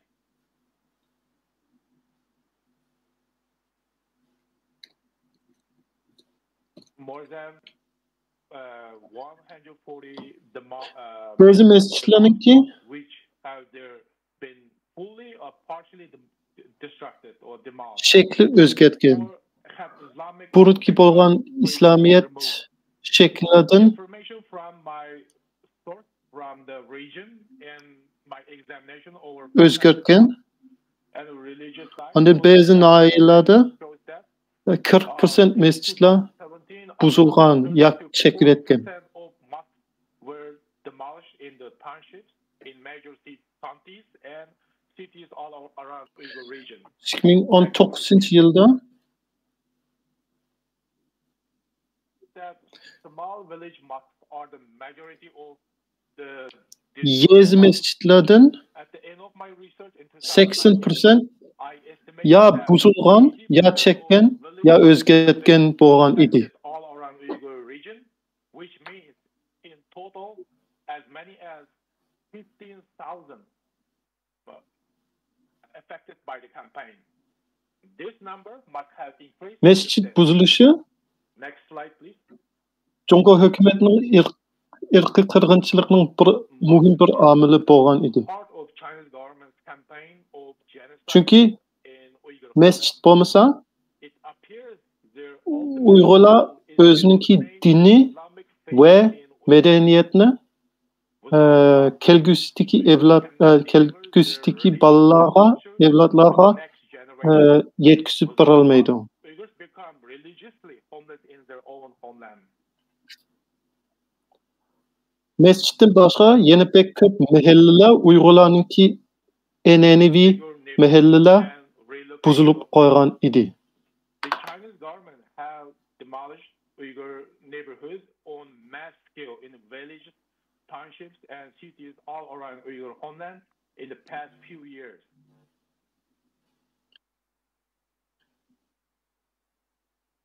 Of mosque destruction, the Chinese government have been Remont qilish, uni mescit yaxshi qilish, taraqqiyot qilishninki bahanada qilgan idi. absolute poverty and public convenience. Amaliyotda Region government has uni buzilib ya chaqib etgan demolition of Uyghur neighborhood is realization of the Chinese Xinjiang hukumat plan. plani bo'lgan. Hukumatning plani bo'yicha chaqib etgan. Hem mescit hem mahallalar shunaqa bo'lgan. Have been demolished and how many Uyghurs have been relocated to confirm the Xinjiang kundalik xabarlarda next slide please. Mushnaq degan Xinjiang Daily News emphasized the opinions of General Secretary of Xi Jinping, pointing out that, quote, it's necessary to Buni increase the follow-up support for the relocation and cho'qim yengilish uchun, taraqqiyot qildirish uchun qilish kerak deb yozdi ekan Xi Jinping hem Xinjiangning hukumati. the relocation mission in 2019 with 169,400 people in 4,146 householders across the Uyghur region. About 2019 yılda the relocation were in the Kashgar, Khotan, Aksu prefectures. According to şu program tugidi. the Chinese Uyghur Autonomous Region government and the Şu programın içinde Development Commission has decided to complete Khotan, Kashgar, Aksu nahiyelarda neighborhoods several times faster than previous 169 ming adamlara öyden elilip öylerini çekip etip boshqalarga ko'chib ekib bergan edi. About 440 million US dollars for this big plan. Uningdan ko'proq yana chekirgan bo'ldi. Examples. According to 2030-yilgacha yana 250 ming odamlarningki uyni chiqish, ularni boshqa bir yerga olib bormoqchi edi. Shuningga bir necha 10 million dollarni biqitib bo'lgan edi hukumatdan.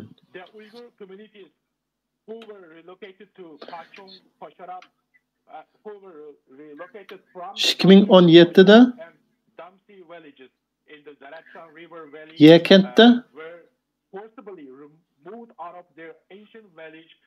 Uyghur mahallelerini çekirtip Uyg'urlarni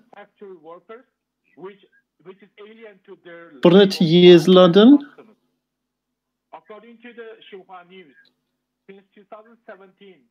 elib yipga ekitib qo'ygan. Ular hozir turayotgan yerlarda etki turmush Uyg'urlarningki urf-odatlik odatki turmush yeni qilg'ili bo'lmaydi, o'tkili bo'lmaydi.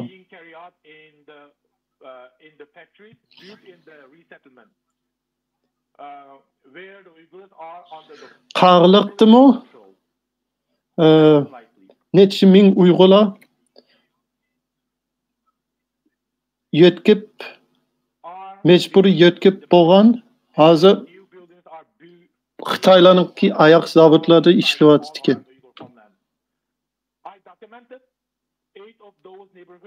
Which were demolished in Urumqi, Yarkent, Keria, Bartolok, and Karakash between 2018 to 2019. Uyg'urlarningki mahallelari chekilgandan keyin hukumat Mr. Sintosh, sorry to cut you short because we have very limited time and these are all in your report with the pictures. So if I may, I have 2 or 3 questions which I would like to raise before.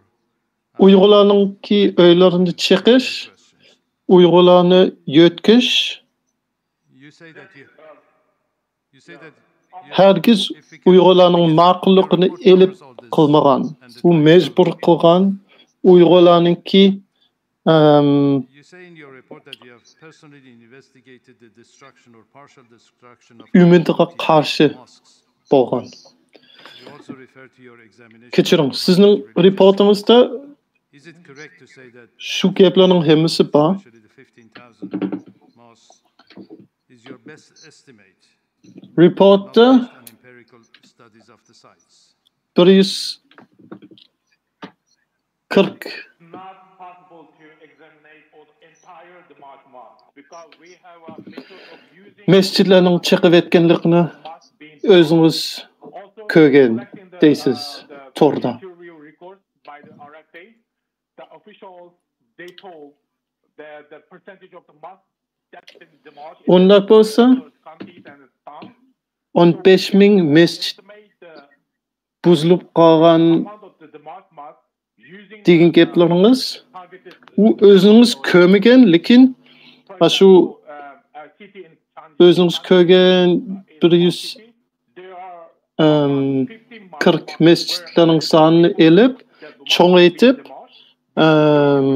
qilgan son bo'ldi, shundaqmi?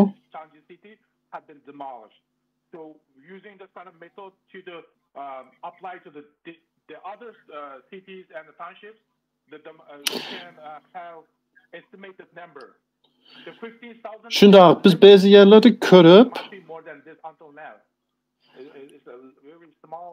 Bir yezningki nechilik mescit buzilgan, o'zgartgan yoki chekkanlikni ko'rib Ondan hem yezler qaramay, lekin başqa yezlarda mushunda ko'p mescitlar bo'lishi mumkin deb o'ylasak, shunchalik ko'pmi chekib ketgan bo'lishi mumkin.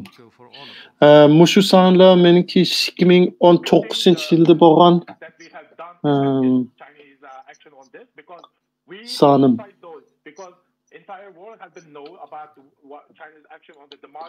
Sizningcha 30-35%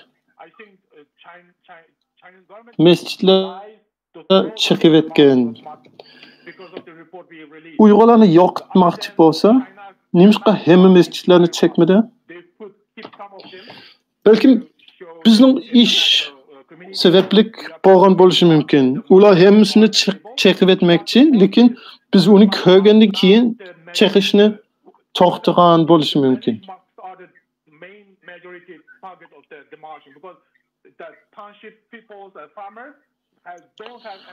Shuning uchun ular hozircha bu bir necha mescitlarni saqlandi ekan.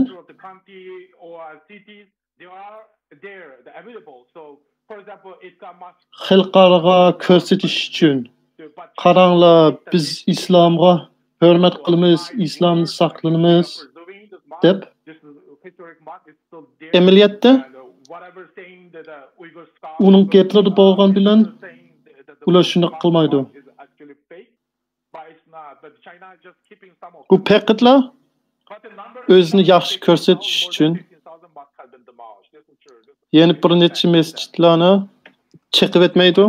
Lekin chiqib etmasa, hozirgacha burunqidek ishlatgili bo'lmaydi. Is this policy limited to Xinjiang, or is it being carried out throughout China, that the older neighborhoods are destroyed to give way for the new cities? Lekin 15,000 buzilib qo'ygan.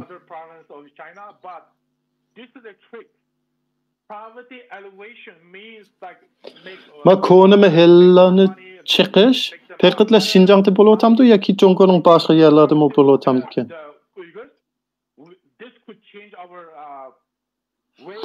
Boshqa o'lkalarning siyosatini men bilmayman.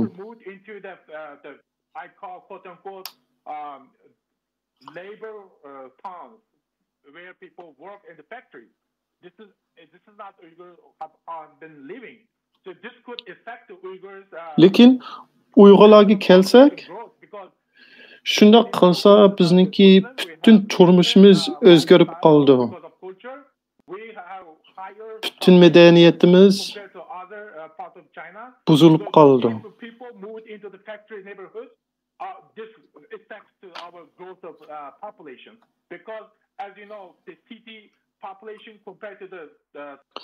Biz musulmon bo'lgandan keyin, boshqa madaniyat bo'lgandan keyin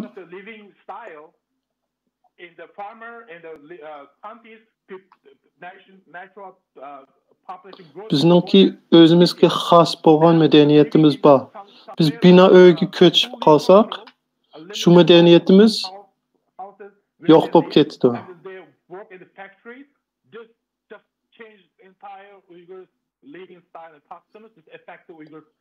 Bir dehqonningki yashayotgan turmush usuli Xitoylarningki binosida yashqil bo'lmaydi. Shuning uchun Uyg'urlarningki aholi soni hem Uyg'urlarningki madaniyatiga ta'sir ko'rsatdi. Rahmat sizga, bizningki paneldan bo'lgan sizga bir necha so'z gaplar bo'ldi, savollar bo'ldi. You describe the taking down of domes and minarets on mosques and ask, is that a precursor? Does that then lead to... Siz mescitlarning o'zgarishini bayon qildingiz.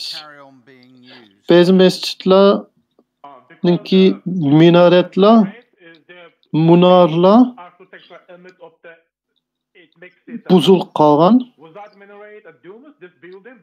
Uni buzilib qolgandan keyin yana ham mescitlarni chiqib etamdi yoki shuningdan keyin yana ishlatgili bo'lamdi-ki?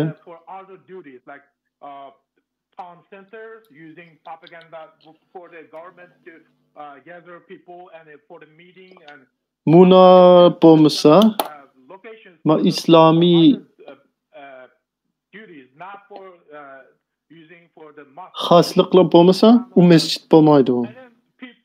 People no longer go to those mosques and pray as before. The doors are locked and then no one can enter the mosque. Күмбез munalar bo'lmasa, u masjid bo'lmaydi. Shuning uchun masjid turib tursimi, masjid bo'lmaydi. Uni burungidek ishlatgili bo'lmaydi. 200 of the 800 mosques have been destroyed, and it also suggested that a further 500, leaving only 100 out of 800, was planned for demolition in 2018. Siz Peter Winter degan John'niki maqolani 140 the mosque as confirmed by myself. I examined this more mosques. ishlatisiz, ishlatib birsiz. Shu chaqda ular yeni 500 masjidlar yeni chaqirgan bo'ldi deb yozgan. Sizningcha shu 500 masjidlar rasmiy uningdan keyin chaqitib bo'lganmi? And also Uyghurs or extra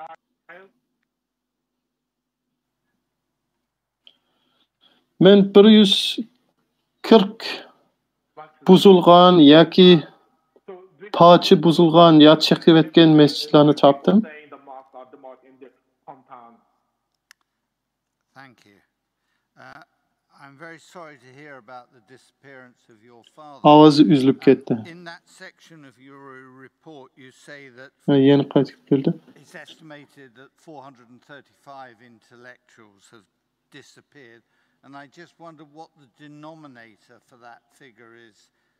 How many people? Sizning dadangizning yo'qolib ketganidan men pek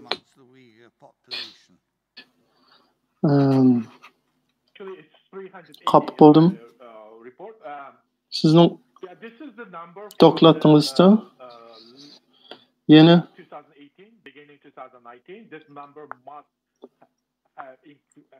bir necha yuz ziyolilar yo'qolib ketdi deb yozasiz.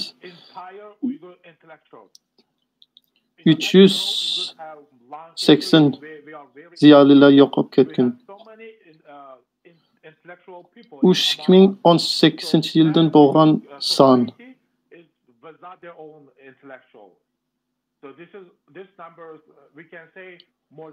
Siz ziyoli degan odamni qanday ziyoli deb tushunasiz?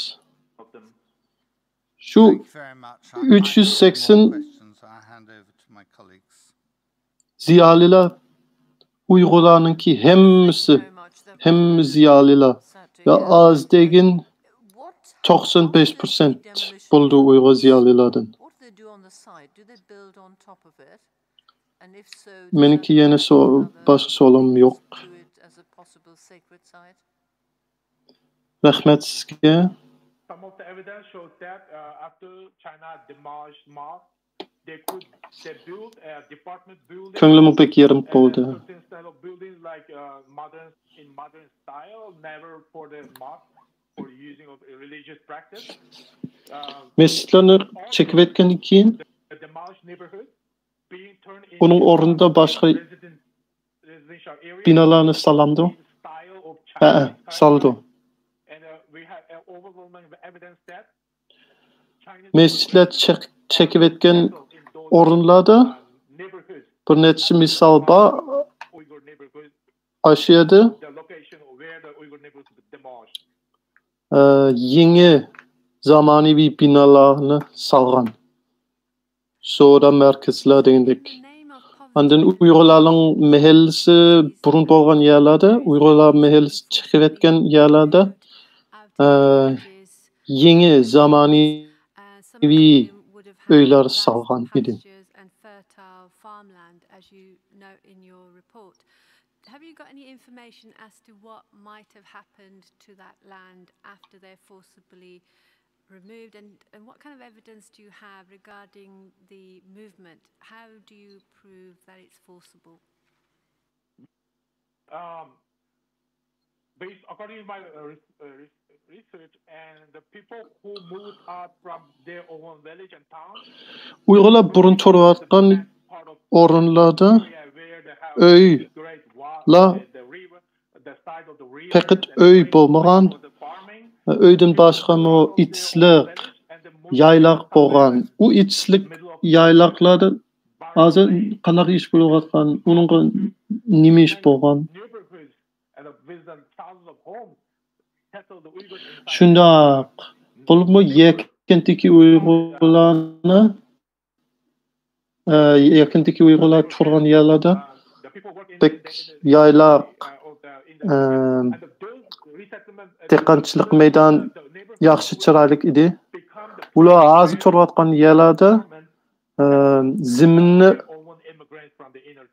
yaxshi ishlatgili bo'lmaydi. Shuning uchun ular zavod yoki mecburiy emgak lagerda ishlashga mecburlagan bo'lgan. O'zining dehqonchilikni qila olmay turib, shuni qilishga mecburlagan.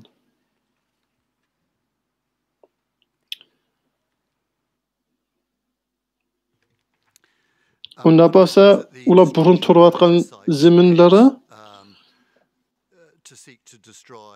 hozir ulardan ilayotgan. Shundaqmi?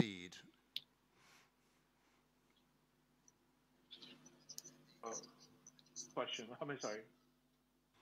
So the destruction of religious sites is presumably to destroy the religion. Is that likely to succeed? Mescitlar chiqishning maqsadi balkim din yo'qotish bo'lishi mumkin. Shundaqmi? Sizningcha hukumat islomni yo'q qila olamdi?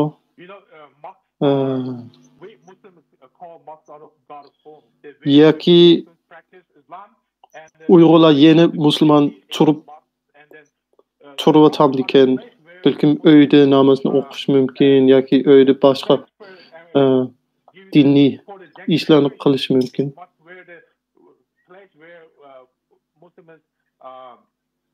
Have their own religious practice and continue their culture.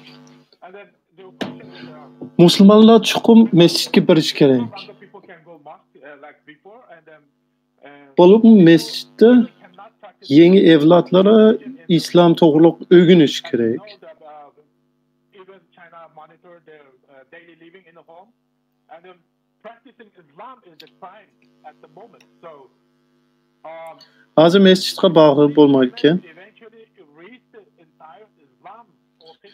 Uydami namoz o'qilib bo'lmaydi. Chunki nazorat shuncha og'ir bo'lgandan keyin ashira qilsa hukumat cho'qim bilib oladi. Menimcha hukumat Uyg'urlarningki dinni butunlay yo'q qilib o'tolmaydi. Lekin shuni qilishga tirishyapti. Shuning niyati ularda bor. People no longer say this. So based on those evidence, China is reaching the goal. Because they have targeted. Hozir ko'p Uyg'ur qizlar xanzu bilan to'y qilishga ma'qul bo'lgan. Chunki ularning boshqa amali bo'lmagandan keyin.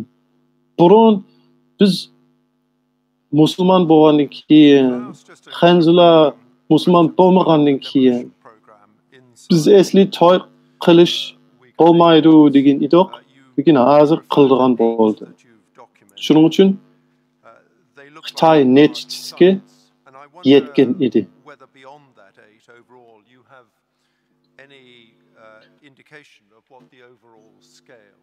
Menki yana bir necha savollarim bor. Significant amounts of new housing being built there. Siz 8 chiqib etgan Uyg'ur mahallelari misol qilib sizning maqolangizga yozilib qo'ygan. Ular bek cho'ng mahalladek ko'rdi ekan. You can imagine how this could happen. What kind of force the government used in less than 3 months? 40,000 people agreed to move out their own hometown, where they've been living many hundred years. Shundaq. This is shocking. This not happening only one time. Birisi bek cho'ng yer bo'lgan. 30dan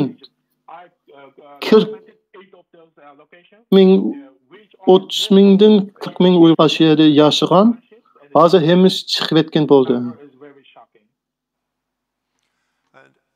As you say, it's extraordinary the speed at Lekin buni bir yezida emas, ko'p yezlarda qildi. Butun Xinjiangda qilyapti. Bo'libmi janubiy tarafda.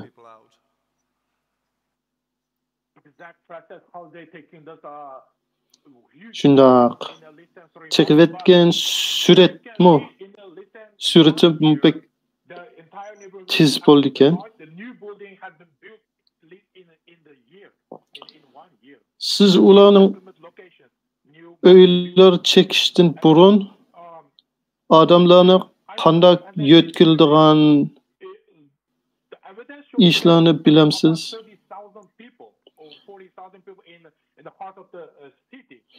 Uni bek mahallan chiqib etgandan keyin bir yilgacha aniq binolarni selib bo'lalaydi ekan. Not only one location, as I said, so many other locations in different cities and townships. And are you aware of any protests or opposition to these forcible relocations? China has new system that re-education and Bekçik yerlerde 30 ming, 40 ming Uyg'urlarning uylari chekib etgan. Unga aşağıdaki adamlar karşı çıkmaganmi? Uyghurs don't have right to say against those policies. They agree because there are available locations which are. Xitoy hukumati ularni lagerga solayotgandan keyin, tarbiyalash markaziga solayotgandan keyin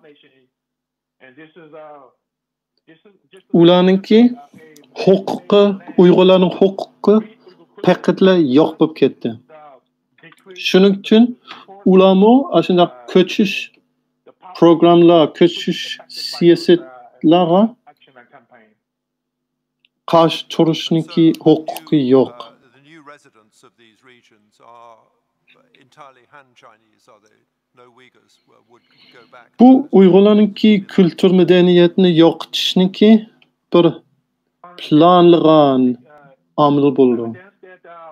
AFP reporter went to Oktu county in Uyghur region, southern part of. Unday bo'lsa, ma yangi binolarga ko'chib kelganlarning hemisi xanzular bo'lamdi ekan. All in the Chinese costume. Uyg'urlarmi yana qaytib kelib ashyaga Location to the inner China. There's no. Ashyaga turamdi ekan. And then mostly Chinese people in those locations, the city, part of the city. And then that Oktu is the mostly Uyghur populated township. And now it's turned it into Han Chinese, no different than Han Chinese cities. So also. Men bir misol deb beray, bir xanzu Uyg'urlarniki yerlarga ko'chib kelganda mushu del ichkiri bilan o'xshab ketgan, o'xshash bo'ldi deydi. According to the many reports, those new Chinese immigrants. Hukumatniki ashunday plani bor ekan, programmi. Xanzularni ekilib, Xitoylar Uyg'urlarniki o'rinlarga ko'chib olib, Uyg'urlarni o'zi boshqa zemini yaxshi emas yoki yo'tkib berishniki. In the past, so more mosques were demolished in the southern part of Uyghur region compared to north. So there's no pattern.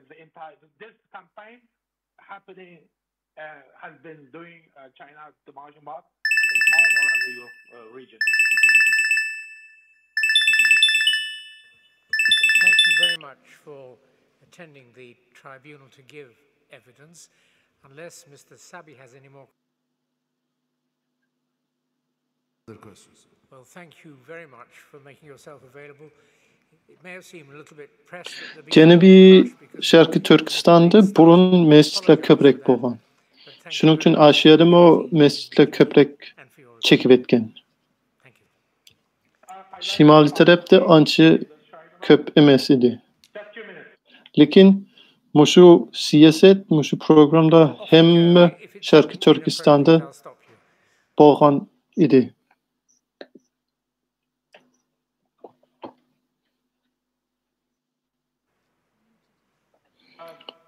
Yeni başqa savollarim yo'q.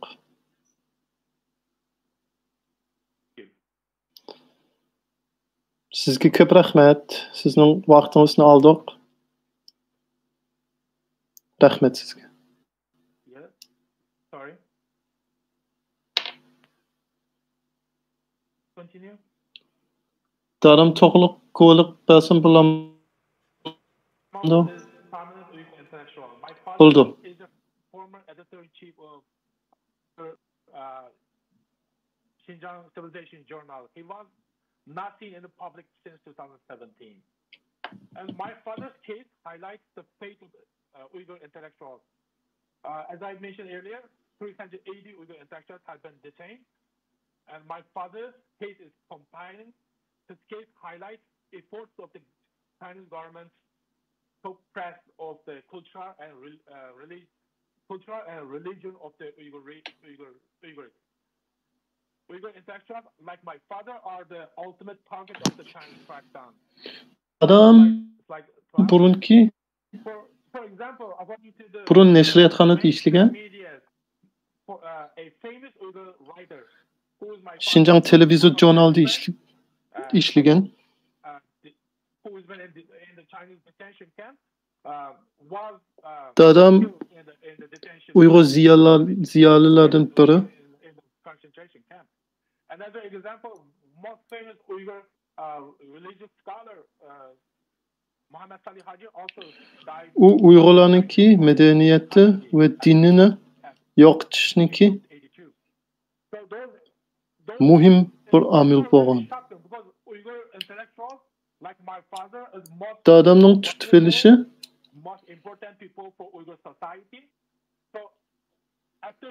uningga pek muhim bo'lgan. Dadamning yaxshi bir do'sti lagerda o'lib ketgan.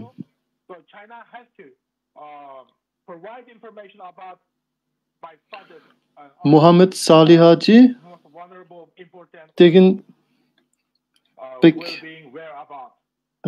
tanlıq diniy ziyoli, Uyg'ur diniy ziyoli mo lagerda o'lib ketgan edi.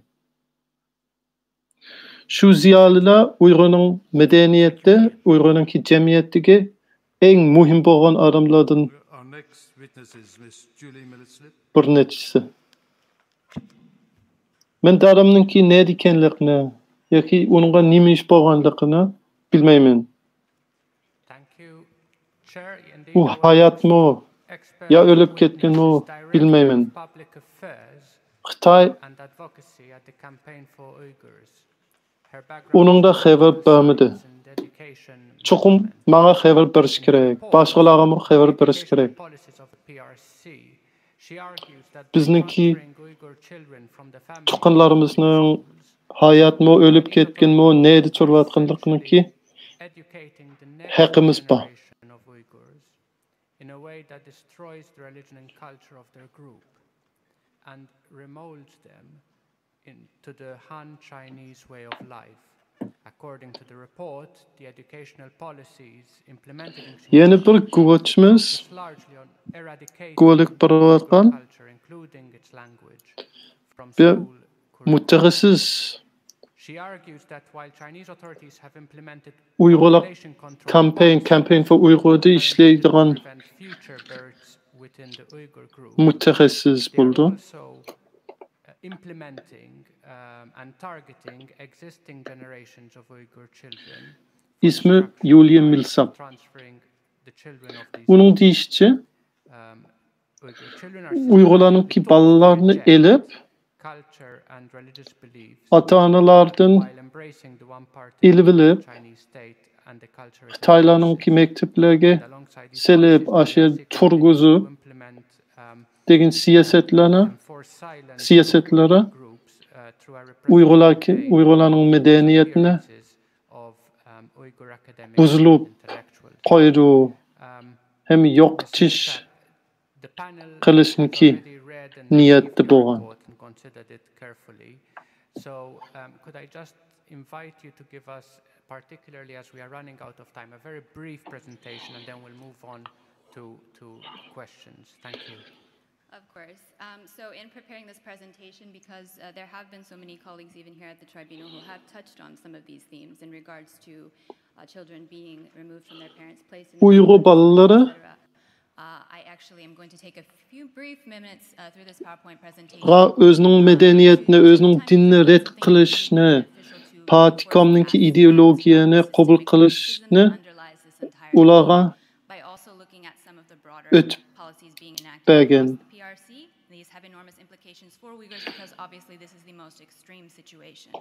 Millsap Hanım, sizin doğruladığınızı, sizin qalınızını biz okuyan. Beyond that, this has always been something that has been present and underlying in the People's Republic of China. So even though Uyghurs have faced restrictions on promised conditions of autonomy, such as mother tongue education for decades, and this is one of the other primary policies that receives a lot of rightful attention, and they've been treated with varying degrees of oppressive discrimination, both in the region and throughout China proper. This narrative of anti-extremism, when combined with some of the anti-Western trends in education that are occurring under Xi Jinping, as well as general restrictions on the increasing privatization of education in the PRC, also give us a bit of a marker, actually, that naturally Uyghurs would come into direct conflict with the Muşu işler burundan tatip bu batı, lekin Xi Jinping çıkanı kiyin eğrak boğan idi. Actually going to look at a few of the things that are involving other ethnic groups, and we'll come back to some of what I believe are some important points to highlight from the report. So next slide. Şu mektep sisteminin içinde Xılıcak çekiniş hem zulüm boğan idi. So this is the pre-primary school level of school preparation here. Daddy asked me what colors our hair. I say it's black. Mama asked me what color our eyes. I say they're black. I'm not going to read the whole thing. You can take a look at that. But one of the things that we observe from this is just this very marked intent throughout everything that's kind of been the focus as of late in a lot of the primary school targeted policies to reinforce this idea of this homogenous, not only ideologically, but also even physically, starting from a very young age with children in the PRC. So as we can imagine, this concept of kind of establishing that it's Han Chinese versus the other starts at an increasingly young age. And this is very research. So what we're observing right now is that while in the past these might have been things that were very common in the curriculum, maybe in a slightly older age in primary school, now, and especially with the expansion of these state-run facilities and quote-unquote kindergartens in the Uyghur region, there's an opportunity here for the PRC to instill this type of mentality from age 3 or younger. This also has to do with the privatization of education, because previously China parents might have a private pre-K program, but based on some of the things that I will demonstrate in the PowerPoint slides here, Could I ask you to speak at a slightly slower pace? Sure. Aldırmayrak yapqaysınız, әгішеммелік dedi. Bu bizge qilib ketib qolgan. What are actually very recent changes regarding the view of private education in China? Yani some very ki minor steps ma'rif sistemasi haqida by the Chinese officials right now. yani bir qancha misollarni keltirsam, Xitoydagi shaxsiy maktablarni asosan degidek taqib etyotidi hozir. Chunki Xitoy o'zining maqsadlariga yetish uchun kichik yoshdan boshlab ma'rif sistemasida şunlaşqa shaxsiy maktablarni taqidi. Men bir qancha diqqatinglarni bir qancha rasmga nim qilmoqchi, tatqizmoqchi. Bu bir xil Xitoy ma'rifining, bugungi Xitoy ma'rifininki qandaq bir sistem bilan bolalarni tarbiyalab o'qitayotganligi ko'rsatgani bo'ldi. Yana o'smir bolalarning ichida g'arbga qarshi turish ideyasini yetkazish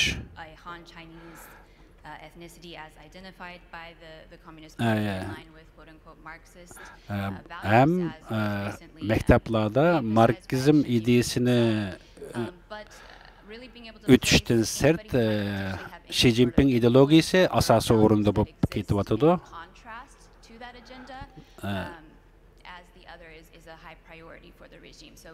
Yani bu rejimninki nihoyatda muhim bir qismi hisoblandi.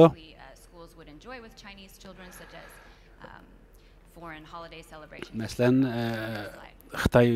Xitoyda maktabdagi bolalarninki chet el yoki Xitoyning bo'lmagan bayramlarni tabriklab o'tkazish ma'ni qilinadi. Ya'ni chet ellik o'qituvchilarni to'xtatib, chunki chet ellik o'quvchilar bolalarninki kallasini juydi, boshqa narsalarni o'qitadi deb qaragan.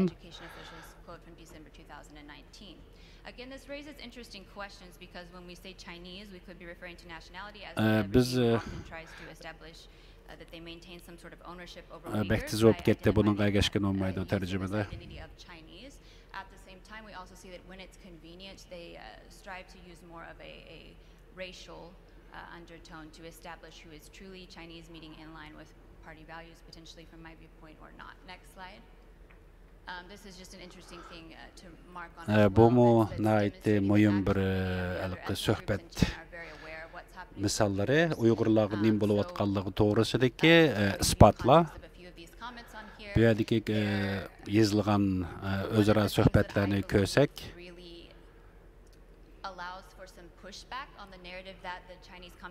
Jungo Kommunistik Partiyasininki o'zininki siyosatini nima uchun bundaq bir ma'rif sistemasida tarbiyalayotganligini taqdim bekrak tushunigini bo'ldi. Masalan, hozir ham Mongoliyada yurgizayotgan ana til ma'rif sistemasininki to'xtatilishimi buning cho'ng bir misollari hisoblanadi. Burun Uyg'urlarga qaratgan o siyosat hozir Mongol rayoniga ko'chyotidi.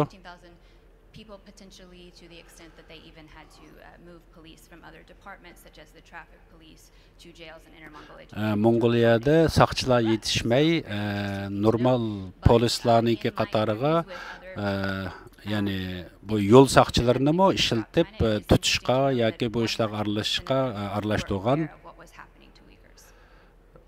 Yani Mongoliyada mo buningdan Uyg'urlar nima ish bo'lgan bo'lsa, Mongollarga mo shunday bo'lish mumkinchiligi yuqori.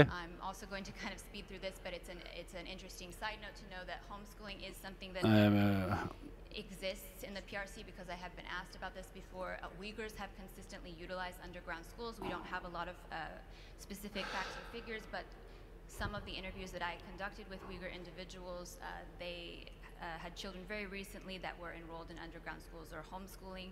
Violation of birth policies, that means they cannot have the hukou to attend school. Many times Uyghur parents would choose to send them abroad.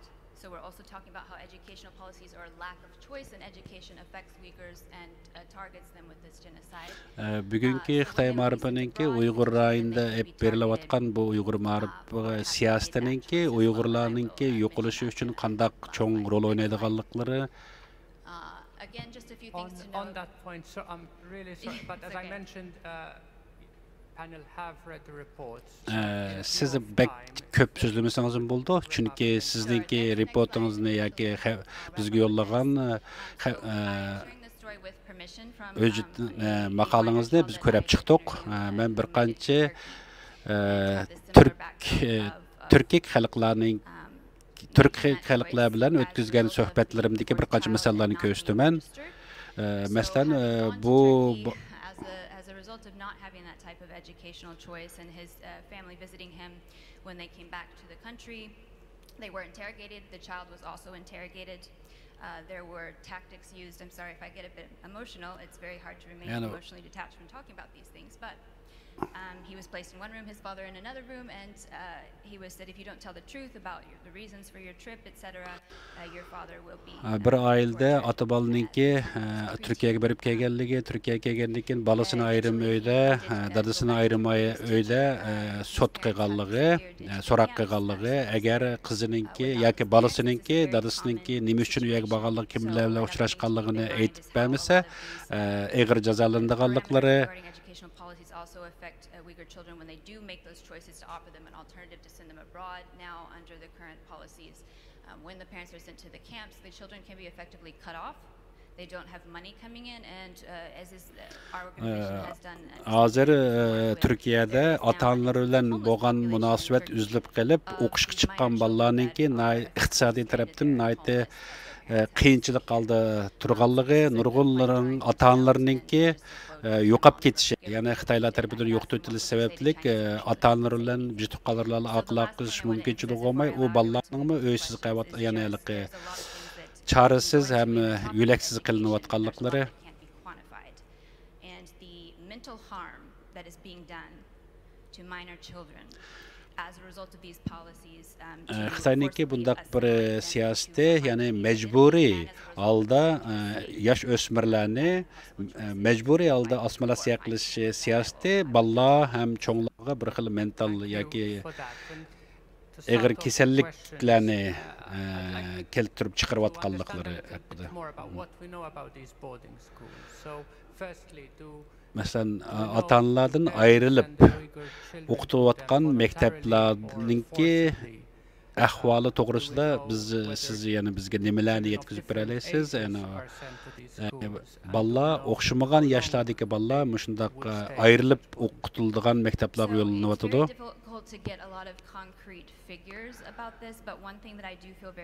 Men aniq qilib qanchalik bolalarningki shu maktablarda o'qiyotganligini deb berolmasammi, ammo ota-onalarningki bolalarni o'z ixtiyorligi bilan u maktabga avatmayotganligini isbotlab bera olaman. Children that young, it is not something that's done in China.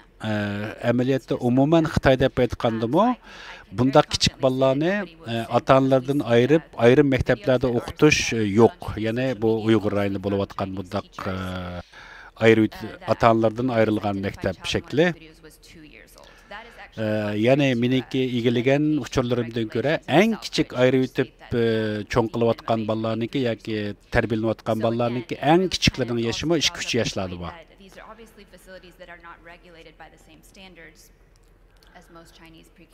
Yana birisi bu maktablar Xitoydagi yoki boshqa Xanzu o'quvchilar ishkirlarda o'qiydigan maktablarningki sistemasi, ya'ni o'qitish qurilmalari bilan jiq farqliq. Men shuni ishonchlik bilan deya olmayman, bu ya'ni Xitoyningki alohida bir maqsadiningki sabablardan bo'layotgan bo'lishi kerak. Uzun vaqt ota-onalar bilan ayirib o'qitish siyosati haqida sal uzunroq bir nim bera olamsiz? Agarda shundoq ayirib o'qitish, tarbiyalash bek uzrab ketib qolsa, buningki bolalarga ham bolalarningki kelajagiga qanday rol o'ynaydi? Agar bu bolalar keyinroq uyga qaytib kelsa, ular o'zininki yana biologik ota-onasini tona olamdi yoki ular bilan yashash bir mumkinchilik bo'la olamdi? Uyg'urlarni ham bizningki millatimiz ham bizning guruh deb tushuna olamdi? Albatta bu yana bolalarningki yosh munosabati bilan bek munosabatlik. Buni bolalar psixologlar bilan so'zlashganda taqdim yaxshi bo'ldi. sosyal medyalarga çıkan bazı videolarga asarlangan vaqtimizda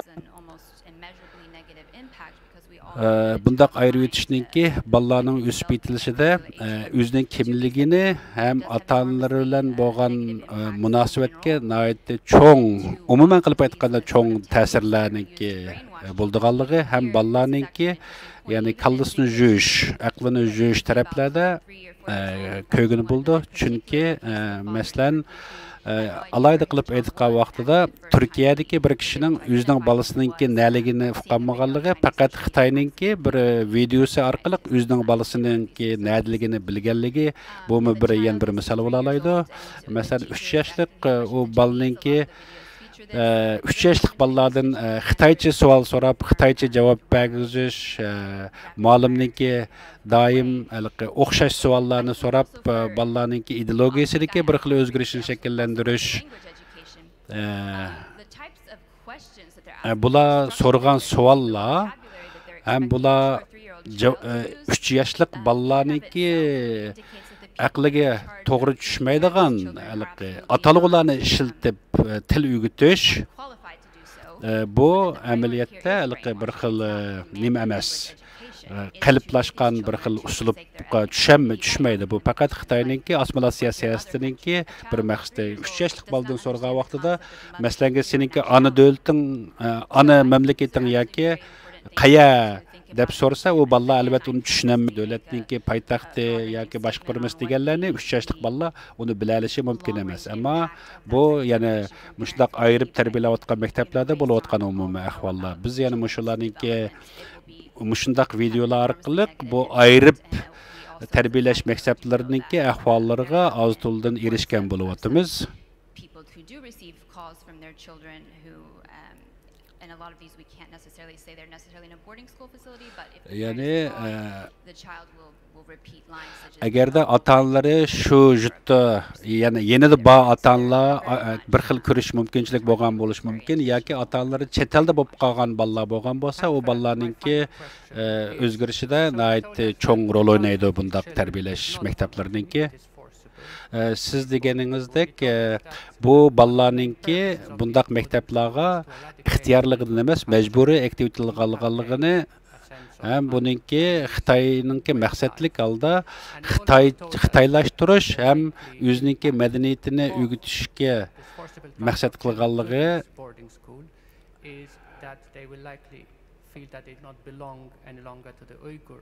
maqsad, ya'ni keyingi vaqtlarda balalar cho'ng'o'g'a vaqtida balalarningki uyg'urligini unutqizish maqsad qilganligini aytdingiz. Ya'ni mushundaq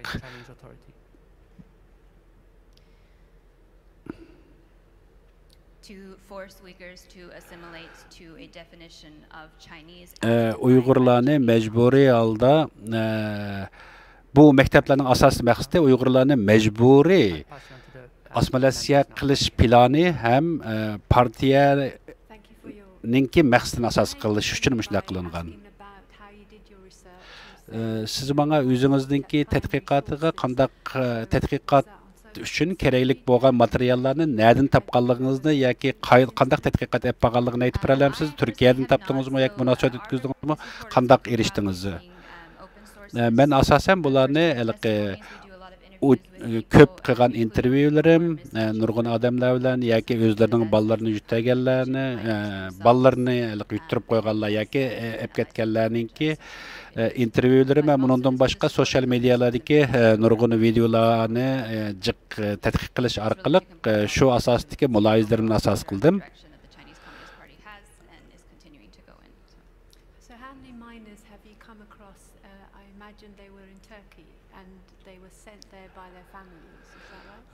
Bir qancha isbotlarni siz Turkiyadagi bir oilalardan avatib bergan videolardan oldingiz, shundaqmi? Ya'ni qanchalik odamlarni ya'ni siz ziyorat qila oldingiz? Men taxminan 200 dan oshiq oilani ziyorat qildim Turkiyadan.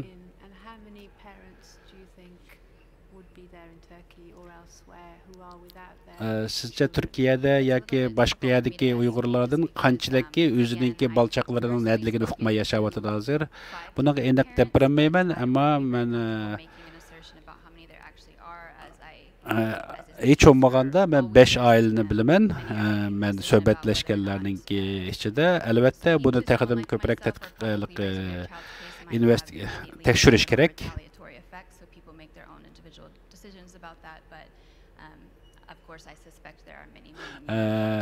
Men bunun işlemenki bundaq ahvallar naiti köp.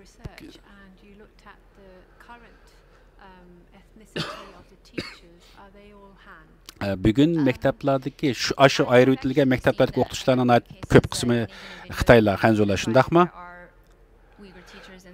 Meningki ko'rgan ba'zi videolarimda Uyg'urlarni ko'rdim, ammo ularniki o'tayotgan darsda cho'qim Xitoy tilida dars o'riladi, ammo umuman qilib aytganda Xitoy o'qituvchilar asos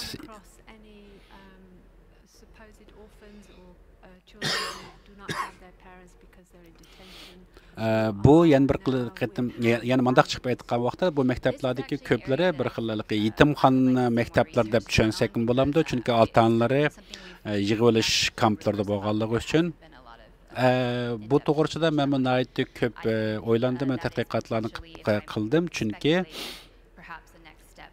umumiy ahvollar shuning asosan, ammo men yana bir qadam ilgarilagan holda buni tadqiq qilish kerak, ammo men bu tarafda hozir nihoyatda ko'p uchurlarga erishamayman. Ko'p uchurlarga erish mumkinchiligim yo'q.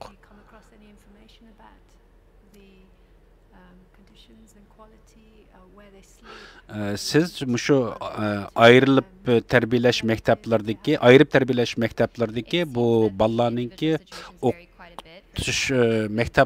maktabninki ahvolini yoki bolalarni yetib qo'yadigan tamoqlar taraflardagi uchurlaringiz bormi?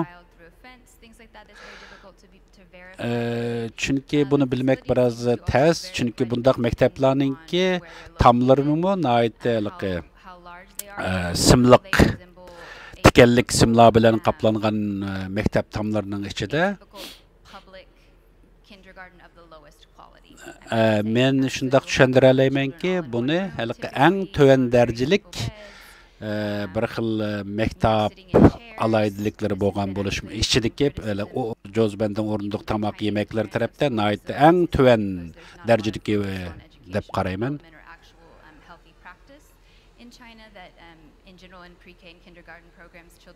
Xitoydagi umuman qilib aytgan vaqtida masalanga yeslilarda yoki maktablardagi, ya'ni ichkirdagi maktablar bilan solishtirganda nihoyatda to'van darajalik ahvol deb qarayman.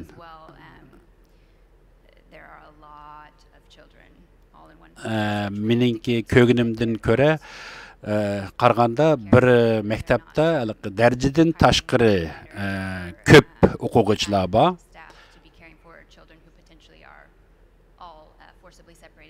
Bu balla hammasi asosan degidek mecburi holda ota-onalardan ayirib o'tilgan. Bu balalarninki maktabda jazolanganligini bilamsiz. Masalanga Uyg'urcha qilganligi yoki Uyg'ur madaniyatini ko'rsatganligi uchun bundaq hadislar buningdan burunmi nihoyatda ko'p uchurlarni hukuman 2004-2005 yillardami o'qituvchilarninki Uyg'ur tilida yoki Uyg'ur urf-odatlari bu kiyim-kechaklari bilan ko'ringan o'quvchilarga muallimlarninki bir xil kamsitish xarakterida muomala qilganliklarini anglaydiq ham bilatdim. Bir qancha men ko'rgan videolarga asoslangan vaqtida shundaq bularni balalarni shu Uyg'urcha qilganligi uchun jazolandi. Ular majburiy Xitoy tilida gap qilish kerak, agar Xanzu tilida gap qilmagan vaqtida jazolandi.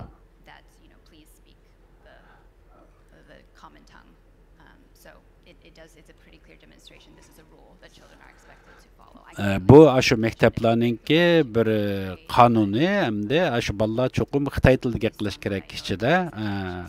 Bu shu Xitoy ma'rif sistemasiningki bir xil shakli. Masalan, ikki xil maktab to'g'ri so'zlashdik. Birisi ayirib tarbiyalash maktablari bilan bu yetimxonlar maktablariniki farqlar to'g'risida qandaq farq bormi o'zaro bir-birisida. Mençe bularning hech qandaq meningcha men bularni farqli deb qarmayman. Bu ikkisi amaliyotda o'xshash xarakterni olgan. Bu albatta meningki shaxsiy tushuncham. Men ishonamanki hech qandaq bir o'qituvchi ota-ona bundaq maktabga o'zining balalarini ixtiyorlik bilan avatib bermaydi. Shunglashqa bu xarakteri tarafda o'xshash. Masalan, yetimxonalar deganda ota-onalari yo'q balalarningki maktabi degan bo'lgan bo'ldi. Ammo ota-onalari ba turib yoki ota-onalari shu kamplar kirib ketganligi uchun bu balalar shu yerga kelganmi? Buningki men cho'qim aniq deb bilmayman. Cho'qim ota-onalarininki kamplardimi yoki undaq emasmi? Bu to'g'risida men jiqqa uchurlarni berolmayman.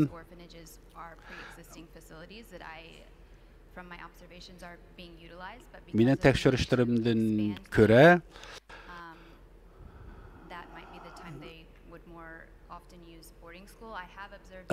Xitoylar o'zininki bundaq alayda maktablarni ko'p ballarda bizga ayirib tarbiyalash maktablari degan nom bilan bizga tushundirdi. Sen berib ko'rgan uchratgan mushu maktablar hamma asosan nazorat kamera nazorati ostida ham tikanlik simlarningki tikanlik simlar bilan quralgan bir xil maktablarni ko'rdingiz, shundaqmi?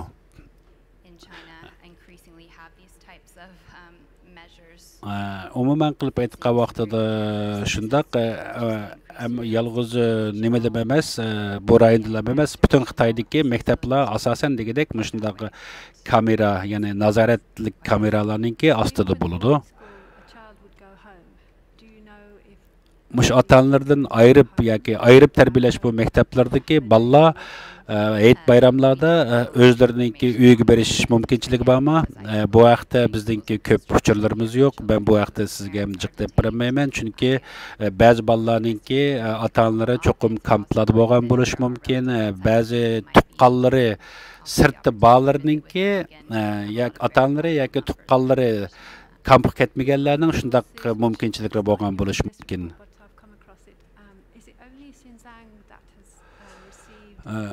Men yana bir savolni so'ramoqchi. Mushundaq ayirib tarbiyalash maktablari yolg'iz Xinjiangda ham ko'paydimi yoki Xitoyning boshqa yerlaridan ko'payotamdi? Bu yolg'iz mushu rayonda ko'p, mushu rayonda ko'paydi. Men shuni ishonamanki, Uyg'urlar bugun yuzlanayotgan bu hodisa maqsadlik olib berayotgan, maqsadlik olib berayotgan hodisa deb qarayman. Chunki nihoyatda ko'p odamlar bu concentration campga nim qilib o'tganligi uchun, yo'lga o'tilganligi uchun shundaq bir hodisa kelib chiqqan.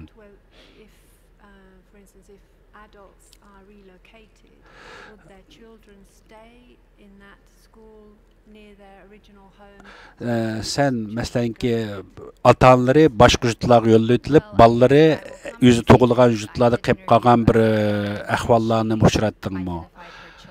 Men shundaq tadqiqotni qilib ko'rgandim. Masalan,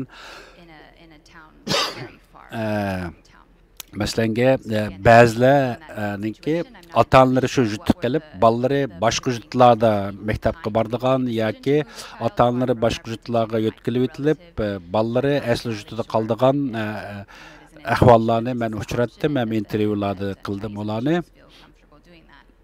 Albatta, Xitoy hukumati bundaqni nihoyat ko'p qilyotdi, bundaq ishlarni.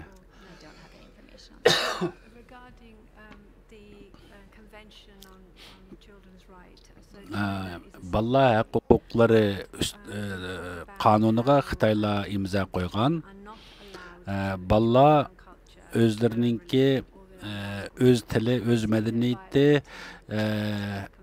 o'z ota-onalaridan ayirib o'tish bu bir xil mushu cho'ng xalqaro qonunga xilof. Buni Xitoylar qanday tushuntirish qilyapti hozir?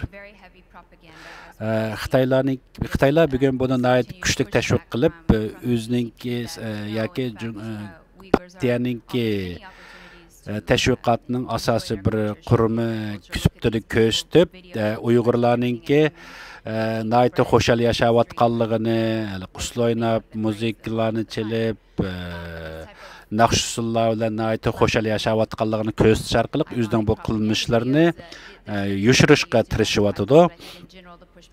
Amaliyotda ularning tashviqotidagidek bundaq bir naqsh usullar bilan xo'shal yashayotgan buning hammasi yolg'on.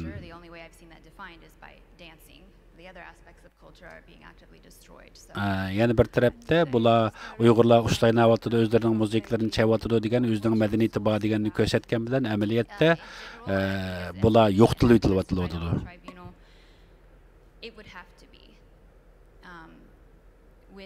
Education Ministry, again, anything that's drafted by them does have to go through the People's Congress for approval and before being drafted into law. Meningcha bu xalq qurultiyi cho'qim oldida shundaq o'zgartish bo'lishdan burun xalq qurultiyiga tushish kerak, xalq qurultiyi markaziy hukumat deyish kerak, shundaq o'zgartish bo'lish kerakdi. Ammo Xitoyda bu bosqichlarning hech qaysi yo'q.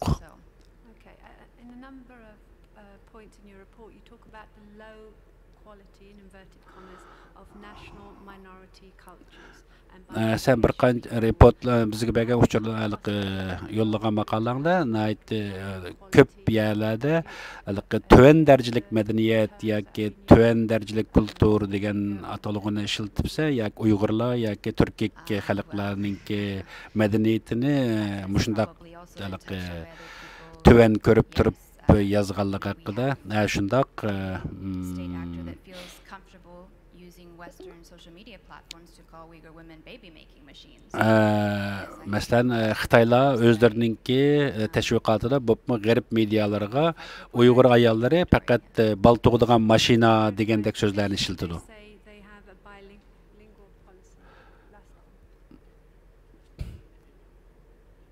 Can we have the terms, please? Can you mention what they are? Yes, so baby making machines being bal tug'adigan mashina bu ideologiya tarafdan bir xil kasallik, bular tuvan darajalik insonlar. Those are some of the large ones. Bekrak cho'ng qilib aytgan vaqtida naturally to the Uyghur group. Uyg'urlar asosan qilib aytgan vaqtida terrorist guruh degandek atalg'ular bilan bu so'zliklar Xitoylar ko'p ishlatadigan kamsitish xarakterlik atalg'ular.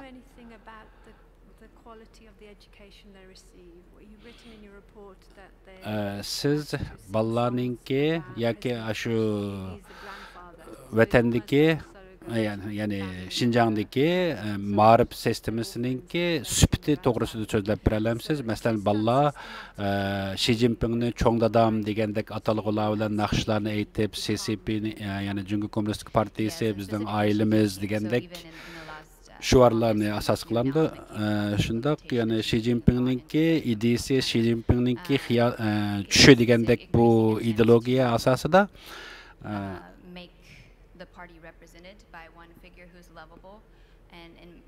berayotgan bir xil ma'rif sistemasi.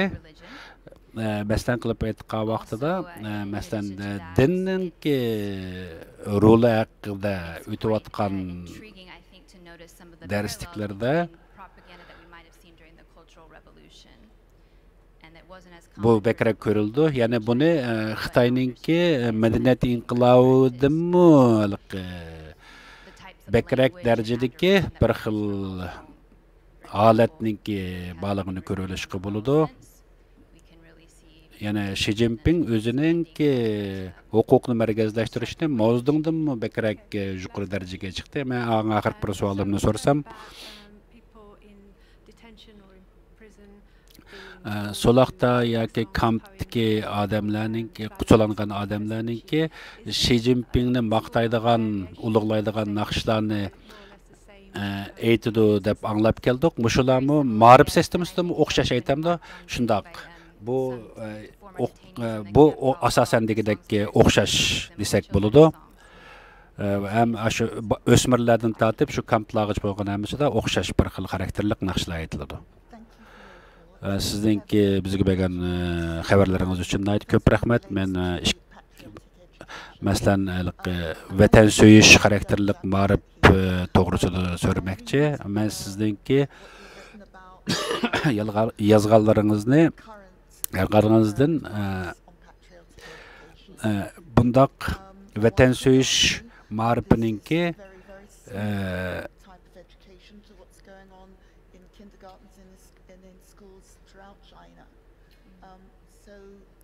yeslilardimi ham yeslilardan tortib boshlab mengayotgan bo'layotgan bir xil ahvolning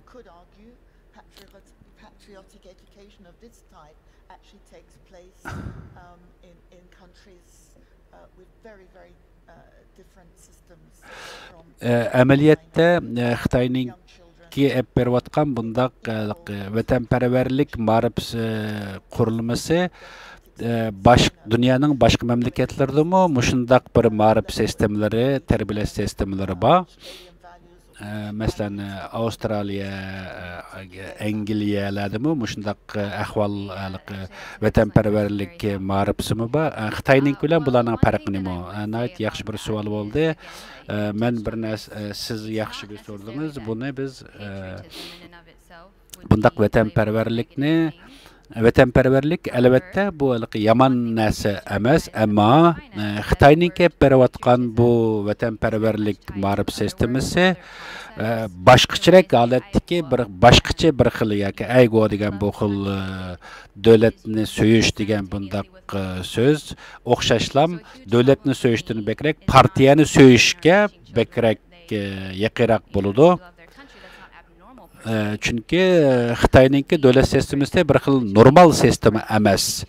Çünkü bu Cumhur Komünistik Partiyasi o'zining davlat sistemasini partiya sistemasi bilan birlashtirib, partiyaning maqsadini davlatning maqsadiga qo'ygan bo'ldi.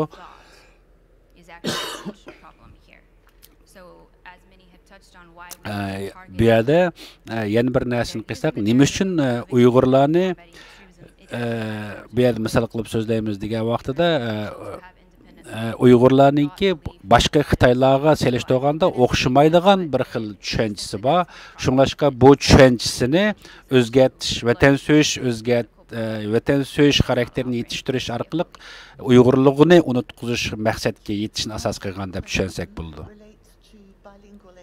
Mening ikkinchi savolim qo'sh til siyosati haqida, qo'sh til ma'rif siyosati haqida.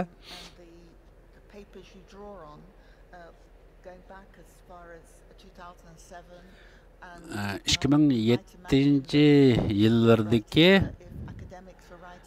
bir qancha tadqiqotlaringizni so'zlashga to'g'ri keldi. Shu vaqtdagi 2005-2007 yillargacha din boshlab bo'lgan bu qo'sh tillik ma'rif sistemasining haqida yozilgan sizning bu maqolangiz. Ya'ni Xitoylar shu vaqtlardan boshlab bu qo'sh tillik sistemasini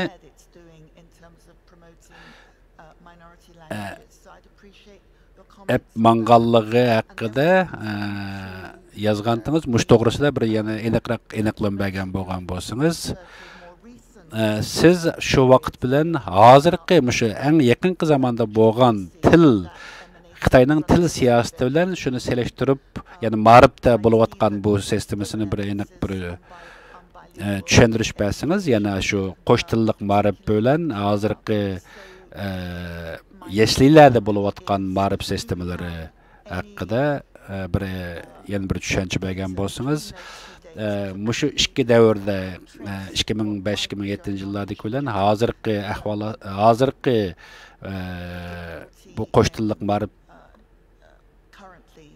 sistem siyosatininki farqlarini bir tushundirish bergan bo'lsangiz.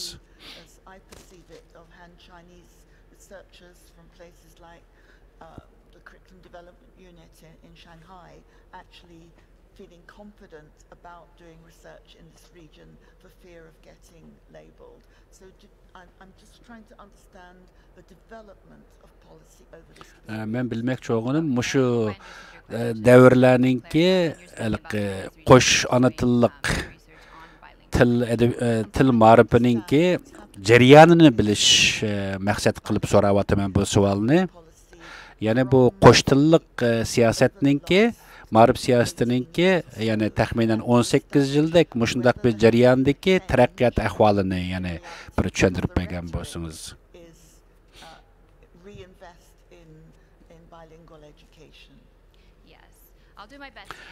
Ben mümkün kadar tushuntirishga tirishman. Ehtimal mendan bekrak yaxshi tushuntiradigan odam bo'lish kerak edi. 2004-yillarda mushundaq qo'sh til ma'rif sistemasi kuchayishga boshladi.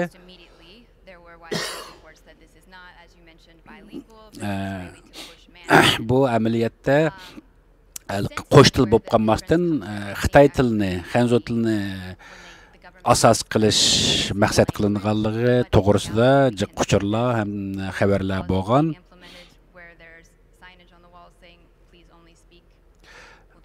Masalan, maktablarda bu rayonda bo'lsin yoki butun Jungoda bo'lsin, har qanday tilga qilgan vaqtida ma'rif sistemasida cho'qim Mandarin yoki Putonghua Beijing talaffuzida so'zlashni talab qilib kelgan. Bu Xi Jinping davridan keyin bekrak ta'kidlangan masalaga aylandi.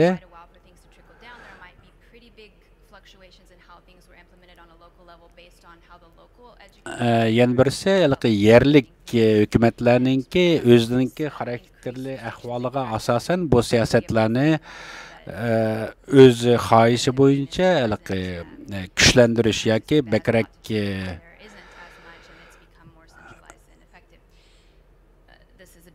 bir xil siyosiy sistemada olib ketayotganligi bizga aniq. Ya'ni bu qo'sh tillik ma'rif sistemasiningki bultudan boshlab Mongoliya, ichki Mongoliyaga ko'chishimi bizga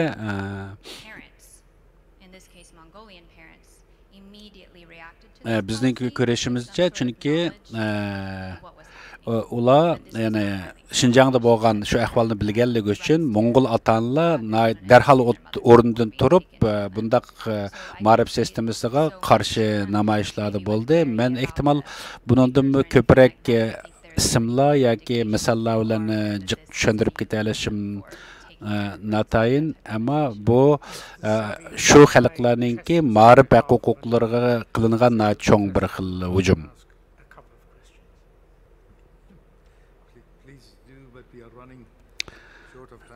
Vaqtimiz az qoldi. Şuna mümkün kadar qisqaroq savol so'rasanglar, javobim qisqaroq bo'lgan bo'lsa. Qisqa 3 savol so'rayman. Meningcha shu ota-onalardan ayrilib yoki ayirib tarbiyalash maktablaridagi bolalarningki psixologiya tarafdan jiq ta'siriga uchragan bo'lishi ehtimol yuqori bo'lishi kerak. Ikkinchisi, bolalar o'zining o'ynaydigan bir vaqti bormi shu maktablarda yoki ertagandan kechgacha o'rganishlar bo'lamdi? Uchinchisi, ularningki tamoqlarda qandaq bir mumkinchilik bor? Tamoq yeyishlarda yaxshimi, qandaq? Yani bu balla Xi Jinping ideyasi hem partiyaningki propagandasından başka neslerini öğrenemdi.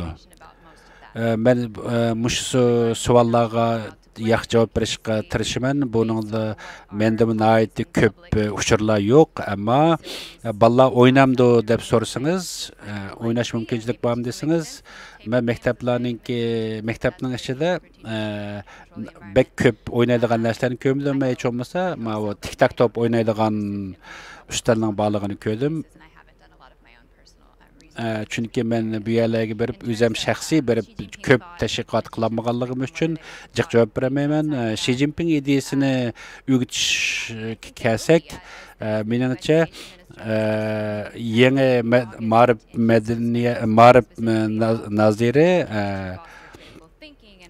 buni alayda ta'kidlagan. men ishonaman bu bolalarga boshqa narsalarni o'tish mumkin, ammo Xi Jinping ideyasi eng asosli maqsad. Masalan, sirtdagi Xitoy bolalari bilan, ya Xanzhou bolalari bilan Uyg'urlarni selishtirganda, albatta buning farqi nihoyatda cho'ng. Ularning ma'rif sistemasi bilan.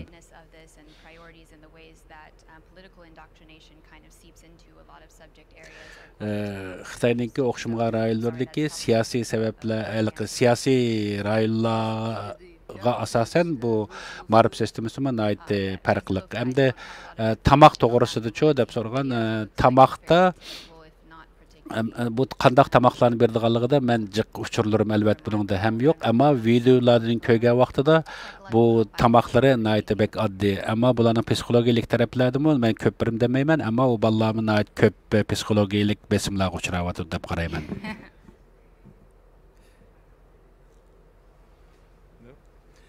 Thank you very much. Ko'p rahmat.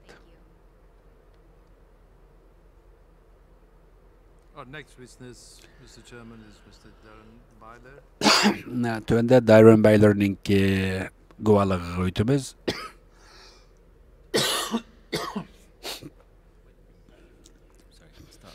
The witness, Dr. Byler, is an incoming assistant Dr. Darren Byler, Simon Fraser University in Vancouver, Vancouver British University'ning Xitoy va O'rta Osiyo tadqiqoti bo'yicha tadqiqotchi, ham Uyg'ur rayoniga munosabatlik ikki doktorat nimasi bor, ham Uyg'urlar to'g'risida yozilgan bir qancha kitoblari ham bor. Masalanki Xitoyningki kampda qo'llangan yuqori darajalik yoki aqlliq texnikalari degan to'g'risidagi kitoblari 2011-yildan boshlab Uyg'urlarning ustida tadqiqotlarni olib borgan, bu 11 oy shu tarafda turib ko'proq tadqiqotlarni qilgan. Bu yaqinqi davrlarda vaqtlarda taqdim o'ziningki, ya'ni tadqiqot maqsadini mushu rayonga markazlashtirgan. 2009-yildan boshlab bo'layotgan bu millatlar o'rtasidagi to'qinishlar to'g'risida olib borgan tadqiqotlarimi nihoyatda ko'p, ham Xitoylarningki ko'payishi ham assimilyatsiya qilish siyosatlari haqida olib borgan tadqiqotlarimi ko'z ko'rinarli. Uyg'ur bolalarningki ota-onalardan ayrilib o'tishi va concentration camplar haqida, yana ham Uyg'urlarning uyiga Xitoy tuqqanlarni o'rinlashtirish qatorliqlarda nihoyatda ko'p tadqiqotlarni olib borgan. Bu bir xil kolonialistik, mustamlika siyosat ekanligi to'g'risida ifoda maqolalarni yozgan. 6-oydagi sizningki bizga bergan guvohliklaringiz ko'p rahmat. Bu qatim kelganligimiz uchun ko'p rahmat aytaman. Sizning eng yaqinqi o'zingizning tadqiqotlarni bizga yana tunishtirgan bo'lsangiz, yana 6-oydan keyin qanday natijalarga erishgan bo'lsangiz, rahmat sizlarga. Men qaytadan bu yerda bo'lganligimdan nihoyatda xursandman. Men qisqartib o'zimningki tadqiqotlarni o'tkazib o'tay.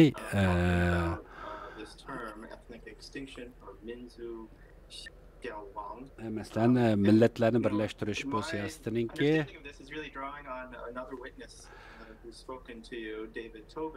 David Tobin niki analizlariga qaragan vaqtida maktablarning o'tildigan darsliklarning tekstlari ustida bo'lgan tadqiqoti ham ma'riflardagi ma'rif sistemasidagi o'zgarishlar, 2009dan keyingi cho'ng o'zgarishlar qatorliq taraflardagi bu tadqiqotlarni ham that is connected to the Chinese nation, Chinese national civilization. Muşulardan hem onundan başka Xitaylarda bo'layotgan sosyal darwinizmi hem Xitaylarninki yeni siyasetlarininki hem ularninki Xitoycha tushunish, Xitoy millatlarning bugungi kundagi, ya'ni ikkinchi avlod millatlar deydigan yangiliklar to'g'risidagi tadqiqotlarim. Ya'ni Xitoy davlati puhrasi bo'lish, yangi puhra bo'lish deganga o'xshash tadqiqotlar ham Janubiy Amerika, ya'ni Amerika qit'asidagi ba'zi siyosat, ma'rif siyosatlari ham bilan shu Xitoydagi bo'layotgan ma'rif sistemasini selishtirish, Uyg'urninki kimligi, qozoqlarninki kimligi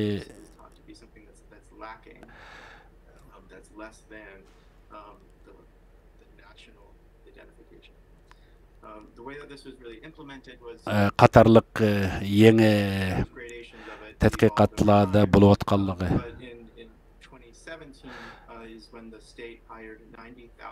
2017 yildan keyin Xitoy 19 mingdan jiq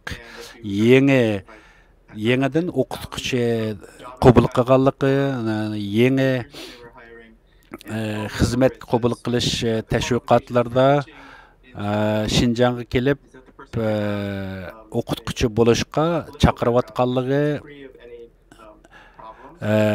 ammo bu o'qituvchilik bo'lishninki oldingi sharti cho'qim siyosiy ko'rinishi bo'lmasligi, mumkin qadar ona tili Xitoy tili bo'lganlarni taklif qilayotganliklari,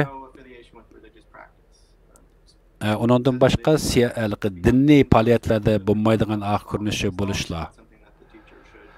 O'qituvchilar mushundaqlarni o'qituvchilarga taklif qilish. Meniki bir qancha intervyularim yoki muallimlar bolalarning o'qituvchilarini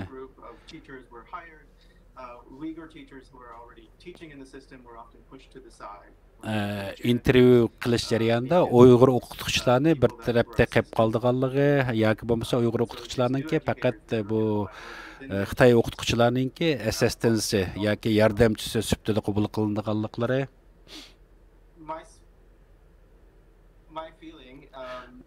Bulardan men shuni his qildimki, mushu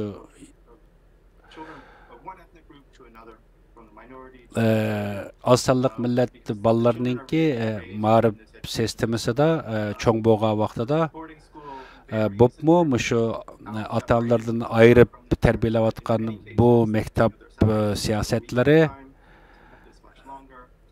ham qancha uzun bo'lganliklari, bu maktabda o'qitish davrininki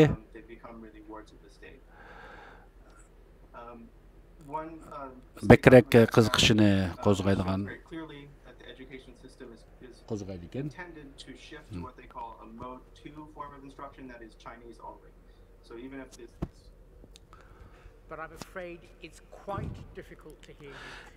Sizni anglamoq sal tez bo'layotdi, tushunolmayapmiz. Mumkin bo'lsa mikrofondan sal nariroq turib yoki biroz bo'shliqda turib, yuqori ovoz bilan gap qilgan bo'lsangiz yaxshi bo'ladi. Gapingizni yaxshi tushunolmayapmiz.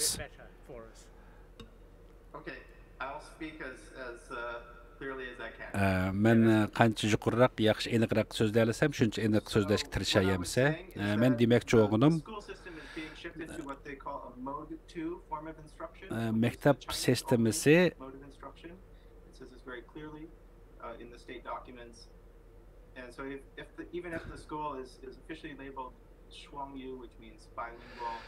maktab sistemasida qo'sh tillik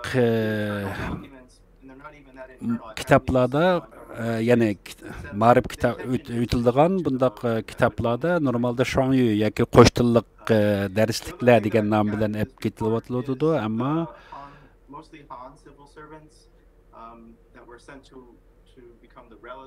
bu maktablarda qo'sh til deyilgandan ko'ra, masalan, yolg'iz qozoq Uyg'ur o'qituvchilar qaraganda Xitoy o'qituvchilar asos, nihoyatda ko'p qismi Xitoy o'qituvchilar.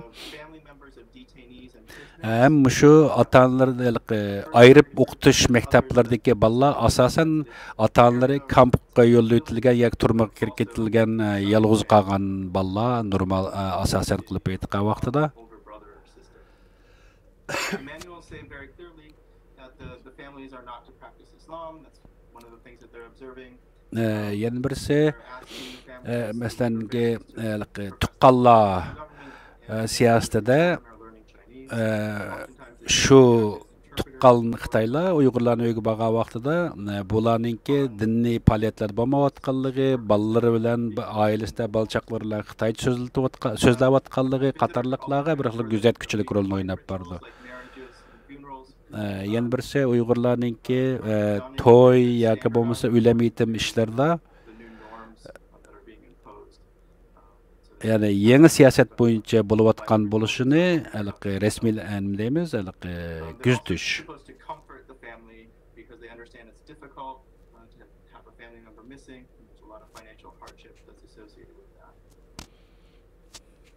The third thing I look at in the report is a white paper from the State Council Information Office. Yana birisi bu yana bir hüccet, aktaşlık hüccet doğrusunda bununda Uygurlarning tarixini qayta yozish, Uyg'ur madaniyatini qayta tunishtirush, İslam amaliyotda Uyg'urlarningki dini emas.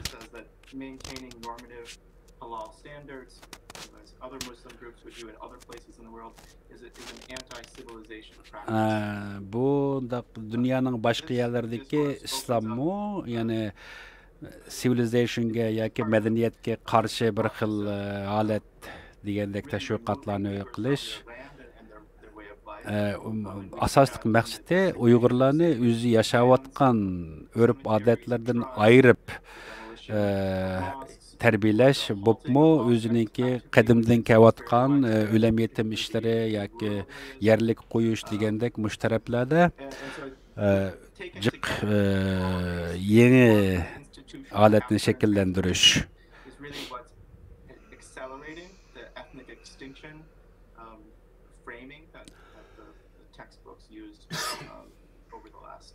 Maktabda o'tilgan darsliklarda nayt ko'p yeni ideyalar darslik qilib qo'llanayotdi. Bu narsalarning hammasini men sizlarga yo'llagan maqolamda yozib aytdim. Shuningdek qisqa savolinglar va so'rasanglar bo'ldi.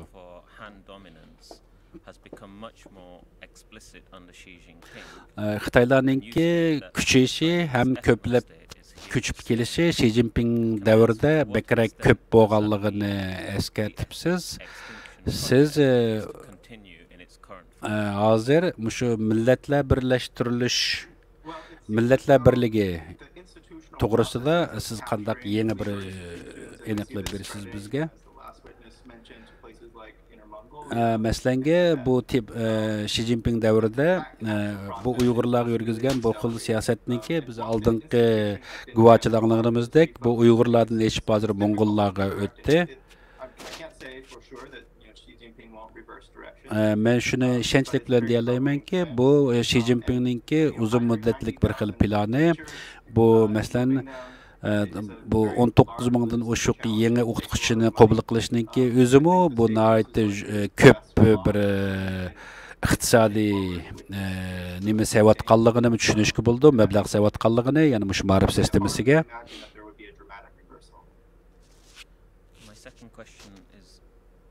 İkinci savolim millatlarni birlashtirish siyosatida Xitoyninki mustamlika siyosatininki bir qismi bo'lib, bu butunlay assimilyatsiya qilish ham Uyg'urlarninki nüfusini tuvallatish maqsad qilinganligini yozibsiz. Bu Uyg'urlarning ustida yurgizayotgan bu rejimininki yoki siyosatininki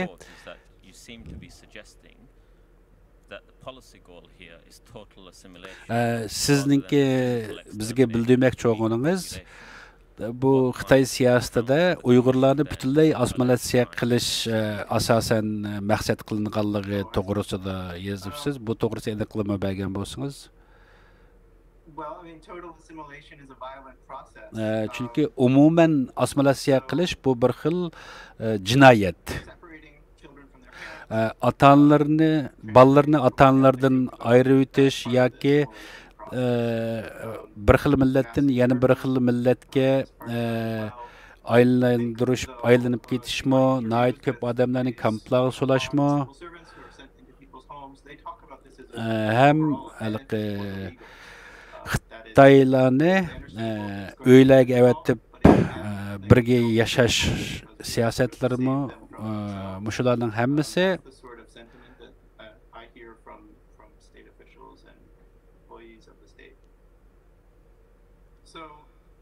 it's not dissimilar from other settler colonial projects. Yana shu assimilyatsiya qilish siyosati bir xil bo'lganligi uchun buni bir mustamlikka qilingan mamlakatda mustamlikka qilish siyosati deb qarasak bo'ldi. Bu yolg'iz bu assimilyatsiya qilish yoki mustamlik siyosati bo'lib qolmasdan bu bir yo'qotish xarakterlik, genosid xarakterlik deb tushundirsak bo'ldi deb tushunaman. To'g'ri, yaxshi javob berdingiz. Mening yana boshqa savolim yo'q. Boshqalarning savoliga javob bersangiz. Sizningki bizga bergan uchuringizda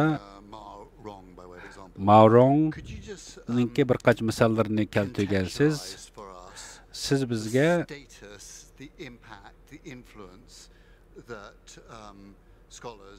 tadqiqotchilar, yana Maorong'ga o'xshash tadqiqotchilarninki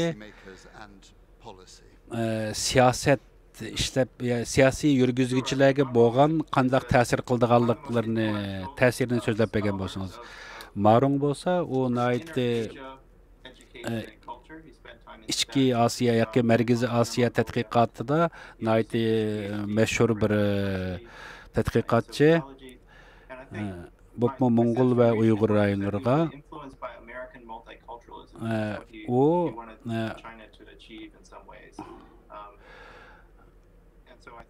by emphasizing Chinese language education and de-emphasizing ethnic difference, he felt like he was opening up China to the he and Hu Lianhe and Hu Angong were the sort of the three main figures in this new framing of ethnic policy are influential in that they work in central universities and they're quite connected to the Communist Party. It's not entirely clear to me. Nurg'un Xitoydagi tadqiqotchilar Xitoy ya'ni Jungo Kommunist Partiyasi bilan bevosita bek munosabatlik ham shularningki ma'rif sistemasi uchun tadqiq qilganlar. Bularningki o'zaro bo'layotgan munoziralari nihoyatda kengri. Bu Shi'ninki rahbarligidagi bu ahvolda bundaq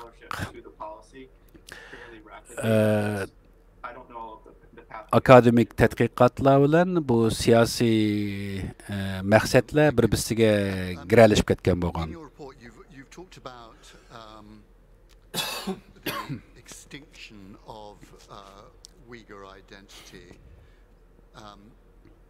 Uyg'urlarninki kimligininki yo'qolib ketishi degan so'zni because of course thing we are as a tribunal tasked with is considering whether amongst other things genocide has been committed. Uyg'urlarni bir xil genocide qilish degan bir xil atalg'iga o'zgarsak, what does destruction look like in 10 or 20 sizce keldigan 10-20 yil ichida mush rayonda bo'lgan o'zgarishlar qanday bo'lishi mumkin? Odamlar ehtimol sifat tarafda o'xshash ko'p o'zgarib ketmasligi mumkin, ammo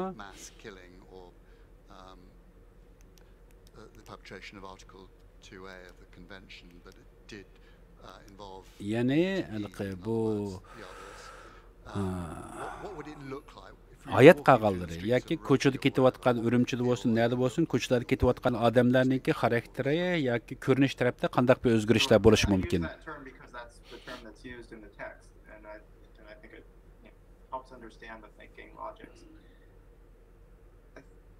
What 10-20 yilda qanday o'zgarishlar bo'ldi deyilsa, masalan, bu oilasidan ayirib tarbiyalash siyosatida nəhayət köp ösmür balalar öz ata-analardan ayrılıb tərbiyelenib mariflarda buluvatıdı, məktəblərdə. Bu özününki mədəniyyətindən ayrılıb tərbiyələş bu balalar özlərinin kimligini yoki özünün milli kimligini yoxutub, yəni özlərinin mədəniyyətini bilməydigan bir xil halət, kimligini bilməydigan bir xil halət şəkilləndi.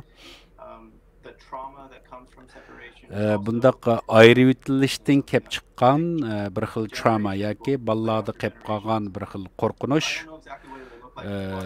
alayda bir xil ko'rinishni shakllantirishi mumkin.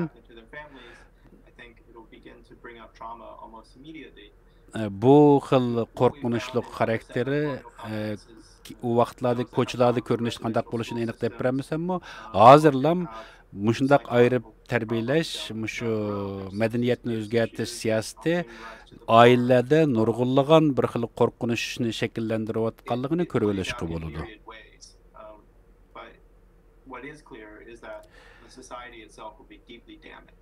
Men aniq qilib ayta olamanki, bu jamiyat nihoyatda cho'ng bir ojizlashish yoki zaiflashish shakllandi. The objective for the Chinese authorities to be a single nation race. Siz masalan umuman qilib aytganda Jungo jamiyatida yolg'iz bir millat bo'lish siyosatini to'g'risida so'zlabdingiz. Mushuni bekrak tushuntirib bo'lgan bo'lsangiz, siz nimishga bundaq butun Xitoy bir millat shakllanadi deb qaraysiz?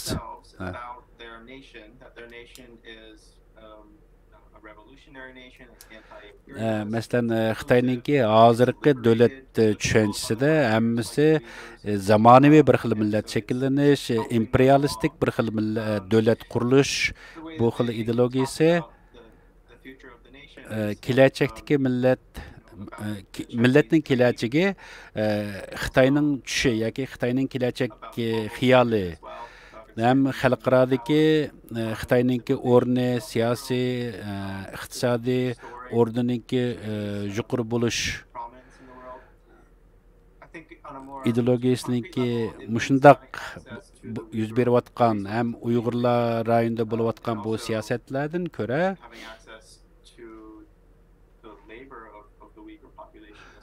Uyg'urlarninki nufusi kamsitilishi, nufusninki tuvan yo'qolishi, Uyg'urlarni ichki o'riklarga yo'tkash, and so if you have this new subject population that can be put to work at a mass scale, particularly in textiles, that's a way of sort of keeping manufacturing close to home. So there's a pragmatic economic bu Xitoyninki yana bir iqtisodiy maqsadlarga yetish uchun olib berayotgan bir xil siyosat bo'lganligi uchun men shunday deb qaradim. Mening oxirgi savolim previous evidence about the inability of Uyghurs to cross borders to leave either the region or the country, and we've also had a good deal of evidence about surveillance equipment, fear. Uyg'urlarningki o'z tuprog'idagi hozirgi amaliy yuzlanayotgan hayotiningki bir ochiq turma ekanligini siz shundoq deb qaramsiz? Albatta shundoq. Bu rayonda bo'layotgan sistema men shundoq deb qarayman. Yana birisi Uyg'urlar har qanday bir xil bir ruxsatsiz hech qanday bir yerga midirolmaydi. Jutlarimi o'ttirsida tekshirish punktlari bor. Bu yerda masalanga nayt ko'p masalanga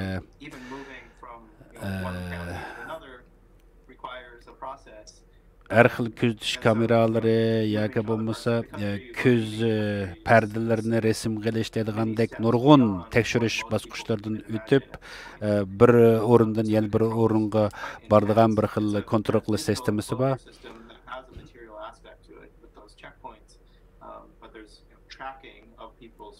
Adamlarningki telefonlari bo'lsin yoki har qanday shaxsiyatli yoki mashinalar bo'lsin hamma narsalarni hukumat tekshirib ya'ni kontrol qilib turdi.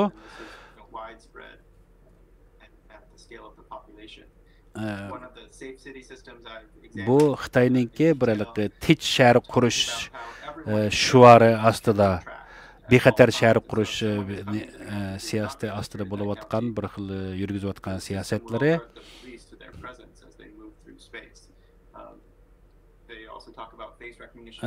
Bularningki masalan odamningki yuzlarini yuz orqali ko'rinish orqali boshqa deymiz tonish yuzlarini tonish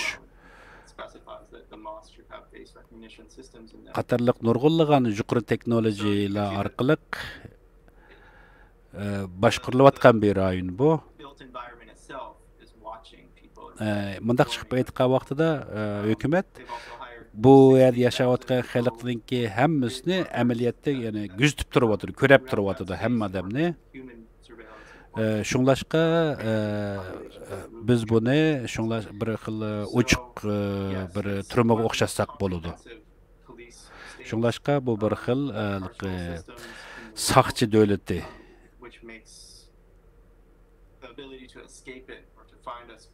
Hem Xitoylarningki bundaq boshqarishi, bular yana mush yerli Uyg'urlarningki, Qozoqlarningki boshqa yerlarga qochib ketishning oldini olmoqchi shu orqali. Chunki mushundaq digital bir xil tekshirishlarmi amaliyotda Xitoylar bilan Uyg'urlarni ayirib ko'ralaydigan bir xil sistemlarni turg'izdi.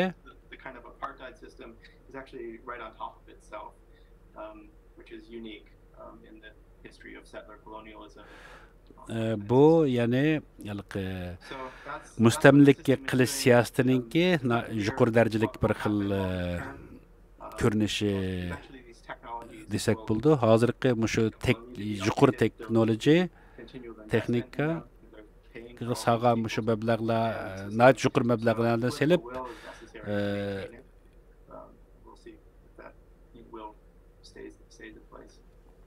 özününki müşaxtiki kontrolligini hep beriyotidi. Mening savolim tugdi.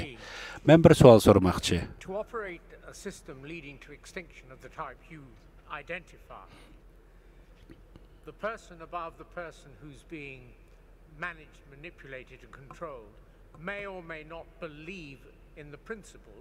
He may simply be acting under orders.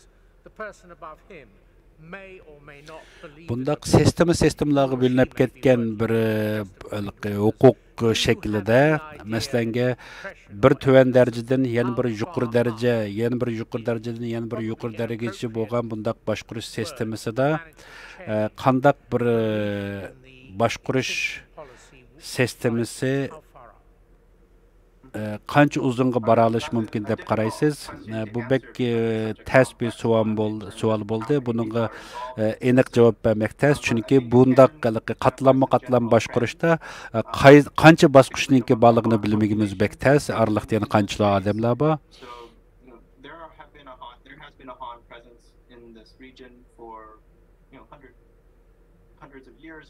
Bundaq bir-birisining ustiga bir-birisini qo'yib turib boshqarish sistemasi bu rayonda 100 yillarcha tarixi bor desak bo'ldi. Bopmu 50-60 yillarda nayt ko'p Xitoylar ko'chib keldi. Ular o'zlarini biz bugungi kunda biz kona Şinjanlıqlar deb ataydi. Hem ularni burun Uyg'urlar bilan qozoqlar bo'lgan munosabatiningki hozirgi ahvoldan yaxshilik to'g'risida counterproductive. So'zlab turdi, yana meningki bir qancha intervyulerimdan ko'ra Retaliation from the Uyghur population eventually, which I think is probably fairly wide is shared by leadership as well, which is one of the reasons why they I think want to maintain the system. Yani mushundaq hozirgi bu yangi sistemninki, yani birisining ustida birisi yoki o'zaro kuzatuvchilik qilish, qavatma-qavat kuzatuvchilik qilish bundaq sistemalar mushu 2090 va 2000 yillardan keyin bekrak gavdalandi. Bopmu bir balvog'i bir yo'l bir balvog'i siyosatidan keyin bekrak kuchaydi deb qarayman.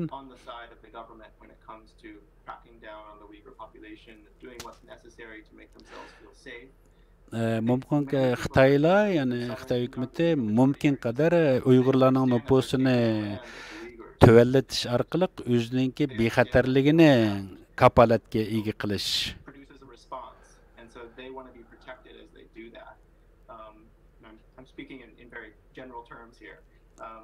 Men umuman qilib so'zlayapman ko'p ballarda, balki inchikilab kirmadim. And so I think they feel as though this is the Chinese state really caring for them, protecting them. Yana birisi Xitoy hukumatiningki Xitoylarni bekrak qo'g'daydiganligi ham ularga bekrak o'ziningki diqqat nuqtasini beradiganliklarini bildirish deganga o'xshash. Depending on their positioning, view this system as productive and extinction as a necessary. Bir xil sistema bo'lganligi uchun shundaq qatlam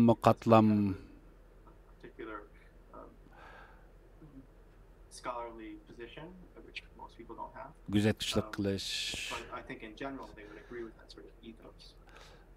Sistemlari deb qarayman. No questions from Misrep. Misrepningki bir savoli bor ekan. You talked about a sort of inbuilt flaw in this educational system, where because the children are still going to be treated as different, they're not going to come to see themselves as the same as the majority. Masalan, ballar keyingi vaqtlarda o'zlarini boshqa ko'rish mumkin. Masalan, ballar cho'ng bo'lgandan keyin ehtimol o'ziga qarab, uningki asosliq millatlarning emasligini, o'zining ularga o'xshamaydiganligini his qiladi cho'qim keyingi vaqtlardami.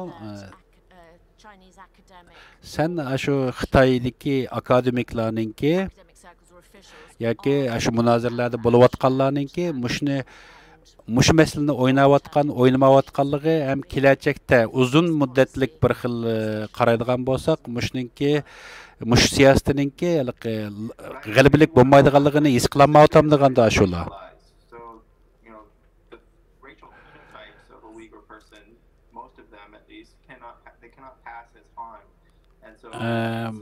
Biz albatta bizningki bilishimiz albatta bu Uyg'urlar bilan Xanzular o'rtasidagi bu cho'ng farq ular cho'ng bo'lgandimi ki mushundaq siyosat ma'rif ostida cho'ng bo'lsa-mu, ular baribir bir chet ellik yoki bu asos millatga o'xshamagan bir xalq ekanligini his qila oladi keyingi vaqtlardan baribir. Ammo bu bir xil trauma shakllantirib qo'ydi bolalarningki kallasida.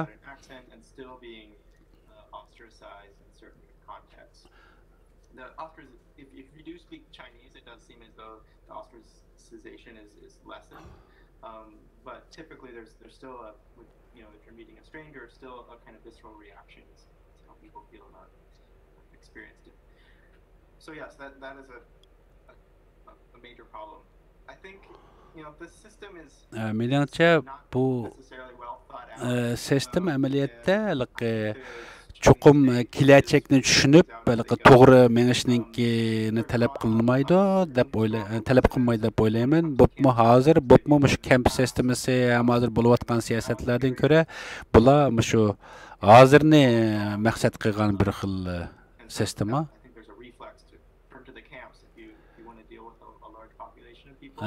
Bu kamp sistemasimi çoğun bir grup bundak bir xalqlarni sig'dira olishi natayin hem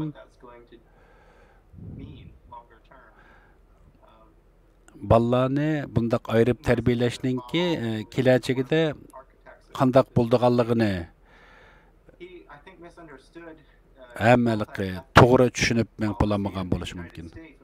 Bular masalanga Amerikadagi ko'p millatlik davlatlarda bir xil til bilan bo'lgan bir xil sistemaga o'qishtirib mangayotgan bo'lishi mumkin.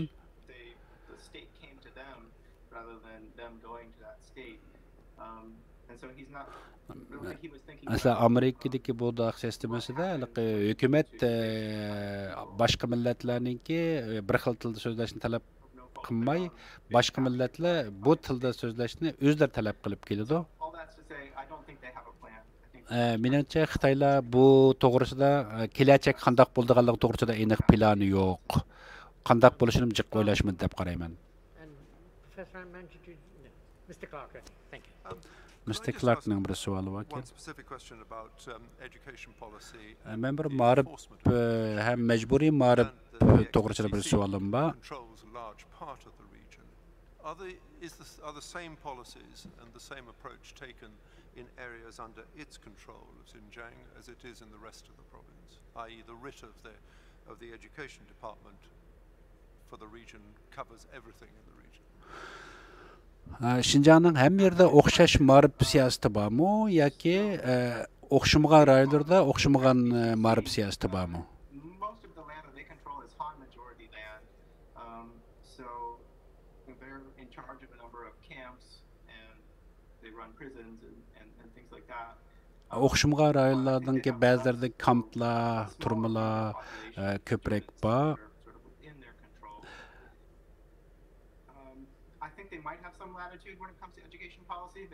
Mençe bo'lgan vaqtida azroq farqlar bo'lishi kerak. Masalan, millatlarning joylashishiga asosan siyosat qo'llanishi mumkin.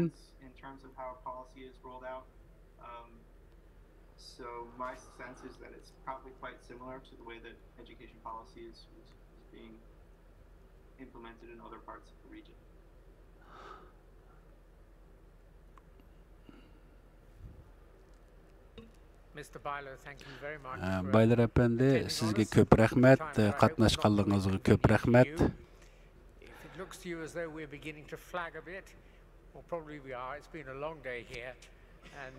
Bugün nəhayət uzun bir günni ötküzdük. Bu bizge nəhayət uzun bir gün oldu. Sizdinki kelganligingizga köp rahmet, biz bilan bo'lganligingiz köp rahmet doktor baylar. Bugünkü xizmetimiz müşahede ahırlaşıdı. Ete saat 9'da başlayımız. Ete təxidimmi bir ciddi meseleler üstüde söhbetlerimiz oldu. Hazır sizlerge keşliğinler hayırlık bolsun deymen. Çünkü ben hazır çıkıp yan bir jığın qatnaşım gerek. Şoňlaşqa ben hazır jığından çekinişimge mecbur bolaman.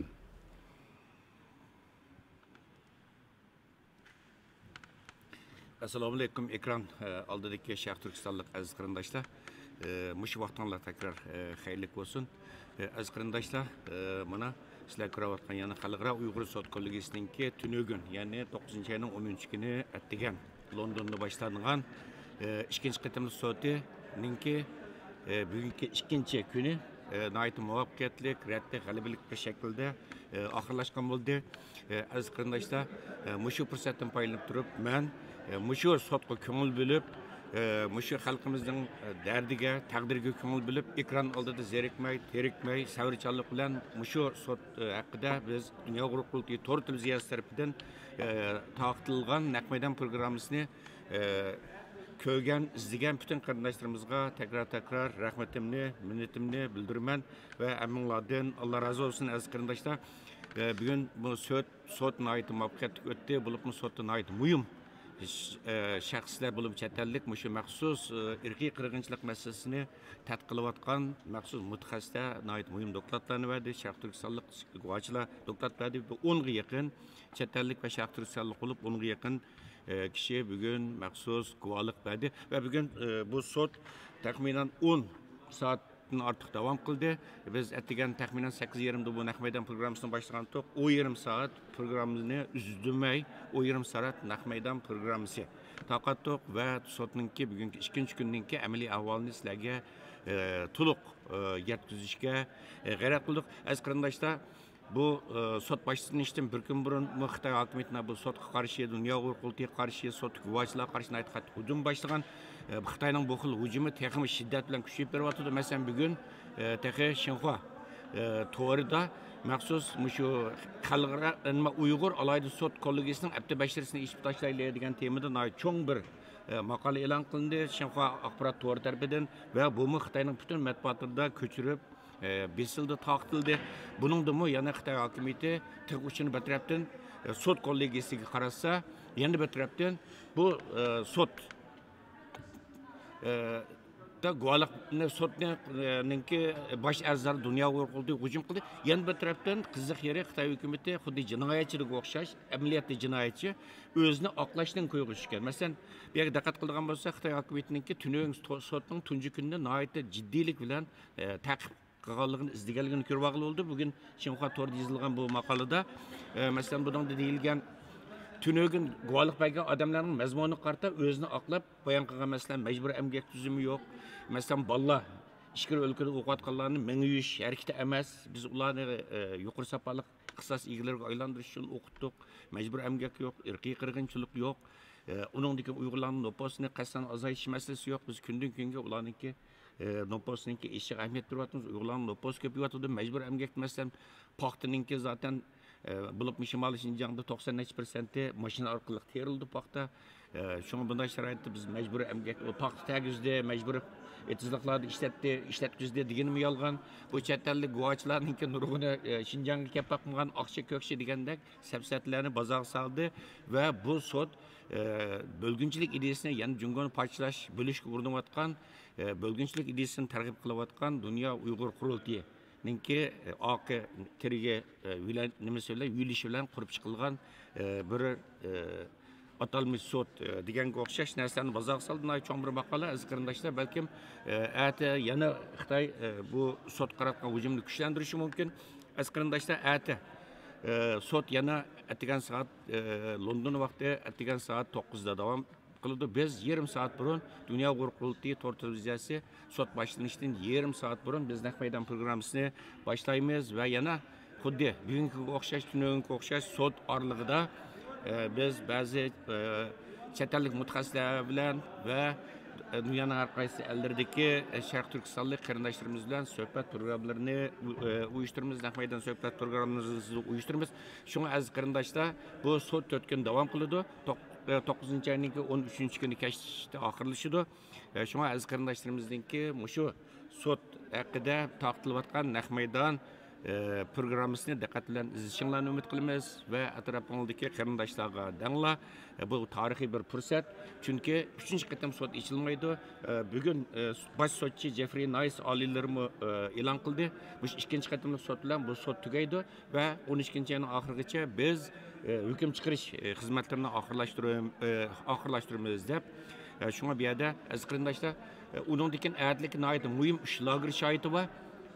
Yeni lager şahidi var, sizler hiç körüp bakmagan, ismini anlap bakmagan köpüncüler, tekrar hazır resmi matbuatlara oturup çıkmagan 3 lager şahidi, ete Kazakıstan'dan gelgen 3 lager şahidi, ete bivasite sot meydanında guvalıqtını ütüdü. Bu fırsatını kaçırmalı aziz qarindoshlar. Xo'sh, shunun bilan aziz qarindoshlar, Dunyo qurultiyi to'rt televiziyasininki xalqaro Uyg'ur sot kollegiyasining 2-qatimliq sotiga bag'ishlangan bu 2-qatimlik soti haqidagi naq maydon programmamiz mishadi oxirlashdi. Ko'rishishga omon bo'linglar, at ko'rishaylik aziz qarindoshlar, xayr xo'sh. Xayr xo'sh.